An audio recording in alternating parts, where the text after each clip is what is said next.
You're a detective sergeant. You're assigned to vice detail. A professional gambling ring has set up operations in your city. Dozens of citizens are being victimized. The gamblers keep on the move, changing their locations day to day. Your job? Get them. Compare Fatima with any other king-size cigarette. Yes, compare Fatima with any other king-size cigarette. 1. Fatima's length filters the smoke 85 millimeters for your protection. 2. Fatima's length cools the smoke for your protection. 3. Fatima's length gives you those extra puffs, 21% longer than standard cigarette size. Fatima gives you more for your money. And in king-size Fatima, you get an extra mild and soothing smoke, plus the added protection of Fatima quality. Buy Fatima in the bright, sunny yellow pack. Best of all, king-size cigarettes.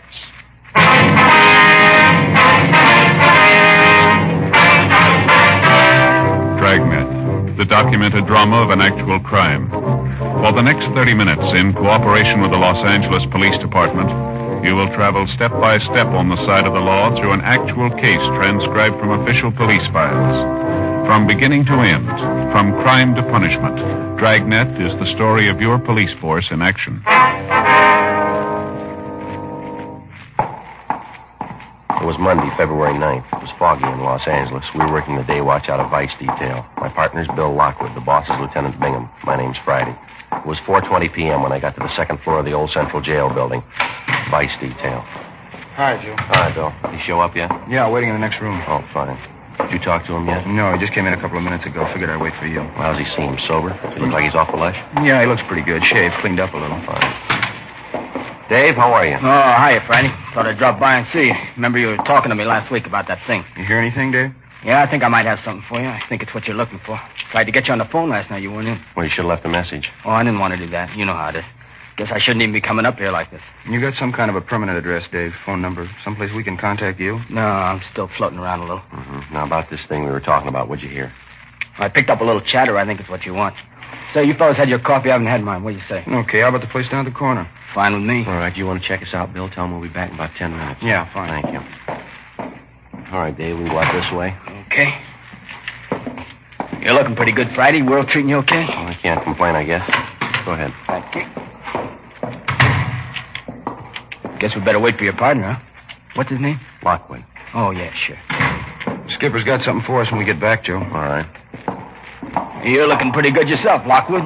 Yeah, real good. You seem to be in pretty fair shape. That pocket full of change sounds healthy. That's not too good. Still got a few dimes to rattle. Hasn't been coming too fast lately, though. Mm-hmm. You still setting pins down there at that bowling alley? Yeah, uh-huh. A lot of help hanging around, though. They really got to hustle for it. That's so. Oh, yeah. A lot of the alley's changing over to those automatic machines, you know? Mm-hmm. Quite a few guys out. Lousy machines can set pins better than a man can.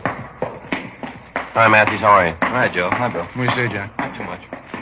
Hey, who's that guy? He works out of the office. Why? Nothing. I thought I'd seen him around. Yeah. No, down this way, Dave. Just a couple of doors. Oh, yeah. By the way, did you hear anything about Tony? You know if he's in town? No, I've been working on it. That dirty Tony, he's not going to show. Go ahead, Dave. Yeah, well, thanks. Now, why don't you two grab the back table? I'll order up. All right, fine, Bill. Black thanks. with sugar, huh? All right. Cream and sugar for you, Joe? Yeah, that's fine. Bring a couple of those jelly donuts, could you? Okay. All right. Well, what's the story, Dave? What do you hear? I heard about it last night, right after I left the alley. You told me to keep my ears open, you know? Yeah. Said you figured there might be something on that new bunch hanging around the bar down from the alleys. You figured they might tie in with a new bunch of high rollers in town. Yeah. What'd you pick up? I think you figured right, from what I heard anyway. Mm-hmm. Here you go. Have a donut, Dave? Oh, yeah, thanks. You make a fine waiter, Lockwood. Thanks. If we don't get a lead pretty soon, I may have to take it up. Dave was just telling me that he figures he might have something for us. He picked it up at the spot down from the alleys last night. Well, like I said, after I was through at the alleys, I stopped by the place and had a couple of beers. Can't afford anything else. A few nickels they'd pay me. Lucky to get enough to eat the way things are going. Yeah, it's pretty rough, I know. Well, what's the pitch you got, Dave? Well, I was sitting there having a beer, and a couple of those new faces were sitting next to me. So I put my ear out and tried to pick up some of the talk. Yeah. I couldn't get all of it, but I did get enough to make out there's going to be a big game tonight. From what I could get, there's going to be a lot of scratch floating around. You hear what it's going to be, Dave? I had to play it careful, you know. Couldn't be too nosy. Yeah, sure. I sat and had another beer in one of these new monks. Heard the other guy call him Mike, I think. He asked the bartender for change to make a phone call. He got the change, went over the wall phone. I got up and drifted over that way. He made out like I was watching the shuffleboard. I caught some of his talk. Now, what was that? Well, he was talking about some big game tonight. I heard him say to the guy on the other end not to show up before 11:30. To get an address? Yeah, He said he'd be back of an empty store building down on Gibbons Avenue. You get the number? 9122. What was that again? 9122, is that right? Yeah. Gibbons, huh? Yeah, I'm pretty sure. As soon as I got out of the place, I wrote it down. Wait a minute. I got it. Let's see. Yeah, 9122 Gibbons. Yeah, that's it. Now, this fellow that made the phone call, you say his name was Mike, is that right? Yeah, that's what I heard his partner call him. He's kind of a short guy, like 35, 36, on the fat side, black hair. Mike Filmer. You know him? Yeah, we've had an eye on him. Thought he might figure in. Not about the size of it, Dave? That all you heard? Yeah, that's about it, Friday. As soon as he finished the phone call, him and his partner left. I finished my beer and left, too. I had to. Couldn't afford another one. Real tough these days. Yeah, well, thanks a lot, Dave. Really appreciate it. Well, don't mention it. You've always done all right by me. Donut sure tasted great. Still hungry. Wait, I feel I could take on a 3-inch steak. I'm sorry things aren't better for you, Dave. How about a 10 spot? Will that help you any? It sure will, Friday. Thanks a lot, huh? Really can use it. Well, glad to help you. You're always helping us. You sure make it nice. I mean, you make it nice and easy on a guy. How do you mean? Well, it's always there first. I never have to come right out and ask. What's that? The dough. You always get the pitch, don't you?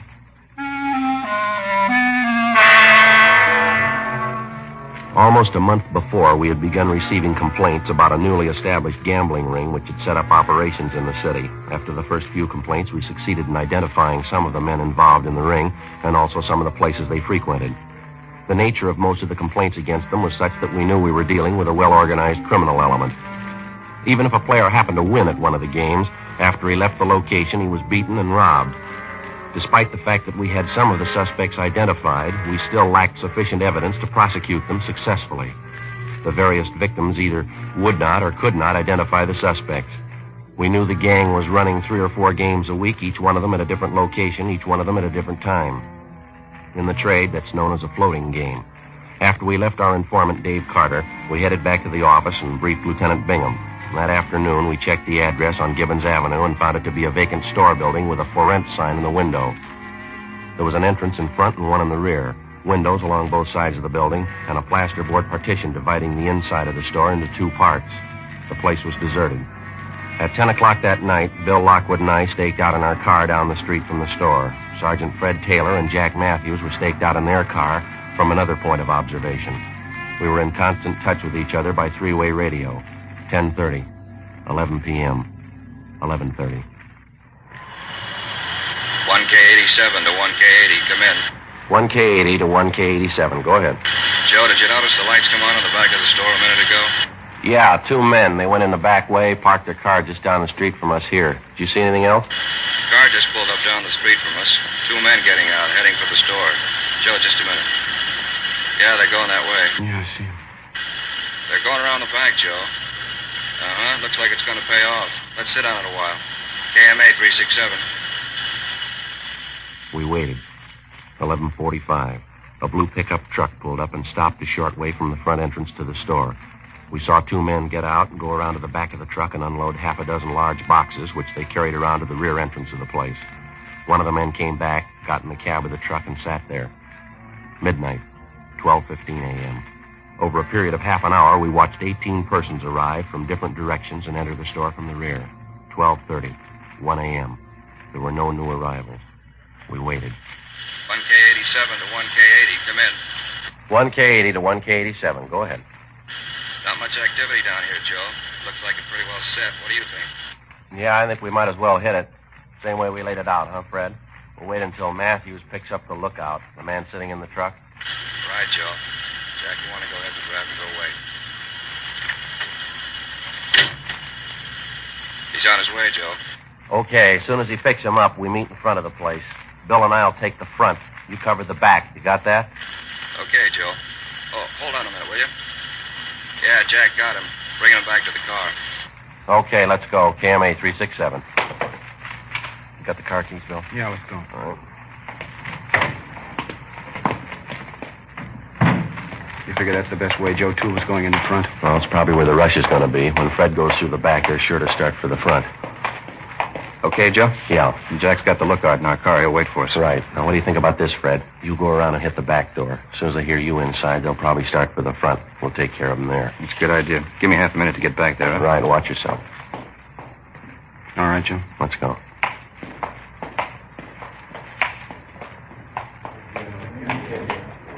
They're still going. Not wise to us. Yeah, let's hold it right there. Police officer, you're under arrest now. Hold it right there. Come on, Bill. Let's hit it. Shots, Joe. Yeah, come on. All right, get back there, Lawler. Get back. Police officers. Come on, back against the wall. Going out the window, Joe. Fred! I said get back against the wall, all of you. All right, I'll cover him. You get back and see what happened to Fred. Right. All right, mister. With the rest of them, they're back against the wall. All right, I'm going. What's the beef about anyway? Just All right, having a all little of you. game? Turn around. Face the wall. Put your hands against the wall. What's the pitch anyway? Treating us like a bunch of thieves. You're just having a little fun. No harm done. Joe. Yeah, did you find Fred? What happened? He's been shot, hurt bad. Matthews is in with him now. I'll call the ambulance. Get some help. All right. All right, you two. In with the others. Back against the wall. What's the beef? Sure, a big noise about nothing. We're here to play a little cards, friendly game, just $1 limit. Nobody ever gets hurt. We're all friends. Is that why you carry guns? 1:20 a.m. The ambulance arrived, and Sergeant Fred Taylor was taken immediately to Georgia Street Receiving Hospital in a critical condition. He'd been shot twice through the upper portion of the chest. He'd been unconscious from the time of the shooting. Who the assailant was, we had no idea. The crime lab arrived at the scene and began their preliminary investigation. Meantime, homicide officers had arrived, and all units in the area were assisting in the investigation, making a house-to-house canvass and checking all backyards, alleys, and unoccupied buildings for possible suspects in hiding. Out of the total number of men present in the store at the time of the shooting, Bill and I had been able to detain 9 of them. The remainder had either scrambled out side windows or the rear door and then apparently made their way over back fences. The 9 we did get were taken downtown for interrogation. All of them had been searched, but no weapons had been found. Bill Lockwood and I remained at the scene assisting the homicide officers. 2:05 a.m. An additional 4 men who'd been present at the gambling game that night were picked up in the area, transported downtown, and held along with the other 9 at homicide detail. 2:20 a.m. Bill and I were called downtown to assist in the questioning. We got nowhere with the first 3 suspects. It was the same with the 4th. You expect us to believe that, Mike? Well, it's the truth. I don't know anything about it. Now, look, Mike, let's put it on the table, huh? We listened to your line of chatter down at the store when we made the pinch. We heard it all. Now, let's get on to facts. I told you everything I know, no different than the other guys you picked up. I heard there was going to be a game tonight, so I came down. Who'd you come down with? How'd you get there? I drove, came by myself. Where'd you park your car? About 2 blocks away, a little alley there. By a gas station. You're a liar, mister, and you know it. Well, it's the truth, so help me. If I knew there was going to be trouble, I wouldn't even have showed up. I'd play a few cards, sure. I don't go in for heavy stuff, though. I haven't got anything to do with the game. You're a liar. You can't say that. Now, you show me where I've lied to you. Tell me. We were staked out on that place tonight, Mike. It was a little past 11:45. You drove up in a blue pickup truck. Another man was with you. You were driving. Oh, no, you got it wrong. No, we haven't got it wrong. You parked that truck about 10 yards down the street from the front of the store. You got out first. The other man followed you. You unloaded 6 large cartons from the truck. Some of the equipment we found on the store. You took it around back and into the rear door, didn't you? You got it wrong. It wasn't me. It couldn't have been me. Come off it, Mike. The man you were with, we've got him down the hall. The other officers have talked to him. He gave him the straight story. But I didn't come with any other guy. Now, will you listen to me? I knew some of them there. I'll admit that. I came by myself. Now, you listen to me, mister. You get this through your head. Get it once and for all. This isn't a gambling beef anymore. Somebody's been shot. He's been hurt bad. Well, that's not my fault. I didn't shoot him. I don't know anything about it. You know more than you're telling. You lied about coming there in that truck. We saw you. Something else. The truck's been checked out. It's registered in your name. Now, you come up with an answer for that one fast. Well, I don't get it. Maybe my truck is down there. If it is, I don't know how it got there. You're in a jam, Mike. This isn't any misdemeanor rap. I think the sooner you realize that, the better it's going to be Look, for you. You don't have to tell me it's serious. I know that. Now, what do you want from me anyway? You know what we want. You know the answers, and we want them. You're part of that gambling setup. We know that. We know who was there tonight. Everybody. We want the names of every one of them. Now, either you got the answer to that shooting or somebody in that crowd has. We're going to get the answer, Mike. Don't make any mistake about it. We're going to get it. Now, what do I have to say to convince you you're talking to the wrong guy? Not according to the man they got down the hall, the one in the pickup truck with you. He gave us the whole story. You hired him to help you tonight. You were going to pay him $20. He helped you haul the equipment to the store, and he was supposed to be the lookout at the front door. It ties in all the way. How about it? All right. Now, you've been calling people liars, huh? Well, he's the liar. The whole lousy story is nothing but a lie. All right, keep quiet. Friday talking. Oh, yes, sir. Yeah. All right. Yeah. Okay, thank you. Now, you listen, Mike. Here's a piece of advice. You make up your mind. Now, how do you mean make up my mind? I'm trying to cooperate. You don't believe me. I'm trying to help you out every way I can. I'm only too glad to give you a hand. I know you got a tough job. You got my Now, sympathy. don't you worry about us, mister. From here in, start worrying about yourself. You're going to do a lot of it. I don't know what you're talking about. That policeman, he just died.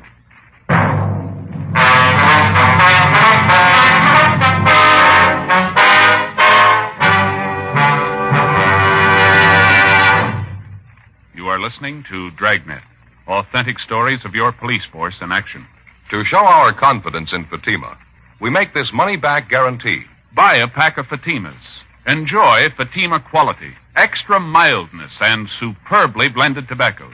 If you're not convinced Fatima is better than the king-size cigarette you're now smoking, just return the pack and the unsmoked Fatimas by August 1st, 1952, for your money back plus postage. Fatima, Box 37, New York 1. Prove Fatima quality yourself. Compare Fatima with any other king-size cigarette. 1. Fatima's length filters the smoke 85 millimeters for your protection. 2. Fatima's length cools the smoke for your protection. 3. Fatima's length gives you those extra puffs, 21% longer than standard cigarette size. Fatima gives you more for your money. And in king-size Fatima, you get an extra mild and soothing smoke, plus the added protection of Fatima quality. Ask your dealer for Fatima in the bright sunny yellow pack. Best of all, king-size cigarettes.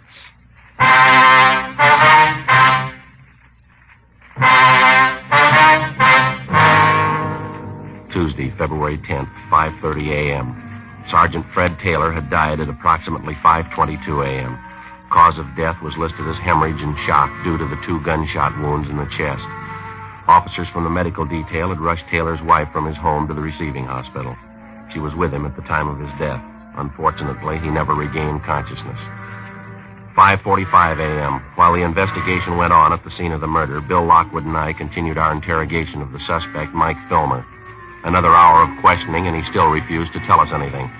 We finally confronted him with the man we'd seen him arrive with at the location of the gambling game earlier that morning. Another 10 minutes of questioning, and he finally broke down. Why didn't you tell us that to begin with? Well, believe me, I wanted to. I was scared. I was scared to death. I never had anything like this happen to me before. I didn't know what to do. I didn't know what to say. All right, this is a complete list of everybody you saw there last night. Everybody who was in that game. Well, yeah, I think it covers it. Well, let me see it a minute. All right, here you are. Yeah, just about everybody. These are the only addresses you got, just these 3 here. Yeah, that's it. No, I'm not lying now, believe me. Those are the only ones I know of. All right, so you had a hand in the game. You brought in the equipment. You were working for the house. Yeah, that's right. Then who's the boss, Mike? Who's running the game? What about it? Who's running it? Look, I've told you everybody that was there, everybody. He wasn't there that night. He couldn't have had anything to do with Mike, we didn't ask you that. We asked you who the boss is. What's his name? Now, how about it? We want his name. But I told you he wasn't there last night. If he wasn't there, he couldn't have had anything to do with it. Look, he's a nice guy. He doesn't want trouble any more than I do. He couldn't tell you You let anything. us figure that out, will you? Now, who's the boss, Mike? Does it have to be? Is that important? We wouldn't be asking you. Who is he? George Delano. Now, that's all I know about him, his name. How does he spell his last name? What's he look like? Well, I guess it's Delano. I never saw him write it down, though. I've only known him about a month, maybe 5 weeks. What's his description? Well, he's taller than I am, about 5 feet 10, 11 maybe. Dark hair, a little bit on the heavy side. Like me, I guess. Man about 45, 50. Where does he live? Where do we find him? I don't know where he lives. Some hotel downtown, I think. The only times I ever met him was at a bar. Which bar? Where about? South end of town, down in Vermont. I don't know the address, but I can point it out to you. It's a couple doors down from a big bowling alley. Right across from a theater, woman's dress shop next door. Yeah, that's right. That's a place. The only place I've ever seen him. He always calls me at home and tells me where to meet him. You mean to say you've been working for this Delano and you don't even know where he lives? Well, I don't know what else to tell you. I'm squaring with you. I really don't know. Friday, talk to you, man. Yeah, Sam. I'll be right back now. What do you got, Sam? Charlie Hart and I just got back from a place down on Gibbons Avenue, the store. Yeah. Thought you'd like to know. We found a gun in the back of the place hidden under a lumber pile. Right. Did you check it out? Yeah, I ran through gun records. It's registered. What's the name? George Delano. 7:38 a.m. With the new lead on the alleged boss of the gambling ring, George Delano, we interrupted our questioning of the suspect, Mike Filmer. We took him down the hall back to the homicide squad room to be held for further interrogation. We checked Delano through R&I, but we had no record on him. Then, along with Sergeants Sam Flowers and Charlie Hart of Homicide, we drove out to the address of George Delano as listed in the gun registration files. It was a small cottage in the Wilshire area. The woman who answered the door identified herself as Mrs. George Delano, the suspect's wife.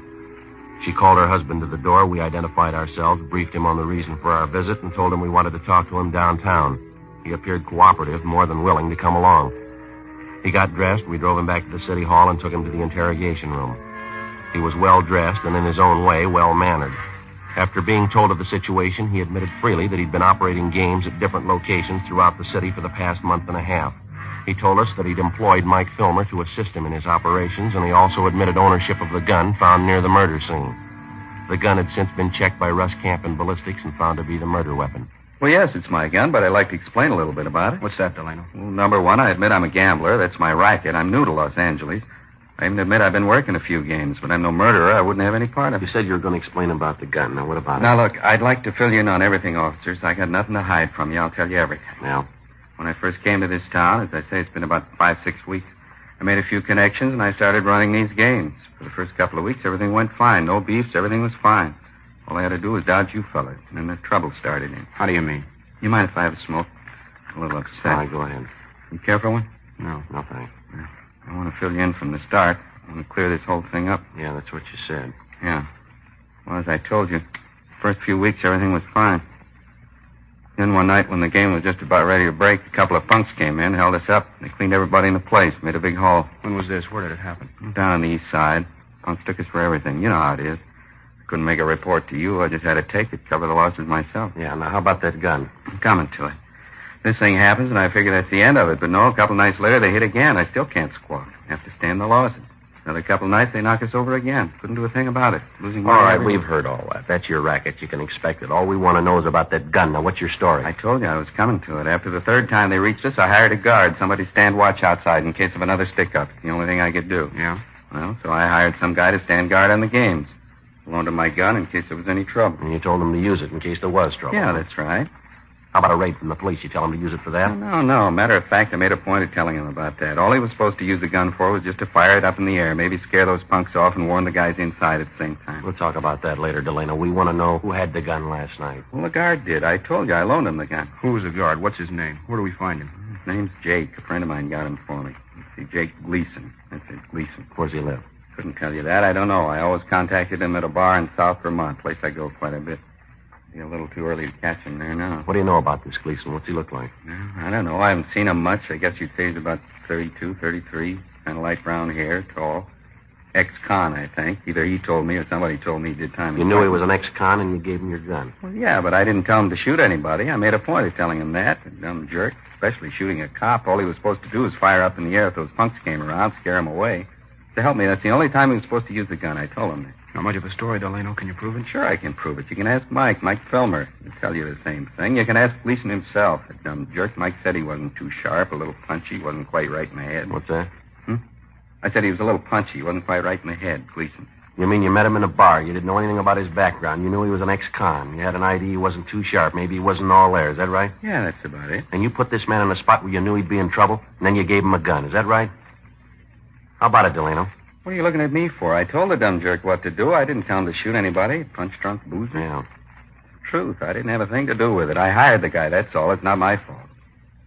What are you looking at? I wasn't even there. I didn't even know about it. I didn't kill that cop. Didn't you?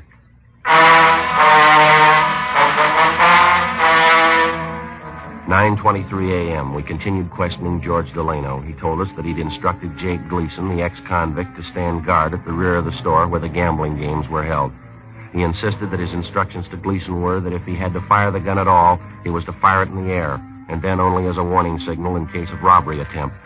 Delano was detained by homicide officers pending further investigation.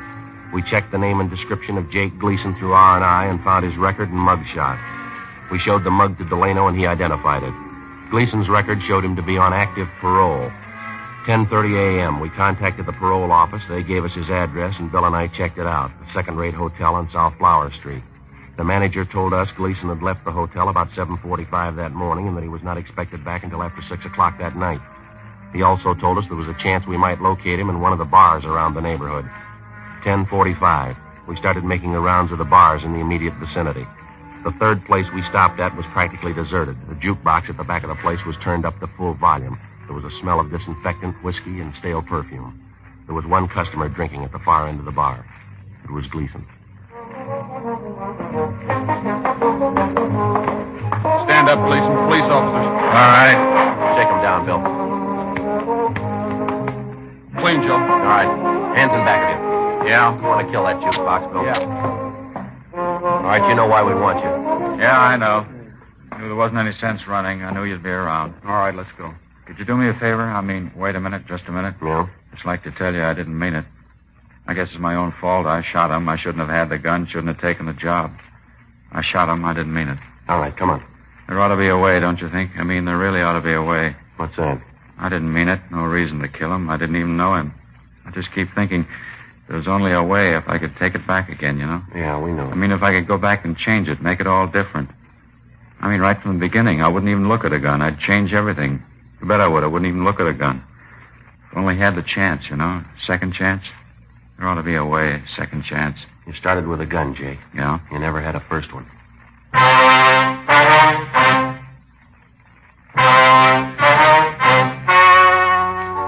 The story you have just heard was true. The names were changed to protect the innocent. On May 22nd, trial was held in Superior Court, Department 88, City and County of Los Angeles, State of California. In a moment, the results of that trial. And now, here is our star, Jack Webb. Thank you, George Fenneman. Friends, Fatima gives you more for your money because no other king-size cigarette can match Fatima quality. Because Fatima's length filters and cools the smoke for your protection. Gives you those extra puffs, 21% longer than standard cigarette size. I'm convinced that you'll agree with me once you try them. Get a pack of Fatimas next time you buy cigarettes. Fatima, an extra mild and soothing smoke. Best of all, king-size cigarette.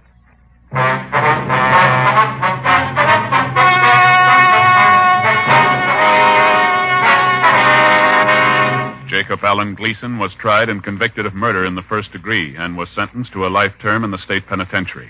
George Delano, Mike Filmer, and all other principals were found guilty of violating the municipal code 43.01 gambling and received sentences as prescribed by law.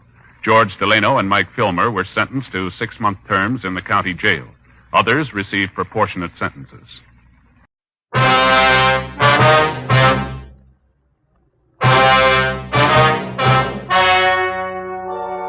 The story you are about to hear is true. The names have been changed to protect the innocent. Fatima Cigarettes, best of all king-size cigarettes, brings you Dragnet on both radio and television.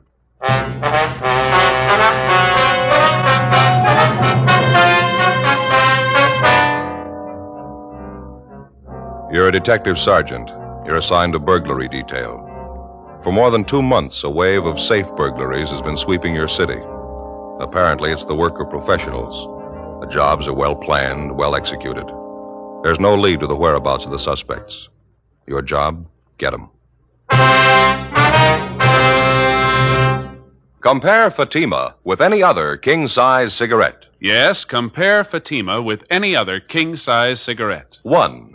Fatima's length filters the smoke 85 millimeters for your protection. 2. Fatima's length cools the smoke for your protection. 3. Fatima's length gives you those extra puffs, 21% longer than standard cigarette size. Fatima gives you more for your money. And in king-size Fatima, you get an extra mild and soothing smoke, plus the added protection of Fatima quality. Buy Fatima in the bright, sunny yellow pack. Best of all, king-size cigarettes.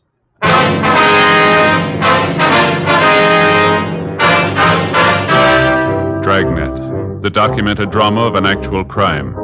For the next 30 minutes, in cooperation with the Los Angeles Police Department, you will travel step by step on the side of the law through an actual case transcribed from official police files. From beginning to end, from crime to punishment, Dragnet is the story of your police force in action. It was Sunday, June 8th. It was warm in Los Angeles. We were working the day watch out of Burglary Division, safe detail. My partner's Bill Lockwood. The boss is Captain Wisdom. My name's Friday. I was on the way back to the office, and it was 8:36 a.m. when I got to room 45, Burglary Division. Joe? Oh, hi, Smith. There's a note in the book for us from the captain about your partner, Lockwood. Yeah, what's that? Forgot to make that sick report on him yesterday. Did you call him? How's his leg? Well, I talked to him on the phone last night. Pretty bad ankle sprain. Doctor figures he'll be out for a couple of weeks anyway. Who's the fellow you got there? Suspect Jones and McCready picked up on stakeout, drugstore, 3rd and Ventura. What do you got on him? McCready says they picked him up about 4:45 this morning. Yeah. He and Jones were staked out inside the drugstore. Saw this fellow drive up in a car, get out, and try the front door of the place. Uh-huh. And he went around and back of the place, tried the back door, then he came around in front again, tried to jimmy the door. Finally gave up, got in his car, and started to drive off. Jones and McCready followed him, picked him up, and brought him in. Where's Jones and McCready now, do you know? I told him to go ahead home. No reason for him to hang around. We carry the thing from here. What have you done so far? Did you check him through R&I yet? Call Frank Cunningham. He's doing it now. What's his name? According to his identification, it's Charles W. Boyd, an address at 239 West 92nd Street. That's what he tells us, anyway. Mm-hmm. Is that your name, fella? Yeah, that's my name. Saw my identification. No reason for me to lie. You can check me out. All right. Hold your hand up there. We'll get these cuffs off of you. Yeah, sure. All right, there you are. Yeah, thanks. Sure tired sitting here, handcuffed, sitting in one place. Frank, you want to tell Gaffney we'll be down in the interrogation room? When R&I calls back, tell him to transfer it in there, would you? Yeah, okay, I'll meet you there. All right, thanks. All right, Boyd, let's go. I'd like to talk to you down the hall. Yeah, let's get this thing over with. I don't feel good. I want to get out of here. What are you shaking for? There's nothing to get nervous about. Are you sick? Yeah, I haven't been feeling good at all the last couple of days. Hey, wouldn't you know it, out of smokes. Hey, say, would you happen to have a cigarette, please? Yeah. Here. Thanks. There's a light for you.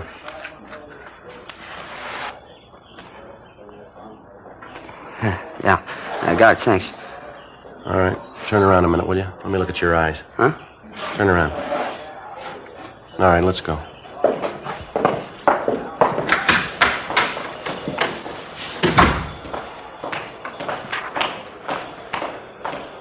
It's okay, Joe. I told Gaffney he'll put through the call from R&I. Oh, that's fine. You sure this won't take long? I'd like to get out of here and get home. I've been sick for a week. Ought to be in bed right now. We'll make it as fast as we can. All right, in here.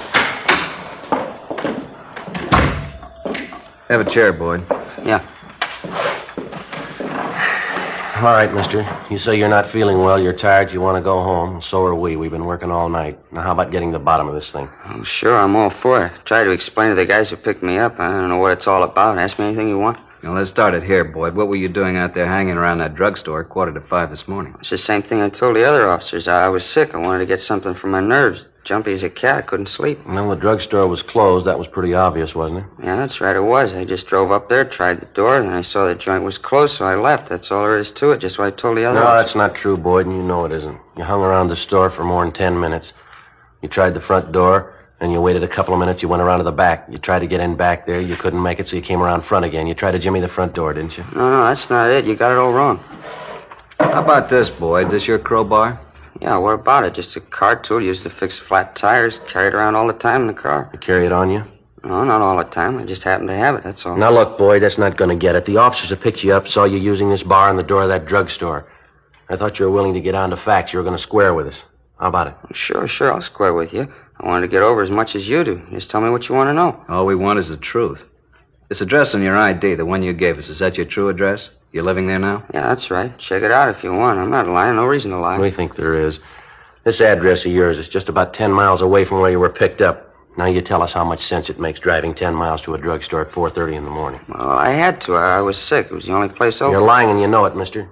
You had to pass at least 2 all-night drugstores on the way. Why couldn't you stop at one of those? I didn't see any stores open. I was sick. I just kept driving till I spotted a place I thought was open. Looked to me like it was open. A lot of lights in the window, inside the store, too. I didn't know it was closed till I tried the door. You usually try doors with a crowbar, Boyd? Oh, look, what are you getting at? You think I was trying to break in that place? Yeah, that's what we think. Well, what for? What do I want to break in there? I wanted to get something for my nerves, that's all. I wanted to find a drugstore. Why should I break or open a place and just get a bottle of medicine? Huh? We don't think you were looking for medicine, Boyd.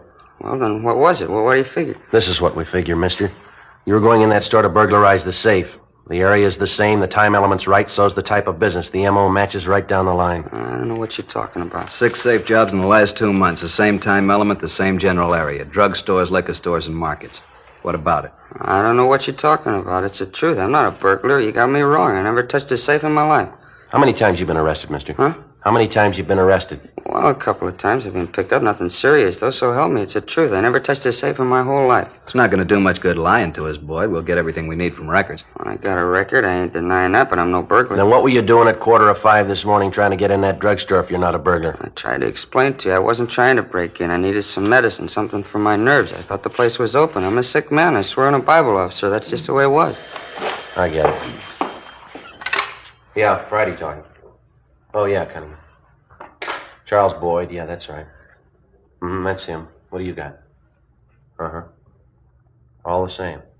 I see. Give me the last 2 arrests. No, the last 2 arrests again. Yeah. May 9th, May 22nd. All right, Cunningham. Yeah, thanks very much.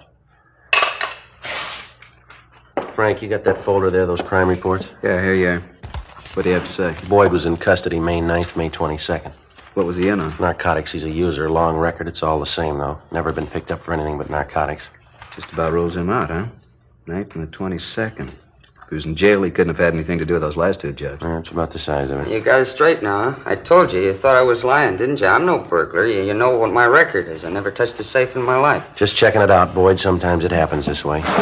Sure. No hard feelings. I'll take off now and go home. I'm not feeling well at all. I guess it's okay if No, you just sit still, Boyd. You're not going yet. What do you mean? Red tab on your card down at the Record Bureau. Your last arrest, May 22nd, violation State Narcotics Act. You went out on a $1,500 bail. Yeah, that's right. It was all legal. I paid for it. Why didn't you show up for your preliminary hearing? We got a bench warrant for your arrest. Oh, no, they wouldn't do that to me, would they? I was sick in bed. I couldn't make it to court. You just look at me. You can tell, can't you? I ought to be in bed. Yeah, you don't look good at all. Of course I don't. I'm a sick man, really sick. I ought to be in a hospital. Well, maybe that's where they'll send you. We continued questioning the suspect, Charles Boyd, who finally admitted that he'd gone to the drugstore early that morning for the purpose of burglarizing the place to obtain narcotics.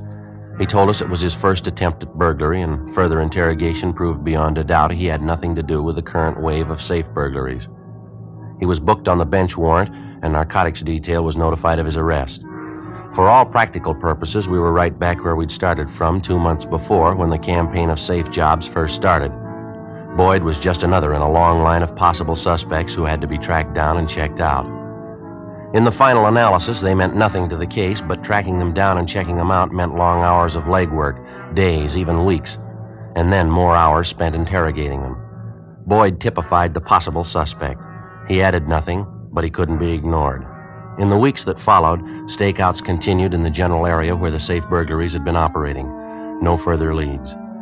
The investigation went on. On June 17th, Frank Smith and I drove out to the San Fernando Valley to check a lead on a possible suspect we'd gotten from one of our informants. His information was that the possible suspect, an ex-convict by the name of Mark Chandler, who'd served time for burglary, had apparently come into some money recently. Through the parole office, we located Chandler on a chicken ranch just outside of Van Nuys. Yeah, I've been out here almost 3 months now. Nice life. Pretty hard work, though. Got a few routine questions for you, Mark. Like we told you, we're from burglary detail. Guess you know why we're out here. Yeah, I think I get the idea. I admit there was a time when you wouldn't be very welcome, but right now it's different. Anything I can do to help, it's all right, fellas. We're going to lay it right on the table for you, Mark. You own this place, do you? Yeah, that's right. Me and my brother. Where'd the money come from? My brother, he set the whole thing up. You say you and your brother. Whose money bought the place, Mark? Well, my brother made the down payment. You can check on it. The whole deal went through escrow right down here at the local bank. What's the deal anyway? Didn't you check with my parole officer? Yeah, we checked with Galloway. He told us you were still on active parole. You were running a chicken ranch. Didn't say it was for your brother, though. Well, I thought I filled him in on it. I didn't have enough cash to swing the deal. My brother put up most of the dough. I only had $800. Uh-huh. That's your car back there in the driveway, Mark? No, it's my brother's. Nice one, huh? Yeah. I got permission from the parole officer to drive. Say, would you mind walking back with me to the Brooder Shack? I got a new batch of Rhode Islands in this morning. Day-old chicks. Got to be sure the heat's right. Yeah, all right. There's a lot of work around a place like this. I just built those pens there. Uh-huh. They're nice. Good-looking flock of chicks there, wouldn't you say? 4 weeks old. Those are barred rocks. Notice how they're starting to feather out already, getting nice and heavy? Make wonderful fryers, you know. Oh, that's so? Oh, yeah. Just a minute. Hey, will you look at that mash rack? They like fiends. I just filled that thing an hour ago. That's where the money goes. You know that mash goes for better than $5 a sack? Look, we don't want to take too much of your time, Chandler. We can see you're busy. We got a couple of dates we'd like to check with you. Where you were, what you did. Oh, sure, fella. Just let me check the temperature in the Brooder house here. It won't take a minute. Hey, come on in. All right. They're pretty cute when they're small, huh? Let me see here. Just look at that, huh, Joe? Piled all over each other. Must be more than 1,000 of them. Yeah, at least. Yeah, just right. 89. Gotta watch them pretty close the first week. Fell up the road, lost a big batch last week. Heating element in the brooder went out overnight. Oh, yeah, gotta shove that door hard. Sticks a little. Yeah, I'll get it. Okay, what else was it, officers? I'm glad to help you any way I can. Those dates we want to check, Mark. It was almost a month ago, the week ending May 7th. Yeah. Can you account for your time on that weekend, where you were, what you did? The 7th? Let's see. Yeah, I was here. Any way of proving that? Yeah, I think so. I started here the 23rd of April and been here every night since. Anyone we can check with on that? Well, my brother and his wife, they were here, they can tell you. Neighbors, too. They come over for cards on the weekends. Come to think of it, I remember my parole officer was out to see me one of those weekends. I'm pretty sure of it. You can check with him. All right, Mark, thanks. Hey, what's the pitch anyway, Sergeant? Safe jobs around town, is that it? That's it. You heard anything, Mark? Any rumbles at all? No, sorry. This job keeps me pretty close to home. I don't get around at all. Maybe 2-3 nights a month. That's the only time I get out. That's all we're asking about. Before we left the suspect, Mark Chandler, we called his parole officer, and he substantiated the fact that he'd visited with Chandler on the night of May 7th, the date of one of the safe burglaries. We checked with his brother, his sister-in-law, and the neighbors, and all of them fully corroborated his story. Before we left, we were satisfied that Chandler had nothing to do with the safe burglaries. It was just another of the more than 100 possibles that we'd checked out in the course of the investigation. On June 22nd, we got a lead on still another one. It came from the proprietor of a fix-it shop on West Pico Boulevard near Normandy. We drove out to interview him. He gave his name as Harold Van Owen. Yeah, just a minute, officers. Be with you in a minute, all right? Yeah, okay. Have to get these keys made. The lady will be back soon. Says she needs them. What time you got, Frank? 10 to 12. Getting hungry? Well, I didn't have much breakfast. How about dropping by Felipe's, all right? Suits me. I could use a good French dip sandwich. Haven't been down there for a while. Yeah. All right, officer. Sorry to keep you waiting. I had to get the keys done. I promised the woman. That's all right, Mr. Van Owen. Well, what was it you wanted to see us about? Well, I don't know, to tell the truth. Maybe it's something, maybe it's nothing at all. I just don't know. Figured I ought to let somebody know about it, though. Yes, sir? A young fellow was in here the day before yesterday. Said his name was Ralph McKinley. Told me he lived around the neighborhood, but I don't think I ever saw him before. He didn't act right to me. Mm-hmm. Said he's an inventor. I doubt it, though. He just didn't look the part to me. A young fellow, you know, dresses pretty flashy. Never met an inventor that looked like that before. Well, what do you want with you, sir? He wanted me to make up a piece of machinery for him. He said it was a special part of a new gadget he was working on. He brought in his own drawing of the thing. I got it down here someplace. Let's see. Well, what did the young fellow look like? Would you remember that? Oh, typical pool room cowboy, I guess. About 29, 30 years old. On the thin side, tall. Got a lot of gray hair for a young fella. Hair was almost gray. Here's the drawing. This is what he wants me to make up for him. What do you figure it's supposed to be? Miss McKinley said it was part of a new hydraulic press he's working on. I got a few doubts about that. How do you mean? Oh, I've been tinkering around in this business long enough to know what goes into a hydraulic press. Can't see where this thing fits in at all. Well, what's your idea on it? I think it's a pull. Only one job they're any good for. Yeah. Breaking into a safe. Before we left the fix-it shop, Van Owen gave us a complete description of Ralph McKinley, the man who'd ordered the gadget made for him. We showed him several mugshots of possible suspects, but he was unable to make any identification. Van Owen told us that McKinley said he'd call back in about 3 or 4 days to pick it up. Except for the man's chance remark that he lived in the neighborhood, Van Owen had no idea as to his whereabouts. 12:10 p.m. We drove back to the office and made arrangements for an immediate stakeout at the fix-it shop. Then we checked the name and description of Ralph McKinley through R&I and through the stats office. It got us nothing. As far as we could find out, he had no previous criminal record. The end of the week came and went. The man known as McKinley failed to show up at Van Owen's fix-it shop to pick up the article that he'd ordered. 8 o'clock Monday morning, June 28th. We got the report when we checked in for work. Despite all precautions, another safe job had occurred over the weekend, this time at a liquor store on South Alvarado.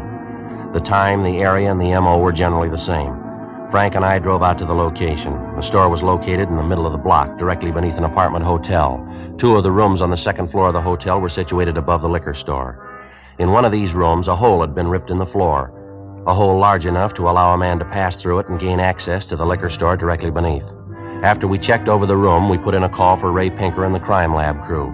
Then we went downstairs to interview the manager of the hotel, a Clyde Winters.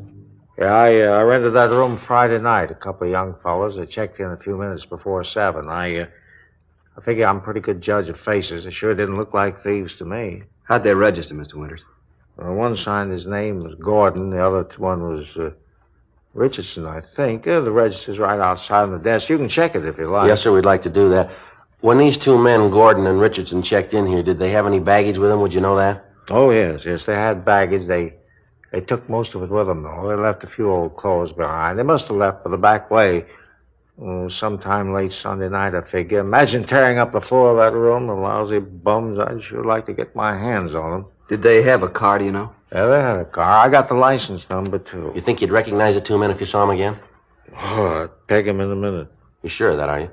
Positive. I'd know him in a minute, especially the young fellow Richardson. He couldn't have been more than 27, 28 years old. Yeah. Hair was gray, almost completely gray.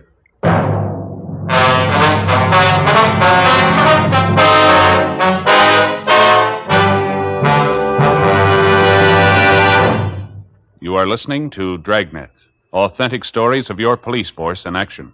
To show our confidence in Fatima, we make this money-back guarantee. Buy a pack of Fatimas. Enjoy Fatima quality, extra mildness, and superbly blended tobaccos. If you're not convinced Fatima is better than the king-size cigarette you're now smoking, just return the pack and the unsmoked Fatimas by August 1st, 1952, for your money back plus postage. Fatima, Box 37, New York 1. Prove Fatima quality yourself.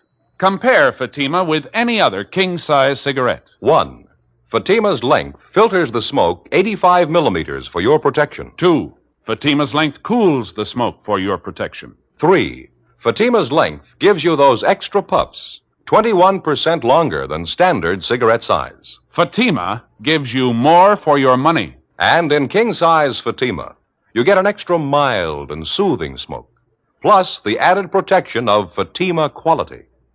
Ask your dealer for Fatima in the bright sunny yellow pack. Best of all, king-size cigarettes.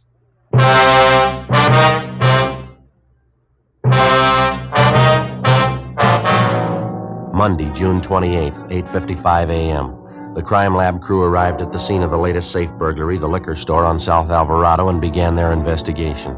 The store was gone over thoroughly, as well as the hotel room directly above it, through which the burglars had gained access by ripping a hole in the floor. In the store itself, a few feet from the safe, the men from the crime lab found what appeared to be a broken button, probably off a coat.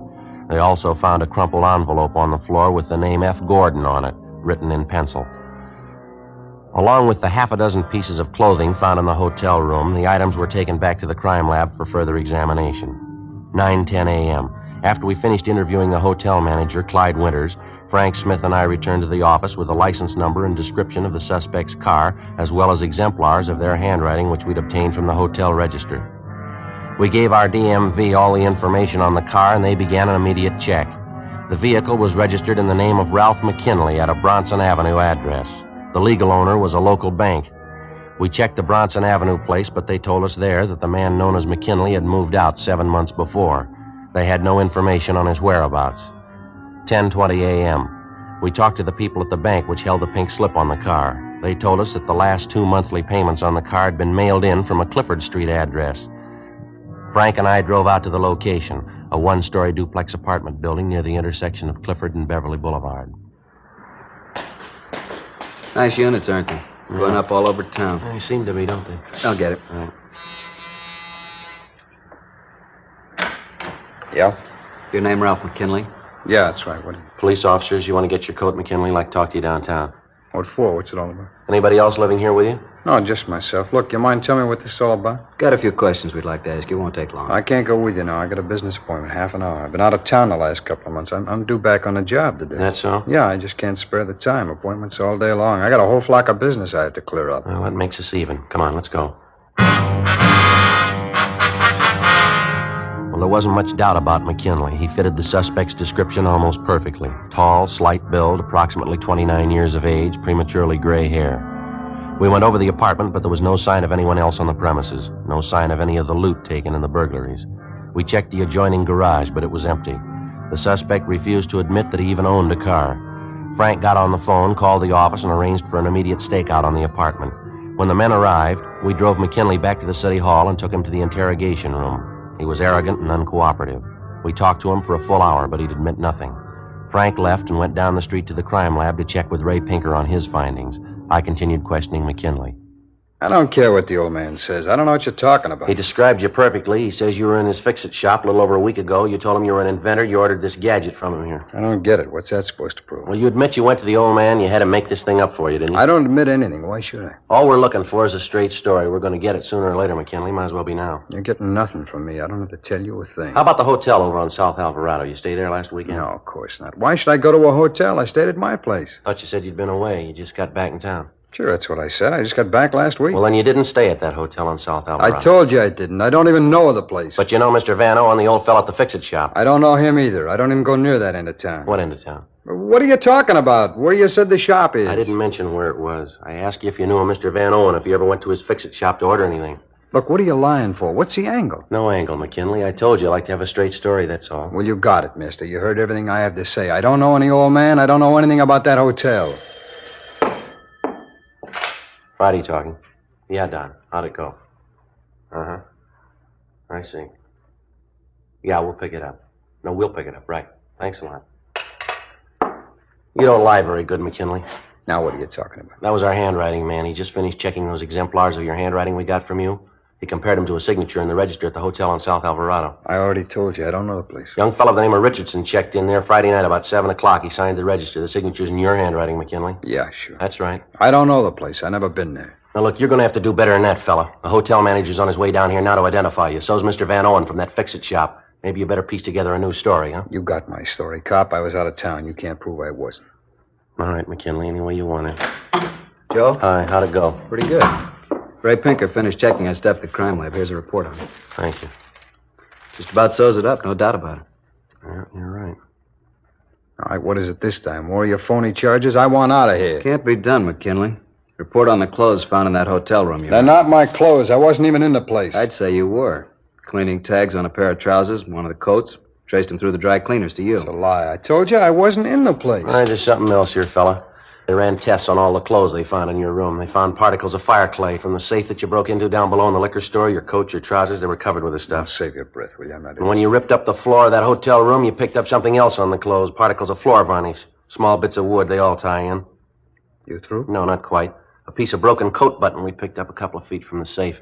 They matched it up with one of the buttons on your coat, a broken one. The pieces fit perfectly. Kinley, how about it? You got my story. No, you got a lot to explain. I'll take my chances. What's the pitch, McKinley? You know you got to come up with a story. It might as well be now. There's no story to it. I was out of town. I told you that. Why don't you get off it, mister? It's not going to take much to make a liar out of you. You know that, don't you? Oh, look, why don't you get off my back, the two of you? I told you everything I'm going to tell you. Sit down, McKinley. I'm getting out of here. Sit down. All right. Go ahead. I can wait it out as long as you can. I doubt that. I'll get it. All right. Smith speaking. How's it? Oh, yeah, Jim. What is it? That right. When? Mm-hmm. Fine. Yeah. Thanks. Piece of news for you, McKinley. Yeah? Your partner came back to your place a few minutes ago. Our men picked him up. They're bringing him in now. That is news to me. I don't have any partner. I'm in business for myself. That's what your partner figures. Tell me he claims you got all the money. He thinks you were trying to run out on him. Oh, what money? Look, I showed you my wallet. You know how much I got. Now, we're going to ask you just once more, fella. You got it. There's nothing else to say. All right, Frank. Yeah, let's book him in. According to Rogers, his partner's willing to talk. We'll get the story from him. All right, McKinley, let's go. What do you mean, go where? Main jail. We're booking you in. Come on, let's go. Go ahead, Frank. Yeah. Come on.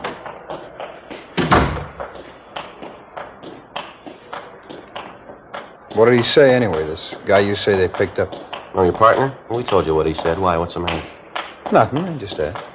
Better order up a stenographer, huh, Joe? Have her ready to take the statement when they bring the guy in. Yeah, it's a good idea. Sergeant? Yeah. Let's go back, I'll tell you.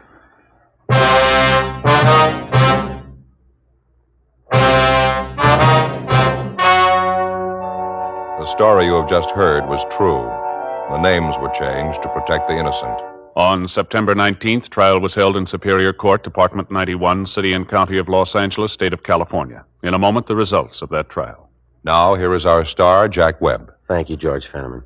Friends, just a parting word about Fatima. I know a lot of you have promised yourself that you'd give Fatima's a try, but, well, you just haven't gotten around to it yet. So I'd appreciate it if you'd kind of keep us in mind the next time you buy cigarettes and ask your dealer for Fatima's. You'll find Fatima gives you more for your money. Compare them with any other king-size cigarette, and you'll find Fatima does have a better flavor and aroma. You'll like its extra mild and soothing smoke. Tomorrow, buy Fatima. Best of all, king-size cigarettes.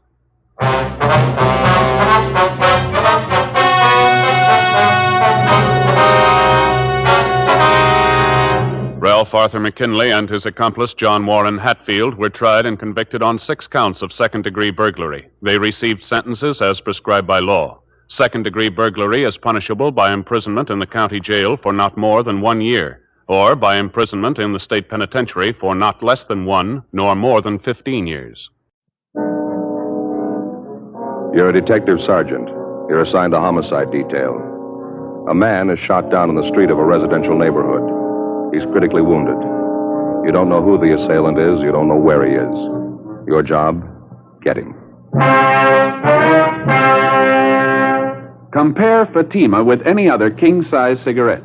Prove Fatima quality yourself. You'll find Fatima's length filters the smoke 85 millimeters for your protection. Fatima's length cools the smoke for your protection. You'll find Fatima's length gives you those extra puffs, 21% longer than standard cigarette size.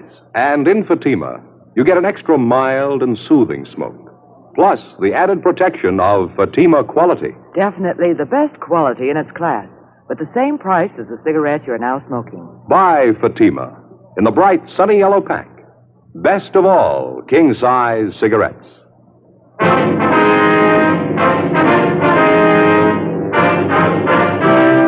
Dragnet, the documented drama of an actual crime.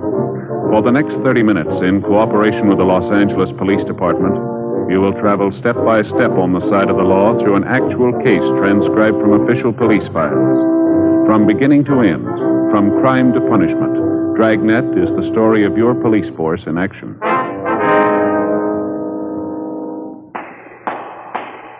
It was Thursday, January 20th. It was mild in Los Angeles. We were working the night watch out of homicide detail. My partner's Ed Jacobs. The boss is Thad Brown, chief of detectives. My name's Friday. I was on the way back from dinner, and it was 9:57 p.m. when I got back to the city hall, room 42. Homicide detail. Hi, make it in time? No, they were closed up. Oh, that's too bad. Where'd you eat? Well, that cafeteria down the street was terrible. Nothing at all, huh? Well, I figured I'd be safe with a corned beef hash. Even that wasn't much. Soggy, you know. Probably standing all day. That's too bad. I asked Johnny if he'd stay open a couple of minutes late. Told him you were coming right over. The place was closed tight when I got there. Couldn't raise anybody. Tough luck. Short ribs were really good tonight. Some great pie, too. Boysenberry. Best I had anywhere. Mm-hmm. Say, you got any of those bicarb pills in your locker? I could sure use one. I'm afraid not. Gave the last one to Gene Bechtel tonight. Oh. He ate at the cafeteria, too. Hiya. Oh, hi. Well, what do you say? Any phone calls for me yet? Muriel down at the staff's office called. That run you asked for, they got it ready. It was the only call, huh? Yeah. Mm-hmm. What is it, Al? Something wrong? No, why? You've been moping around like you lost your best friend. What's the matter? You mad at the world? No, just my in-laws. The wife had her father and mother over for lunch today. The old man's getting to be a real pain in the neck. Don't get along with him, huh? I keep trying to. Doesn't seem to do much good. All he can think of is money. It's all he can talk about. Why let it bother you? My in-laws have been talking about it for years. Forget it. He won't let you. The minute he puts his foot inside the front door, it's the first thing you hear. Crusty old guy. That pipe he smokes enough to knock you over. Why don't you duck out when they come over? Tell them you got a call. You have to go to work. Well, the wife's onto that one. She makes me hang around. Keeps telling me her father and mother like me. You never know what the old guy's a real tyrant. See, the wife comes from a big family. Every time I see her old man, he has to make a point of telling me how smart his other sons-in-law are. How much dough they're making. Yeah, same routine every time. One of his daughters married a carpenter. He's making $20 a day. One of them married a hod carrier. He's making $25 a day.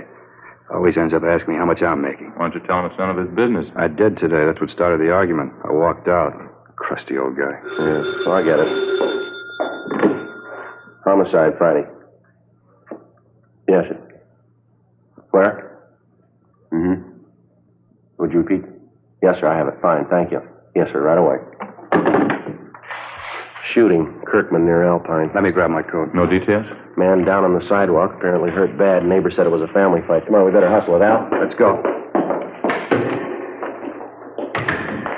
That's one good thing about this job. How do you mean? Trouble. You don't know what it is till you hear about other people's.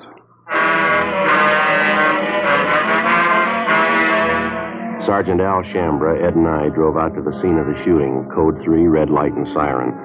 We located the victim lying on the sidewalk approximately 50 feet from the intersection of Kirkman Avenue and Alpine Street. He was a dark-haired man, looked to be in his early 40s, tan complexion, well-built. He'd been shot several times in the chest, once in the shoulder. He appeared to be unconscious. A handful of curious neighbors were standing by. One of them, a short, balding man, identified himself as Ernest Whitley. He said he was the victim's next-door neighbor. What's the man's name, Mr. Whitley? Wally Radford lives right next door to me. Been my neighbor for years. Where do you live? This apartment court right here. I live in the cottage next to the end when they're number 8. Wally lives in number 9. One right on the end there facing us. See? Yeah, what do you know about the shooting, Mr. Whitley? Well, I didn't have anything to do with it. I was watching television with the wife. I heard the shots outside. You can ask the wife. She'll tell you. You heard the shots outside of Radford's cottage, is that right? Yeah, that's right. Where's the ambulance? Why don't they come? They've been notified. They're on the way. Well, who did the shooting, Whitley? Would you know that? Well, not for sure. We were watching television, like I said, when I heard the shots. Wife and I. First, I heard the shots, and then I heard somebody yell. I thought it was some high school kids in a hot rod or something. You know, horsing around outside. Wife told me to get up and take a look anyway, so I did. Uh-huh. On the way to the door, I heard another shot. Then somebody yelled out again like they were hurt. Must have been 6 or 7 shots anyway. Just as I opened the door, I saw Wally go running past. I didn't know what was coming off. He ran right out toward the street here. Weaving back and forth, looked like he'd had a couple of drinks. I didn't know what it was. You didn't see the actual shooting? You didn't see anyone with a gun? Well, no. The only one I saw was Wally. He ran right by me, holding his hands up to his chest. I yelled to him, but he didn't stop. I didn't know if he was drunk or what. When he got out here to the sidewalk, I saw him fall down. I went after him. It was terrible. Say, either one of you got a smoke? Yeah, sure. Look, I'm still shaking like a leaf. There you go. Swell. Thank you. Want a light? Yeah, please. Thanks. You're welcome. Was Radford still conscious when you reached him, do you know? Just about, yeah. I don't know how many times he was shot. He was rolling around on the ground. Pain was terrible. The whole front of his shirt was all stained. I yelled to Mike Desmond, one of the other neighbors. He called you fellas. Did Radford say anything to you? How it happened? I kept moaning about the pain. Kind of made me sick. It was a relief when he passed out. Mm-hmm. Did he tell you how it happened? Yeah, his wife. I figured that was it when I saw what was wrong with him. He told you his wife shot him? Well, they had a big fight today, Wally and his wife.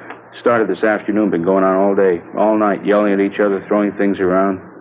I never expected this, though. Something must have snapped. She must be out of her mind. Where's his wife now?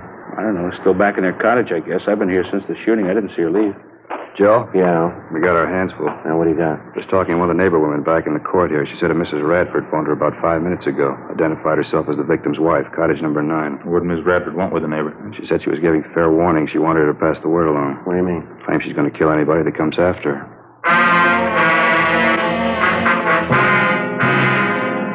10:28 p.m. The ambulance arrived, and the attendants administered first aid to the victim of the shooting, Wallace Radford. Before he was rushed to Georgia Street Receiving Hospital for further treatment, Radford regained consciousness long enough to confirm the fact that it was his wife who shot him. That was about all he could tell us before the sedatives took effect. The 2 officers and 2 of the radio cars which were standing by were detailed to keep the crowd away from the apartment court where the shooting took place, in particular Cottage 9, where the Radfords lived. The blinds were drawn in the house. There were no lights showing.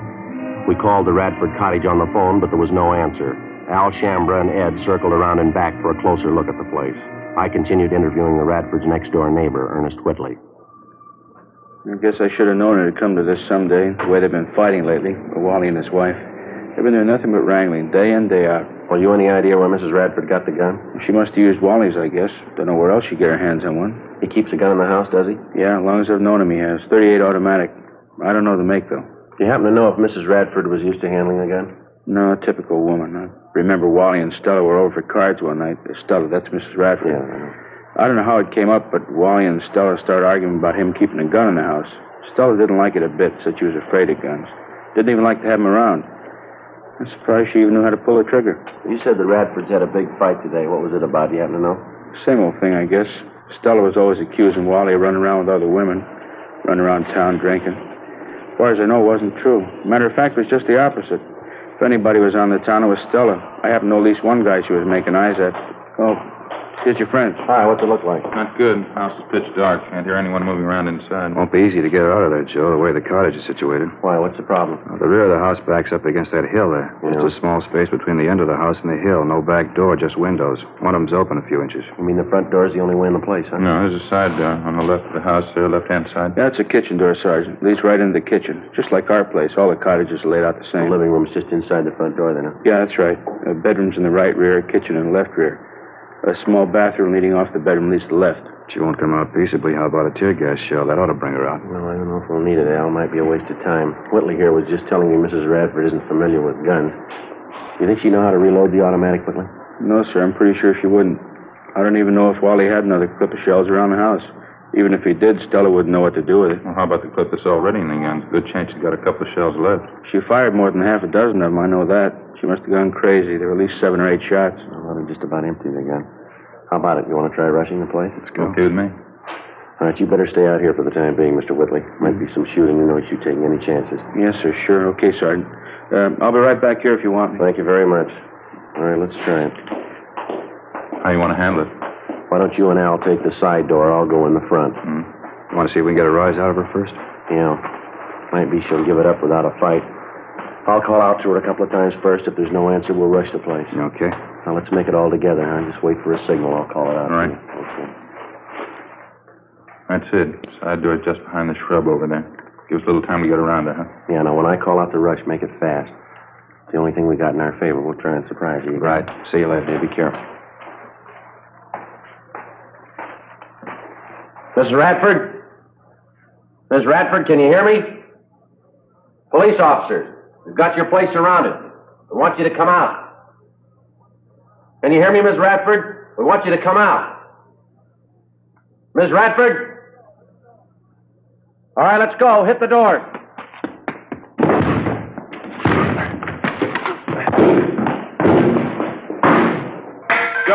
Joe, you all right? Yeah, what about you? In the kitchen. It's empty. Okay, just a minute.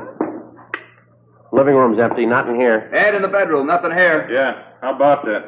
Hey, Joe, back here. Where are you? Bedroom, straight back. All right. Have a look. Did you check the bathroom and all the closets? Everything. She's gone. 10:46 p.m. We double-checked the cottage, all the buildings, and possible hiding places adjoining the Radford house, and then we combed through the immediate neighborhood around the apartment court. There was no trace of the suspect, Stella Radford. In the apartment, we found a picture which neighbors told us was a good likeness of Mrs. Radford. Al Shambra got to a phone, called the office, and a local broadcast and an APB was gotten out on her. We figured she probably slipped out of the house without being noticed during the general excitement immediately after the shooting. Her phone call to one of the neighbors warning that she'd kill anyone who came after her only served as a stall to give her more time for a getaway. 10:55 p.m. Ray Pinker and the crime lab crew arrived and began their preliminary investigation. Judging from the bloodstains found on the furniture and the rug in the living room and on the front steps of the cottage, Radford had first been shot while he was in the living room, and then apparently he ran out the front door to escape the gunfire. A trail of 7 empty shells ejected from a .38 caliber automatic seemed to indicate that his wife followed him out the front door, still firing at him as he tried to get away. We checked the apartment court garage, but the Radford's car was still there. We remained at the apartment court interviewing the neighbors and trying to get a line on some of Mrs. Radford's known friends and associates. Joe, how'd you make out? Not much, Al. The neighbor I talked to hardly even knew the Radfords. How about you? Not much better. Girl in the apartment up the way name's Joanne Taylor. She told me she knew Radford's wife fairly well.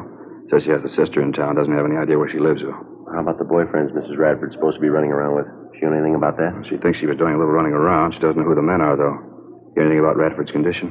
Yeah, I checked with Georgia Street a couple of minutes ago. It's pretty critical. I don't know if he's going to make it or not. Joe, Al, back here, hustling. Come on. What do you got? Radford's neighbors next door. Whitley's. Just got a call from Mrs. Radford. She's talking to Mr. Whitley on the phone right now. Let's go. I know what this is all about.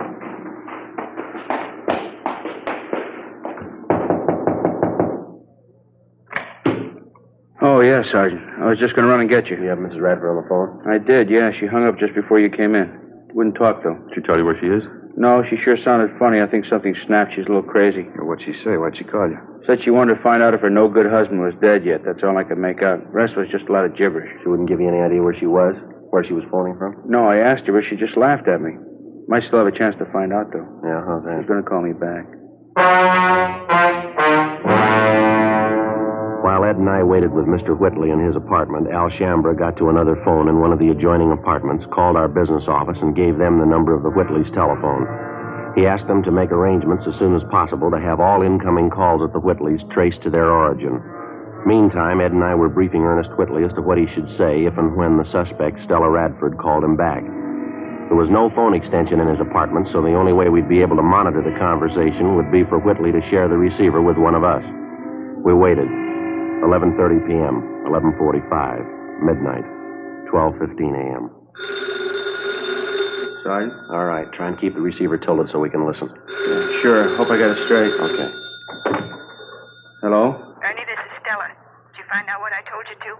Yeah, I called the hospital. Wally's a lot better. It's not as bad as they thought it was. What do you mean it's not bad? You trying to kid me? No, it's the truth, Stella. It's not half bad at all. Wally's gonna be all right. Couldn't be. I shot him 4 or 5 times. How could he be all right? Look, I didn't say he was all right. I said he was gonna be all right. Look, it's nothing serious. Not half as bad as they thought. You're lying. You know you're lying, Ernie. Look, come on, snap out of it, will you, Stella? It's gonna be all right. Wally forgives you. Believe me, he does. Now, look, why don't you come home? We'll get the whole thing straightened out. There won't be any trouble. Why don't you stop trying to kid me? It's not going to be all right. I've seen the last of you and the last of Wally. Stella. I'm with my boyfriend now. We're getting out of town. Now, wait a minute, Stella. Use your head, huh? Don't go rushing in anything. You don't have to tell me. I know what I'm doing. I don't care if that dumb husband of mine lives or dies. But just tell him he'd better not try to follow us. Oh, Stella. My boyfriend's an ex-con. He's got a gun and he knows how to use it. Well, Stella, will you listen a minute? You can tell that to the cops, too, in case they're going to follow us. They try and stop us, and they're going to have a fight in their Look, heads. you keep talking. Will you listen for just a minute? Where are you now? Let me come down and talk to you. Not a chance. Just be a waste of time. I'm leaving with my boyfriend in half an hour. You can tell Wally I hope he dies. Wait a minute, Stella. He gave me a message for you, honey. He left something with me. He wants you to have it. What? His wallet. He gave it to me just before he left for the hospital. Got $94 in it. Says he doesn't care what you think of him. He wants you to have the money. $94? Yeah. He didn't have that much money with him. Where'd he get it? Well, I don't know anything about that, but it's right here in his wallet, just the way he gave it to me. He wants you to have it. That's all I know. I don't get it. He didn't have that much money. Well, what do you want me to do? Take it back to him? Tell him you didn't want it? Look, give the guy a break, huh, Stella? It's the only way he's got to show you how he feels about you. Stella? Isn't that right? Well, how about it, Stella? You got the money with you? I told you, yeah. Pick it up anytime you want. No. You bring it down here. I'll pay your cab fare, buy you a drink. You can meet my boyfriend. Yeah. Just a minute. Stella? Hello, Stella? Yeah? It's about 12:30 now. I'll be down here in half an hour, huh? Uh-huh. I'm in a bar right on the corner. You can't miss it. Where? What corner? 9th and Avalon. As soon as the suspect, Stella Radford, hung up, we went to the apartment cottage next door where Al Shambra was on the phone in constant communication with our business office. He told us that somehow there'd been a slip-up. They were unable to trace the call to its point of origin. 12:36 a.m. According to plan, Ernest Whitley left his apartment, called a taxi, and headed downtown to keep his appointment with the suspect, Stella Radford. Ed Jacobs and Lieutenant Tony Ruiz from Homicide followed him. Al Shambra and I stood by at the apartment. More waiting. 1 a.m., 1:30, 2 a.m. Think they'd call us anyway. Wonder what the hitch is. Well, it's kind of hard to figure out. It's either a bum steer or they ran into some kind of trouble, maybe. The Mrs. Radford, she really warmed up to the idea when the money was mentioned. Well, apparently, yeah. I was listening in when Whitley gave her the story. She seemed to go for it. It's kind of hard to tell. The way this whole thing shapes up, she can... Might be them now. Give a look. Joe? Oh, yeah, Ed. What happened? How'd it go? We covered the bar till closing. Cruised the neighborhood. Gave her plenty of time. Yeah. No luck. She didn't show.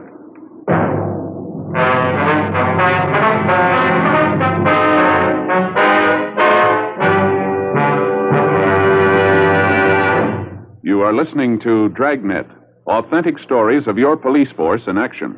Fatima, America's first, largest-selling blended cigarette. Now king size.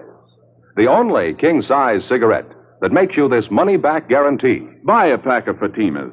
Enjoy Fatima quality, extra mildness, and superbly blended tobaccos. If you're not convinced Fatima is better than the king-size cigarette you're now smoking, just return the pack and the unsmoked Fatimas by August 1st, 1952, for your money back plus postage.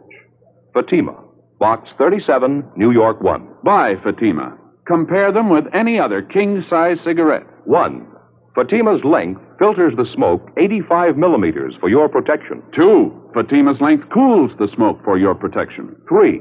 Fatima's length gives you those extra puffs, 21% longer than standard cigarette size. And you get an extra mild and soothing smoke, plus the added protection of Fatima quality. Remember, more smokers now insist on Fatima quality than ever before. Buy Fatima. In Fatima, the difference is quality. Best of all, king-size cigarettes.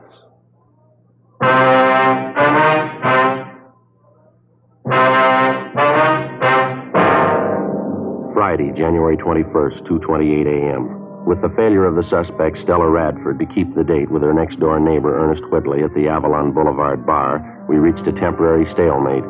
Despite the fact that checks were made at all restaurants, bars, and other business places in the vicinity of 9th and Avalon open that time of night, there was no report or trace of the suspect. While the search continued, we stood by at the Whitley apartment in the hope that Mrs. Radford might call back. A check of our Records and Identification Bureau failed to turn up any record on either the victim or the suspect, his wife. Ed called Georgia Street Receiving Hospital again, but there was no change. Wallace Radford's condition was still critical. At 2:35 a.m., Stella Radford telephoned again. While we listened in, she told Whitley that she'd had no intention of keeping that appointment with him at the Avalon Boulevard bar. She told him that she knew he was working with the police, that she saw officers follow Whitley to the bar where they were supposed to have met. She again warned him of the consequences in the event anybody tried to apprehend her. After she hung up, we checked with the business office, and they told us that the calls had been coming from a telephone prefix which was impossible to trace. 10 minutes later, Whitley got another call from the Radford woman. The conversation went on for the better part of 20 minutes. She didn't seem to make much rhyme or reason. Her only concern was the condition of her husband, whether or not he was dead. She hung up abruptly, but 15 minutes later, she called Whitley again. Look, Stella, I told you there isn't going to be any trouble. Now, why don't you go and see Wally? He's lying down there in the hospital. He wants to see you. How about it, huh, Stella? Is he dead or not? That's all I want to know. My boyfriend and I are leaving first thing in the morning. I want to find out before I Why don't you at least give me a chance to talk to you, Stella, huh? We've been good friends. You know I wouldn't do anything to hurt you, you or Wally. Now, let me talk to you, huh? There's nothing to talk about. If you got anything to say, you can tell me now. All I want to do is find out about I Wally. told you he's hurt, but he's going to be all right. It's not serious. Stella? Why don't you stop lying to me? Look, I'm not lying, Stella. I wouldn't lie about something like that. What's the matter with you anyway? You been drinking? What's it your business? You're not kidding me, Artie. You're trying to help the cops. Don't you think I know that? What kind of a fool you think I am? But I'm trying to help, Stella, that's all. Sure, you're trying to help. Not me, though. You're trying to help the cops. I know they're with you. When we made that date to meet at the bar, you told them all about it. No. You left the house and they left right after you. I know Stella, all about it. No, you got it wrong, honey. I'm trying to help both of you, you and Wally. I'm trying to help the best way I know how. Now, why don't you come home? I told you we'll straighten the whole thing out. There won't be any trouble. Don't hand me that. I said we're leaving town, me and my boyfriend. Now, what about that money? $94. She said Wally wanted me to have. Yeah, that's right. He does. Now, how can I get it to you if you don't trust me? Get away from the cops, that's all. Oh, Stella. Maybe I could use the money, but I'm not giving myself up. Look, you're wrong about the cops, Stella. Believe me, you are. Now, why won't you let me meet you someplace? Any place you want, just let me talk to you. How many times do I have to tell you there's nothing to talk about? All I want to know is about Wally. Is he dead yet? But I told you, he's not dead. He's going to be all right. Look, why can't you believe me? It's not what they thought. Wally will be okay. Ed, in the next room.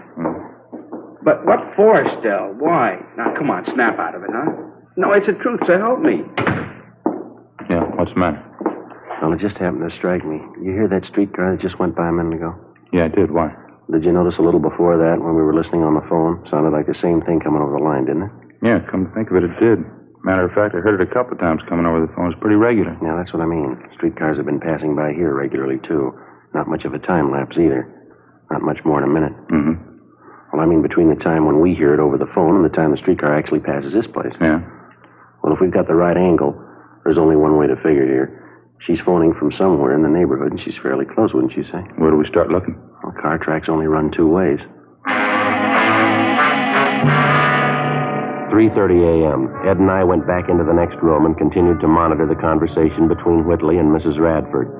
Whitley seemed to know how to keep the suspect talking, even though the purpose of her conversation seemed to make little or no sense. At 3:42 a.m., while we listened in, on the other end of the line, we again heard the sound of a streetcar approach and pass. Ed checked his watch. Approximately 1 minute, 38 seconds later, we heard a streetcar pass by in front of the apartment court. Before Ed and I left, we jotted down a note for Whitley asking him to keep Mrs. Radford on the line just as long as possible. We got in the car and drove north along the car tracks at about the normal speed of a streetcar. 1 minute and 38 seconds of driving brought us a distance of little more than 8 blocks. It was on the fringe of a park area. There were only 3 residential buildings in the immediate vicinity. There were no lights showing in any of them. We checked the location for public telephones, but we found none. 4:15 a.m., we turned around, drove back to the apartment court, and using the same timing procedure, 1 minute 38 seconds at 25 miles an hour, we drove along the car line in a southerly direction. Sure not much of a choice. Bars are closed, most of the restaurants. No lights burning on this block. A few up ahead there in the next block, Ed. Yeah. Got to come pretty soon, doesn't it? Yeah, it's a minute right now. I can't see how we'd be wrong on it, can you? Too much right off is just a coincidence. A minute 15 seconds. A minute 20. Better slow down, huh? Yeah. What do you think? Well, it's a service station across the street. It's closed up. Well, a lot of them have outside payphones, don't they? You see any? No. None on this side. Let's see, I'll pull up in there, huh? Yeah. There's a phone booth in the back there. There's no lights, though. Looks like somebody in it. Yeah. Looks like a woman. Yeah, it is. Come on. All right, hold it up, lady. She's running for it, Joe. All right, come on. Come on, hold it up, lady. Police officers. Let go. Let go of me. What do you think you're doing? Police officers, lady. Here's our identification. I'd like to talk to you. You leave me alone. Just leave me alone. That's all. I don't have to talk to you. Your name's Stella Radford, isn't it? No. No, it isn't. Is that your identification? Who sent you here? Who was it? Are you Stella Radford? You couldn't have found out. How'd you know I was here? It was Ernie, wasn't it? Him and his friends. He told you. No, ma'am. I don't see how you found me. Somebody had to tell you. You never could have found me. I don't see how I made any mistake. Yeah, that's right. Let's go, lady.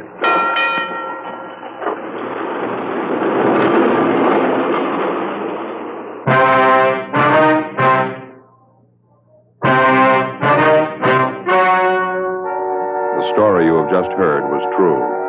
The names were changed to protect the innocent. On April 16th, trial was held in Superior Court, Department 88, City and County of Los Angeles, State of California. In a moment, the results of that trial.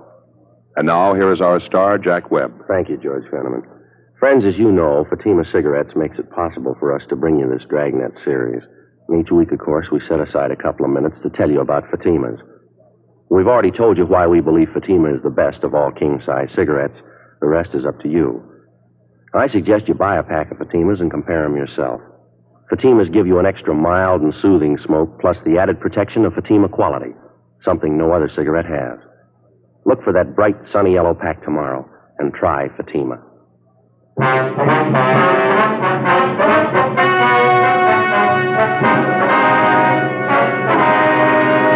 The victim of the shooting, Wallace John Radford, recovered from his wounds and refused to press charges against his wife. However, she was tried in Superior Court and found guilty of Section 245 PC, assault with a deadly weapon. She was sentenced to the term prescribed by law. Assault with a deadly weapon is punishable by imprisonment in the state penitentiary for a term not less than 1 nor more than 10 years.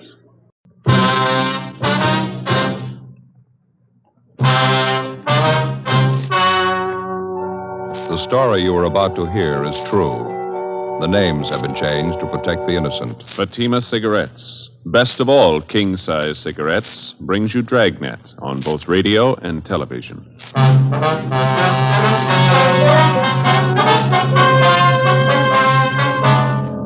You're a detective sergeant. You're assigned a homicide detail.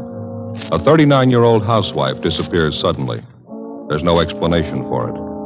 5 days later, evidence of possible foul play is uncovered. Your job, investigate. Fatima, America's first largest-selling blended cigarette. Now, best of all king-size cigarettes. Prove it yourself today. Compare Fatima with any other king-size cigarette. 1. Fatima's length filters the smoke 85 millimeters for your protection. 2. Fatima's length cools the smoke for your protection. 3. Fatima's length gives you those extra puffs, 21% longer than standard cigarette size. And in Fatima, you get an extra mild and soothing smoke, plus the added protection of Fatima quality. Definitely the best quality in its class, but the same price as the cigarette you are now smoking. Buy Fatima in the bright, sunny yellow pack. Best of all, king-size cigarettes.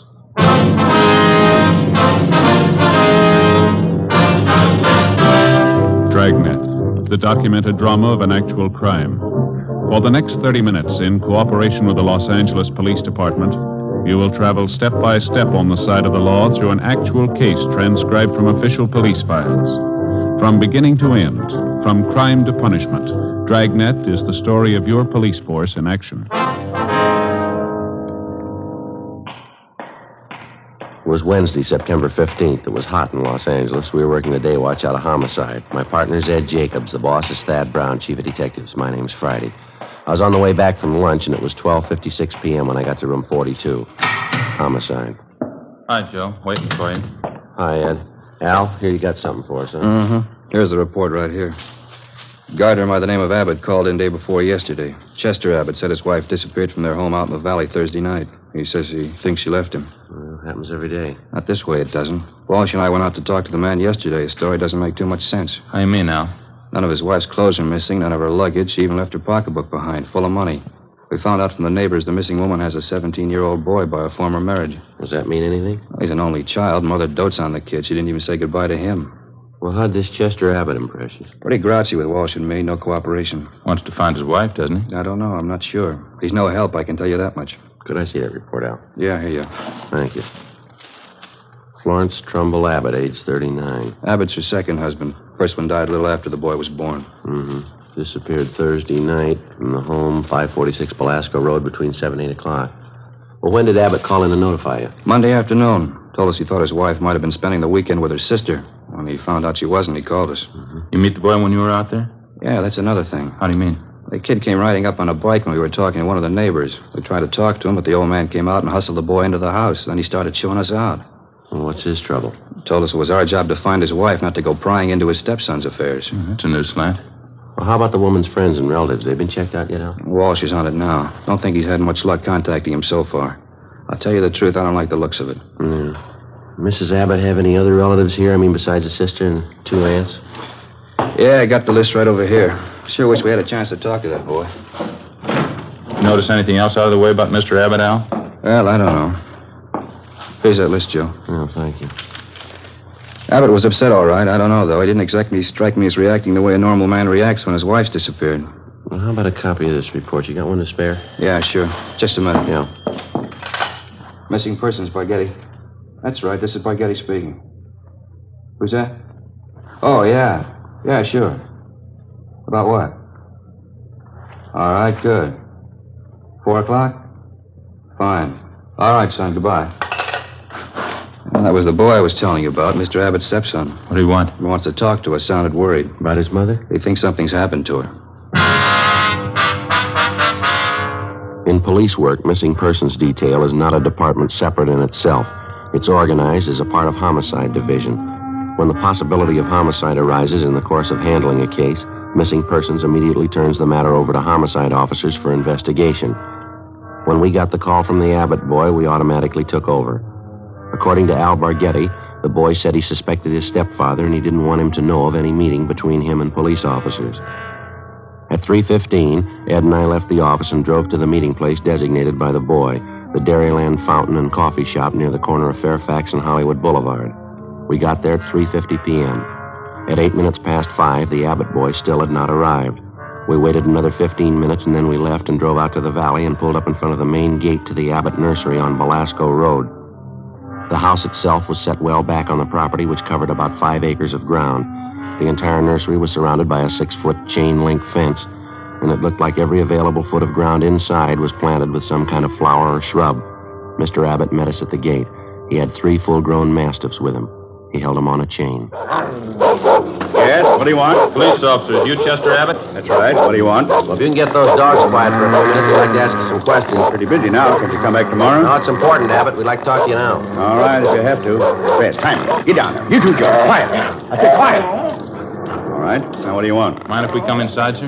These what? Dogs of mine are pretty vicious. We can talk here at the gate. All right. We've been assigned to look into your wife's disappearance, Abbott. This is my partner, Sergeant Jacobs. My name's Friday. Mm-hmm. Find out anything about my wife yet? Nothing definite, no. Thought maybe you could help us. Mind telling us exactly what happened the night she disappeared? What do you mean, what happened? Oh, when did you see her last? When did you first notice she was gone? Well, we had dinner Thursday night about 7 o'clock, then I laid down for a nap. Florence went out on the front porch for some air. I woke up a little before 8 o'clock and went outside to look for her. She was gone. No one saw her leave, Mr. Abbott? Not that I know of. Maybe one of our neighbors. You can ask them. They seem to know everybody's business. How about your stepson? Wasn't he home Thursday night? Bruce? No, he went out to a show with some other kids. When did he get back from the show, you remember? About 10 o'clock, I think. Why? Where's the boy now, Abbott? Who are you looking for, my wife or stepson? Both of them. Where is he? Gone. I took him over to my sister's in Alhambra. He'd been feeling bad since his mother disappeared. Figured the change would do him good. Well, when did you take him over to your sister's? This afternoon. What's that got to do with it? I'd like to talk to him. No, you can't. You won't allow it. The boy's too upset right now, and I can't allow it. I'm afraid you're going to have to allow it, Abbott. Listen, mister. You can get off this property right now if you're going to get fresh with me. No cops giving me any sass. Get down there, honey. Quiet. Nobody's giving you sass. We want to talk to your stepson, that's all. He might be able to give us a lead on the whereabouts of your wife. And I say you can't see the boy. You've been looking for Florence for a week, and you haven't found a thing. I'll get somebody else to look for her. It's my business anyway, nobody else's. It's our business if anything happened to her. What are you talking about? You better get your coat, Abbott. I'd like to talk to you downtown. Come through that gate, and I'll let these dogs go. We'd hate to shoot them, mister. Wait, what are you trying to prove anyhow? What do I have to go downtown for? I'll tell you when we get there. Now get your coat. Chester Abbott turned, made his way up the path and into the house. A few minutes later, he came out, closed the gate behind him, and got into our car. On the way back downtown, he talked pleasantly about the weather, the nursery business, and his dogs. When we got to the office, we found out the reason for his sudden change in temperament. His lawyer was waiting for us at the door. We tried to interrogate Abbott, but the lawyer objected to just about every question we asked. It was hopeless, and we knew it, and so did the lawyer. We released Abbott, but not before we got the name and address of his sister in Alhambra, where the stepson, Bruce, was supposedly staying. After Abbott and his lawyer left, Ed and I signed out of the office and drove to Alhambra to check on the boy. Forget he sure had this one pegged. Real sleeper. Yeah. I'd like to know how the stepson missed that date with us this afternoon. The boy called us from the house. Stepfather could have overheard him. That's possible. Sister's house ought to be along this block, shouldn't it? Let's see. 1408. 06, yeah. Yeah, there it is. Gray Cottage, 1402. Okay, let's pull up here, huh? Right.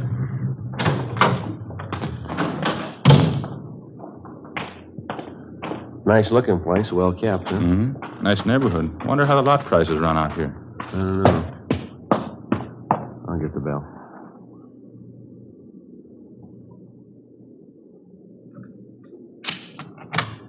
Yes, what is it? Police officers, ma'am. You Miss Abbott? Yes, Helen Abbott. Why? Well, we talked to your brother earlier today, Miss Abbott. He said he brought his stepson, Bruce, over here to stay a while. We'd like to see him if we could. Bruce? Well, yes, he was here until about an hour and a half ago. I went to the store, and when I came back, he was gone. You any idea where we can find him, Miss Abbott? Well, I telephoned my brother Chester just before you came to the door. Bruce isn't there. Yes, ma'am. Do you mind if we came in and looked around, Miss Abbott? Won't take long. Well, why? I told you Bruce isn't here. It's the truth. There's no reason to lie about it, is there? Well, no, ma'am. It's not that. Well, then what is it?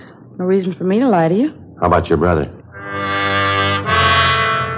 We went in and looked the house over from one end to the other. There wasn't a trace of the boy. We drove back to the Abbott nursery and satisfied ourselves the boy wasn't there.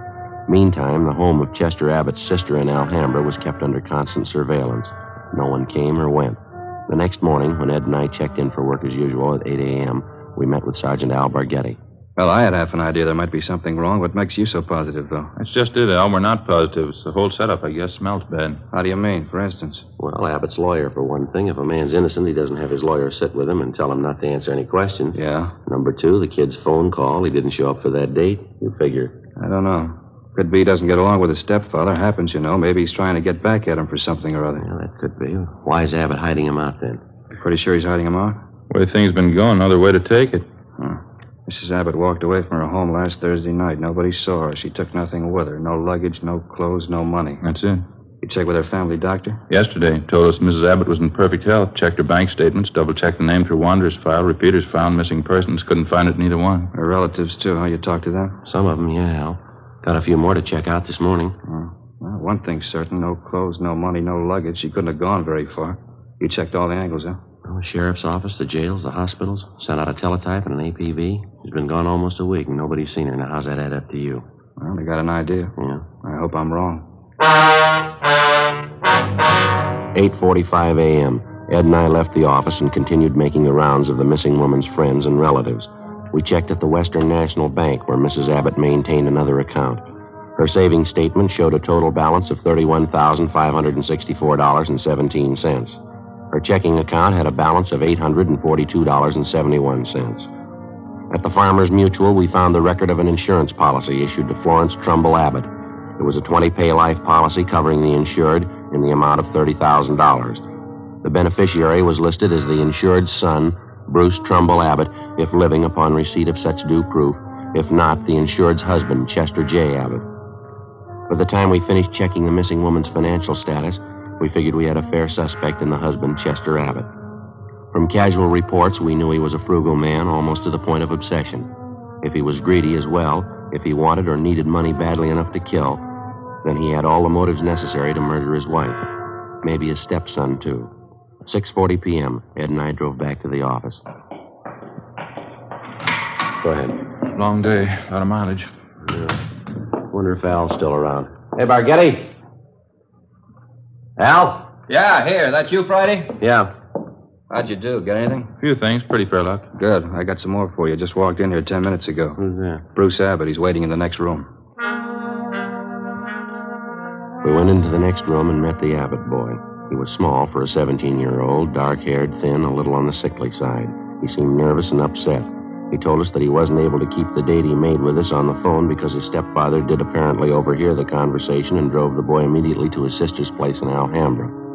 We asked the boy what made him so sure that his stepfather was responsible for his mother's disappearance. Well, for one thing, all three of us usually go to the early show on Thursday night, Chester, Mom, and me. But last Thursday we didn't go. Why was that, son? Well, Chester said he wasn't feeling too good and he wanted Mom to stay home and take care of him. Then he told me to go on ahead to the show, so I did. What time did you get home, Bruce? About 9:45, 10 o'clock. Did you notice anything unusual when you got home, son? Not so much, no. Mom wasn't there. I didn't think much about it then. I thought maybe she was over to one of the neighbors. You asked your stepfather where she was? Uh-huh. He said he didn't know. He said he thought she was over at one of the neighbors, too. What was your stepfather doing when you got home? Just sitting in the living room reading the paper. I usually don't talk to him too much. I just asked him where Mom was, and he told me, and then I went back to my room and went to bed. Did you notice anything unusual about the way he acted? Anything different about him at all? Well, I'm not too sure. He did seem a little nervous, though. Jumpy. More than usual, I think. Mm-hmm. Anything else? Well, when I came through the front yard, I noticed the dogs had mud all over their paws. Red, Jaime, and George, all three of them. They must have been out in the nursery plots. Anything unusual about that? In a way, yeah. You see, the dogs don't go out in the plots unless Chester's with them. He doesn't want them to trample the seedlings. I noticed Chester had mud on his shoes that night, too. And you figure your stepfather was out digging somewhere in the nursery plots that night, huh? Yeah, that's right. Digging somewhere. He must have been. Can't figure out why, though. How do you mean, son? My stepfather never works at night.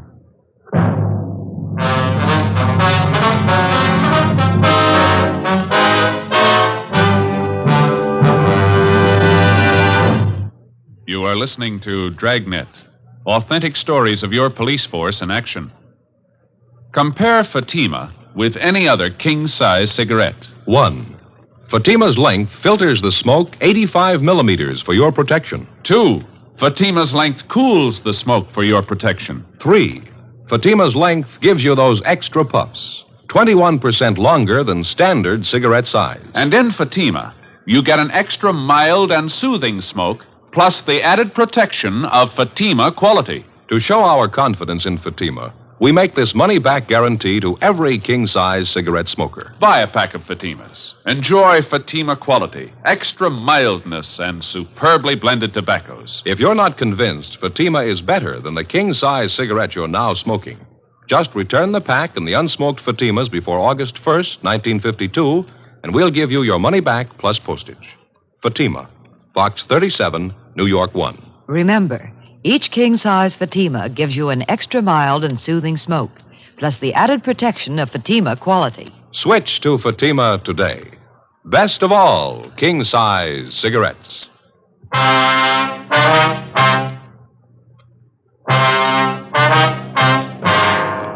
Thursday, September 16th, 7:05 p.m. We continued talking to the missing woman's 17-year-old son, Bruce Abbott. As the interview went on, it became more and more obvious that the boy and his stepfather, Chester Abbott, didn't get along at all. Apparently, the boy was jealous of him, and he was jealous of the boy. Besides his prejudice, Bruce also contradicted himself during the course of the questioning. 7:15 p.m., the interview went on. I understand that all right, son, but you say you can't think of any reason why your father'd be out working in the nursery plots that time of night? No, sir, I can't. I don't know how he'd get any work done. None of the plots are even lighted, only the greenhouses. Well, is it possible he could have gotten that mud on his shoes working in one of the greenhouses? No, sir, I don't see how. All the paths in the greenhouses are graveled. It's my job to see they're kept graveled. I know they weren't muddy because I fixed them the day before. Mm-hmm. Well, what do you think it means, Bruce? I don't know. I don't want to think about it. I just know he's done something. He's done something to her. Did your father, that is your stepfather, give you any reason for keeping you away from the police officers that came to your house? I mean, the first 2 officers who showed up? No, he said people were getting nosy, that's all. He said it might be better for me over at my Aunt Helen's place. Mm-hmm. Do you think your Aunt Helen might know where your mother is? I don't think so. We hardly ever see Aunt Helen. We don't know her well at all. Well, do you know if your mother and stepfather argued very much, son? I mean, big arguments. Sometimes, yeah. Mostly about me. How do you mean? Chester's pretty tight, you know. Doesn't like to spend money at all. He and Mom used to argue about whether I ought to get paid for the work I did around the nursery. Chester didn't want to pay me. That's so? Yeah, when I started working, he promised he'd pay me. I was saving up to buy a 31 Model A. After a couple of weeks, when he didn't pay me, I asked him about it. He told me I ought to be glad to work for him for nothing. And your mother argued with him about that? Sure, she got good and mad, too. She should have gotten mad. It was her money that bought the nursery anyway. Well, how'd you happen to get away from your aunt's place, Bruce? It wasn't too hard. Helen had some shopping to do, and she left me alone. She locked the door to my room. Even the screen over the window was nailed down, but I kicked it out and got away. I stayed at a friend's house last night. You thought much about where you're going to stay tonight, son? Well, I don't know. Sergeant Burglaries, I was talking to him. He asked me if I wanted to go out and have dinner and then stay at his house tonight. I don't know. Sounds like a good idea to me. I don't know. Sure nice of him to ask me. I think it'd be a lot better for you, son. Why don't you check in the next office, see if Burglaries' ready to leave, huh? Yeah. Okay, Sergeant. Thanks. Sure. You betcha. Joe, what do you think? It's hard to say. He might be lying. Before we signed out of the office that night, we met with Captain Lorman and outlined a plan to bring in the husband of the missing woman for questioning alone. We figured it'd serve 2 purposes: clarify the boy's position in the case and determine one way or another if the stepfather was withholding information about the disappearance of Mrs. Abbott. The big problem was to bring in Chester Abbott for interrogation without the knowledge of his lawyer. As we'd found out more than once, it was impossible to get anything out of Abbott with his lawyer present. We set up a plan to call at the Abbott home early in the morning, get the suspect out of bed, and bring him in before his lawyer could be notified. At 3:30 the following morning, Ed and I met at the office and started for the Abbott place. We brought along a couple of pounds of fresh horse meat to keep the dogs quiet if they raised a fuss. At 10 minutes past 4 a.m., we parked our car a few hundred feet down the road from the Abbott nursery and made our way toward the gate. I reached in and tried the latch. The dog started up. How about it, Joe? Open? No, it's padlocked. We're going to have to climb the fence. Toss some of that meat over to him, will you? Yeah, okay. There. All right, that does it. All right, let's climb the fence. Keep an eye on the hounds. Looks like they can take a leg off. Yeah. Take it easy, Ed. All right. Watch that. Yeah. Here comes that other dog. Get some more of that meat ready. Yeah. There you are, boy. Go get it. Go on. All right, that's fine. Come on, let's hurry. Have a look, Joe. Huh? Windows along the side of the house. Lights just went on. Yeah, come on. All right. Who is it? Who's there? Who is it? I'll set the dogs on you. Police officers, Abbott. Friday and Jacobs. What kind of business is this? What are you doing out here this time of night? You're under arrest, Mr. Abbott. What are you talking about? I think you heard me. You're under arrest. What kind of crazy thing is this? You're going to pay for this. I'll have your job. You want to get your coat? You cops are asking for a pack of trouble. You know that. Get your coat. I'd like to know what you think you're doing. Where's my stepson, anyway? What have you done with him? I got a better one for you, mister. Huh? What have you done with your wife? 4:25 a.m. Ed and I drove the suspect, Chester Abbott, back downtown to the office. He was quiet and sullen. We headed down the hall for the squad room. Light still burning in the office. Yeah, probably Barghetti standing by. All right, Abbott, in there. You're going to pay for this. You can take my word on that. Ed, you want to take him in the office here and stay with him? I'll check with Al. Okay. All right, Abbott, inside.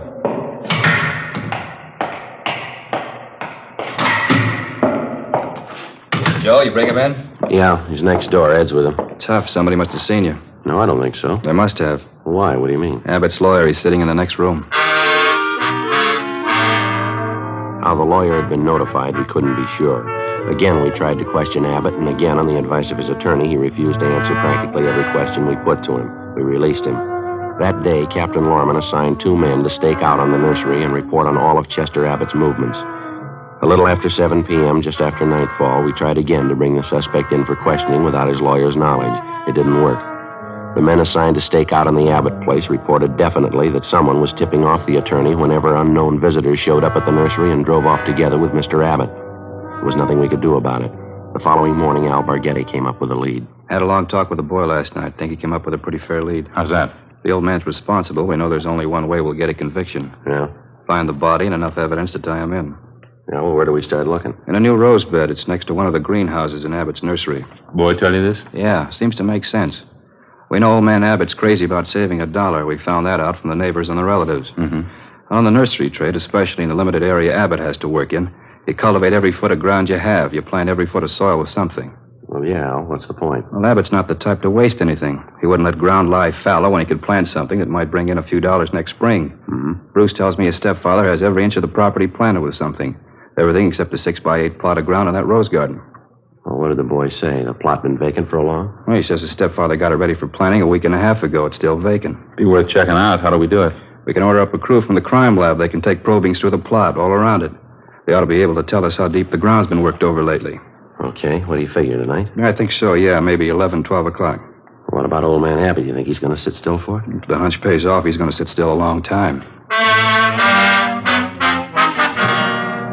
It was 10 minutes past 11 that night when we got to the Abbott nursery. Lee Jones and the crime lab crew, Al Barghetti, Ed, and 2 other men from homicide.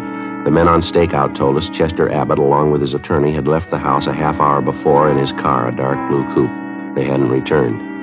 Ed brought along another supply of fresh horse meat for the dog, so we didn't have any trouble there. We located the vacant plot of ground in the rose bed next to one of the greenhouses, as Bruce Abbott had described it to Barghetti. The crime lab crew started probing. The ground obviously had been worked over recently, and to some depth. They started digging. Anderson, get that light over here, will you? Thanks. Joe, see anything? No. Let's keep digging. It's right over here, huh? Yeah. You know, this is it. He wasn't taking any chances. Down a good 4 or 5 feet now, wouldn't you say? Yeah, at least that. Anderson, more light, huh? All right, let's go at it. All right, wait a minute. Yeah. Woman's shoe here. Come on.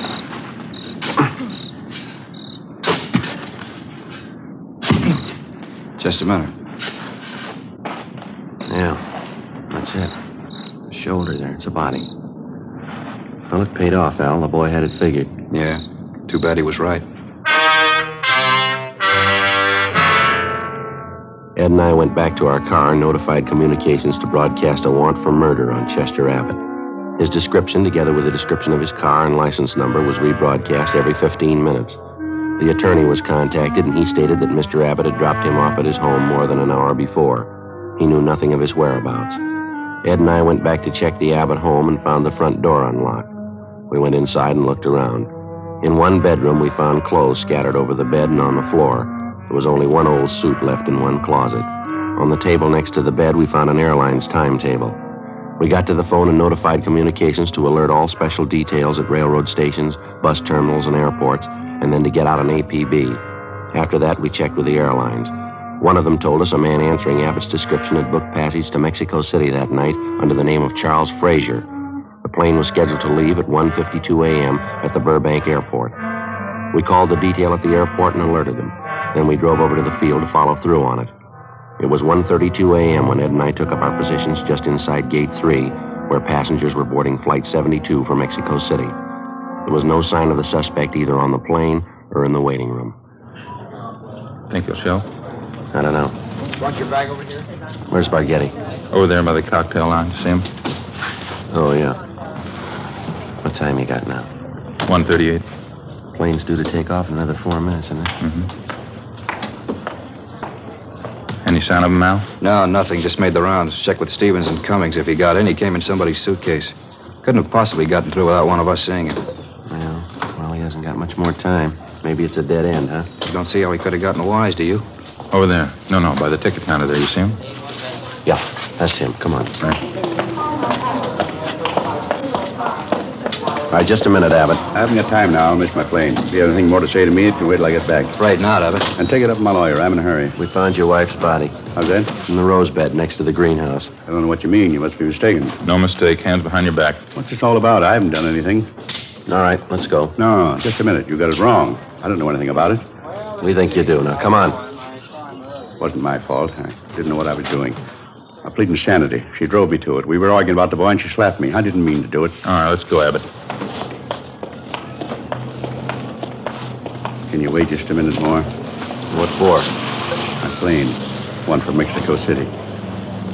Funny, isn't it? What's that? I was so close.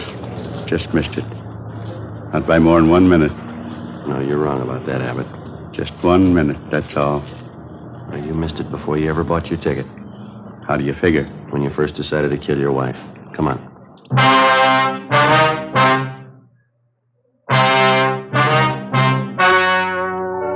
The story you have just heard was true.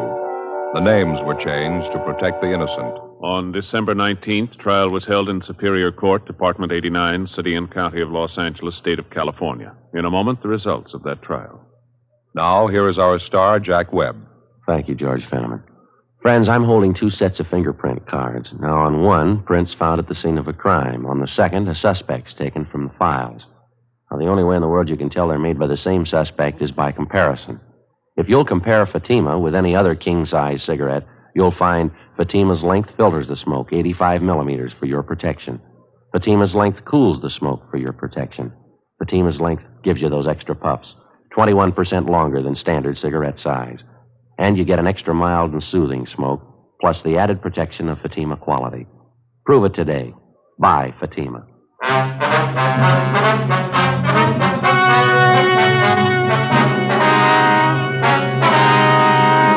Chester Vernon Abbott was tried and convicted of murder in the first degree. The jury failed to recommend clemency. Abbott was executed in the lethal gas chamber at the State Penitentiary, San Quentin, California.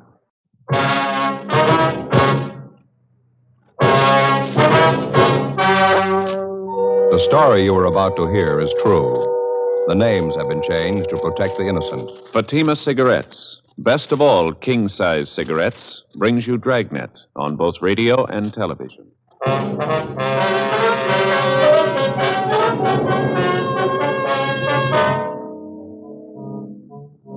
You're a detective sergeant. You're assigned to juvenile division. A steady supply of obscene literature is finding its way into a half a dozen high schools in your city. You get a lead on one of the sources of supply, a 17-year-old high school senior.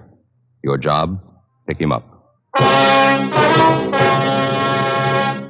Fatima, America's first largest-selling blended cigarette.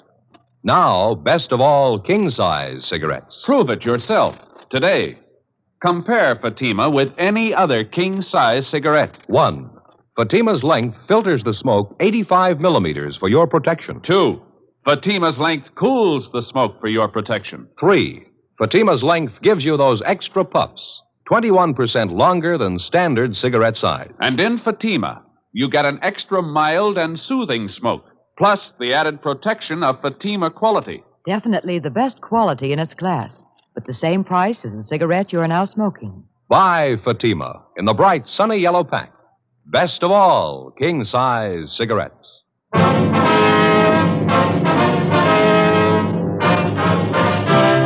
Dragnet, the documented drama of an actual crime. For the next 30 minutes, in cooperation with the Los Angeles Police Department, you will travel step by step on the side of the law through an actual case transcribed from official police files.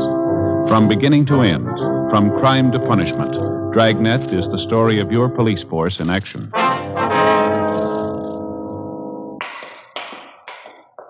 It was Wednesday, November 8th. It was windy in Los Angeles. We were working the day watch out of juvenile division. My partner's Ed Jacobs. The boss is Captain Stein. My name's Friday. It was 11:05 a.m. when we got to the basement floor of Gorman High School. The locker room. Which way, Steve? You want to show us which locker's yours? You still haven't told me what this is all about. Routine check, son. Yeah, but why do you have to pick on me? Why do you have to see my locker? We're not picking on you, Steve. Now, how about it? Which locker's yours? Right here. This is mine, 318. Here's the key.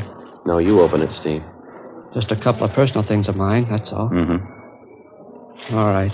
I'll open it.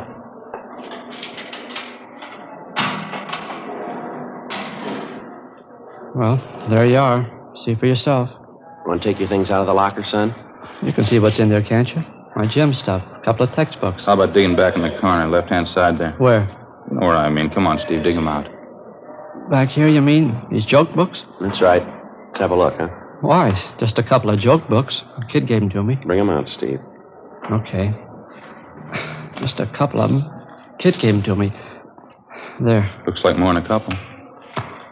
That's what you call a joke book, Steve? That's what the kids call them, yeah. Some of them are a little dirty. Not so bad, though. They're filthy, Steve, and you know it. Now, where'd you get them? I told you. Kid gave them to me. Who? What's his name? Oh, some kid around school. I don't remember right now. Gave you these books for nothing? Sure. I had a couple he wanted. We traded off. A lot of the kids have them. They trade them around. That stack you got there, they look pretty new. Couldn't have been passed around much. Maybe not. I don't know. Matter of fact, they look brand new, don't they? Don't even look like they've been opened yet. How come you're rousting me on this thing? What about the other kids? They got them, too. They're buying them, Steve. They're not selling them. I'm not selling them. Anybody says that's a liar. No good, son. We talked to the fellows here at the high school. Some kids over at the junior high school, too. They all say you're the one who's selling them. They're liars. Both the fellows in high school and the kids down the street in junior high. They say you've been selling this stuff for months. Now, how about it? They're lying, that's all. They don't know what they're talking about. You've been selling these 35 cents a piece, 3 for $1. Last couple of weeks, you've been peddling pictures, too, $1 a piece. You got any of them in your locker, Steve? A couple. I got them off another kid. What other kid? What's his name? What's his name? Some kid. I don't remember. It's not much of an answer, son. What do you want from me, anyway? I told you I'm not selling the books. I don't care what those other goofs say. It's my word against theirs. Now, maybe you ought to get this straight, son. We're not out to get you. You're way down the line. We want the people at the top, the men who print this junk, the wholesalers, the big distributors. So why ask me? I don't know anything about it. Nothing. You don't want to cooperate, is that it? What am I supposed to cooperate about? I'm not mixed up in anything. We think you are, son. We know you are. Who are you selling this for? Where do you get your supply? All you see is what's in my locker. I ain't selling. I don't have any supply. You gotta go far to prove I have. Not very far, Steve. What? From about here to your home. 11:38 a.m. After picking up his supply of obscene books and photographs to be booked later as evidence, Ed and I drove the subject, Stephen Banner, to his home approximately a mile from the high school. His apprehension and our theory that he probably kept the bulk of his supply of books and pictures at or near his home was no accident. For weeks, we'd known that a steady stream of pornography was being fed into a half a dozen high schools and junior high schools throughout the city. Books, photographs, pictures, and pamphlets of the worst kind. Because of embarrassment on the part of the curious teenage kids who bought this stuff, it wasn't easy to pick up a solid lead. After weeks of observation and questioning, we finally narrowed down the principal source of supply to a single teenage boy, Stephen Banner. Even then, we knew he must be only one of 100 small-time distributors working for the persons directly responsible for manufacturing this sort of thing. Our only hope was that he'd be willing and able to supply us with the names of the persons responsible. When we got to Stephen Banner's home, where he lived with his sister and brother-in-law, we searched it thoroughly, but we found nothing. Both his sister and brother-in-law were at work. We went back and started checking through the garage at the rear of the house. Joe, back here in the corner? Yeah. Have a look. Steve, you want to tell us about this? Yeah. These books here? These pictures, case full of them? Yeah. Well, how about it, son? Your sister and brother-in-law know about this? No, they don't know anything. I didn't think you'd find them. Well, you ready to tell us about it? My sister going to have to find out? I don't know, Steve. It's going to be pretty hard to keep it from her. Yeah, I guess so. Who's the contact, son? Where'd they come from? Charlie Freiberg. Only the books, though. Pictures came from another guy. It's a long story. Well, we got the time, son. Who is this Freiberg? Met him downtown one Sunday, Penny Arcade on Broadway. Me and this other kid were in there, Bud Spencer. Freiberg came up, started to talk to us. All right, go on. He finally took a couple of these books out of his pocket, gave them to us. He wanted to know what we thought of them. Told us he had plenty of them if we knew any other kids who wanted them.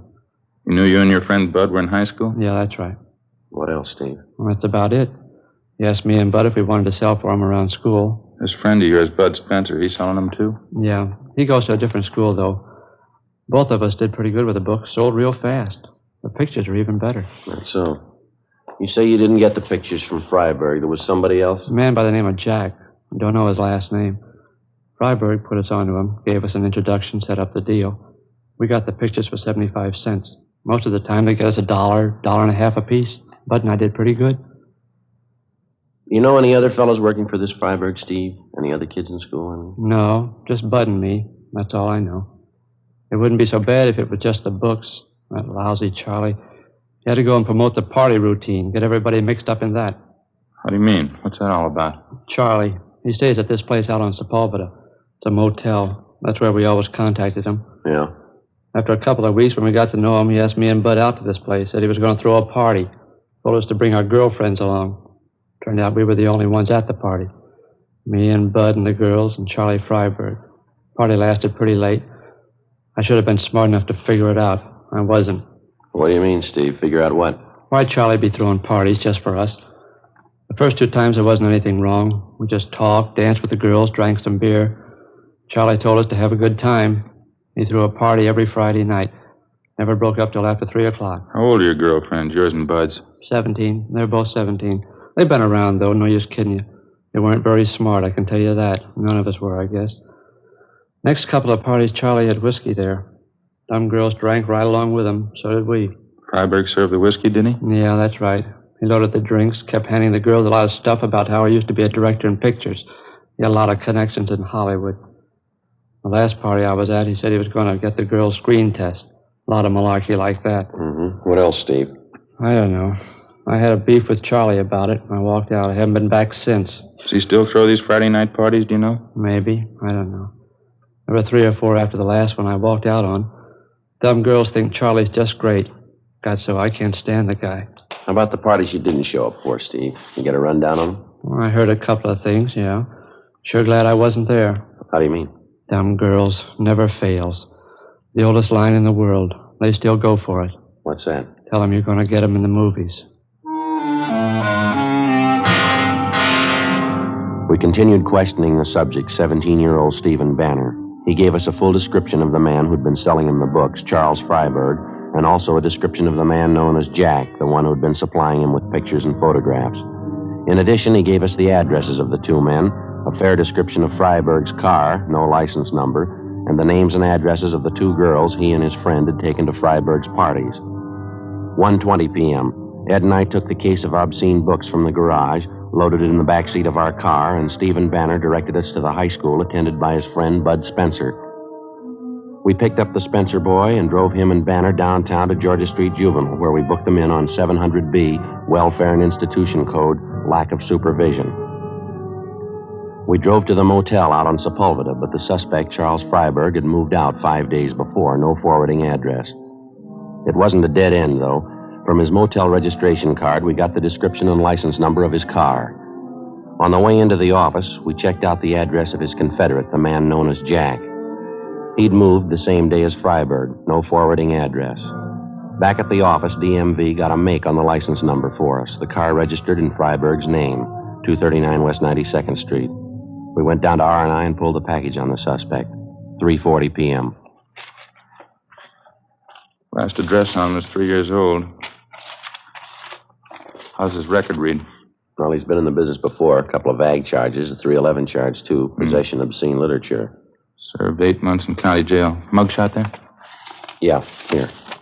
Mm-hmm. Close enough to the way the boy described him. I'd say so. His M.O., too. Huh? Same pitch the last time they got him, working the high school trade. Passed himself off as a studio man, movie director. How about the other man, Jack? You got anything there? No, not yet. I gave the information on him to the stats office. They're going to make a run for us. Well, I guess we better check on the kids' girlfriends, huh? Mm-hmm. Get their stories. Yeah, I suppose so. That sure gets me, Joe. What's that? A pair of young girls like that, out at motel parties till 3 a.m. drinking. Yeah. 17-year-olds. No reason for it. No reason at all. Well, I can think of one that might do. Huh? Their parents. We checked out the suspect's address furnished us by DMV and also the information from the R&I package. They went nowhere. We had a second interview with Stephen Banner and his friend Bud Spencer. We showed them Freiberg's mugshot and both of them identified it. We got out a broadcast and an APB on him. 4:12 p.m. Together with policewoman Doreen Statesel, Ed and I drove out to interview the 2 teenage girls involved, a Dorothy Ryan and a Laura Osborne.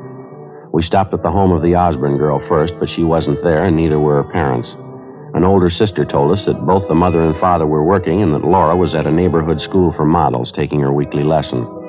We checked at the modeling school, a converted second-floor social hall, where we finally located the girl, a tall brunette, dark eyes, fair complexion. The heavy makeup didn't do much to hide her age. While the modeling lesson went on, policewoman Statesel, Ed, and I talked to the girl off in one corner of the hall. Your friend, Steve Banner, he took you to those parties at Mr. Freiberg's place? That's right. Very nice man. He was always nice to Dorothy and me. Dorothy Ryan, she came to the parties with Bud. He's a friend of Steve Banner's. You have no complaint to make about this, Mr. Freiberg? He never caused you trouble of any kind? Charlie? Well, no. As I told you before, that business about Steve getting mad just because Charlie told us he'd get us in the movies. Well, it was silly, that's all. Plain silly. Charlie was just helping us. How do you mean, Laura? Well, he's in Hollywood, you know, Charlie Freiberg. He has lots of connections. He just wanted to help us get some good modeling jobs. That's why he took our pictures. There was nothing wrong. You continued going to these Friday night parties without the two boys, is that right? Yes, Dorothy and me. There wasn't anything wrong with it. We knew Charlie as well as they did by that time. A few bathing suit pictures, that's all. There was nothing wrong in that. Did you ever see prints of any of those pictures, either you or Dorothy Ryan? No, but Charlie's going to get us some. He promised he would. You know where he is now? No, he moved.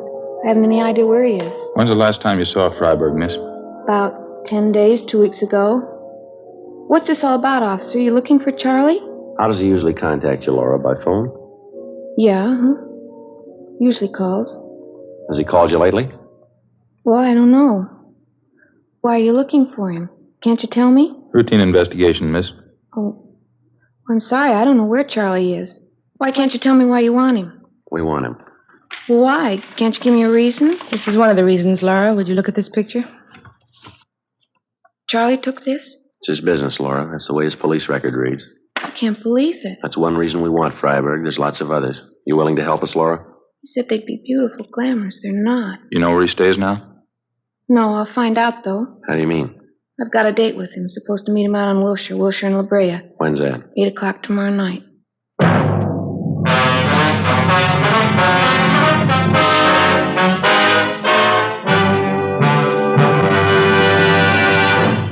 You are listening to Dragnet, authentic stories of your police force in action. Compare Fatima with any other king-size cigarette. 1. Fatima's length filters the smoke 85 millimeters for your protection. 2. Fatima's length cools the smoke for your protection. 3. Fatima's length gives you those extra puffs, 21% longer than standard cigarette size. And in Fatima, you get an extra mild and soothing smoke, plus the added protection of Fatima quality. To show our confidence in Fatima, we make this money-back guarantee to every king-size cigarette smoker. Buy a pack of Fatimas. Enjoy Fatima quality, extra mildness, and superbly blended tobaccos. If you're not convinced Fatima is better than the king-size cigarette you're now smoking, just return the pack and the unsmoked Fatimas before August 1st, 1952, and we'll give you your money back plus postage. Fatima, Box 37, New York 1. Remember, each king-size Fatima gives you an extra mild and soothing smoke, plus the added protection of Fatima quality. Switch to Fatima today. Best of all, king-size cigarettes.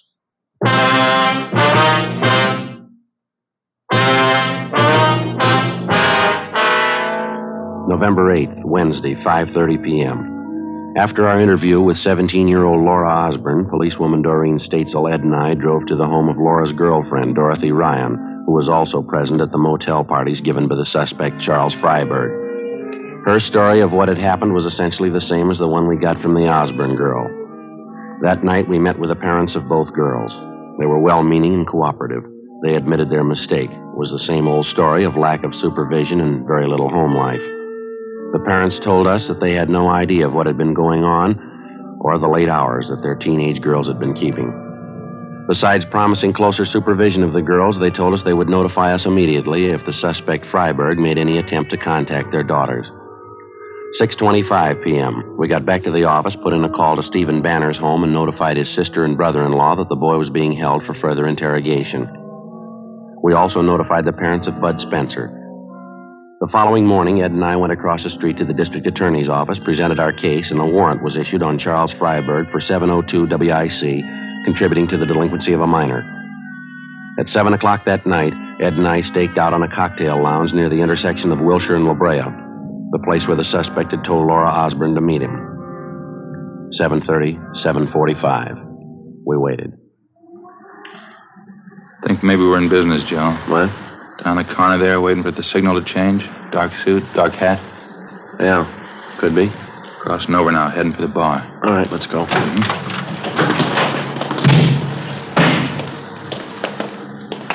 No mistake. Hey, fella. Hold it up a minute, will you? How's that? Police officers. Your name Freiberg? What? No, that's not my name. It's your identification, please? Yes, I've got my identification. Why? Can we see it, please? Why? What do you want? Your identification. What for? I haven't done anything. Let's go, mister. Talk about it downtown. Now, wait a minute. Just a minute. I don't want any trouble. I'll show you. There. Driver's license. The rest of my stuff.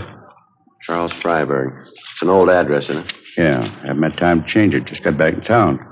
What's the matter, anyway? Where are you staying, Freiberg? No place. I just got back in town. I told you that. Not staying any place yet. No connections at all. Where's your car? I don't have one. Haven't had one for a year. I sold it. Look, how about filling me in? What do you want with me? You want to step over here, Freiberg, out of the way? All right. Just like to know what's going on, that's all. I'd like to see what you're carrying in your pockets. Take everything out, please, one pocket at a time. What is this, a shakedown? You can start with your coat pockets. All right. There. Okay? All right, now the other one. Okay? You said you don't have a car, Freiberg. No, of course not. I told you that. Well, what are you doing with that parking ticket? We walked the suspect Freiberg 2 blocks to the parking lot listed on the claim check that he had in his coat pocket. He had black hair streaked with gray, looked to be in his mid-50s. We questioned him on the way, but he'd admit nothing. We located his car in the parking lot and searched it. In the glove compartment, besides a half a dozen photographs and small books, we found a key with a metal disc attached to it. Stamped on the disc were the words West Side Studios, number 23. Freiberg refused to identify the key. He refused to admit a thing. We walked him back to our car, and together the 3 of us headed out for the old West Side Studios just off Jefferson Boulevard. On the way, we tried again to question the suspect, but we got nowhere. He refused to answer even the simplest questions. One look at the West Side Studios, and you knew right away the place had seen better days. It had been fairly prominent in the early days of motion picture making, but all that was left now was 2 square blocks of broken-down scenery, 1 dilapidated sound stage, and a row of weather-beaten cottages, the tar paper peeling off the roofs. We got out of the car and started up the walk. The faded sign over the main gate read West Side Studios, founded 1920. And down in one corner, admission by pass only. The guard shack at the gate was boarded up. No sign of a night watchman. We kept walking. How come they don't keep a watchman at the gate, Freiberg? Don't they make pictures here anymore? You bet they do. The place has been going downhill for a long time. It's coming back, though. Then you do know the place, is that right? Yeah, I know it. I should know it. What do you mean by that? Nothing. You rent an office here, is that it? Freiberg? Yeah, that's right. Straight down the way there, Cottage 23. What's your job? You in some kind of movie work? Yeah, have been for 30 years. More than 30 years. That's so? You an actor? Freiberg. Haven't you ever heard the name? I'm a producer. Oh, I see. Why don't you tell us that to start with? Oh, I don't know. Different reasons. I don't like to throw my weight around. I have a lot of connections in Hollywood, you know. That's so? In the trade 30 years. I was one of the first. You can make a lot of friends in 30 years. Yeah, I guess so. How about those books we found in your car, those pictures? How do you explain them? This studio will be back on its feet in a year. I'll bet $1,000 on it. This whole block here, sound stages. I got the plans for them in my desk. That's so. You have an interest in this lot? Not exactly. Not right now, anyway. I did have an interest, though. I will again. I was one of the original owners, you know. Still haven't got an explanation. How about the books and pictures we found in your car? Oh, that? Nothing to explain, is there? Just a few gimmicks I picked up. You know a boy by the name of Stephen Banner? Banner? No, I don't think so. Why? How about Bud Spencer? You know him? No. I knew a George Spencer once. Actor. That was back in the old days, though. How about Laura Osborne? Dorothy Ryan? You know them? No, it's pretty hard to say. You know, Sergeant, over the years in this business, especially, you meet an awful lot of people. Well, these are fairly recent. You ought to remember them. They're just kids, 17-year-olds. No, afraid I don't recall the names. Soundstage Bell. We got a company over there doing some shooting tonight. Television films. They make them too fast. Trade's not like it used to be. Quality, that's what we went after. Gone now. It's all gone. West Side will do it again, though. You can bet on that. We're coming back. Look, how about leveling, Freiberg? You know why we picked you up. You know why we're out here. Just it. I don't know why. Oh, say, look across the road. That's set over there. The old greenhouse there, it's a colonial mansion. Weather's faded the colors a little. Typical old southern estate now, you know. We shot some beautiful footage there. Picture's a classic in its own right. Maybe you remember it. Moonlight and Magnolias. They changed the title later. Love in the Moonlight. Beautiful thing. You ever see it? No, I don't think so. I couldn't tell you how many beauties we turned out that year. I was a young fella then. Song and strife, moonlight and magnolias, little orphan girl, sweetheart at the campus. That's your cottage there, Mr. Freiberg? What's that? Just down the way there, number 23. Oh, yeah. Completely forgot about it. I hope you'll excuse the way it looks. I haven't been able to find good accommodations in town. I've been staying at the office. We have a little couch there. I sleep on that. We have a hot plate, too. Good enough to boil a coffee in the morning. Mm-hmm. How come you couldn't find space in town? The hotels aren't that rushed, are they? Well, the ones I'm used to staying at, yes. I'd just soon camp here at the studio than stay at one of those places downtown. Say, wouldn't you like to see the rest of the lot? Pretty interesting if you've never seen a real movie lot. I mean, a high-class one. We've seen them, Mr. Freiberg. We'd like to check your office. Oh, all right. This is it. Cottages need a good coat of paint, of course. It'll all be done pretty soon. West Side is going to come back strong. You can bet on that. Yeah, I guess so. Uh-oh. Watch it on that first step there. It's loose. Have to call maintenance and get that fixed. Yeah, it's all right.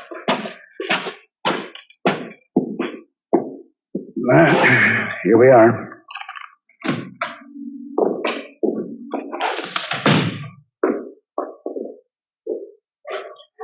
Well, as you can see, the office isn't very much. What is it you wanted, gentlemen? You want to check that cabinet there, Ed? I'll take a look through these cases over here. Okay.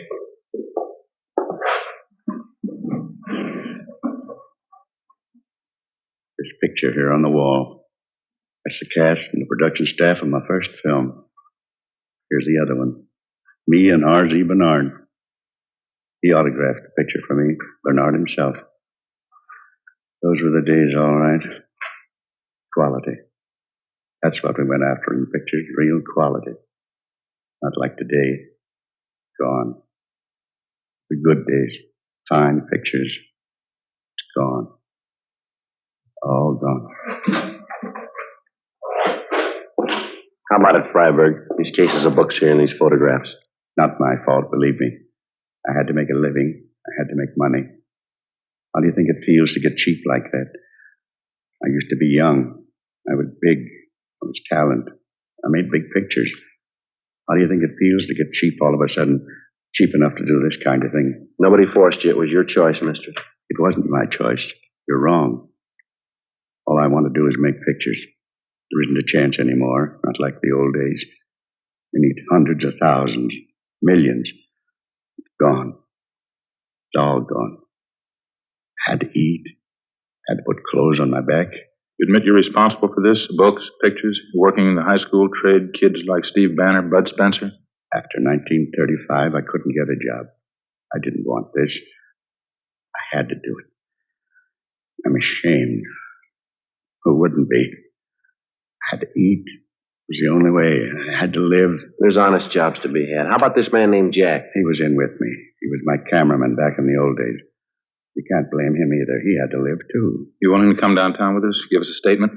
Yes, all right, anything.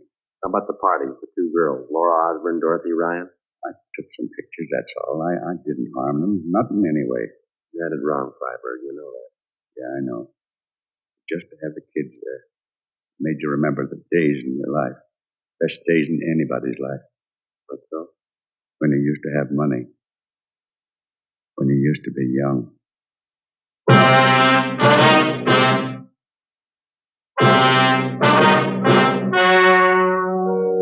The story you have just heard was true. The names were changed to protect the innocent. On January 29th, trial was held in Superior Court, Department 87, City and County of Los Angeles, State of California. In a moment, the results of that trial. And now, here is our star, Jack Webb. Thank you, George Fenneman. Friends, won't you do this for me? Compare Fatima with any other king-size cigarette. You'll find Fatima's length filters the smoke 85 millimeters for your protection. Cools the smoke for your protection. Fatima's length gives you those extra puffs, 21% longer than standard cigarette size. And you get an extra mild and soothing smoke, plus the added protection of Fatima quality. That's why I'd like you to buy Fatima.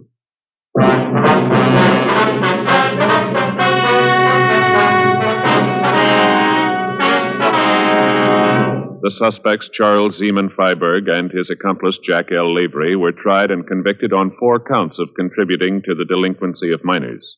Both of them served full terms in the county jail.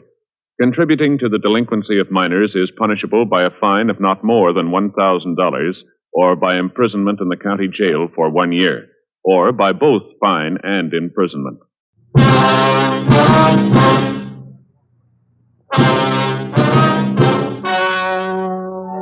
The story you are about to hear is true. The names have been changed to protect the innocent. Fatima Cigarettes, best of all king-size cigarettes, brings you Dragnet on both radio and television.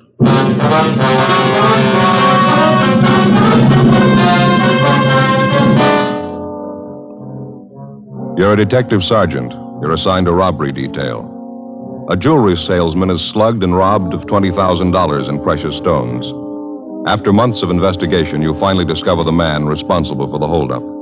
You've got the evidence to prove him guilty. Your job, bring him in. Fatima, America's first largest-selling blended cigarette. Now, best of all king-size cigarettes. Prove it yourself today. Compare Fatima with any other king-size cigarette. 1. Fatima's length filters the smoke 85 millimeters for your protection. 2. Fatima's length cools the smoke for your protection. 3. Fatima's length gives you those extra puffs, 21% longer than standard cigarette size. And in Fatima, you get an extra mild and soothing smoke, plus the added protection of Fatima quality. Definitely the best quality in its class, but the same price as the cigarette you're now smoking. Buy Fatima in the bright, sunny yellow pack. Best of all king-size cigarettes.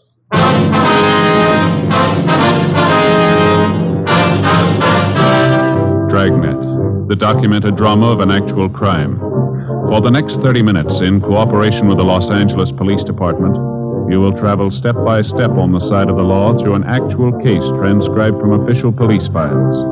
From beginning to end, from crime to punishment, Dragnet is the story of your police force in action.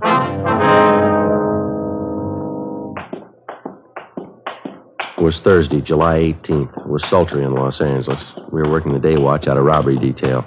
My partner's Ed Jacobs. The boss is Captain Didion. My name's Friday. It was 1:35 p.m. when we got back to the city hall, the interrogation room. So now, Mr. Garvey? Yes, You want to call the captain, Ed? Let him know we're back? Okay. Thanks. I'd still like to know what this is all about, Sergeant, dragging me down here in the middle of the day. I've got an office to Just a run. minute, Mr. Yeah, I just got back. All of them? Good. Yeah, interrogation room, right. The others check in yet? Yeah, they're all back. Worked out fine. Would you please explain what this is about, why you've brought me down here? We think you know why. I don't. I haven't any idea. You take me away from my store on a busy day. You put a police guard on it. You insist on bringing me down here. What's it all about? Tell me. No, you tell us, Mr. Garvey. Tell you about what? The jewel robbery 9 months ago, that holdup. What holdup? My store hasn't been Talk robbed. about your friend, Thomas Ashley. Ashley? What about him? We think you remember it 9 months ago, parking lot back of the building down on 4th Street. Oh, sure. Some hold-up man slugged him, stole his case of samples. I remember it now. Poor Tom. The thief made a big haul, didn't he? Unset diamonds, $20,000 worth.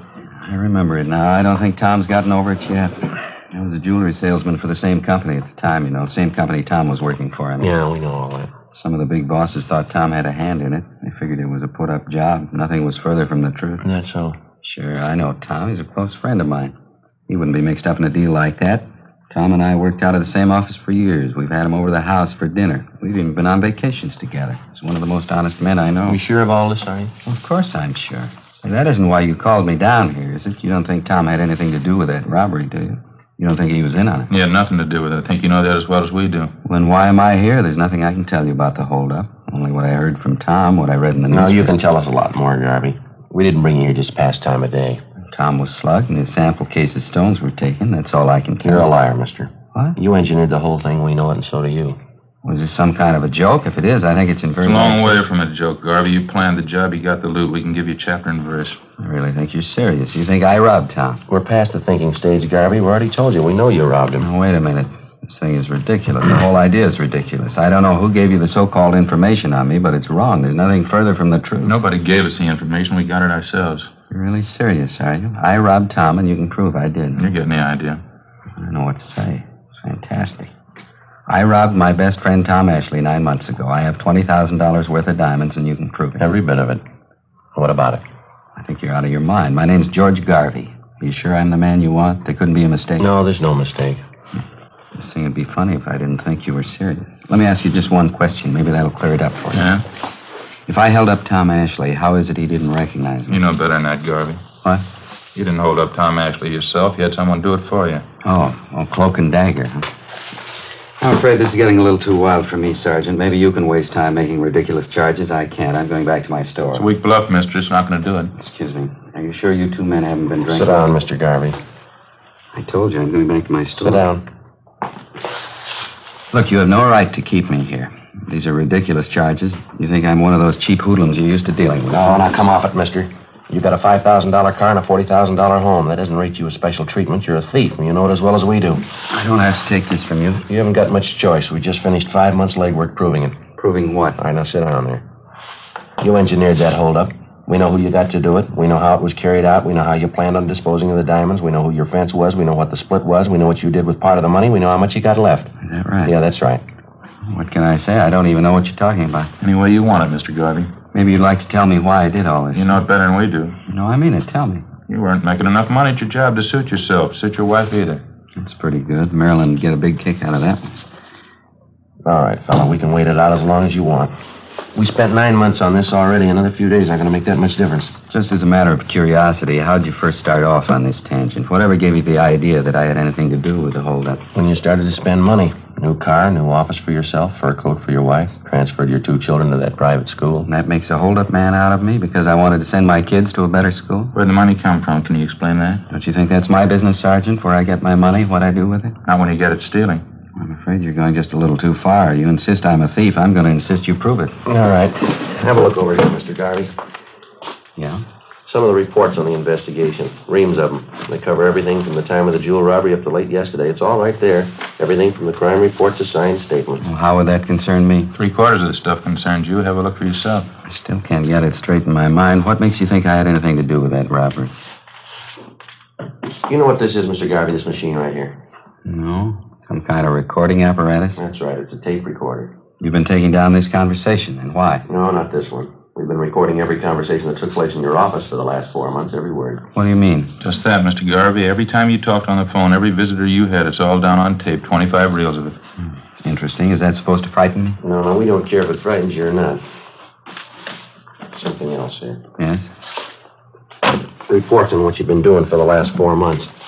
Daily reports, every movement you made. That's so. Everywhere you went, everybody you talked to, everything you did. Want to hear a sample? This must be some kind of a joke. That's the only explanation I can think of. May 12th, Thursday. Sergeants Bitteroff and Rafferty. Those are the 2 officers who were tailing you at the time. You checked in at your new office at 9:38 a.m. At 10:03 a.m., you had a visitor, Kenneth Tyson. You talked to him in your office. Conversations recorded. Tyson left at 10:18 a.m. At 10:32 a.m., you left your office. If you're trying to impress me, I'm afraid it isn't working out very well. You care for a cigarette, Garvey? No, thanks. I have my own. All right. Well, I've wasted enough time. Exactly what's the point of all this? Pretty simple. You're responsible for a robbery. We can prove it. We're giving you the chance to make a statement. It's nonsense. Is it? Of course. People following me, checking everything I do, where I spend my money, where I send my kids to school. What's it all about? It doesn't make any sense. All right, Mr. Garvey. We've said it before. We can wait it out as long as you want. Look, let's get this thing straight. Let's go back to the beginning and take it step by step. That's fine. The holdup was last fall, wasn't it? Sometime in October? October 7th, Monday, 5:20 in the afternoon. All right. Now, just what am I supposed to have done? None of your vague references about a new coat for my wife or where I send my kids to school. Let's have some facts. Joe? All right, Mr. Garvey. You went to work as a jewelry salesman for the company 10 years ago. Your friend Tom Ashley, the victim, started the same year. The 2 of you have been pretty close friends. That's right. I told you that. I will skip the rest of your background for now. 2 weeks before the robbery on September 24th, you had a meeting with a Kenneth Tyson. You met in a cafeteria on South Broadway.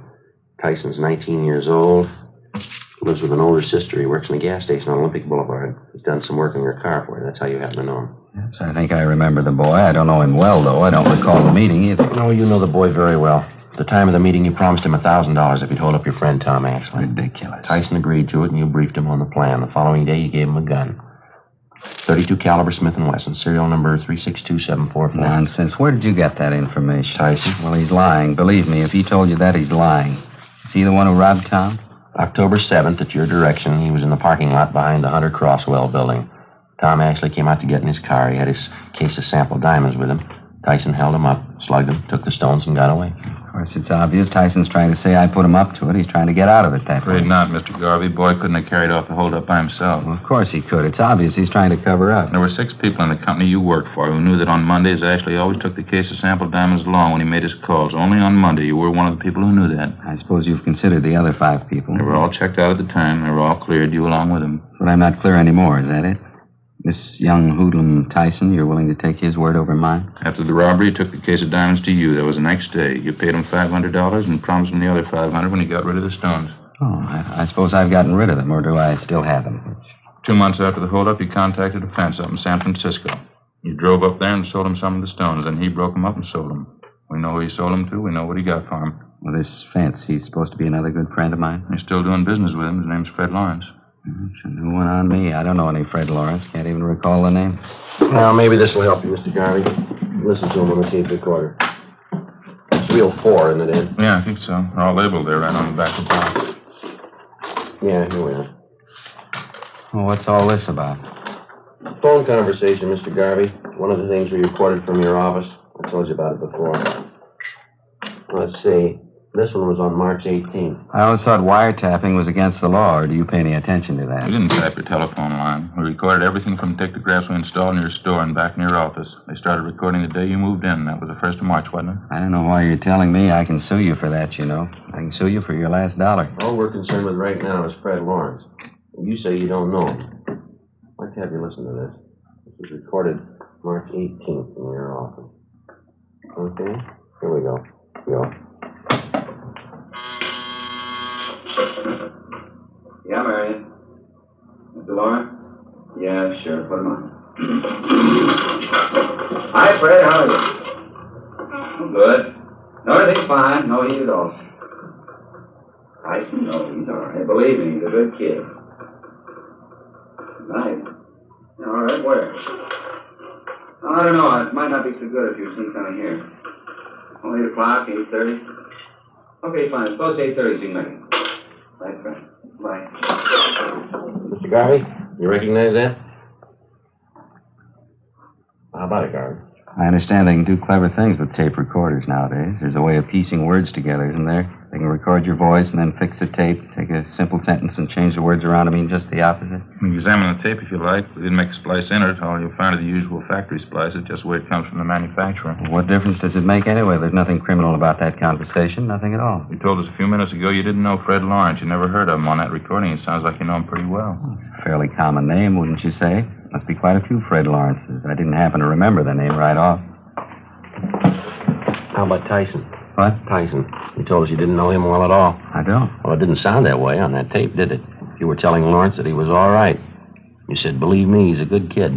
Now, what you said, now how about it, mister? How about what? Is this some kind of a frame? What are you trying to make me say? We're not going to make you say anything, Garvey. We work robbery detail. That's the job, robberies. They pay us to clean them up. I can pay you. What? Never mind. I didn't mean that. I meant I pay my taxes. I pay your salaries. I help to, anyway. I don't know why I have to be treated like this. No reason to make a big headache out of this for anybody, Garvey.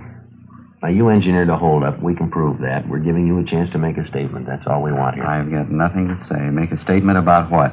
All you're going on is hearsay, circumstantial evidence. You can't say I planned that robbery. Well, you admit you know Tyson. You know him well. I don't. I admit nothing. What about phone conversation? It's a fake. They're phoning those things up all the time. You know it as well as I do. You admitted you know Fred Lawrence. Prove that from the recording. I admit nothing. You don't even know Tyson. Is that what you want to say? I know him, that's all. He worked on my car a couple of times. I don't know him well. All right, sir. I'd like to play you another recording. It's a waste of time. I haven't got the whole day to spend here. I got to get back to my store. I've got a business to operate. Well, this won't take very long. Yeah, here we are. April 5th. A lot of foolishness anyway. How do I know you made those recordings?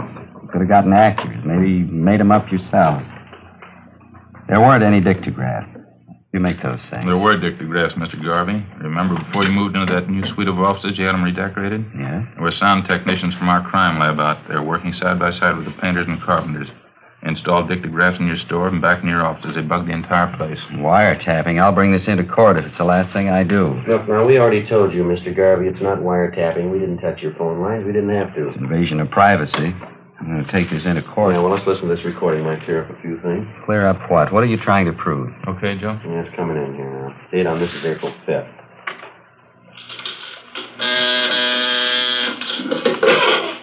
Yeah, Mary. Who? Tyson? Well, does he know I'm in? Yeah, okay, send him back.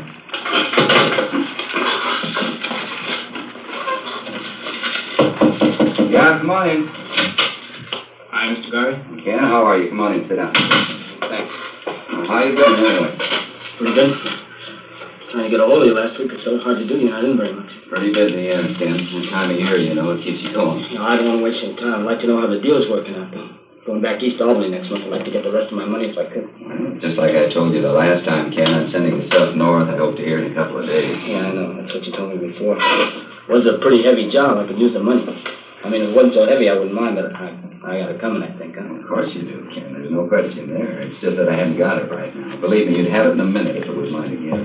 Yeah, but that was the agreement, wasn't it? 500 before the job, 500 after, and have them last October. That's a pretty good stretch. Now, look, Ken, I told you the truth. I just haven't got it. Now, why don't you drop back in a week or so? How about it, Mr. Garvey? What do you say to that? It's ridiculous, that's all. It's an obvious fake. You can look at the tape if you like, inspect it. You can check every one of those 25 reels. We'll play every one of them for you if you want. Fakes, and they're bad ones at that. Now, look, I'll give you both a chance. Either you book me in on a charge or else release me. You try booking me in, and I'll sue you for false arrest. I'll break you. I'll sue you blind. I can promise you that. Uh-huh. Release me, and I'll get back to work. I'll forget all about it. Now, you name it. Which one? Book me in or release me? Oh, that's fair enough. You're going to give us a choice, huh? You bet it's fair. You could get in a lot of hot water. Now, it's up to you. Which one? You ran a bad bluff, mister. What? We're booking you in.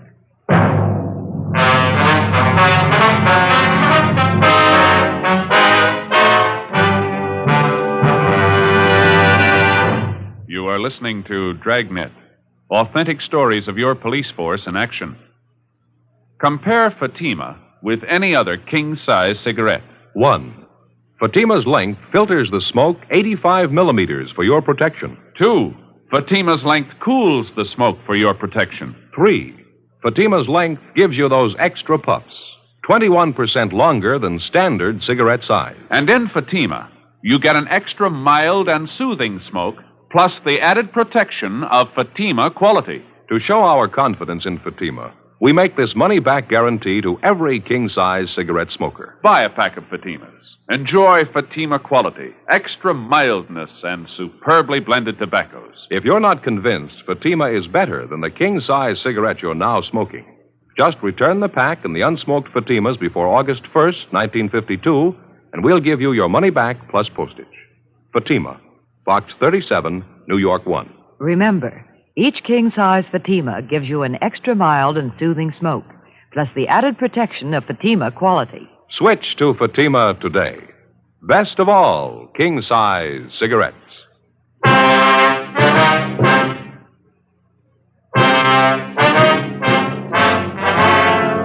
Thursday, 3:55 p.m. Ed Jacobs and I continued questioning the robbery suspect, Ernest Garvey. Despite the evidence at hand, he still refused to admit any knowledge of the $20,000 jewel theft 9 months before. The questioning went on. Garvey's answers became more and more confused. We kept pressing, laying out the case against him step by step. 4 p.m., 4:30. We stayed at it. Must have taken quite a bit of money, didn't it, Garvey? My wife's new fur coat, new car for yourself. Where'd he come from? Now, look, there has to be an answer. Where'd that money come from? Simple. I borrowed it. Where'd you borrow it? Some from friends, some from the banks. I don't see how it concerns you. How much money did you borrow? Don't you think that's my business? Wasn't it about $7,000? Is that about right? Yeah. No, it was more. Well, what's the difference? It's my business. You want to grab that folder, Ed? The one with the dark brown. That's it. Got it. Complete financial file on you, Mr. Garvey. Took us quite a few weeks getting this together. A lot of work. You must like snooping in other people's affairs. No, not especially. It's pretty dull. Here's a copy of your bank statement. It's a photostat. It doesn't make much sense. What do you mean? Well, we checked your income for that month, amounted to $620.18. Your bank statement here shows you made deposits totaling $760 the same month. Now, how is that possible? Well, for your information, I made a loan that month. That's probably some of the loan money I deposited. I quit my old job that time. I was going in business for myself. I needed the money to redecorate the new store and the office. It's as simple as that. Yeah. The photostats of your loan papers right here. The loan was for $2,000. A month before that, February, you'd borrowed from another bank. Let's see, for $3,000. Made another one in April, too. That was for $1,500, different bank again. That's right. Do we have to go over this line by line? In 3 months, you made bank loans for $6,500. Besides that, in the same 3 months, you earned a total of $1,713.88. Together, that makes $8,213.88. What's the point? Copies of your bank statements, Garvey. You have 5 different savings accounts in 5 different banks. They show from February to April, the same 3 months, you made deposits of more than $11,000. Now, how do you explain that? Garvey, any explanation? It's almost 5 o'clock. Can I use the phone? I have to call my wife and let her know. All right. We'll have to listen in on the extension. Conversation's going to be mine. Go ahead. I don't care. Okay. Dial 9 to get an outside line. Oh,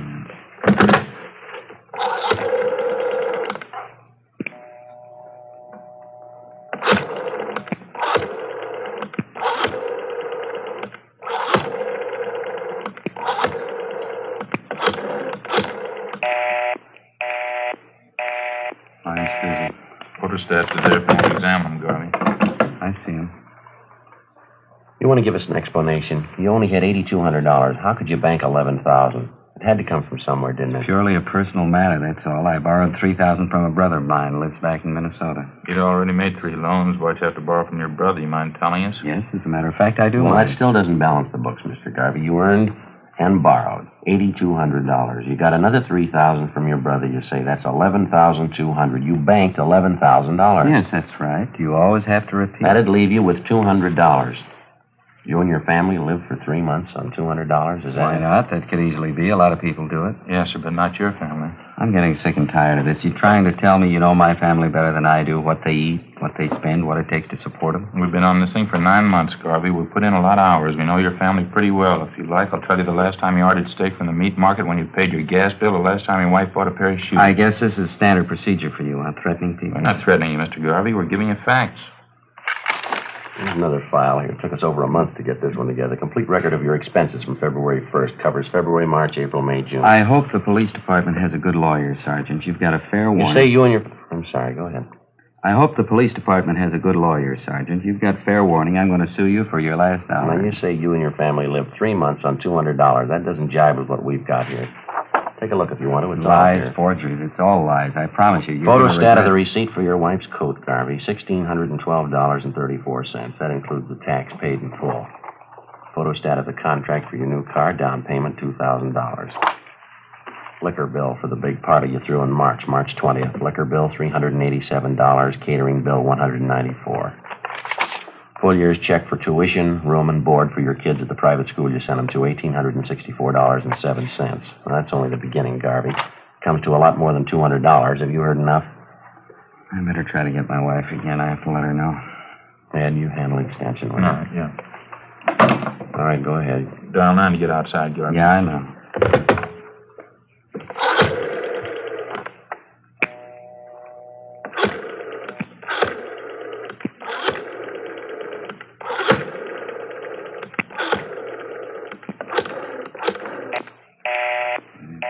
Talking.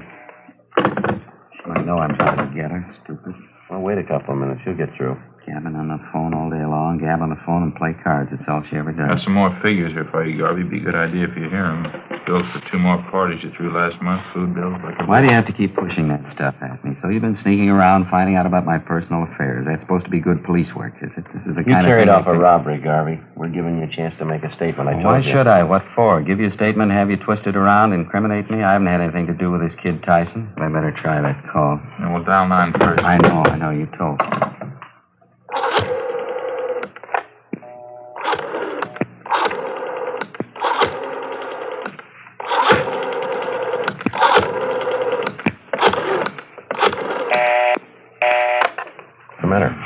What's the matter with her? Stupid. She ought to know I'm trying to get her. What's the matter, Garvey? Don't forget dial 9.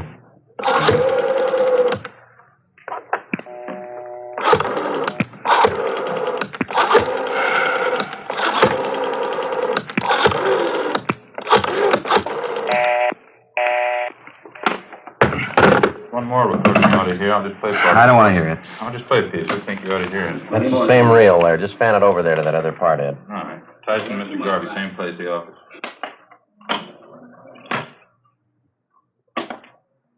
But you told me on the phone, you said you'd have the dope for me today. You said today, sure. Now, wait a minute, Tyson. I didn't say that at all. I said maybe I'd have it for you. I didn't say definitely. Look, I can't give you what I haven't got. I want the 500, Garvey. I need it. I stuck my neck out on a robbery job. I get 5 to life. All right, Ed. You'd be Couldn't be any plainer. Now, what do you say? Wait a minute. Just a minute.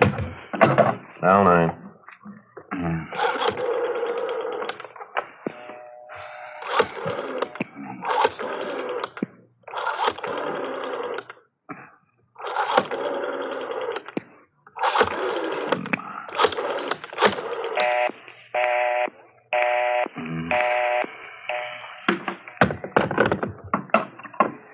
She was never satisfied. She never could be satisfied. Always more. She always had to have something else. How do you mean, your wife?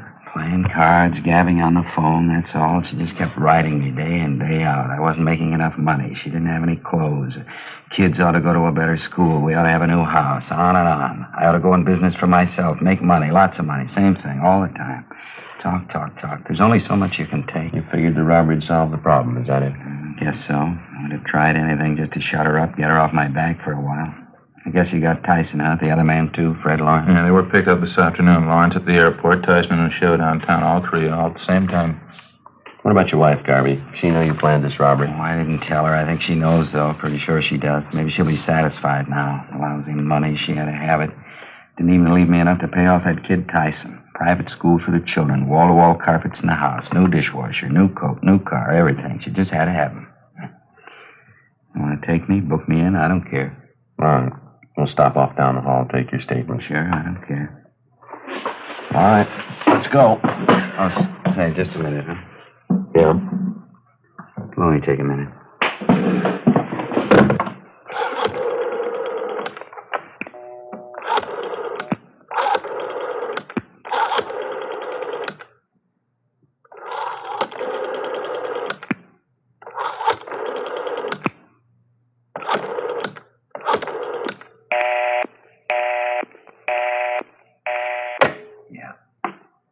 That's what I figured.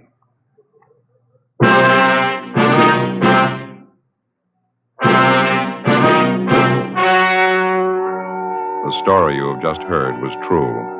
The names were changed to protect the innocent. On November 4th, trial was held in Superior Court, Department 87, City and County of Los Angeles, State of California. In a moment, the results of that trial. And now, here is our star, Jack Webb. Thank you, George Fenneman. Friends, I make it a habit to carry 2 packs of Fatimas around with me. One's for my smoking, and the second one's for smokers I see with other king-size cigarettes. All I have to say is, here, compare Fatima. I know they're going to be sold on Fatimas the next time we meet. How about comparing Fatima yourself? You'll find Fatima's length filters the smoke 85 millimeters, cools the smoke, all for your protection. You get those extra puffs because Fatima is 21% longer than standard cigarette size. And Fatima gives you an extra mild and soothing smoke, plus the added protection of Fatima quality. Prove it today. Buy Fatima.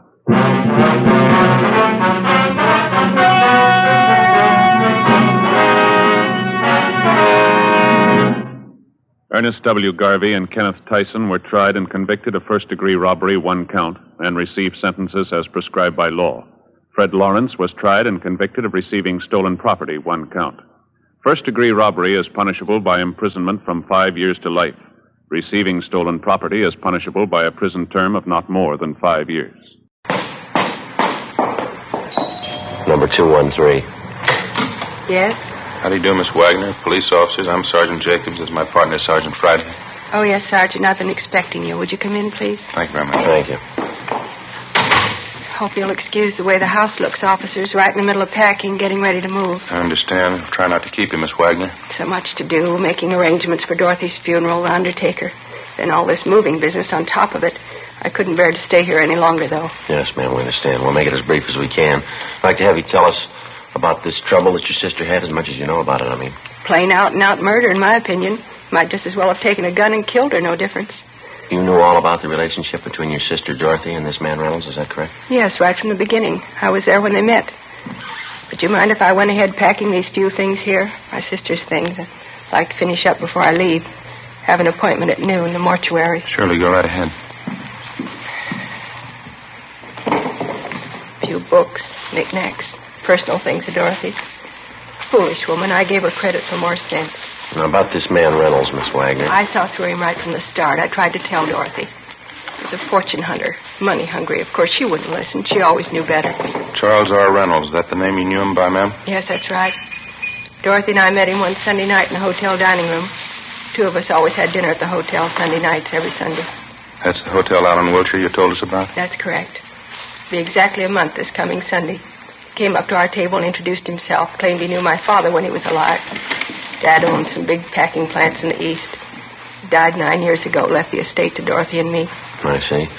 Would you have anything to add to the description that you gave us on Reynolds, Miss Wagner?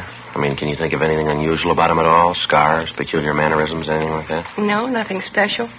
Dressed well, as I say. Apparently cultured, well-traveled. Mm-hmm. He was handsome enough.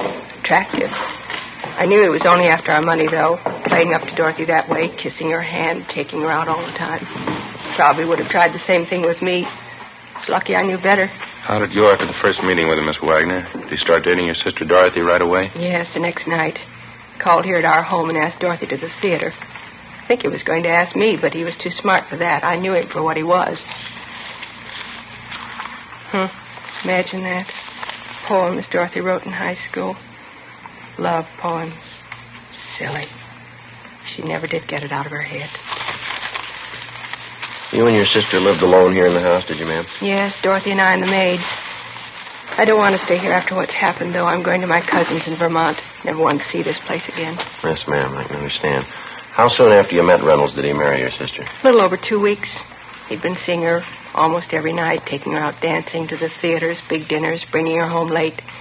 They'd sit here in the living room. I could hear them from my bedroom upstairs laughing, him telling her how beautiful she was. 42-year-old woman, imagine that. You're about the same age your sister was? Just about. A little older. People always took us for twins, though. Here's a snapshot of me taken in my 20s. The boy with me there, he wanted to marry me. My money, of course, that's all he wanted. Too bad. Dorothy never seemed to realize that about men. Girls from wealthy families, they have to be careful. We understand Reynolds took your sister out of town to be married, is that right? Yes, Las Vegas. Reynolds had told her his bank funds were tied up temporarily in a Canadian bank. He wrote Dorothy a check for $10,000, and she gave him her check for the same amount. He said he wanted to book reservations for a round-the-world trip for both of them. I see. The same day Dorothy gave him the check, he cashed it. The bank called her about it, and she said it was perfectly all right. An hour after he cashed it, Reynolds disappeared. No trace of him. Of course, his check's worthless. We found that out. Mm-hmm. You figure that's the only reason your sister took her own life? There's no other reason. Wasn't the money so much. Dorothy has her share of the estate. It's a shame, I suppose. Awful shame. Disappointment. She should have known better, a woman her age. Had your sister ever been married before, Miss Wagner? Yes. When she was 18. Ran off to Chicago and married a young fellow. She claimed she loved him, too. Naturally, he was after our money. My father and I went and brought her home. We had the marriage annulled. It was that way all her life. 6 men. They brought Dorothy nothing but misery. And this was the last, this Charles Reynolds. How about his background, ma'am, his business connections? He ever mention any of that to you or your sister? Claimed he had interests all over. South America, Australia. Seemed to have plenty of money. Guess his kind always has. Do you think you'll find him? We're going to try, Miss Wagner. Dorothy went upstairs to her bedroom and stayed there. She looked so strange. She took out some pressed flowers from a book. Some boy had given them to her once years ago. Don't know who. She just sat on the edge of her bed and stared at them, old pressed flowers. Next morning, the maid came upstairs, and Dorothy was lying on the floor. Empty bottle of pills next to her. Awful disgrace. Never happened before in our family. Mm-hmm. If you don't mind, Miss Wagner, we'd like to get as many particulars about this man Reynolds as you can remember. There. That's the last. I don't know what else to tell you, officer. All I know is I was young when Dorothy was young. I could have had a man if I wanted. But I didn't run off when I was 18 to marry a boy. I knew my duty. If it wasn't proper, it wasn't a love. I didn't run off as a middle-aged woman to marry a fortune hunter either. What made her do it? I wouldn't know, ma'am. She was your sister. What kind of a man was he? What kind of a mind? Making love, kissing her, just to take her money. Imagine. Selling somebody with a kiss. Well, it's not the first time, ma'am. Is that so? Look it up. You'll find it in the Bible.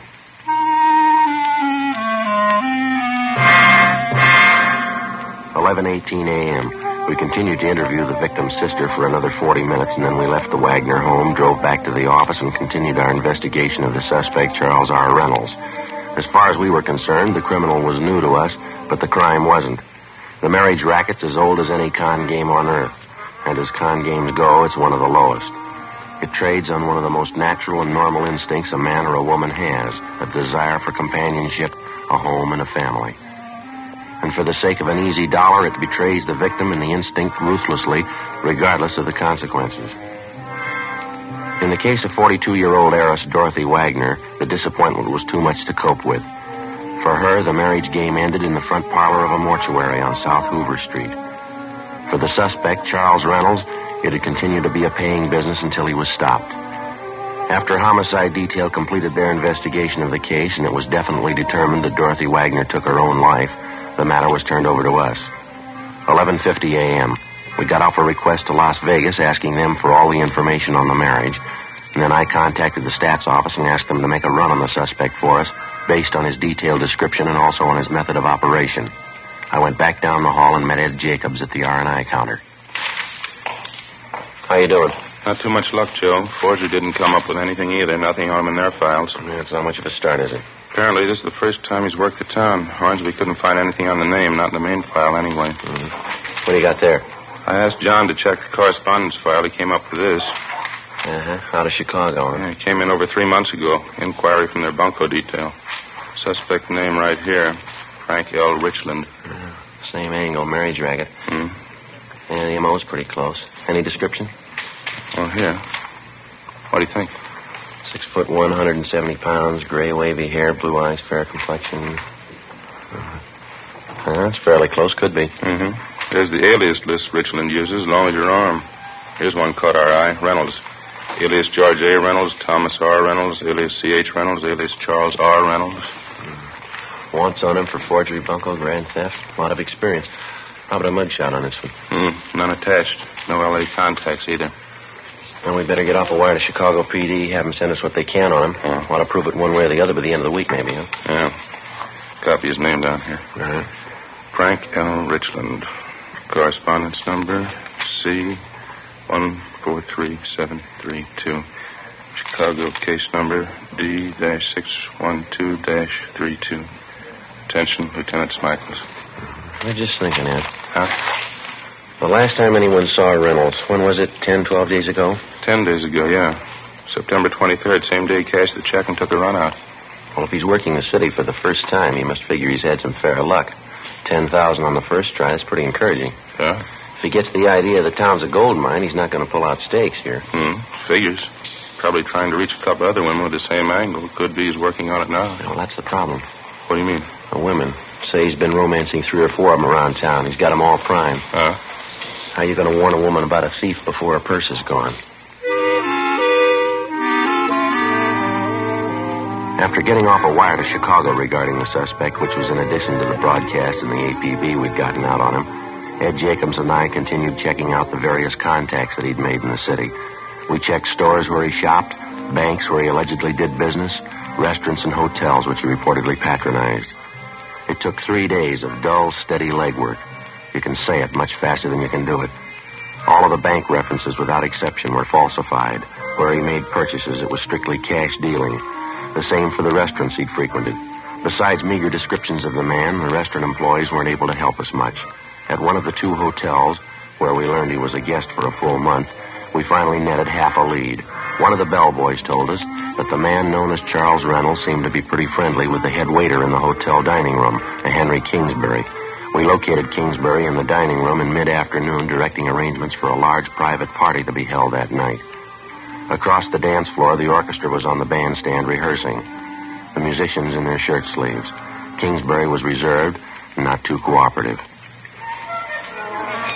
Yes, I was acquainted with Mr. Reynolds, no more than the other guests, though. That's not the way we get it, Mr. Kingsbury. We hear you were pretty friendly with him. Only as far as my job goes. That's my business, making people feel at home, making them comfortable. We understand Reynolds was a pretty heavy tipper, is that right? He always took good care of me and the boys. The waiters was very generous. Did he expect anything special in return for the tips that he gave you? I don't think I understand. Oh, I think you do. How about it? Well, he was always very good to us, all of us. I could hardly refuse. Refuse what? When he first moved into the hotel, he became friendly with me, introduced himself, gave me a good tip in advance to take care of him. First few nights here, he spent at the cocktail bar, meeting people, buying a few drinks, getting acquainted. Third or fourth night, that's when he asked me. Yeah? He said when some prominent women came into the dining room, wealthy women, would I point them out to him? Single women, of course. I couldn't see any harm in it. He put a $20 bill in my hand. I said, yes, I would. After all, we have to look out for ourselves. Did he expect anything else for those tips? I don't know. I don't think it would be right if I told you. You know why we're here, Mr. Kingsbury. We leveled with you. We expect you to do the same with us. Well, there was the two Wagner sisters. They came here every Sunday night for dinner, regular routine for them. Yeah? Mr. Reynolds was at the bar. He asked who they were, and I told him. He seemed impressed. He asked me to help with an introduction to them, and I did. Next afternoon, he came to me again. He said he was taking one of the Wagner sisters to dinner that night. It was important to him. He gave me another big tip. Said he wanted us to roll out the red carpet for him that night. What'd that consist of? Well, special consideration, the best treatment in the house, I was to act as if I'd known him for years. Well, it was a good tip. I did what he asked. As I say, we have to look out for ourselves. This happened more than once, did it? 2 or 3 times, yeah. Miss Wagner, Dorothy Wagner, she seemed impressed. At the time, I didn't think anything was wrong with it. You actually didn't know Reynolds, is that right? You'd never seen him before? Well, I suppose, yes. I only found out later, though, reading the papers. I mean, what really happened. I didn't know what he was at the time. You couldn't see what Reynolds was up to? You didn't know what he was doing? No, naturally not. He was a good tipper. That's all I know. It was the money. We have to look out for ourselves. Yeah. I felt sorry about Miss Wagner. I went to the funeral. They couldn't say I'm to blame, could they? What happened? I mean, it's not on my conscience. You wouldn't say so, would you? She's dead, mister. You figure it. Thursday, October 13th. The investigation continued. Still no sign of the suspect. We got an answer from Las Vegas and also from the Chicago PD's bunco detail on our inquiries. They enclosed mug shots and fingerprint classification of the suspect, Frank Richland, alias Charles R. Reynolds. The pictures were shown to witnesses and acquaintances who'd known the suspect, and they definitely established Frank Richland and Charles Reynolds as one and the same person. We got out a supplementary APB containing the latest information on the suspect. Saturday, October 15th, we got our second complaint on the marriage bunco artist. This time from the proprietress of a small chain of lunch counters in the San Pedro area, a Miss Hagar Lindstrom. Ed and I drove down to the harbor area where we interviewed her at one of her lunch counters. She identified Richland's mugshot. Her story of the marriage swindle matched closely with that of the previous victim, Dorothy Wagner. Yeah, he was a fine gentleman, Mr. Jan Richland. I don't know what happened. I don't know what to say. He told you he was from England, Miss Lindstrom, is that right? Yeah, he talked like Englishman. He could speak good English, like from London or someplace. Says he builds boats, big ones. I beg your pardon, ma'am? Big boats. Oh, yes. He told me that's his business. He said he had lots of money. We would sail around the world on a honeymoon. Maybe he will come back still. I hope so. I wouldn't count on that, Miss Lindstrom. Would you tell us this, please? How'd you happen to meet this man, Richland? At the hotel up the street. The big hotel. I can show it to you. The one on Jackson Street. Yes, ma'am. They seem to know he was a rich man. Nice clothes he wore. He spent money a lot. When we got married, we spent lots of money. Where were you married, ma'am? We went down to Mexico. One weekend we went down there and we got married. It was romantic. Very nice. Even Lars liked it. Who's that, ma'am? Lars. That's him down the counter there. Lars, my brother. Oh, your brother went along with you when you got married, is that right? Lars and I go every place together. I don't do anything without Lars. Mr. Richland was nice about it. He doesn't seem to mind Lars. Just a minute, they call him. Lars? Huh? Lars? Lars and I run the business together. The soda fountains we have. It's a long time. We have work at it. Hard work. Yes, ma'am, I guess so. We make good living. Not easy, though. That's why it was so bad. Mr. Richland, $3,000 he took. Yeah, Hagar. These are the police, Lars. They want to know about Mr. Richland. How do you do? How are you, sir? He was no good. When they find him, they hit him. Now, the $3,000 he got from you, ma'am, how did that work? I mean, did you give him the money, lend it to him? Just what was it? When we came back from Mexico from being married, Mr. Richland and me and Lars, he said he was waiting for money from his bank in New York. Mr. Richland said that. He wrote me a check for $3,000. I gave him our check for $3,000. Even Lars thought it was all right. Didn't you, Lars? Yeah, he was crazy. His check was no good. He beat him up, they punched him good. That's quite a bit of money, Miss Lindstrom. What kind of a story did he give you? He would buy the tickets for a honeymoon trip. That's what he said. A long trip together. Romantic. Mr. Richland and me and Lars. He didn't mind Lars coming along either. Did he, Lars? No, he didn't mind. Now, this Richland disappeared right after he cashed your check, is that Yes, right? sir. He got the money and he was gone. 6 days ago. We never hurt him. I don't know why he did this to us. I thought he loved me. I thought he was my husband. Mm-hmm. We haven't seen or heard anything of him since he disappeared? Not me nor Lars. But maybe we know. That's why we call you officers. Yes, ma'am? We have this friend, Tanya M. Svensson. He met Mr. Richland once when he was here. Svensson called Lars on the telephone. He said he saw Mr. Richland downtown going into the hotel. Are you sure it was Richland? Yeah, he said he thought so. How long ago did you see him? Last night. We got on the phone right away and talked to the friend of the Lindstroms, James Swenson. He gave us the name and location of the downtown hotel where he thought he'd seen the suspect, Richland, the night before. Ed called the hotel and checked with the desk clerk. Yeah, that's right. Fairly tall, wavy gray hair, fair complexion. Might be registered as John Richland. That's right. Okay, we'll check with you later. Bye. Any luck? Guy registered as Harold Richland. Descriptions match. You still there? Checked out this morning.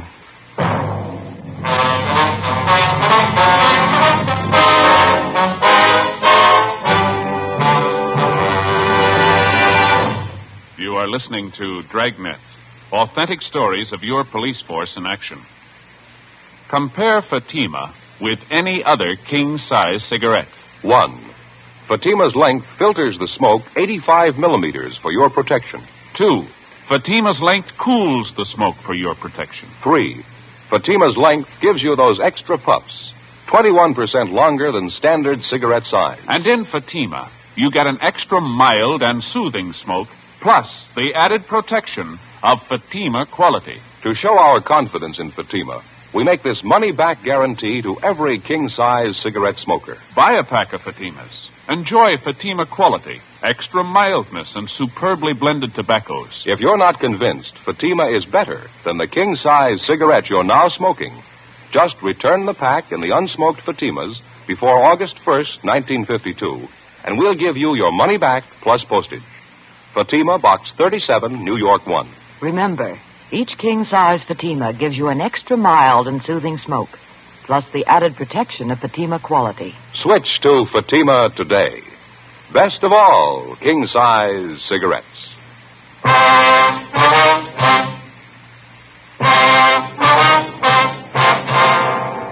Saturday, October 15th, 2:30 p.m. Ed Jacobs and I drove back downtown to the hotel where the bunco suspect, Richland, supposedly had been staying.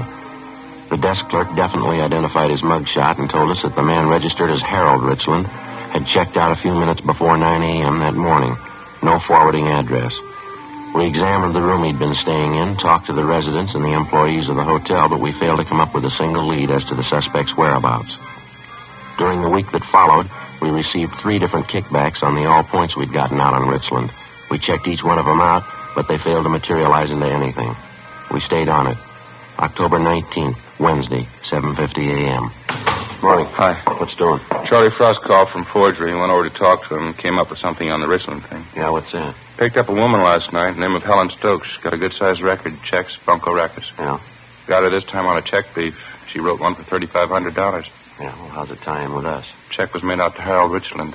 8:15 a.m. We signed out, drove over to the main jail, and had the forgery suspect, Helen Stokes, brought to one of the interrogation rooms. She was a dark-haired, fairly attractive woman in her early 30s. As a bunco artist, she apparently knew her trade pretty well. She was relaxed and talkative. She told us Richland had introduced himself to her at a Palm Springs resort the week before. When did the business of the check come up? As soon as we got back in town, he gave me the story his money was in a New York bank. I played along with the gag. He wrote me a piece of wallpaper for $3,500. I did the same for him. What's the difference? Nobody hurt. Both checks, solid rubber. Maybe you forget, ma'am. There's a law against it. It's only a gag. I told you that. I would have loved to have seen his face when he found out the check was a phony. You don't think they're going to push the charge against me, do you? No, we've already told you, miss. You wrote a bad one. There's a law against it. I was only stringing him along. I knew his check was a phony, too. I didn't have anything to gain. Look, suppose I help you find him. Will you give me a hand on this? See I get a break? We can't make any promises. You cooperate, help us find Richland. Will be taken into consideration. All right, you're on. You can tell Loverboy I tipped you. You know where Richland is now? I can come close to it. How do you mean? I know where he'll be next week. On further questioning, Helen Stokes told us that on one occasion while she was at Palm Springs with Richland, she prowled his hotel room, went through his personal effects, and read his correspondence. She told us that she read one letter from a friend of Richland's inviting him for a visit the week of October 31st. She also noted Richland's answer accepting the invitation. She said the friend's name was Maurice Archer, and that the letter came from an Ocean Boulevard address in the beach town of Venice. We went back to the office, ran Archer's name through R&I, and found out that he had a previous criminal record of petty theft and grand theft.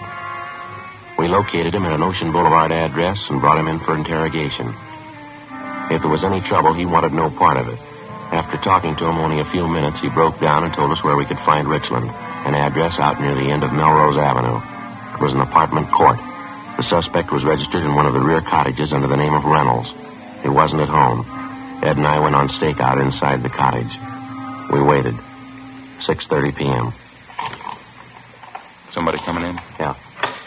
Hold it right there, Mr. Police Officers. What's this? Hands out in the open. Come on up. I don't understand this. Want to shake him down in? Yeah. All right, he's clean. Look, I don't know what you want, officers, but this is a mistake. Your name Charles Reynolds? Reynolds? No, my name's Richland. That'll do. Let's go. No, just a minute, please. What am I accused of? Who's accusing me? Last pigeon you had lined up. She wanted us to tell you. Helen Stokes. Stokes. Phony dame. You can't believe her, officer. She's phony. She's nothing but a con artist. It's a good reason to believe her. What? Takes one to know one. 7:05 p.m. After checking through the cottage, Ed and I drove Richland downtown and took him to the interrogation room. He'd admit nothing. We called Miss Wagner, the sister of his first victim, and she was still in town. She agreed to come down to the office to confront the suspect. So did the second victim, Hagar Lindstrom, and her brother, Lars. Cars were sent out to pick them up. At a special show-up, Richland was picked out as the guilty man. We took him back to the interrogation room. Miss Wagner was the first one called in. She again identified Richland, alias Reynolds, as the man who had married and swindled her sister, Dorothy. All right, Miss Wagner, that'll be all. Thanks very much for coming in. Yes, all right. Thank you. Look, I don't know that woman. I'm not trying to be stubborn, but I'm afraid you're wrong. I'm not the man you want. Lindstrom's are outside, Joe, waiting. All right, bring him in. Miss Lindstrom, Mr. Lindstrom, come in, please.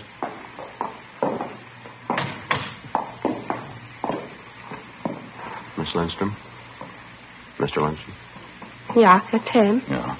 I don't know you. I've never seen you before. You married me, John. You wanted to be my husband. You said that. Why did you want to hurt me? Sorry, I don't know her. You said for you and me and Lars to go on the boat, honeymoon around the world. You and me and Lars, you said all those things. Why did you want to hurt us? No, why? Is that enough for you? I don't know what they're talking about. Hey, bait you up. Take it easy, Mr. Lindstrom. Lars. Lies. He said we all go around the world honeymoon. All right, all right. Get him out of here, huh? Okay, Mr. Lindstrom. Thanks. It's no good, Lars. Come. Yeah, thief. Out this way, please. Yeah, find him. Hit him. Thank you very much. There you are. All right. All right, Richland, you ready to give us a statement? All right, I'll tell you. You can't blame me for that one. You wouldn't have gone through with that deal yourself. Nobody would. What's wrong? A nice-looking girl. Sure, I don't mean that. What do you mean? A big clown, her brother Lars. Yeah? How'd you like to take that along on a honeymoon?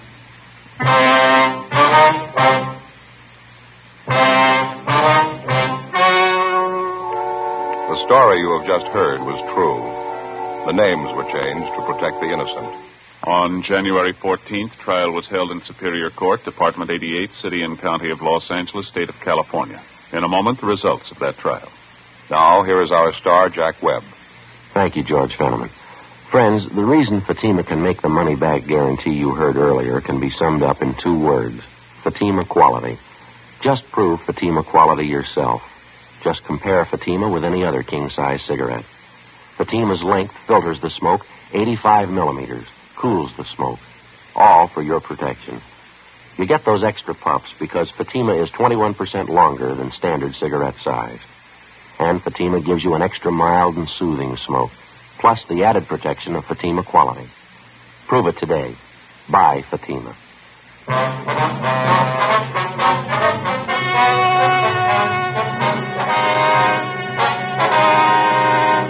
Frank Richland was tried and convicted of 2 counts of grand theft and 3 counts of forgery of a fictitious name. After serving his term in the state penitentiary at San Quentin, California, he is to be released to Chicago authorities for prosecution. Grand theft is punishable by imprisonment for not less than 1, nor more than 10 years. Forgery of a fictitious name is punishable by imprisonment from 2 to 14 years.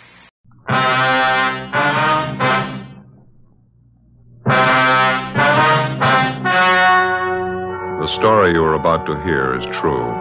Only the names have been changed to protect the innocent.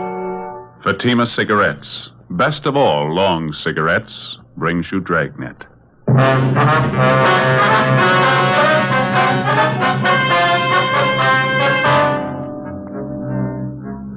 You're a detective sergeant. You're assigned to homicide detail. A well-known businessman in your city disappears suddenly from his home.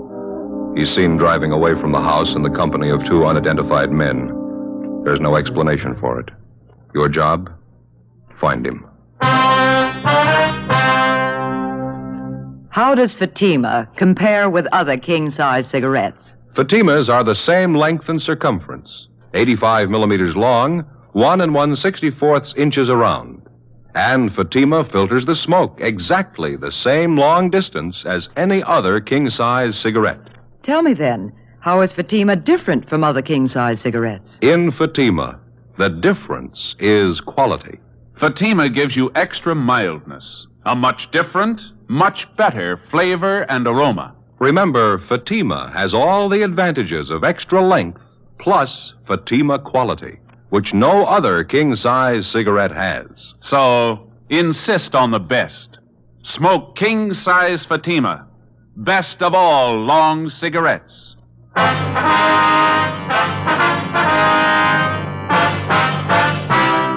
Dragnet, the documented drama of an actual crime. For the next 30 minutes, in cooperation with the Los Angeles Police Department, you will travel step by step on the side of the law through an actual case transcribed from official police files. From beginning to end, from crime to punishment, Dragnet is the story of your police force in action. It was Wednesday, October 10th. It was mild in Los Angeles. We were working the night watch out of homicide detail. My partner's Ben Romero. The boss is Captain Lorman. My name's Friday. I was on the way back from the record bureau, and it was 10:38 p.m. when I got to room 42. Homicide. Hey, Ben? Romero? Back here, Joe. Captain's office. Oh, yeah. Captain? Joe, sit down. Thank you. I got your call. What's it all about? You're closer to it than I am, Skipper. You want to brief him? Well, it's a man by the name of Tony Richmond. He disappeared from his house tonight, Joe. Looks like it might be foul play. Tony Richmond. Name sounds a little familiar, doesn't it? Runs a couple of garages around town. Promotes sports events on the side once in a while. Sure. What's the story on him? Well, here's the way we got it from Richmond's wife. He was at home tonight. The whole family was sitting in a back room looking at television. Richmond, his wife, 2 children, and his father-in-law. Yeah. About 9 o'clock, the doorbell rang. Richmond went to answer it. He hasn't been seen since. Yeah? That's right. Mrs. Richmond said she thought she heard a little loud talking at the front door and didn't pay any attention to it. When her husband didn't come back, she went to have a look. The front door was wide open. Her husband was gone. No explanation for it at all, huh? One of the Richmond's neighbors was sitting by a front window at the time, and Mrs. Sanford. She said she saw Mr. Richmond come down the front steps about that time, 1 man on either side of him. Mm-hmm. She got the idea Richmond didn't want to go with him. Was there any description on the 2 men? It's incomplete. The neighbor said she wasn't sure, but it looked to her like the 2 men pushed Richmond in a dark-colored sedan and drove off. Not much description on the car either, Joe. Oh, where does that leave us? Well, we're not positive there's anything wrong yet. There's a possibility it's nothing more than a misunderstanding. How do you figure? We got a couple of men out at the Richmond's house now. The wife told them that Mr. Richmond had a business appointment at 10 o'clock tonight. She didn't know where or with whom. Could have been with those 2 men. Mm-hmm. Doesn't sound quite right, though, does it? I mean, walking out without even telling his wife. No. Something else to consider. Wife said that when Richmond went to answer the front door, he was in his shirt sleeves. Yeah. When the neighbor saw him come down the stairs with the two men, she said he had his coat on.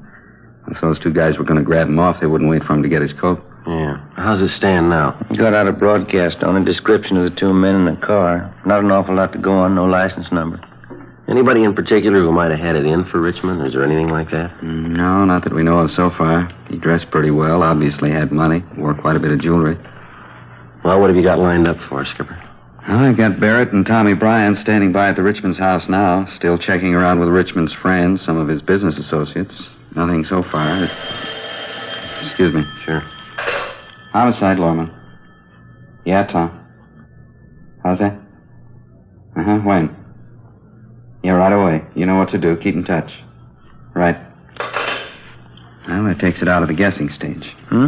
That was Bryan out at the Richmond house. Mrs. Richmond just got a phone call a few minutes ago. Yeah? Man's voice. He told her they were holding her husband. Well, what's her pitch? If she wants him back alive, it'll cost $20,000. As in all cases involving abduction to extort ransom, the investigating police officer is faced immediately with a dozen problems. But first and foremost is the safe return of the victim.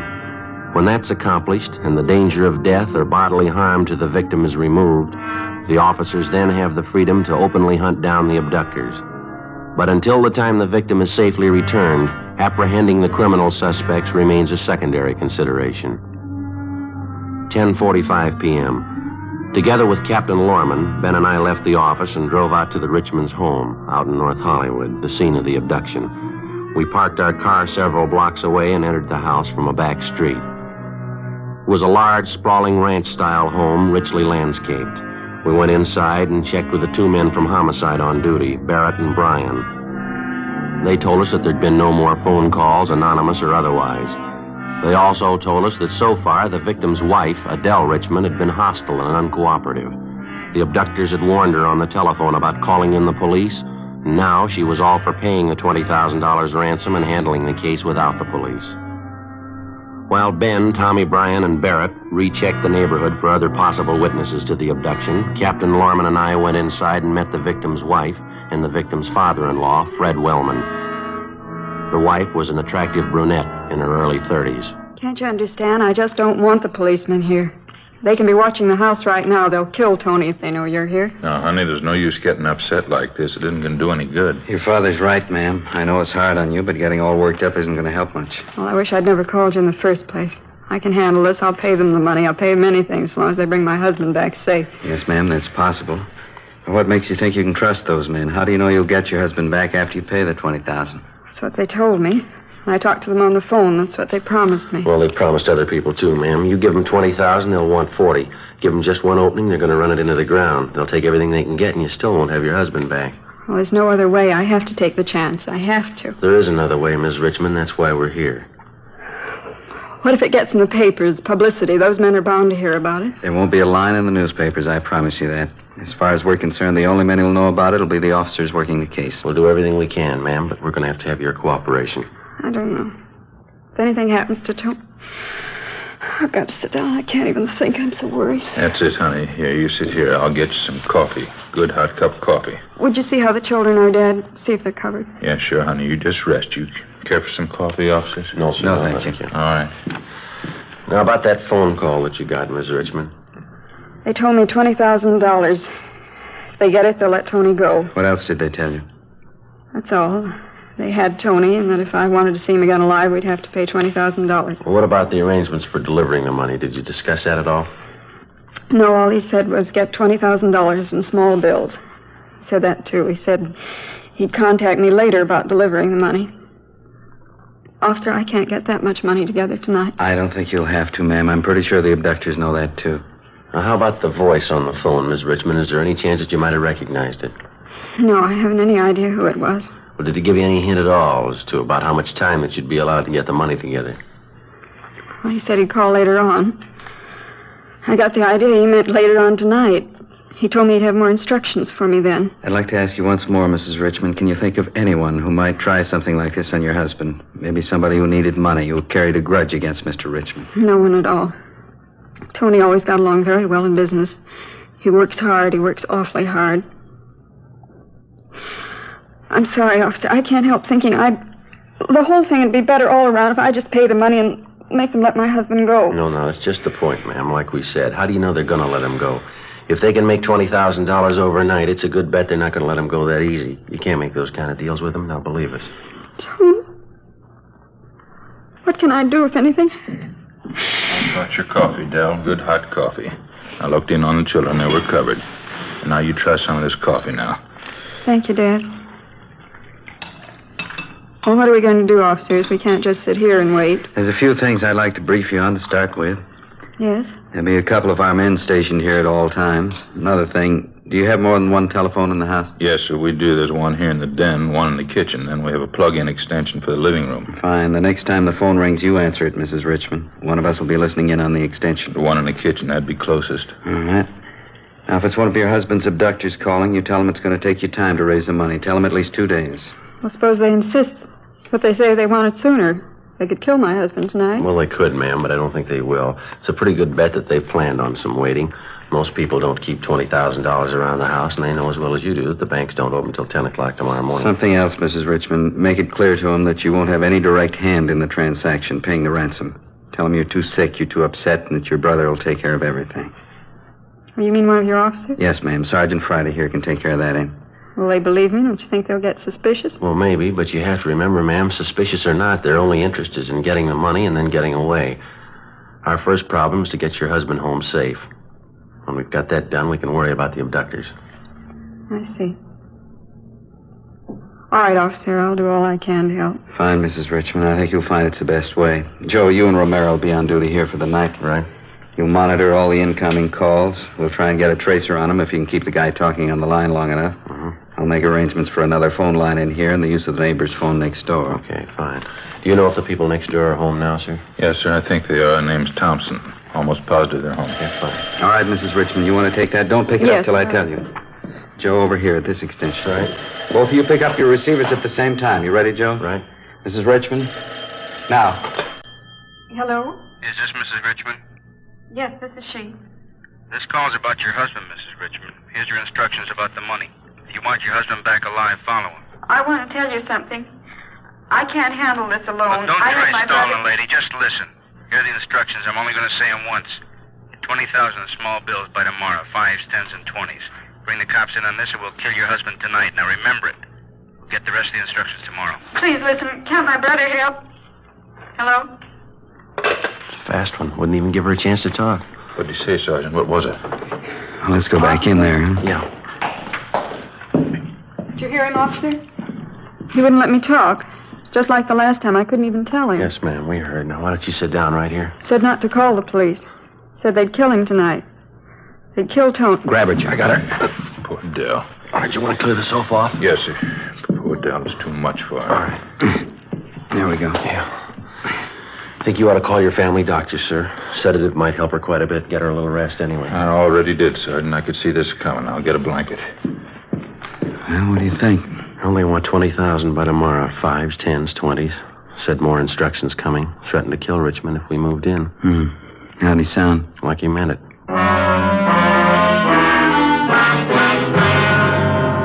12:35 a.m. Captain Lorman and I remained by the phone. The family doctor arrived, gave Mrs. Richmond a sedative, and she lay down for a rest in her room. Barrett, Tom Bryan, and Ben came back to the house just before 1 a.m. They had a few more details on the description of the car used by the abductors, which they'd gotten from residents in the neighborhood. The information was relayed to communications, and a supplementary broadcast and an APB were gotten out. Ben and I stood watch at the house for the rest of the night, but there were no more calls. In the early morning, stakeouts were set up at the victim's place of business and also at the banks where he maintained his accounts and safety deposit boxes. That night, Ben and I still were at the Richmond place, standing by at the phone. There'd been no contact from the abductors during the day. We waited. Midnight. 3 a.m. 6 a.m. No word. Another day passed. And then another. Still no contact. No trace of Mr. Richmond or his abductors. Saturday, October 13th, Hope for the victim began to fade. Ben and I stayed on at the Richmond house. Say, could I get you officers something to eat, maybe? A nice piece of cold beef in the icebox. Could make you a sandwich. No, thank you. Just the same, sir. How's Mrs. Richmond tonight, sir? Is she feeling any better? My daughter, no better. She took a couple of pills the doctor gave her, trying to get a few winks of sleep, poor girl. Well, there's no use you sitting up with us, sir, if you'd like to get a little sleep yourself. No, I'd just as soon sit up. Couldn't sleep anyway. Hey, I don't suppose either of you would care for a little nip. No, No, thanks. Guess you wouldn't mind if I had one myself. Seems lately that's the only thing that relaxes me. Go right ahead. When you get to be my age, a little bit helps now and then. Oh, there's some new magazines on the table there. Might help to pass the time for you. Thank you, sir. 3 days now. Not even a word about Tony. What do you really think, officers? Well, it's pretty hard to tell, Mr. Wellman. We're doing everything possible to find your son-in-law. There's not much to go on so far. Funny thing about Tony. Young fella, ambitious. Look what happens. Yes, sir.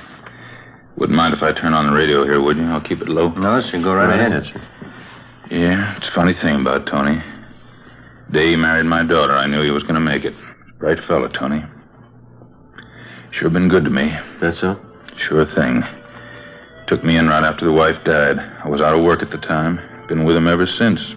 Attend the garden, kind of clean up things. Tony's always been real good to me. No in-law trouble, nothing like that. Mm-hmm. And look what happens. Young fella starts with almost nothing. Builds a good business, family, nice home. Just look what happens. Well, there's no need to give up yet, sir. There's a good chance he's still all right. I don't know. I guess I just got a feeling about it. How do you mean? About Tony. He's a fine young man. Things like this, they always happen to the fine young man. You take me, for instance. I wouldn't make money the way Tony does. Build a big business the way he has. Guess that's why I'd never be in the trouble he's in. I don't think I follow you. Guess I never wanted it, Sergeant. Couldn't get interested in making money. You break your back like Tony does. You work, you get a big bank account. Yeah. Get the home, the big car, and the swimming pool. You work for it like Tony did. You work hard. You get your big checkbook and everything you want. Just look what happens. Poor Tony works night and day for the money. Right now, he's no better off than the guy who's only worth a dime. They don't hold beggars for ransom, do they? Say, excuse me, sir. I wonder if you have an extra book of matches around. I believe I'm out. Oh, sure thing, Sergeant. I got some in the kitchen. Sure you wouldn't care for a little nip? No, sir, no thanks. Think I might. A little bit helps now and then. Ben? Yeah. Wonder what he means by every now and then. You want to grab the extension out in the kitchen? Right. Wait till I say, huh? Uh-huh. Now. Hello? Is this Sunset 18046? Yeah, that's right. Was Mrs. Richmond there? No, not right now. This is her brother talking. Is there any message? I want to talk to Mrs. Richmond. Well, she's not here. Have you got a message for her? Would you say this is? Well, this is her brother talking. If you'd like to leave a message for Mrs. Richmond, I'll see. This isn't her brother talking. I know his voice. Who is this? Well, maybe you can tell me who you are. This is Tony Richmond. Where's my wife? Richmond, where are you? Who is this? Where are you? I got away from her. Way out in the valley. A dairy range near Sepulveda. Are you a cop? Where can we find you? About a mile from Telegraph Avenue in Sepulveda. A road in the middle of a dairy farm. If you're cops, you drive out with the red light on and honk the horn. How soon can we meet you? A half hour. You get out of your car and stand right in front of the headlights. I'll be watching you. I want to get a good look at you. All right, half an hour. Something else. I got hold of a gun. Yeah? And if you're not cops, I'll know what to do.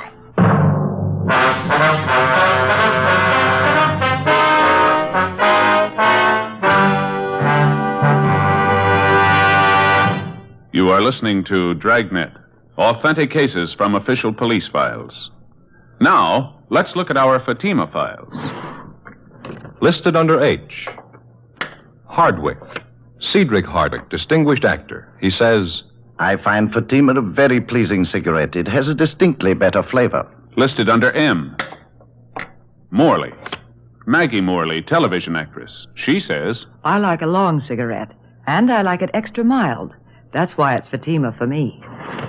friends, our files show Fatima's sales are going up. Up every day. The reason for Fatima's ever-increasing popularity can be summed up in 2 words. Fatima quality. Fatima gives you extra mildness, a much different, much better flavor and aroma. If you smoke a king-size cigarette, remember this. Fatima has all the advantages of extra length, plus Fatima quality, which no other king-size cigarette has. In Fatima, The difference is quality. So insist on the best. Insist on king-size Fatima. Next time, buy Fatima in the distinctive gold and yellow package.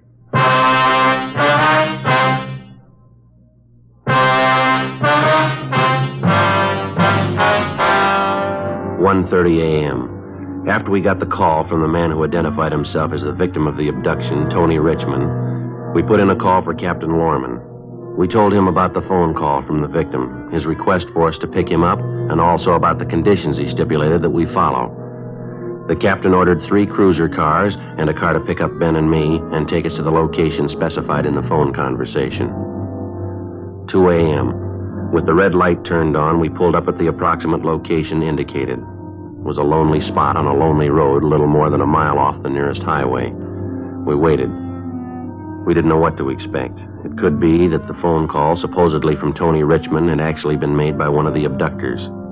Could be that it was nothing more than a diversionary action intended to distract our attention while the abductors carried out their plans to obtain the ransom money from the victim's wife and make good their escape. We kept waiting. Ben sounded the horn at frequent intervals. Captain Lorman and myself stood up in front of the car in the glare of the headlights. 10 minutes went by. 15 minutes. Finally, a half a dozen yards down the road, we spotted a man climbing up the side of the drainage ditch and onto the road.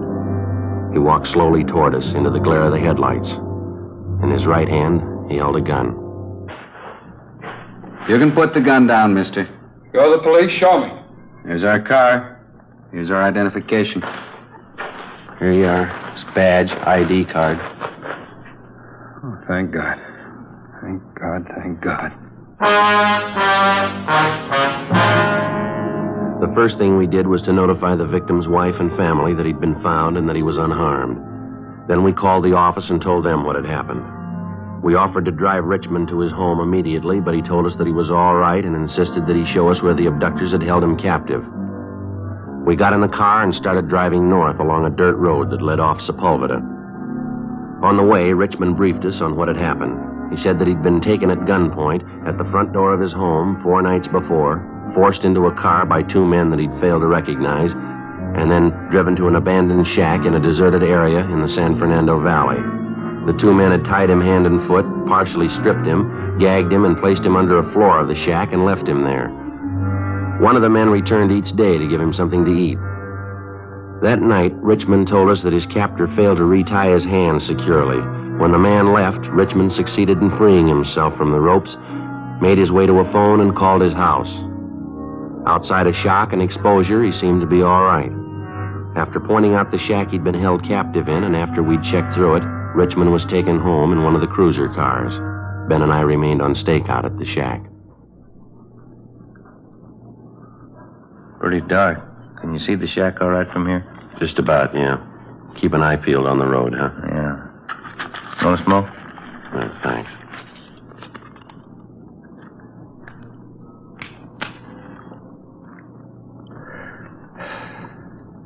We waited. Nothing happened. 3 a.m. 3:30. No sign of the suspects. 4:30. 5 a.m. 5:12 a.m. Ben spotted the headlights of a car at least a mile down the road. We watched them come toward us. When it got close enough, we saw it was a dark-colored late-model sedan. It fitted the description of the abductor's car perfectly. It swung off the dirt road and pulled to a stop near the shack. 1 man got out.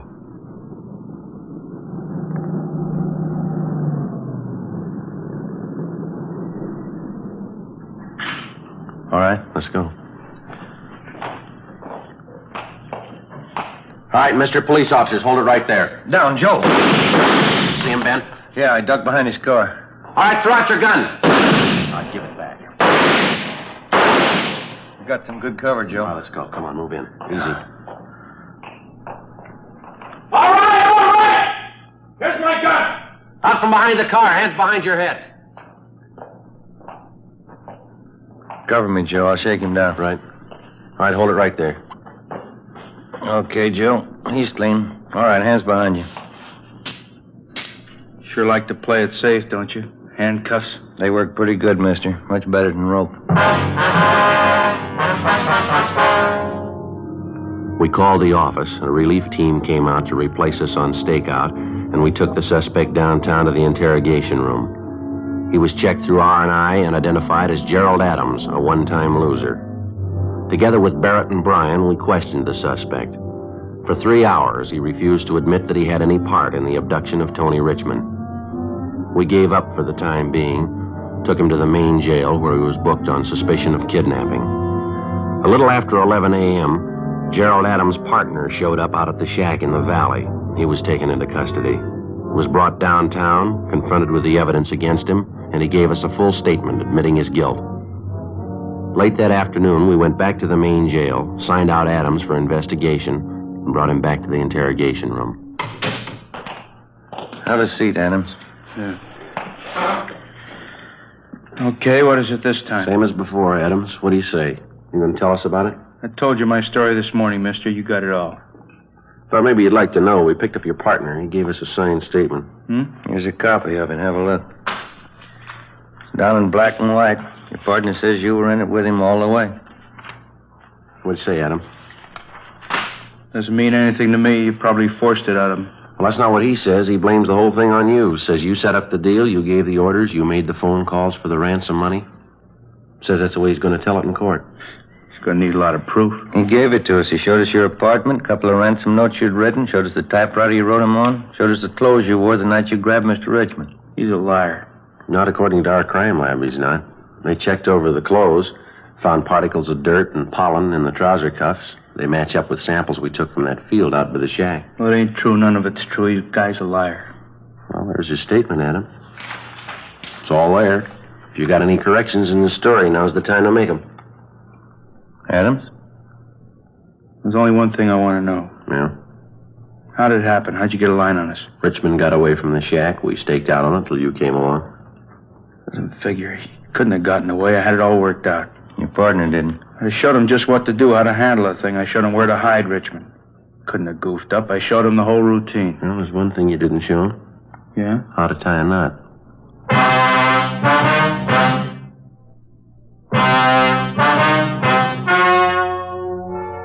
The story you have just heard was true.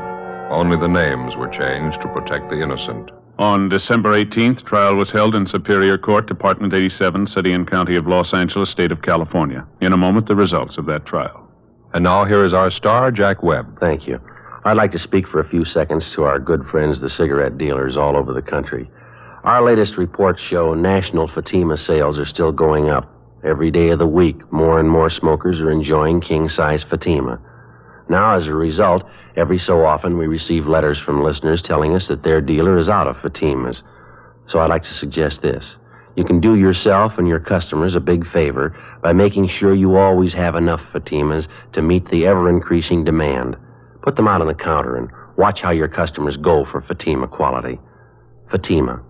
Best of all, long cigarettes. Thank you.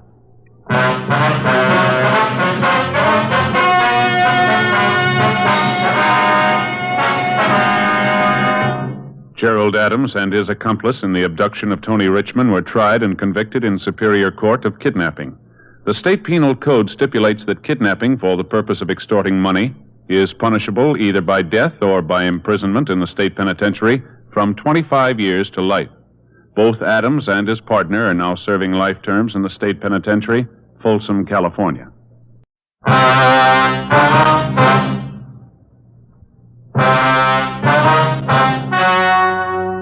The story you are about to hear is true. Only the names have been changed to protect the innocent. Fatima Cigarettes, best of all long cigarettes, brings you Dragnet.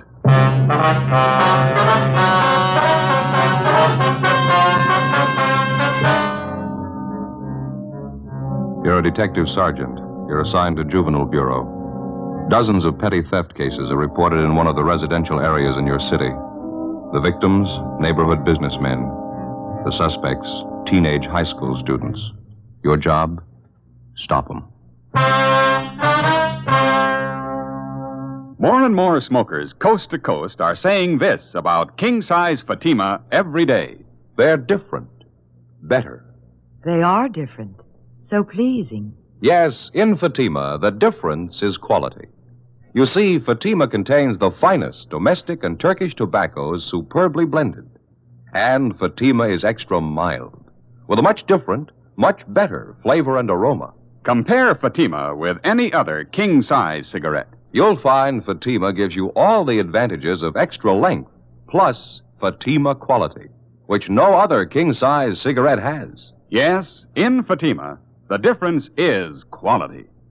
Next time, buy Fatima. Best of all long cigarettes.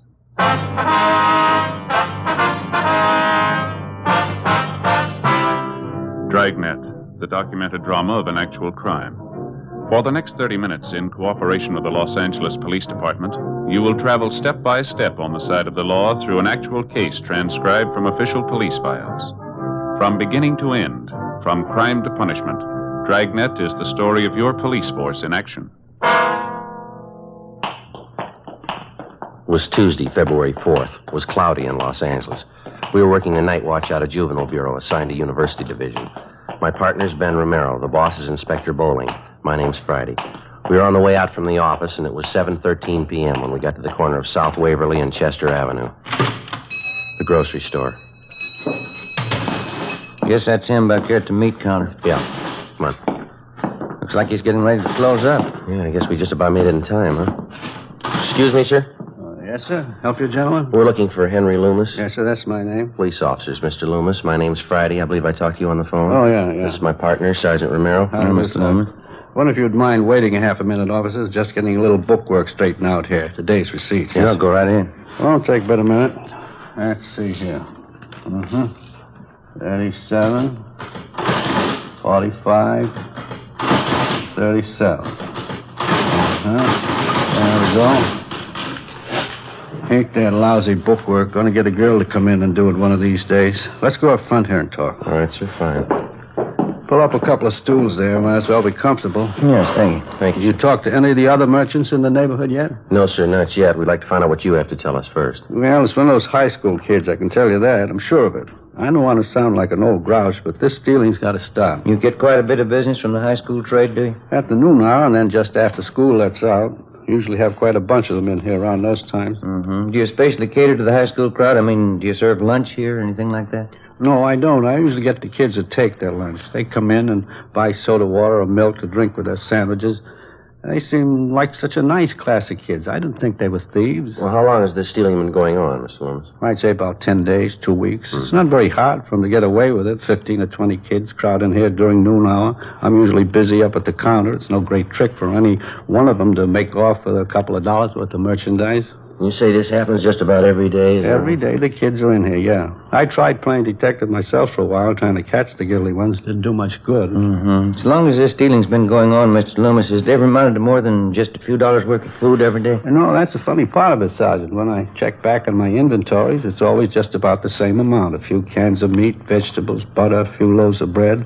It's not so much the value of the stuff. I just don't like the idea of some kid making a fool out of me day after day. Has your cash register ever been tampered with, you know? I mean, any money stolen? No, sir, that's another thing I can't understand. If a kid's going to turn thief, you'd think he'd go after the cash. Whoever's doing it, they've never tried anything like that here. Well, how about some of the other merchants in the neighborhood, sir? You mentioned on the phone there were a couple of others having the same trouble that you are. Yes, sir, there's George Brophy. He's the newspaper distributor, and there's Collins. He's got the grocery place up the street. You can talk to them. I gave you their addresses on the phone, didn't I? Yes, sir, you did. Just one more thing, Mr. Loomis, about this crowd of high school boys that hang around here. Any of them in particular you might suspect? As a matter of fact, there is. I certainly can't prove anything, but I just have a feeling about it. I don't like the boy. Just one boy, sir? Yes, sir. There may be more than one that's guilty, but this young fellow I'm pretty sure of. What's his name? I hear the kids call him Harry, redhead boy, curly red hair, tall, a few freckles. Won't be hard to get his last name if we need it. Mm-hmm. Is there anything else you can think of that we ought to know? You go up the street and talk to the other two men, Sergeant, George Brophy and Collins. They might have something more for you. I think I've told you about everything. All right, Mr. Loomis. I've got your home phone here. If we want to contact you later tonight, I'll call you there. Is that all right? Perfectly all right. Here's our card, sir. You can call us at that number there anytime. All right, thank you. What do you think's behind the whole thing, Sergeant? This cheap stealing, nickel and dime stuff. I don't know, sir. We'll try and find out for you. Just doesn't make sense stealing like that day after day. You'd think even a kid would know that you can't go on stealing forever. Yes, sir. A lot of them give it a try. From the very start, the whole pattern of the case and the thief's method of operation made little or no sense at all. The thefts had been going on for more than 2 weeks, and they'd all taken place in a 12-square block area. In each of the 24 cases reported to us, not one of the thefts had been for more than $5, either in cash or merchandise. The thief's scene of operation included 2 grocery stores, a drugstore, coin boxes attached to the newsstands in the neighborhood, and a 5 and 10 cent variety store. With one exception, all of the cases involved theft of merchandise only. The breaking open of coin boxes attached to newsstands was the single instance in which money was taken. The total sum was less than $3.50. 7:40 p.m. Ben and I left the grocery store and went up the street to the home of George Brophy. He was the neighborhood newspaper distributor who operated the coin box newsstands which had been broken into. Well, I think you can just about count on it, Sergeant. It's one of the kids in the neighborhood doing all this. Either that or a couple of them are working together. What makes you so sure about it, Mr. Brophy? Well, for one thing, we got more than our share of kids out this way. A lot of them are from poor families, underprivileged, you might say. Mm-hmm. I guess they figure it's one way of picking up extra spending money. I got nothing against the kids myself. A few nickels they get out of those boxes, I wouldn't prosecute them for that. Well, sir, that's not exactly it. The point is they're stealing. If they get away with this small-time stuff, they might figure they're ripe for something bigger. Probably be the best thing in the world for them if we can stop them now and set them on the right track, don't you think? Yeah, put in with you there, Sergeant. I don't know how much I can help you, though. Do you have any idea at all who it might be that's breaking into the coin boxes? Well, like I say, I have nothing against any kid myself, but there is one of them around the neighborhood I've been a little suspicious about, a red-headed kid. What's he look like, you know? Red hair, freckle face, kind of tall and gangly, typical high school kid. Old Loomis down at the grocery store, he's been a little leery about the same kid, too. Well, why do you single out this red-haired boy, Mr. Brophy? Well, he... Oh, excuse me, I better grab Right ahead. Yes. Hello. Oh, yeah, Maggie, hi. 4 of them. When are they born? Is that right? All right. Born this morning. 4 of them, huh? Yeah, just a minute, I'll call. Grace, Yeah, honey. it's for you, Maggie Harris. Oh, okay. Thanks. Excuse me, officer. A friend of my wife's, her cat just had 4 kittens. Oh, I see. Oh, where were we? Oh, yeah, about the kid. Yes, sir. Why do you suspect Well, there's a couple reasons, Sergeant. Late one night when I was making my collections, I spotted the boy hanging around one of the newsstands. Didn't look like he had any business there that time of night. He looked up and saw me coming. He turned and ducked down a side street. Well, do you have any idea where this boy lives, Mr. Brophy? No, can't say I do. He goes to that high school a few blocks up on South Waverly. I know that. It's the same boy that the grocerman had his eye on. You said there were a couple of reasons why you were suspicious of this boy, Mr. Brophy. Yeah. Well, this other thing doesn't mean too much. There wasn't anything really wrong with it. It just seemed a little queer, that's all. What was that? Well, I dropped in at the safety liquor store down the street last week. I wanted to pick up a little something. I saw the same kid in there. He was asking Benny, the guy who runs the place, if he'd sell him a 5th of bourbon. I heard the kid saying it was supposed to be for his father. His father was sick and couldn't come in. Of course, Benny turned him down. He wouldn't sell it to the kid. And that was the extent of it, huh? Yeah, that's all. Wasn't anything wrong with it. Kid didn't insist. But I thought it was just a little out of line sending a kid after liquor. Well, it's about the size of it. How about some of the other merchants in the neighborhood who have been bothered with these petty thefts? Do you know if any of them are suspicious of this boy? No, I wouldn't know that. Henry Loomis down at the store is about the only one I know of. Well, thanks very much, Mr. Brophy. If anything else comes up, you can get us at the number on this card here. Oh, okay, Sergeant. Fine. If I can help at all to clear this thing up, I'd be glad to do it. Well, we'll probably be checking back with you, and thanks again, sir. Sure is funny, the whole thing. I get a big laugh out of it. Sir? Oh, I mean the friend of my wife's called up, Maggie Harris. Cat had 4 kittens, like I told you. Uh-huh. Sure get a big laugh out of that. I kept telling her. She wouldn't believe me. What's that, sir? Well, she thought the cat was a male.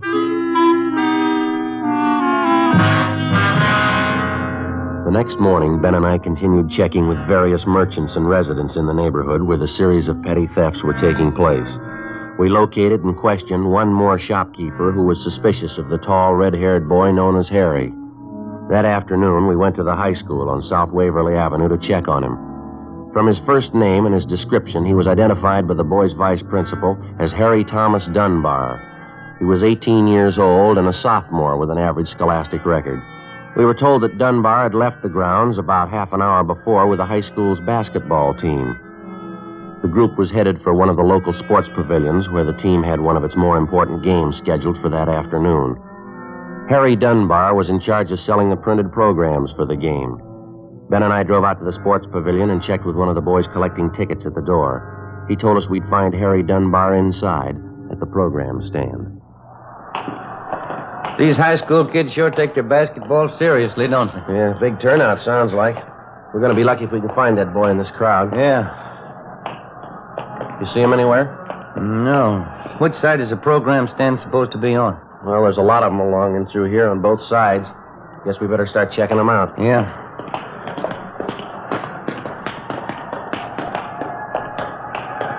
Joe. Yeah. That stand back there on the left, you see? Red-headed kid? Yeah, let's check him, huh? Okay. Programs, dime. Complete programs for the game, 10 cents. Excuse me, son. Program, mister? Your name Harry Dunbar? Yeah, that's right. We're police officers, Harry. We'd like to talk to you for a few minutes, if it's all right. Oh. Well, I can't talk to you now. I'm pretty busy selling these programs here. Then suppose we wait a few minutes, son. See, you only have a few left there to sell. No, it wouldn't do any good waiting. When I sell these, I got something else to do. It's only going to take a few minutes of your time, Harry. We won't keep you long. What is it, officer? What do you want to talk to me about? Just have a few questions for you, son, that's all. Can you step out in the lobby with us for just a minute? What's it all about? I'd like to know. We'd just as soon not talk about it out here. Oh, all right. We can go up this ramp here. All right. There's a hallway back here. Runs underneath the stands, won't be so noisy. Fine, we won't keep you long. Just a few routine questions. This ought to do okay. What is it you want to know about? Do you know a Mr. Loomis? Harry runs a grocery store near the high school. Yeah, old man Loomis. I go down to his store and eat lunch sometimes. Why? How about a Mr. Collins? He runs another store near the high school. Yeah, I know the place. Sometimes I go there, too. A bunch of the kids hang around there during lunchtime. We've had quite a few complaints from Collins and Loomis, some of the other stores in the neighborhood, too. We're checking on some of them. Thought maybe you could help us out, Harry. No, I couldn't help you any. Mr. Collins and that old man Loomis, they don't like us. They want to get us in trouble. I think they're lying. Lying about what? About us kids stealing things out of their stores. I bet they even told you I'm stealing things from them. Are you, Harry? Of course not. They can't say any of us stole things. They don't know. They can't prove anything. Do you know the man that distributes newspapers in your neighborhood, son of Mr. Brophy? Who? Mr. Brophy. Some of the coin boxes on his newsstands have been broken into. He thought maybe you could tell us something about that. Why me? I don't know any Mr. Brophy. Well, he knows you, Harry. He saw you hanging around one of the newsstands one night, and there's something else. He saw you trying to buy a bottle of liquor in the neighborhood. Is that right? We've had 3 or 4 reports on you, son. What do you say? You want to tell us about it?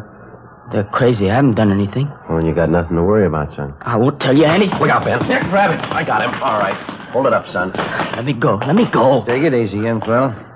I haven't done anything. I haven't. Now, let me go, please. I haven't done anything. Why'd you try to run away? I have to get home. I got to get home right away. All right, son. We'll take you there. No, you can't go with me. I have to go alone.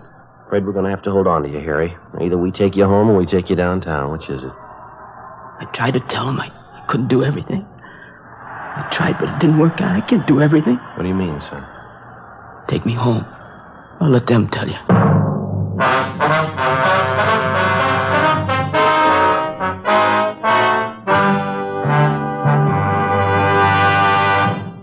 You are in the forgery division of a Metropolitan Police Department. Handwriting analysis.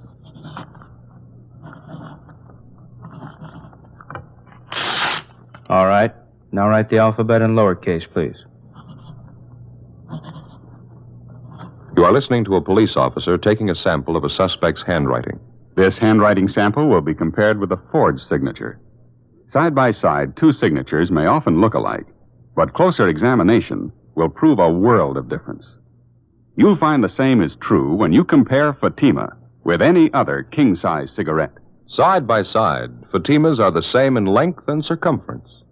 85 millimeters long, 1 1/64 inches around. And Fatima filters the smoke exactly the same long distance as any other king-size cigarette. But in Fatima, the difference is quality. Fatima gives you extra mildness, a much different, much better flavor and aroma. Remember, Fatima has all the advantages of extra length, plus Fatima quality. which no other king-size cigarette has. So insist on the best. Next time, buy king-size Fatima.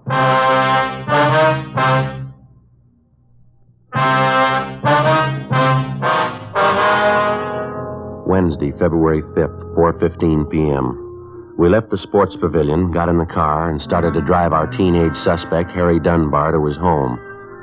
On the way, we questioned him about the series of petty thefts which had been going on in his neighborhood. We asked him about stealing merchandise from the grocery store run by Mr. Loomis. He admitted he was responsible. He said he'd been stealing things from the store for more than a month. We asked the boy about the petty thefts from the grocery store operated by Mr. Collins. Again, he told us he was responsible. He also admitted stealing from the neighborhood drugstore and the variety store, in addition to breaking into the coin boxes on the self-service newsstands. In each instance, he described his method of operation. He estimated that over a period of some 4.5 weeks, he'd stolen approximately $50 in merchandise and about $5 in cash. We asked him why. He refused to answer. You must have had a reason for doing all this, Harry. Why don't you tell us? We're going to find out sooner or later. Sorry, officer. It's next turn to your left. Okay. What's the matter, son? You afraid of what your folks are going to say? No, that's not it. I never stole anything in my life till this time. When I started in, I didn't think of it as stealing. Something I had to do, that's all. I couldn't help it. That doesn't make much sense, Harry. What do you mean you couldn't help it? It's the truth. You gotta believe me. There wasn't anything else I could do. Well, what was it then? Was somebody forcing you to steal? No. Can't you just believe me? It's something I had to do. Sergeant, can't you let me off here? I'll walk home the rest of the way. I promise you I'll come in and see you tomorrow. Huh? Well, you know we couldn't do that, son. You've already admitted stealing from a half a dozen stores in the neighborhood, breaking into those coin boxes. It's going to have to be straightened out one way or the other. But I can pay him back for what I took. I got a job. I'll pay back every one of them. I believe you, son, but there's still a lot of explaining that's going to have to be done. This is the 1500 block, Harry. You want to point out your house for us? Son? Can't we fix it up some other way? We don't have to go to my house, do we? The sooner you face it, the better. Now, how about it? Keep on going. It's way down the end of the block there. Well, now, which is it, son? There's no houses beyond this. It's just that shack down there. That's my house. Okay, Harry.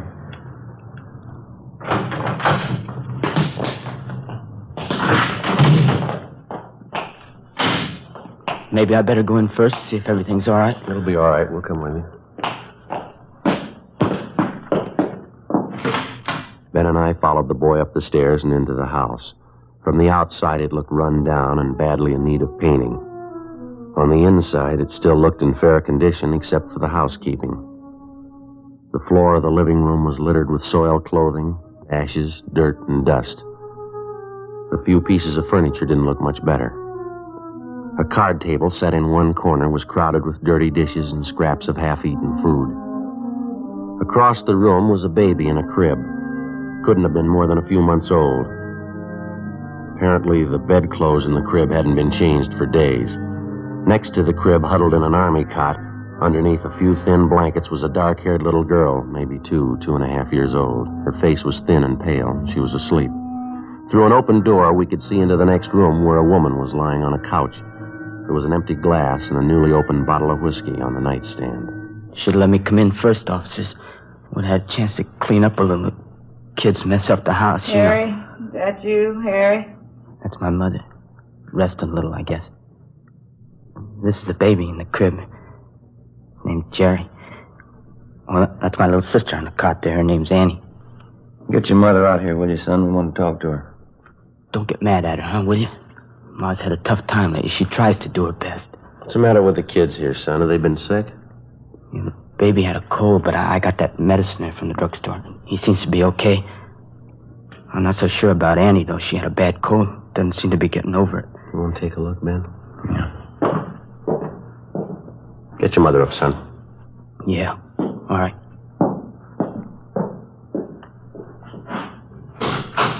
Hey, Ma. Ma, get up, will you? What is it? Who'd you bring home with you? A couple of policemen. They want to talk to you. What'd you bring them in for? Close the door there. I have to fix up a little. My mother will be right out, officer. All right, son. Joe? Yeah?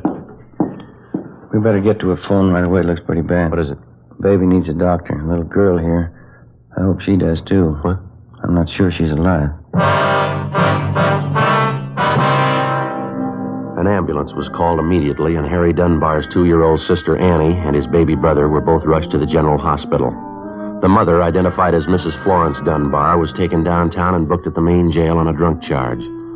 6:45 p.m. We took the boy, Harry Dunbar, over to Ben's house. We put in a call to the general hospital to check on his little sister Annie and his infant brother. They told us both the children were suffering from malnutrition. The little girl, Annie, had double pneumonia. Miraculously, the baby seemed to have been spared. He was sick, but his condition wasn't considered serious. After Ben's wife fed him dinner, 18-year-old Harry Dunbar sat down and told us the story. 3 months before, his father had deserted the family. His mother had made a pretense at supporting Harry and the 2 babies and then gave it up in favor of drinking. The whole burden of keeping the family alive was piled on the youngster's shoulders. Besides school, he had 3 odd jobs that he worked at to earn enough money to pay the rent, the gas and light bill, food, and general necessities. It wasn't enough, so he had to take to stealing. His mother wouldn't work, but at the same time, she wouldn't let the boy apply for charity. He slept at Ben's house that night, and the next morning at Juvenile Bureau, he gave us the rest of the story. I guess it got too much for me. I don't know. I could sneak the food and medicine from the stores, all right, but couldn't seem to get enough money together. The rent bill and all that. Kids needed clothes, too. Well, why wouldn't your mother let you apply for help, son? Some of the local charity. Well, Ma'd never go for that, officer. She'd get mad when I talked about it. Said she had too much pride to take charity. Mm-hmm. Did your mother know that you were stealing the food and medicine that you used to bring home? I don't know. Guess so. Wouldn't be so mad at her, but every time I got some money together to pay bills, she wanted me to buy whiskey for her. She begged so much I couldn't say no. We're having your mother brought over from the main jail, Harry. We'd like to find out if we can't locate your father. You want to check outside, Ben? See if they brought Miss Dunbar over yet? Yeah, okay. Thank you. How about the kids, Officer? Annie and the baby? How they doing? Well, I checked the hospital, Harry. The doctor's going to call us as soon as he can. I should have known better. Poor little kids. I could take care of myself, but they had to depend on her. She'd only stopped drinking. Go right in, Mrs. Dunbar. Harry, you all right, son? What have they been doing to you? I'm all right, Mom. No, don't hang on me like that. I was worried about you, Harry, you and the kids. I'm sorry they got sick. I didn't know. It's just bad luck, Harry. We got to stick together, you and me. There's a chair here, Mom. Sit down, huh? Hey, Joe. Yeah? Hospital called. They took the message outside. Here you are. Well, thank you. The hospital, officer? About Annie and the baby? Yeah, that's right, son. About your little sister, Annie. What about her? What'd the doctor say? Well, it's not good, Harry. The doctor called and said Annie had pneumonia. Pneumonia. She'll be all right, though, huh? They'll take care of her? Well, it's not that way, son. I mean, the doctor said... Oh, look, you tell him, will you, Joe? Well, what is it? What about Annie? We got a right to know. She's my little girl. Sergeant, you can tell me. You want to sit down, Harry? Yes, sir? Annie died 10 minutes ago. The doctors tried. They couldn't help. Annie dead? That's right, son. She's only a little kid. She's only 2 years old. Harry. Harry, son. Poor little Annie. Why did it have to be her, my own little girl? My own little Annie. Be good to me, son. I don't know how I can stand it. My own little girl, Annie. Go outside, Ma. Go outside. No, Harry. I need you. I need you more than ever, son. Be good to me. We have to stick together now. We gotta love one another. All right, Miss Dunbar. No. I need Harry. He's all I got. Aren't you, son? It's so hard sometimes. Everything's against us. Lord only knows I've tried. We've got to try to be happy, to stay together, love one another. Lord only knows. Will you shut up, Ma? Harry, don't blame me, son. We've got to try to be happy. I blame you. Anybody blame you. You killed her. Poor little kid, you killed Annie. Harry, don't say it. Don't say it. I will say it, Ma. You did it. The whole terrible thing. Annie's dead. You did it. Don't you know what I mean? Don't, son. Don't hurt me. All right, Harry. Now take it easy. You know it, too, don't you? She did it. Her and her whiskey and her drinking and laying around, not even caring about the kids. I tried to tell you, Ma. It's the least you could have done. Take care of the kids. See they're all right. You had to drink. You wouldn't work. You had to lay around. Don't you understand? I couldn't do it all. I tried. I couldn't do it all. You had to go on drinking and lay there and watch Annie die. Please, son, don't say that. We gotta love each other. I wouldn't hurt Annie. You know your mother never do that. You're not my mother. You're not anybody's mother. You don't know what you're saying. Harry, I'm your mother. Lord knows I've tried to be a good mother. You don't mean what you're saying. Goodbye, Ma. I hope I never have to see you again. Harry, please, don't go. Van, you better go get her. Yeah?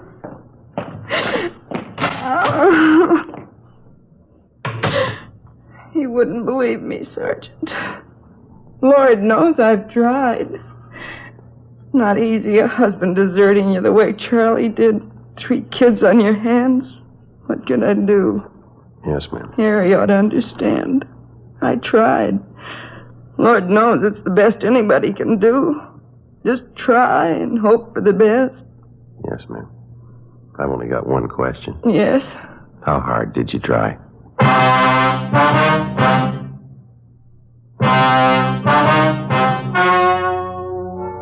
The story you have just heard was true.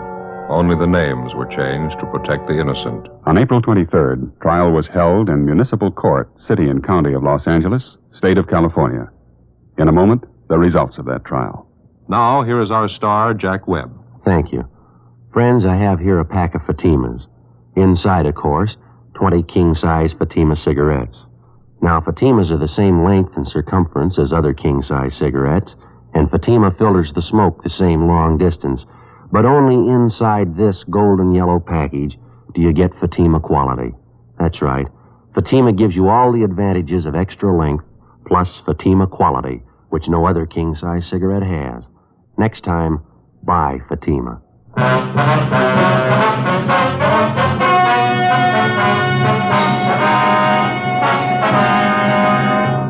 18-year-old Harold Dunbar was filed on in juvenile court. After the hearing, the court directed that the 2 Dunbar children be placed in a foster home. Mrs. Dunbar was permanently deprived of the custody of her children.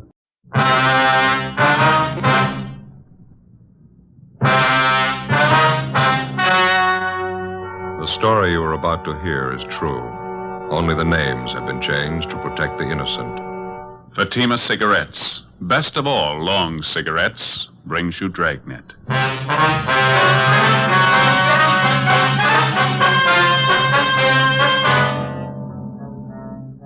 You're a detective sergeant. You're assigned to burglary detail.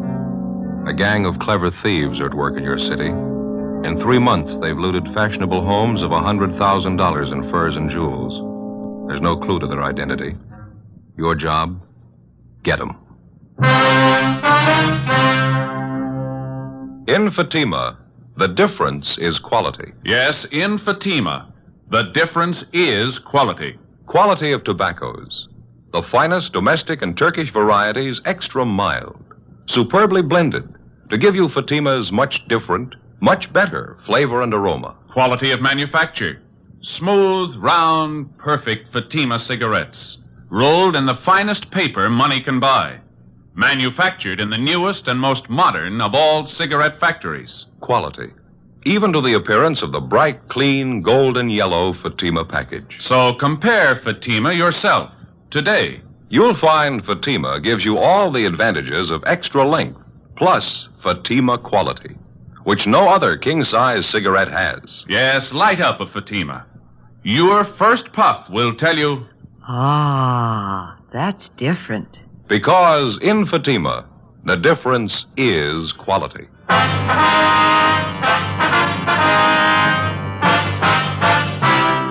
Dragnet, the documented drama of an actual crime.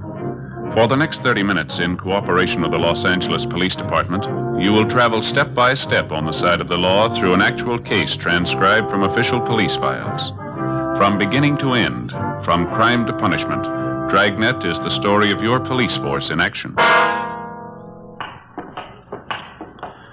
It was Wednesday, January 10th. It was cold in Los Angeles. We were working the day watch out of burglary detail. My partner's Ben Romero. The boss is Captain Wisdom. My name's Friday. It was 11:15 a.m. when we got back to the city hall. Captain Wisdom's office. Hi, Skipper. Hi. How'd you make out? Not too good. Same old story. Anybody in the house when the thieves broke in? Yeah, the children's nurse was there. She said the burglary took place about midnight. She was asleep in bed at the time. Uh-huh.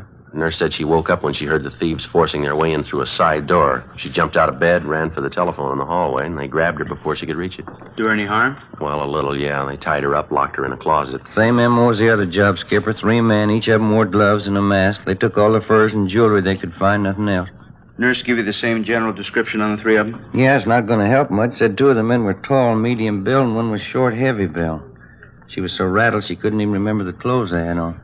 12 jobs for the same gang in 3 months. We don't even have a good description of them. How slow can we move? Doing everything we can, Skipper. Excuse me. Burglary, Wisdom? Uh-huh. Not until 2 o'clock? No, that's all right. 2 o'clock sharp. Right. Bye. Just had an appointment canceled out. How about a cup of coffee downstairs? Yeah. I didn't even have a chance for breakfast this morning. Fine with me. You grab my hat, will you? Yeah, I'll get it. Here you go. Thanks. Guess you talked to the owners of the house, huh? The place was broken into last night? Yeah, we did. Mr. and Ms. Peterson. They got home a couple hours after the burglary, took a quick inventory. What'd they find missing? Furs and jewels, same as the other jobs, almost $12,000 worth. That's the biggest haul yet. I don't have to spell it out for you. We need a break on this thing. We need it bad. More pressure from the front office, huh? It's coming from all sides. The victims, their insurance companies, newspapers. They got a right to cry. Those thieves have been grabbing furs and jewels for 3 months. We're doing everything about it we can do, Skipper. Planning stakeouts, working our informants, running down every lead we can get our hands on. Covered every angle I can think of. They don't worry about the angles we cover. They want results. They want their property back. Yeah, go ahead, Skipper. Right. Yeah. Now, how about the stuff they took on the job last night? You get it on the stolen property list? Yeah, it's all listed. That's one thing that really gets me. What are the thieves doing with all that stuff, the furs and the jewelry? We've had every pawn shop in the city on the alert since they started working. Checked on every possible outlet we know of, any place they could use to dump the stuff. They haven't turned up a trace of it. No results from those APBs you got out? Well, yeah, a few, but none of them are panned out. How about trying the cafeteria here? They got pretty good coffee. Well, yeah, me. that's a good idea. Why don't you 2 grab a table? I'll get the coffee. Right, Ben. Oh, hold the cream on mine, will you? Right, Skipper. How's this? Is this all right, Skipper? Yeah, it's fine. 3 chairs? Yeah. Okay. How about it Friday? You or Ben got any ideas at all? Well, there's one thing we wanted to talk over with you. We were kicking the idea around on the way back into the office. Would you like a smoke? Oh, thanks. There you go. Last night, we were comparing the different stories we got from the burglary victims. Yeah, light. Thank you. You get a light all right? Yeah, it's all right, thanks. Go ahead. Well, that's one thing that all their stories seem to have in common. Now, that's counting all 12 victims. Yeah, what's that? Well, let's see. I got a piece of paper here. I got it all figured out. Yeah. We know all the victims are fairly wealthy people. They go out quite a bit, parties, nightclubs, things like that. Yeah. None of them were at home at the time the burglaries were pulled. That's right, yeah. Here you go. There's your Skipper. No cream, thanks. Joe. Thank you very much. I was just telling you, Captain, about that idea we were talking about on the way back in. Yeah, oh, yeah. All right, so none of the victims were home at the time of the burglary. Where does it go from there? Well, for one thing, we all pretty much agree that there must be a finger man working with the gang, don't we? Somebody who knows the victims aren't home. Somebody who also knows the victims aren't wearing the furs or jewels on that particular night, is that right? That's right. We've been going on that assumption. Now, the question is, who's the finger man? Well, that's what I'm trying to get at here. Ben and I compared the victims' stories. We found out that in every case, each of the victims had been out in some public place from 3 to 5 days before the night of the burglary. Now, at that time, every one of them wore furs and expensive jewelry. Yeah. Why don't you read off some of those examples we got there, Joe? Okay. Well, here's the first one. Mr. and Mrs. Charles King. Now, on December 10th, they went to a nightclub out in Hollywood. Mrs. King wore a fur coat and quite a bit of jewelry. On December 14th, they went out to a theater. They didn't dress up at all. They left the furs and jewels at home. That's the night that their house was burglarized. And this same pattern shows up in every one of the victim stories? No, it's not quite that close, but the same elements seem to be there. Here's another one, Skipper. Let's see. Mr. and Mrs. Lyons, November 20th, they went to a big party at a restaurant out on Sunset. Woman wore jewelry, expensive fur wrap. A week later, they went to a party at a friend's house. Mrs. Lyons left her furs and jewelry at home, and the same night, the thieves broke in. Yeah, that's a pretty good angle. How do you tie up all the loose ends? Well, I see a paper again, Ben. We got it halfway figured right here. Just before each of the victims was taken, they appeared in a public place, wearing the furs and jewelry. We've got a list of all the places, nightclubs, restaurants. There's about 6 of them here. So the finger man for the gang must be watching these 6 places. He spots the people with the expensive furs and jewelry and tips off the gang. They watch the house. Next time the people go out and the thieves see the woman isn't wearing her furs and things, and they move in. It's not a sure thing. We're just guessing, you understand? What do you think? Well, it sounds like a fair guess. Let's move on it. We'll have to cover each of those nightclubs and the restaurants. It's going to take more men, more time. Could be nothing but a blind alley. We got the men, we got the time. Let's try it. 10 p.m., Wednesday, January 10th. Our idea for stopping the burglary gang by reaching their spotter or finger man was put into operation. The half-dozen nightclubs and restaurants where we thought the spotter might be checking off richly dressed couples as future burglary victims were placed under strict surveillance. Managers and employees of each of the places were questioned. It went slow. The first week got us 4 leads to check out. They led nowhere. Any and all suspicious-looking persons loitering in or near the clubs and restaurants that we had staked out were questioned and checked out thoroughly. Another week passed, no results. In the meantime, on January 23rd, the burglary gang hit again, this time at a dentist's home in the Hollywood Hills. The maid, a Miss Ilsa Bergstrom, was the only one present at the time of the burglary. Ben and I drove out to interview her. It was soon before midnight. The Mr. and Mrs. was gone out. I was sitting with the television. The 3 men broke in the side door. Is that right, Miss Bergstrom? Yeah, the side door, I think so. I was sitting with the television watching. I hear this sound. I turn around, and the 3 men, they're right there in the room with me. I thought I could scream, but I couldn't. Well, do you remember what the men looked like, Miss Bergstrom? How they were dressed? I don't know. I was so much being frightened. One of them had a jacket on, I think. A dark jacket. The others, I don't know. Anything else about them that you noticed? Yeah, they had masks all over their faces. I couldn't see. I jumped up. I tried to scream, but I was so much frightened. What'd they do then, Miss? Well, they put a cloth all around my mouth so I couldn't make noise. Then they tied my hands and my feet, and they put me in the closet out there, just by the hallway. I was kicking and hitting at them. Mm-hmm. Had you ever seen any of the men before, Miss Bergstrom? No, never before. Do you think you'd know any of the men if you saw them again? I shouldn't be sure. One of them, maybe I might know him. Well, how do you mean? Did you get a look at his face? Yeah, only it was very quick. When they was putting me in the closet, I was hitting and kicking at them. Mm-hmm. One of the men, I knocked his hat off. It fell on the floor. I pulled at the thing on his face, the mask. Almost it came off. Well, from what you could see, what did the man look like? Blonde hair, I can remember. It's not so much on top here. It's only on the side here. Mm-hmm. And there was right there by the forehead, here, a scar going over that way. Yeah. Was he a big man, do you know? As big as the other two? No, he was a smaller man. He was bigger this way, fatter. Yeah. He was so mad when I knocked his hat off, I thought maybe he'd kill me. They only put me in the closet, and then they closed the door. I could hear them upstairs going through the Mr. and Mrs. room. And you're pretty sure of the description you've given us, Miss Bergstrom? Oh, yeah, the scar, the blonde hair. Not so much on top. I remember that. It was... Well, I was so much frightened, I thought he'd kill me. Mm-hmm. Now, after they locked you in the closet, they didn't come back? That's the last you saw of them? Yeah, they didn't come back to me. I could hear them moving around upstairs, and then I could hear them leave after a while. It was like all night before the Mr. and Mrs. came home and found me. I was so much frightened. This thing wouldn't happen in Sweden. That's where I come from, Sweden. Yes, ma'am. You sure there's nothing else about these men that you've noticed? Something we ought to know about? No, everything I saw, just what happened, I told you the way it was. This never would have happened in Sweden, not like this, these robbers like this. Burglars, ma'am. Yeah, these burglars. I thought I'd be dead. Never would happen in Sweden like this. You mean you don't have burglars in Sweden? Oh, yeah, we have burglars. Well, then just how do you mean that? We have burglars, but they don't break in the house when somebody's there. They're a little bit gentlemen. Is that so? Yeah, they wait till everybody's gone from the house, then they break it. Even burglars should be gentlemen a little bit. Before we left the house, we checked with the owners, took their crime report and a list of their stolen property, some $6,000 in jewelry and fur coats. The maid's description of one of the 3 men in the gang wasn't complete, but it was the best that we'd had on him in 3 months. Frank Cunningham in the Eye Bureau had the description of the scar on the suspect's forehead checked through the oddity file. Meantime, Ben and I paired up the additional facts about the suspect. The scar, the color and condition of his hair, along with his general description, his approximate weight and height. We had the stats office make a run for us and all ex-cons with burglary records who fitted the overall description. They came up with a list of 10 names, and we started checking them out. One of the first listed was a Russell Snow. We checked his last known address, but he'd moved. His mail was being forwarded in care of his brother, George Snow, who managed the Neptune Plunge, a public indoor swimming pool in the East Hollywood neighborhood. We drove out to interview the brother.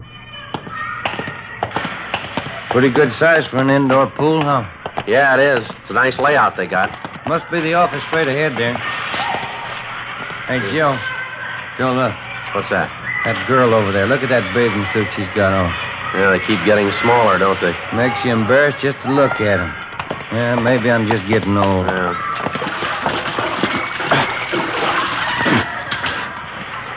Yes, sir? We're looking for George Snow. Yeah, I'm him. Police officers, Mr. Snow. Like to talk to you a few minutes if we could. Oh, yeah. Hey, let me grab a towel over here. Get right off, Phil. Sure. Come on over. Pull up one of these deck chairs here. All right, Thank you very much.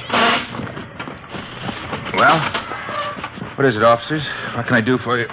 You have a brother, isn't that right, sir? A Russell Snow? Yeah, that's right. Russ is my brother. Anything wrong? Well, we'd like to locate him if we could. Do you know where we can find him? No, don't think I can. Last I heard from Russ was about 6 months ago. Said he was going to take a job in Minneapolis. Mm-hmm. Not in trouble again, is he? Not that we know of. We'd like to locate him, that's all. I don't think I can help you much. Russ isn't much of a letter writer. Only time I hear from him is when he's in town. We've checked at the last place your brother was staying. They told us he left word to forward all his mail here to you. Is that right? Yeah, that's right. Russ asked me to take care of it. No letters have come through so far, though. Mm-hmm. Were you to hang on to his mail or send it on to him in Minneapolis? No, I was going to hang on to him. Russ said he'd pick up his mail next time he was through. As I say, that was 6 months ago. I haven't seen or heard from him since. Then you wouldn't know if he was actually in Minneapolis or not. Well, no, I wouldn't. Guess you know my brother Russell had a police record. Yes, sir, we do. He had that trouble a couple of years ago, that burglary rap. I think Russ learned his lesson. Are you your brother's only living relative? I mean, is there anyone else in town who might have heard from him? I don't know, officer. Excuse me just a minute. All right, kids, no running around the side of the pool, you hear? You slip and break your neck. No more running. Sorry, I gotta watch him like a hawk. Yes, sir. Like I was saying, I can't think of anybody who might have heard from Russ. I'm his only relation, but he does have a few friends around town. I mean, legitimate fellas, you know. Yeah, huh? They come around once in a while, drop in and say hello. Have any of them heard from your brother? They might have, but I didn't ask him.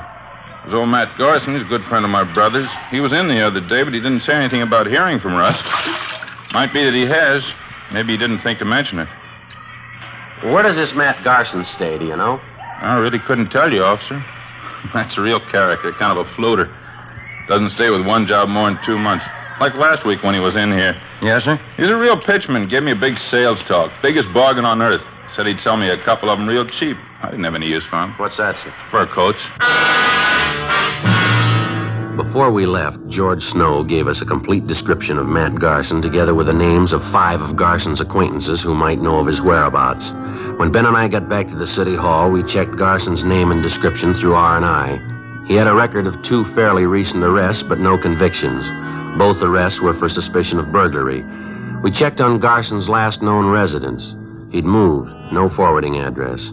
His last place of employment was listed as the Park Tivoli nightclub out on Wilshire Boulevard. The Park Tivoli was one of the 6 places that we'd staked out as a possible working ground for the burglary gang's fingerman, a place where he could spot expensively dressed persons, check on their home addresses, and line them up as future burglary victims. Ben put in a call to the manager of the Park Tivoli to check on Garson's employment. What was that, sir? Last July. I see. Well, yes, sir, we'll probably be out tonight. Right, thank you. Bye. What'd you get? Garson worked out there, all right. Parking lot attendant. He quit last July. If he's the guy checking off the customers' furs and jewels, he's in a perfect spot. Yeah. Manager told me that Garson has a girlfriend. She still works at the club. Might be the answer, Joe. Well, how do you figure? She runs a hat check stand.